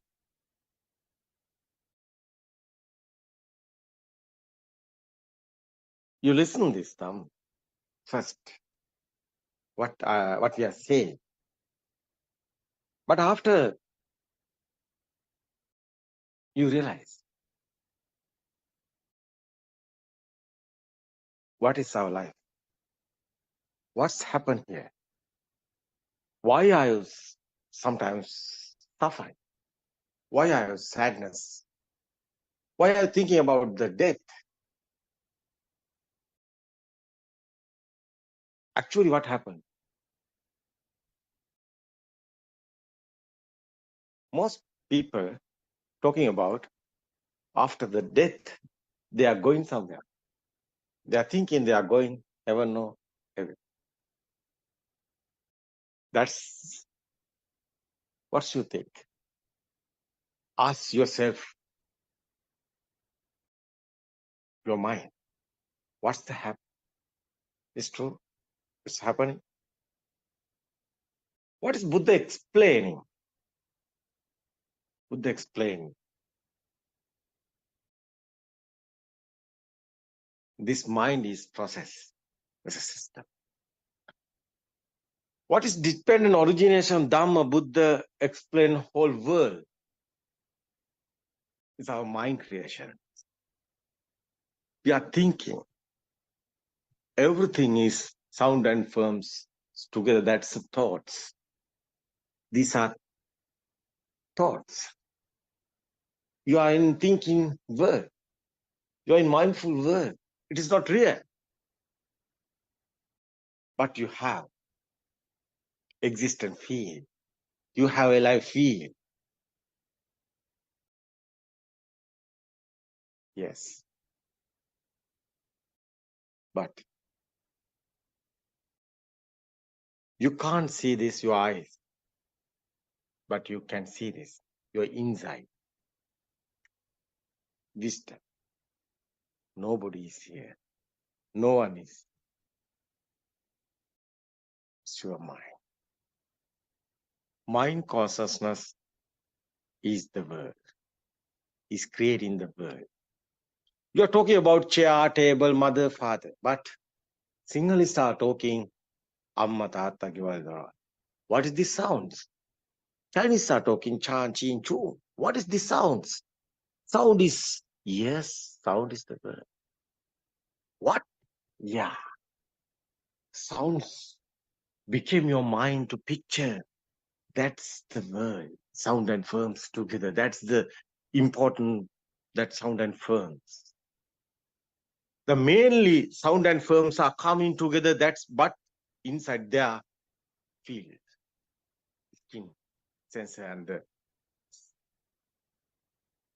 your taste and your smell, 10 senses. Your nose, your mouth, and your skin, these are senses together. That's Buddha's word is the field sensor. The field sensor, and your eye, you can see that's a firm, that's a sound is your ear. These are together coming. That's the kindergarten time. Little child is first time know this chair, table, red, yellow, blue colors also, the thoughts. These thoughts are creating, that's the Pubbe Nivasa Jnana, is the Buddha's word is this present moment is only the you are living, is thoughts. But this creation is, look at this creation, past and future. What is this past and future? Is future not coming. But present moment is, you're thinking the future is the present moment, only the thought. You're thinking, it's not happening. Otherwise, is the past is God. It's not coming. But you are thinking, it's present moment, only the thought. Now it's okay. Past and future is you know this present moment, only the thought. But this present moment thought is not real. It's otherwise sound and firms. This is the case. This thought is existent every time these thoughts are created. Every time one thought is coming. That's the stimulus.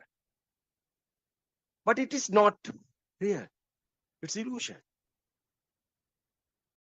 Sound also, vibrations is we are talking about quantum theory like that.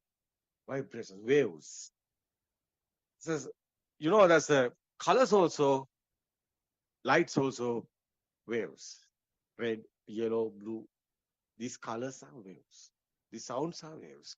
These colors and sounds together, wave is coming, existent. Chair, table. Chair is chair have sound, chair have color. Chair have otherwise rough and smooth. That's your touching sensor.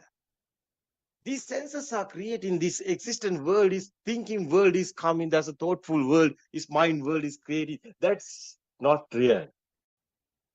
It's not real. It's illusion. This is we are talking about dependent origination is avidya paccaya sankhara. Avidya is existent field is not real. Is sankhara is creating this censoring, this creation is made in this illusion. Misconceptions. Like a mirror. You can see your face is mirror. But mirror have something? No. Like this. So you know this Dhamma, the value is not coming. The existent field is the value. Every thoughts have value because existent field there. That is the value. Value is not something you thinking. These are permanent. That's the value is coming. But you know, you understood after these thoughts are not real. illusion, value is gone. It's little bit happening. Value is fading. That's the defilements are fading. That's the attach and disattach. Attach, ill will, that is the words. Ragakyo, deshakyo, mohakyo, nibbano. Attach and ill will, and that's the illusions are fading because attach and disattach is value. Your thoughts haven't a value, it's not existent. You know it's not exist, it's not real, so value is God. That's the defilements are fading. That's finally your suffering is gone. Fading. Sadness is gone. Because you know the truth is no one is here, nobody is here. It's a system, like a robot, this creation, this body. The body is creation, the senses are creation. That's the body. How is body is creating? This body wants energy. That's is your energy is how is coming. The senses are creation. That's the your neurons are your body. It's like a wiring. Yeah, that's a system. It's energy, power. It's sensory. It's happening. That's the power. Your body wants this power. The movements won't be happen. Power won't somewhere coming. But it's not somebody is doing. It's automatically natural phenomenon here. Automatically is happening. That's the alive field. That's the living field. That's the being. But this one understood. Someone know this. No living being. No being, no living being, nothing exists. Nisato injurious. But everything is normally happening. Normally you can see, normally you can hear, normally you can. That's a normally senses are working, thoughts are coming. But it's okay. Why? No any inside paining or vibrations. Thoughts are happening. But you are like a feather, like a trees moving branches. The leaves are moving. Because no pain. Like a wing, like a feather. That's the tranquility. Finally, but you know the truth? Satyajnana is the truth. So Krutanyana, now you can experience. Yeah, no one is here. What is the Krutanyana is tranquility. That's a peaceful world is coming. So everybody in calm and cool because egoistic is gone. Egoistic is fading. No inside paining or inside vibrations because egoistic is fading. That's a tranquility. That's open your mind. That's a peaceful happiness is coming, human life. So it is a reward to everybody. It's okay. Tomorrow we can explain other sides of this Buddothpado Dhamma discourses. How is, why is valued, why is it important, why is humans won't know this Dhamma. So they want peaceful, they want happiness, endless happiness. This happens in this Buddothpado Dhamma discourses. You can hear, you can listen, you can experience. It's not believing. That's the true Dhamma. That's the way of Nibbana. True Dhamma has awakened to the moment. This present moment is only the moment. That present moment is everybody is in dream. But you awaken this dream, you are in not a blind, you are in the truth. That's the happiness in this world. No one to anything, any problems, any questions, no one to come in because you know the truth. Nobody's. It's very nice to understand, but not easy. It's okay. We can meet tomorrow. Everybody's everyone's sunlight. thanks for this, Dr. Chandani and other Dhamma friends. Theron Saranai, everybody. We can join tomorrow. පෙරවන් සරණයි ආරයන් වහන්සේ.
I was lost in a maze, the maze of samsara, going on circles where there was no way out. The walls whispered of lives I'd lived before, each step was a shadow knocking on a closed door. I carried all my suffering, carried all my doubts, but inside had the feeling there is a way out. Buddothpado guiding light, showing in bright in the night, showing me the way in the darkness of the night.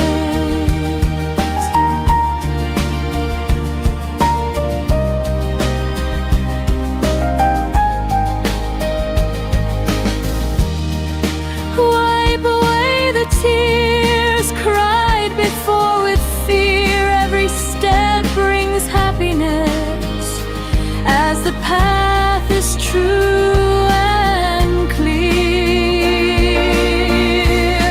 Buddothpado guiding light will shine bright and clear, showing you the way out of the maze of samsaric fear. Buddothpado guiding light will shine bright and clear, showing you the way in the darkness of the night.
Thoughts fly by like clouds in the sky. I watch them come, let them go, like leaves that drift on the floor.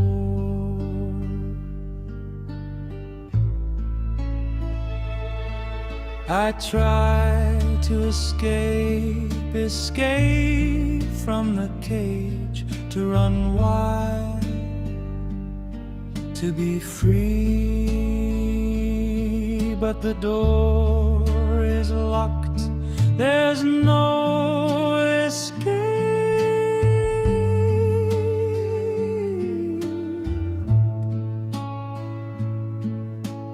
Thoughts passes by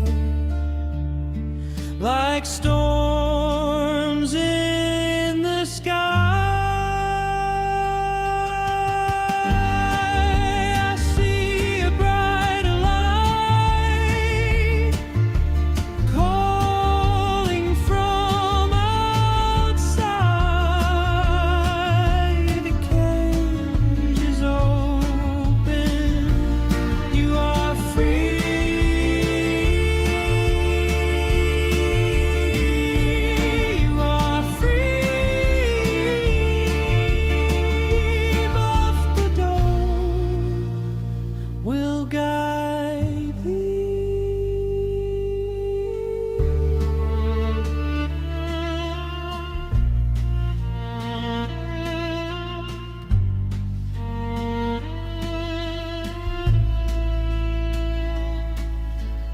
Freedom of mind.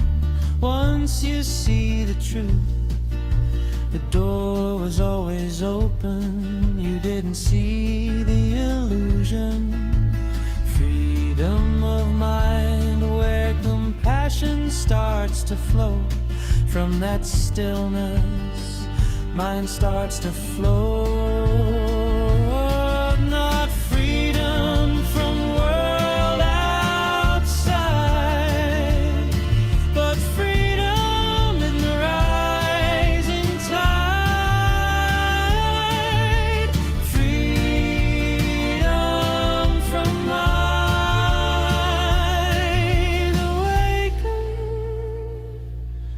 Awaken to this blissful moment.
In sad silence, with all things going around wild, voices, storms passing mild. Sit still, do not flee, just watching what arises in me. Breath by breath the noises fly, like passing clouds across the sky.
Good morning, everybody.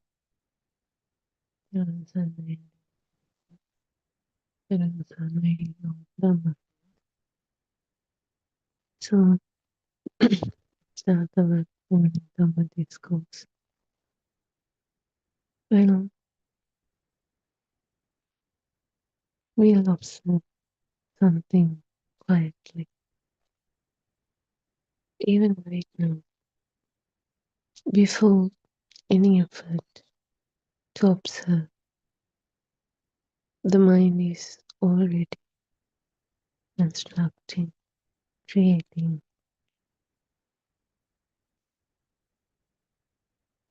We don't see them as construction or we see them as final object, final situation, an end result. The sound becomes a word, the sensation becomes a feeling, pattern, colors become objects, different ways. And all of it feels immediate, obvious, natural, and real, as if it comes within from that outside itself. We can't even notice. It is something that has been constructed in our mind.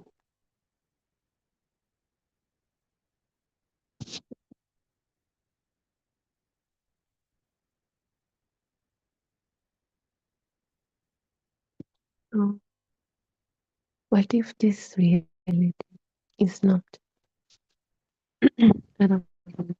fully formed?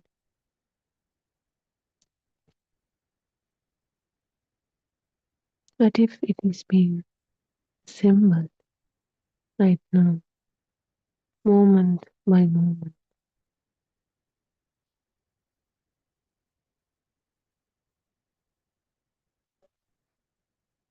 Today we slowly examine how contact becomes thought,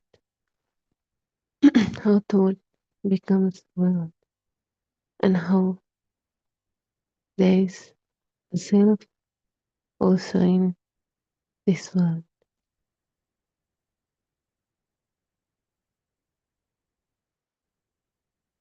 Everything begins simply with a simple sense of contact. It could be a sound from ear as a hearing, or it could be some color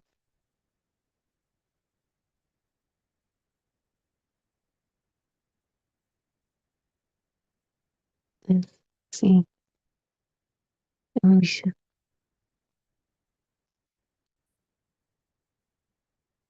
It could be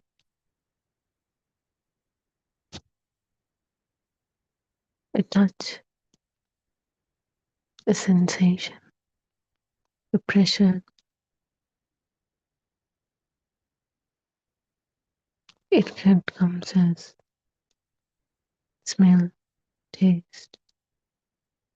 So these are the five sense contacts humans have.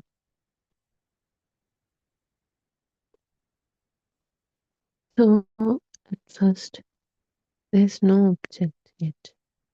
There's no story. There's no identity. Only this open. Only colors. Only sounds. Only sensations. Nothing else.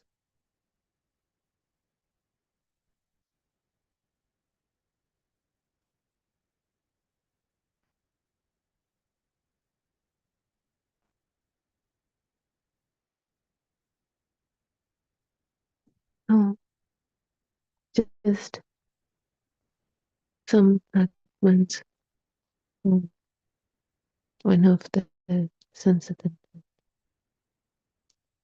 This experience is the fragment itself. It's not yet organized into a thing, object. For example, we hear a sound. So this sound that we heard is in that is it.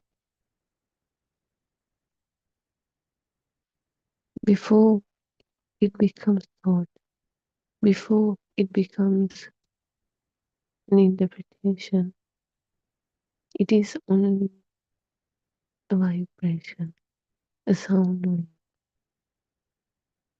not a voice, not a language, not meaning, but simple vibration, sound. That's it. Nothing else.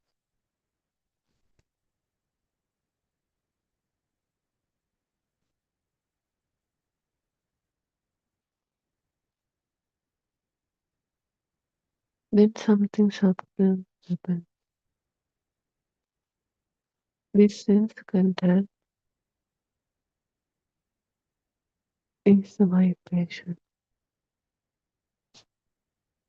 It activates same vibrations, same frequency connected with it. So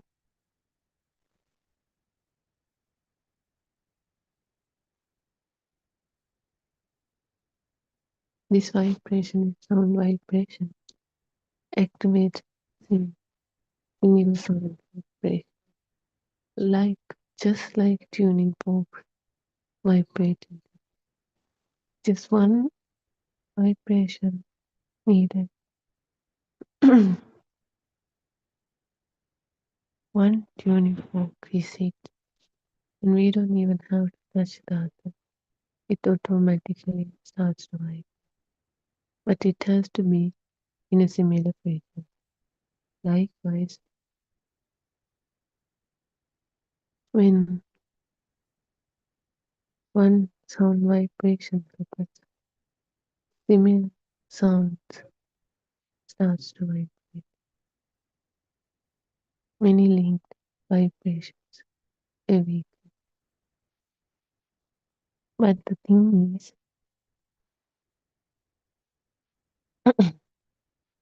no, these are not alone. They are not those that were created before. So when a sound activates, now it's not just the sound activates, it activates the whole thought with it. Imagine, color, smell, taste, touch, everything linked to that also activate. But they don't activate separately, they activate as one whole package thing.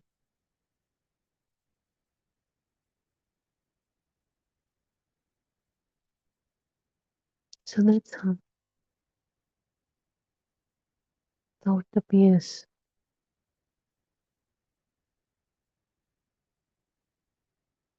That's how one word triggers emotion, smell, taste, everything.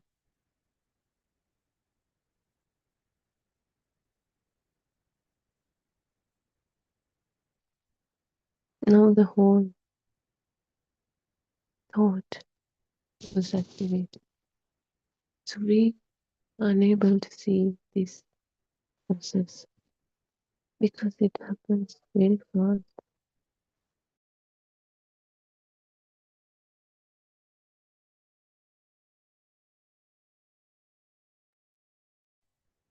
it in a split second.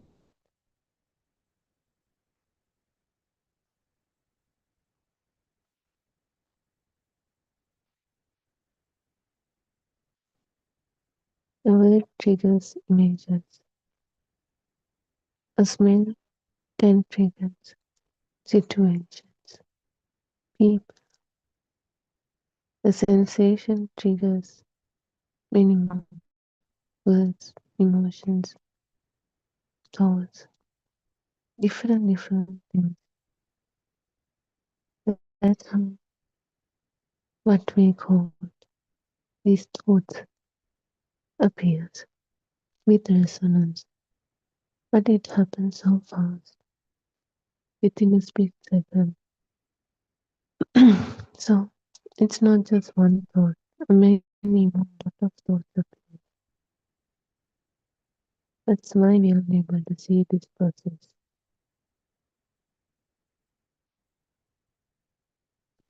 That's why chair, out of the chair, table, one after other. And that's why in some situations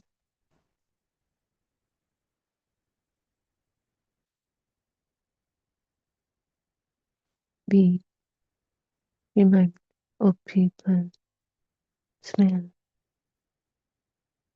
Maybe we get a smell and we suddenly remember a place, a person, a situation. These things happen because these are linked with thoughts. And we don't do this link. It happens automatically. Even we don't know. That's why when a smell comes, we are wondering how this came to our mind, how this thought came. Because we don't do any of those things.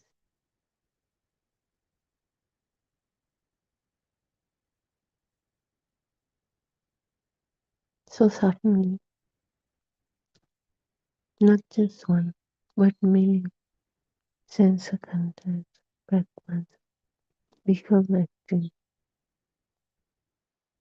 not because they were stored as solid like memory, but because they are connected patterns resonating together when the right conditions are met. Just one tiny trigger is enough to awaken an entire network of thoughts. That's why when one situation occurs, we create thoughts and we have gone so far away from this situation. Now we are not even thinking about this, but something else. That's how thoughts can trigger more thoughts. This entire complete network.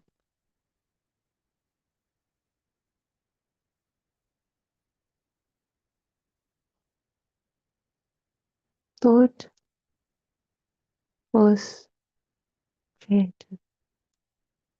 It is a combination of these sensor contents, these fragments, visual fragments, auditory fragments, sensory fragments, everything in it. When one of them was triggered, this whole thought appears.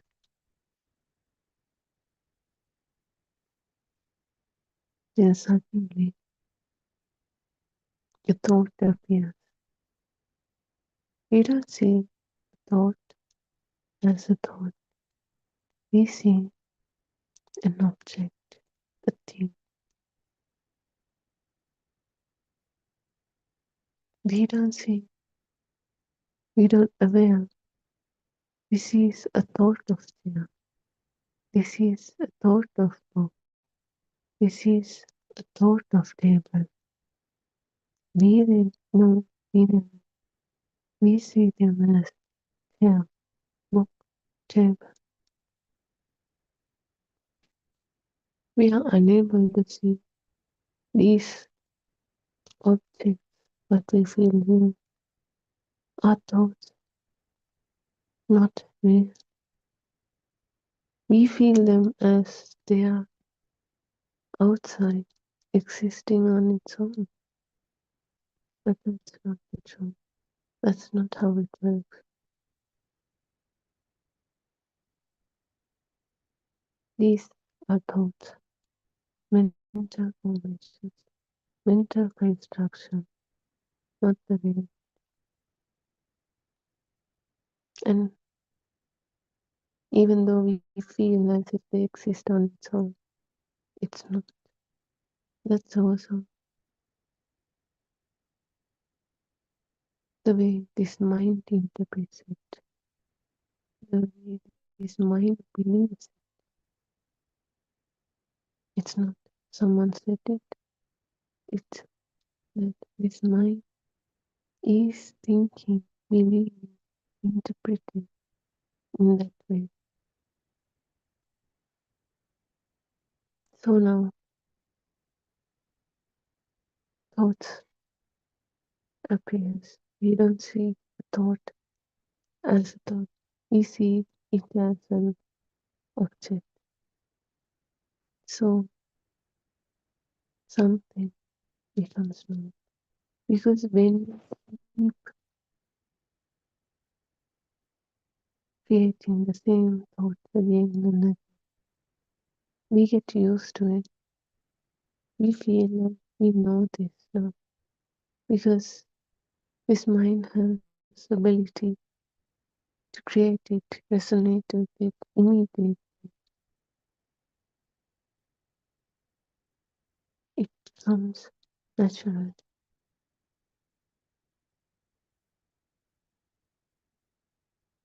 For example, the sound flower. Does it stop as a sound? No, it doesn't stop as a simple sound. It immediately activates color, shapes, taste, smells, texture, everything activates. Now, we didn't hear a sound. Suddenly, there's this thought of this flower appears. It's not just a color. It has taste, it has shape, it has texture, it has everything in it. And the thing is, they don't come separately. They came all together as one object. Flower is now an object, somehow feel like existing on its own. These separate sensor contacts has fused, merged, combined together. So now this flower feels like a real thing. But if we try to separate and see what we feel like real thing, how do we feel it? We can only find one of our five sense contacts only. No any other way that confirms the real existing thing out there except our sense contacts.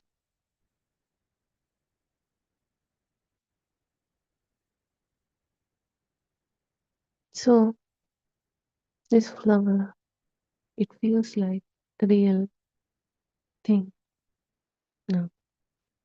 But the thought was built from combined sense contacts. not real thing. This feeling as a real thing, it's the ignorance and the power of this thought. When the power is higher, the more feeling it's real, something that exists on its own, not a combination of circumstances.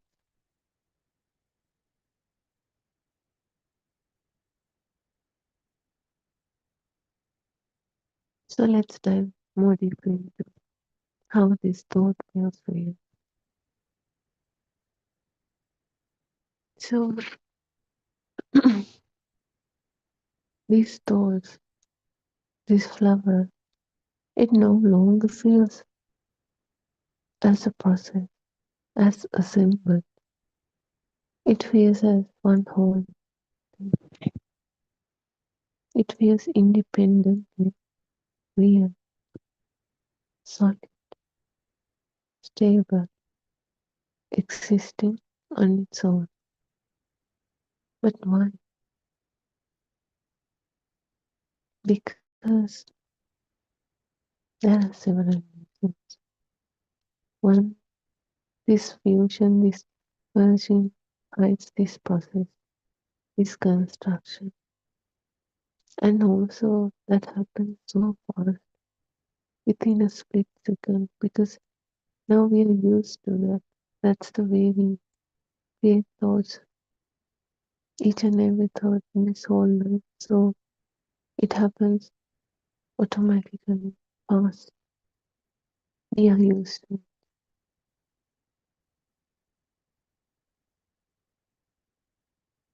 So,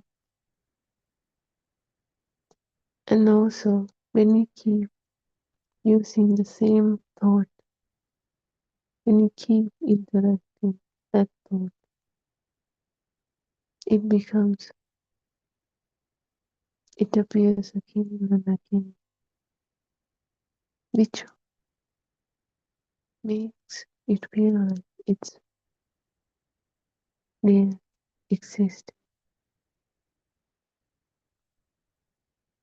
So now the separate parts disappear and the final object somehow feels real, remains.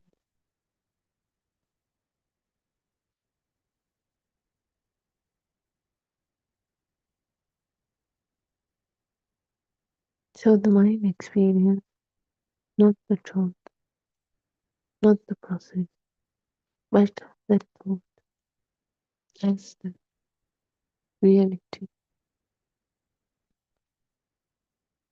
But that's a fake reality. Thoughts become objects like instead of seen as activation, something created, something that's not existing on its own. We feel as if it's a real object outside there.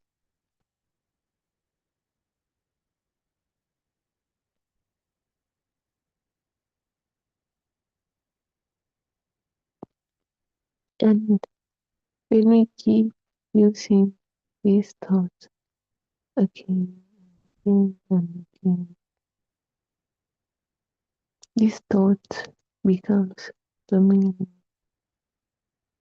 which makes it even more stronger,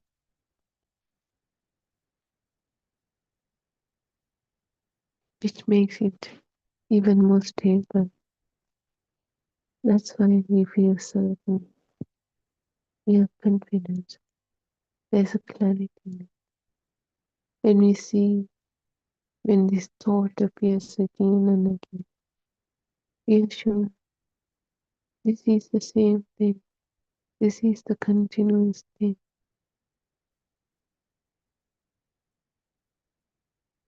But this recognition itself is constructed through repetition.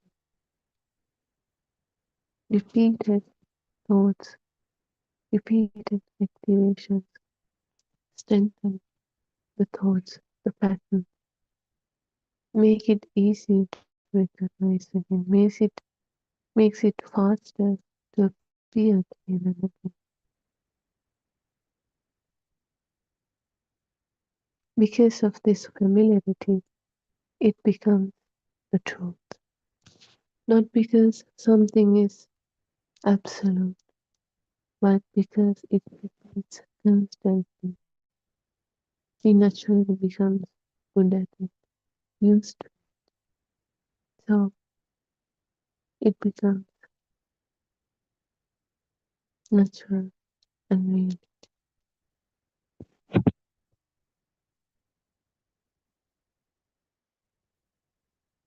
So not just one thought, but when there are many more thoughts open and not just as thought, but they appear as things, as objects, as people, as something real that is out there, existing on its own. So it feels like we are living in a world. There are different objects, things out there. Thoughts doesn't stop there. They begins to expand. One thought triggers another, then another, then another. Soon stories appears, past appears, future appears, people appear, problems appear, desires appear, fears appear. We can give countless names, things that appear with because that amount of thought now there is. We have so because of that this world feels even more real.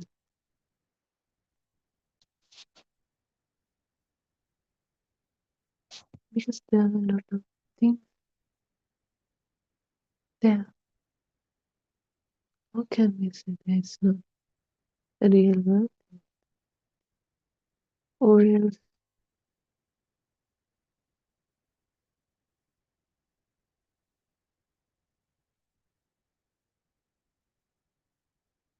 one thought can trigger my thoughts. So simple sound like flower. Not just comes as a flower anymore. More thoughts are triggered. Where are the flowers goes? What are the varieties? Different things. Which makes that thought strong. So now it feels more real, more stronger. The whole world is created. But the thing is, we are unable to see this whole world is mentally happened, mentally constructed, a mental formation, mentally processed. That's where we get stuck. That's where we are suffering in this image.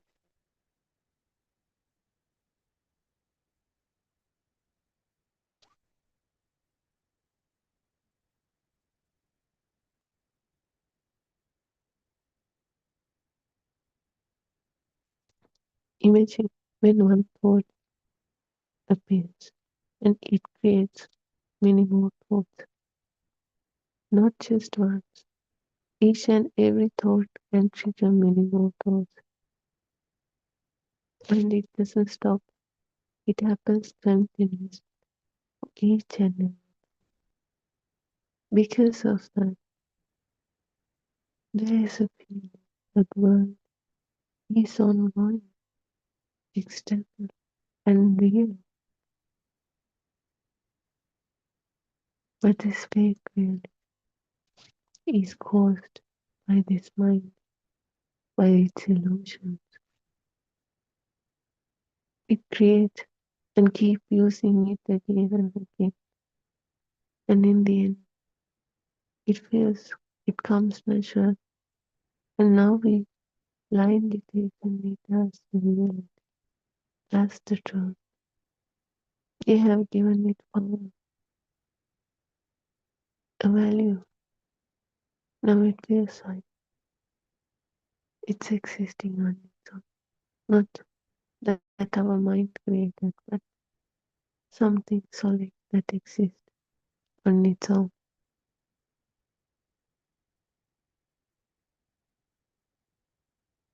That's how this mind, this thought, creates this outside world, what we taken as reality.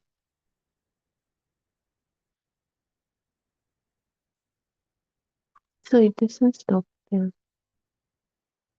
There is another thought.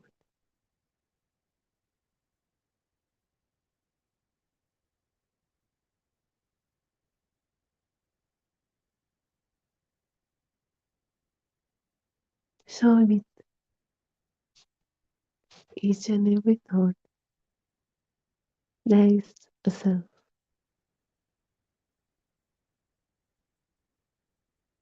Now the deepest layer forms. A thought appears. Then there is another unrealized thought.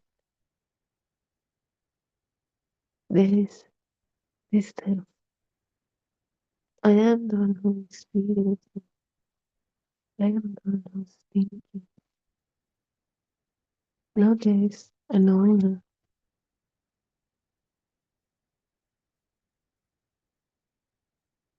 It comes as my thought, my feeling, my will. Then the self appears. A thinker, a knower, a scent, a doer. This self, like it blindly believes, like this mind blindly believes this illusion and take it as reality. Now there is this self who blindly believes. This self is the control. The self is the owner. This self is the one who does doubt.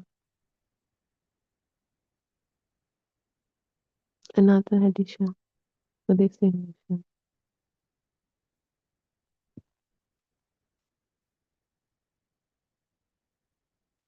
But the thought,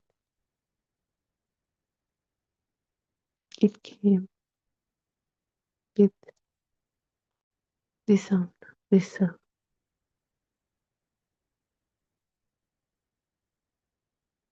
What came first was the sense of content. This owner, this self came afterward. This self is also constructed like thoughts through repeated pattern thoughts ownership. This self is born each and every time when a thought appears. Whatever thought it is, could be a chair, could be a bottle, any thought that appears, with that thought itself also appears. It has different perspectives. Could be a chair. Maybe this self call it this is my chair. Or else I am looking at the chair different ways. But this self is existing with those thoughts. So when thoughts are appearing and disappearing so fast, and with those thoughts, when the self is also appearing and disappearing, because of this grief, because of this separation, we feel as if this self is existing. We can't see the process. We can't see this self appears each and every time with the thought. Instead, we blindly believe this self is existing all the time. This self is continuing. There's this continuous self.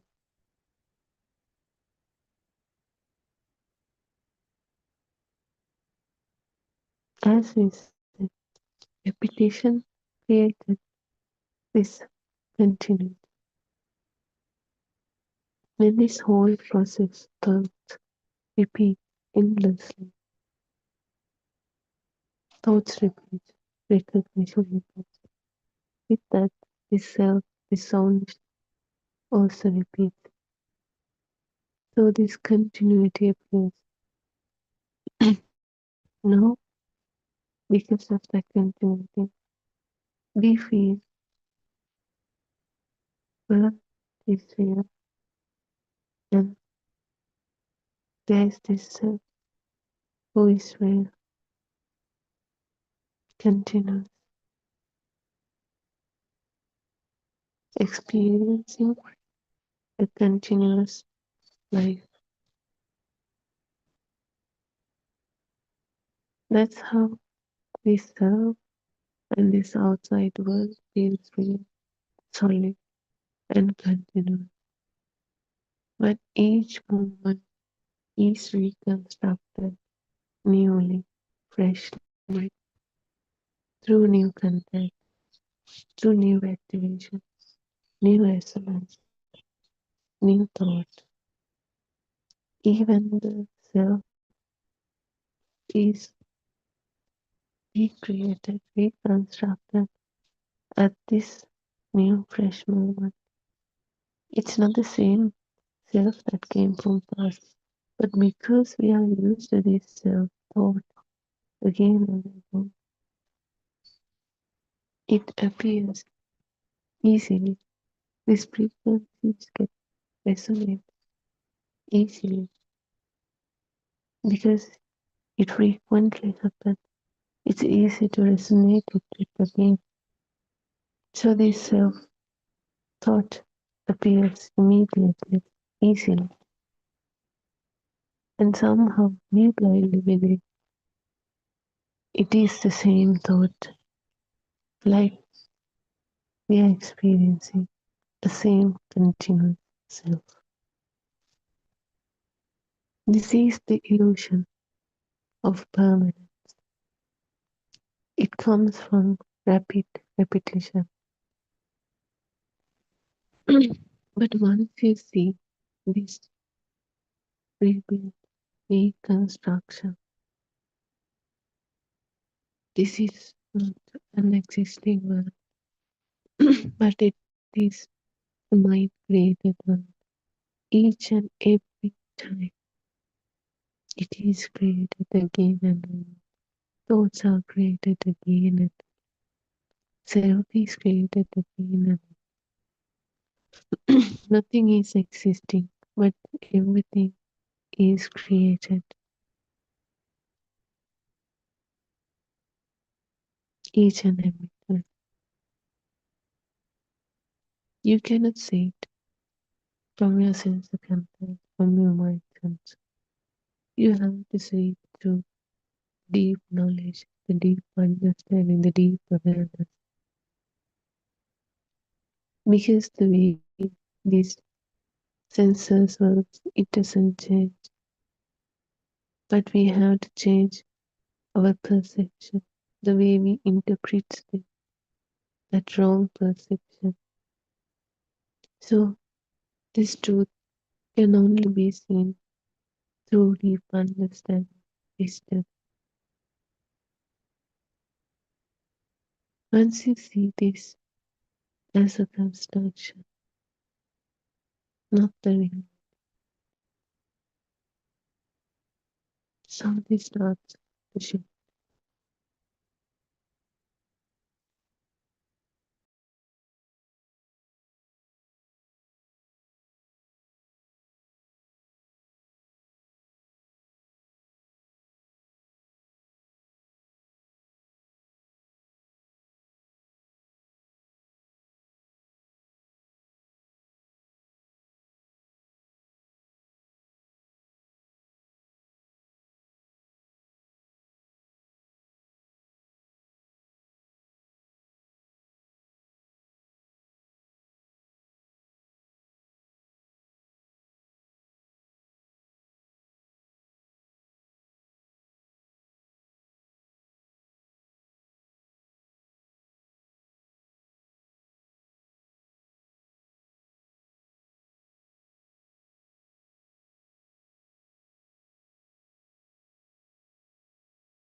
So when this construction is seen clearly as it is, what feels solid starts to soften. Thoughts still arise, but it feels light. Because we cannot stop thoughts. Thoughts are appearing on its own. We don't control them, but we blindly believe this self is the one who's creating thoughts, who's controlling thoughts. But that's not the truth. And also, we blindly believe that we don't take thoughts as thoughts. We take thoughts as things that exist on its own. So that starts to change. When we see these thoughts are not real, it's a mental formation that makes it feel as if as it existing on its own. We have to see it from our wisdom, from our understanding. And once we see it, what feels real, what feels solid, starts to soften. Because we still get the thought. When you see something, immediately thought appears. Because we don't control it. But now we see it as a natural process, not as the reality. And we see thought as a thought, not as the truth. We don't believe it as how we used to blindly believe it. So because of that, it becomes light. It becomes less heavy. Now these thoughts, they're not the truth, reality anymore. But instead, it becomes something that we use to communicate with others. That's it. Now we don't believe them as the truth, as the reality, but we use it as a tool to communicate with people. So, with this deep understanding, this solidity softens. Thoughts still arise, but they are not taken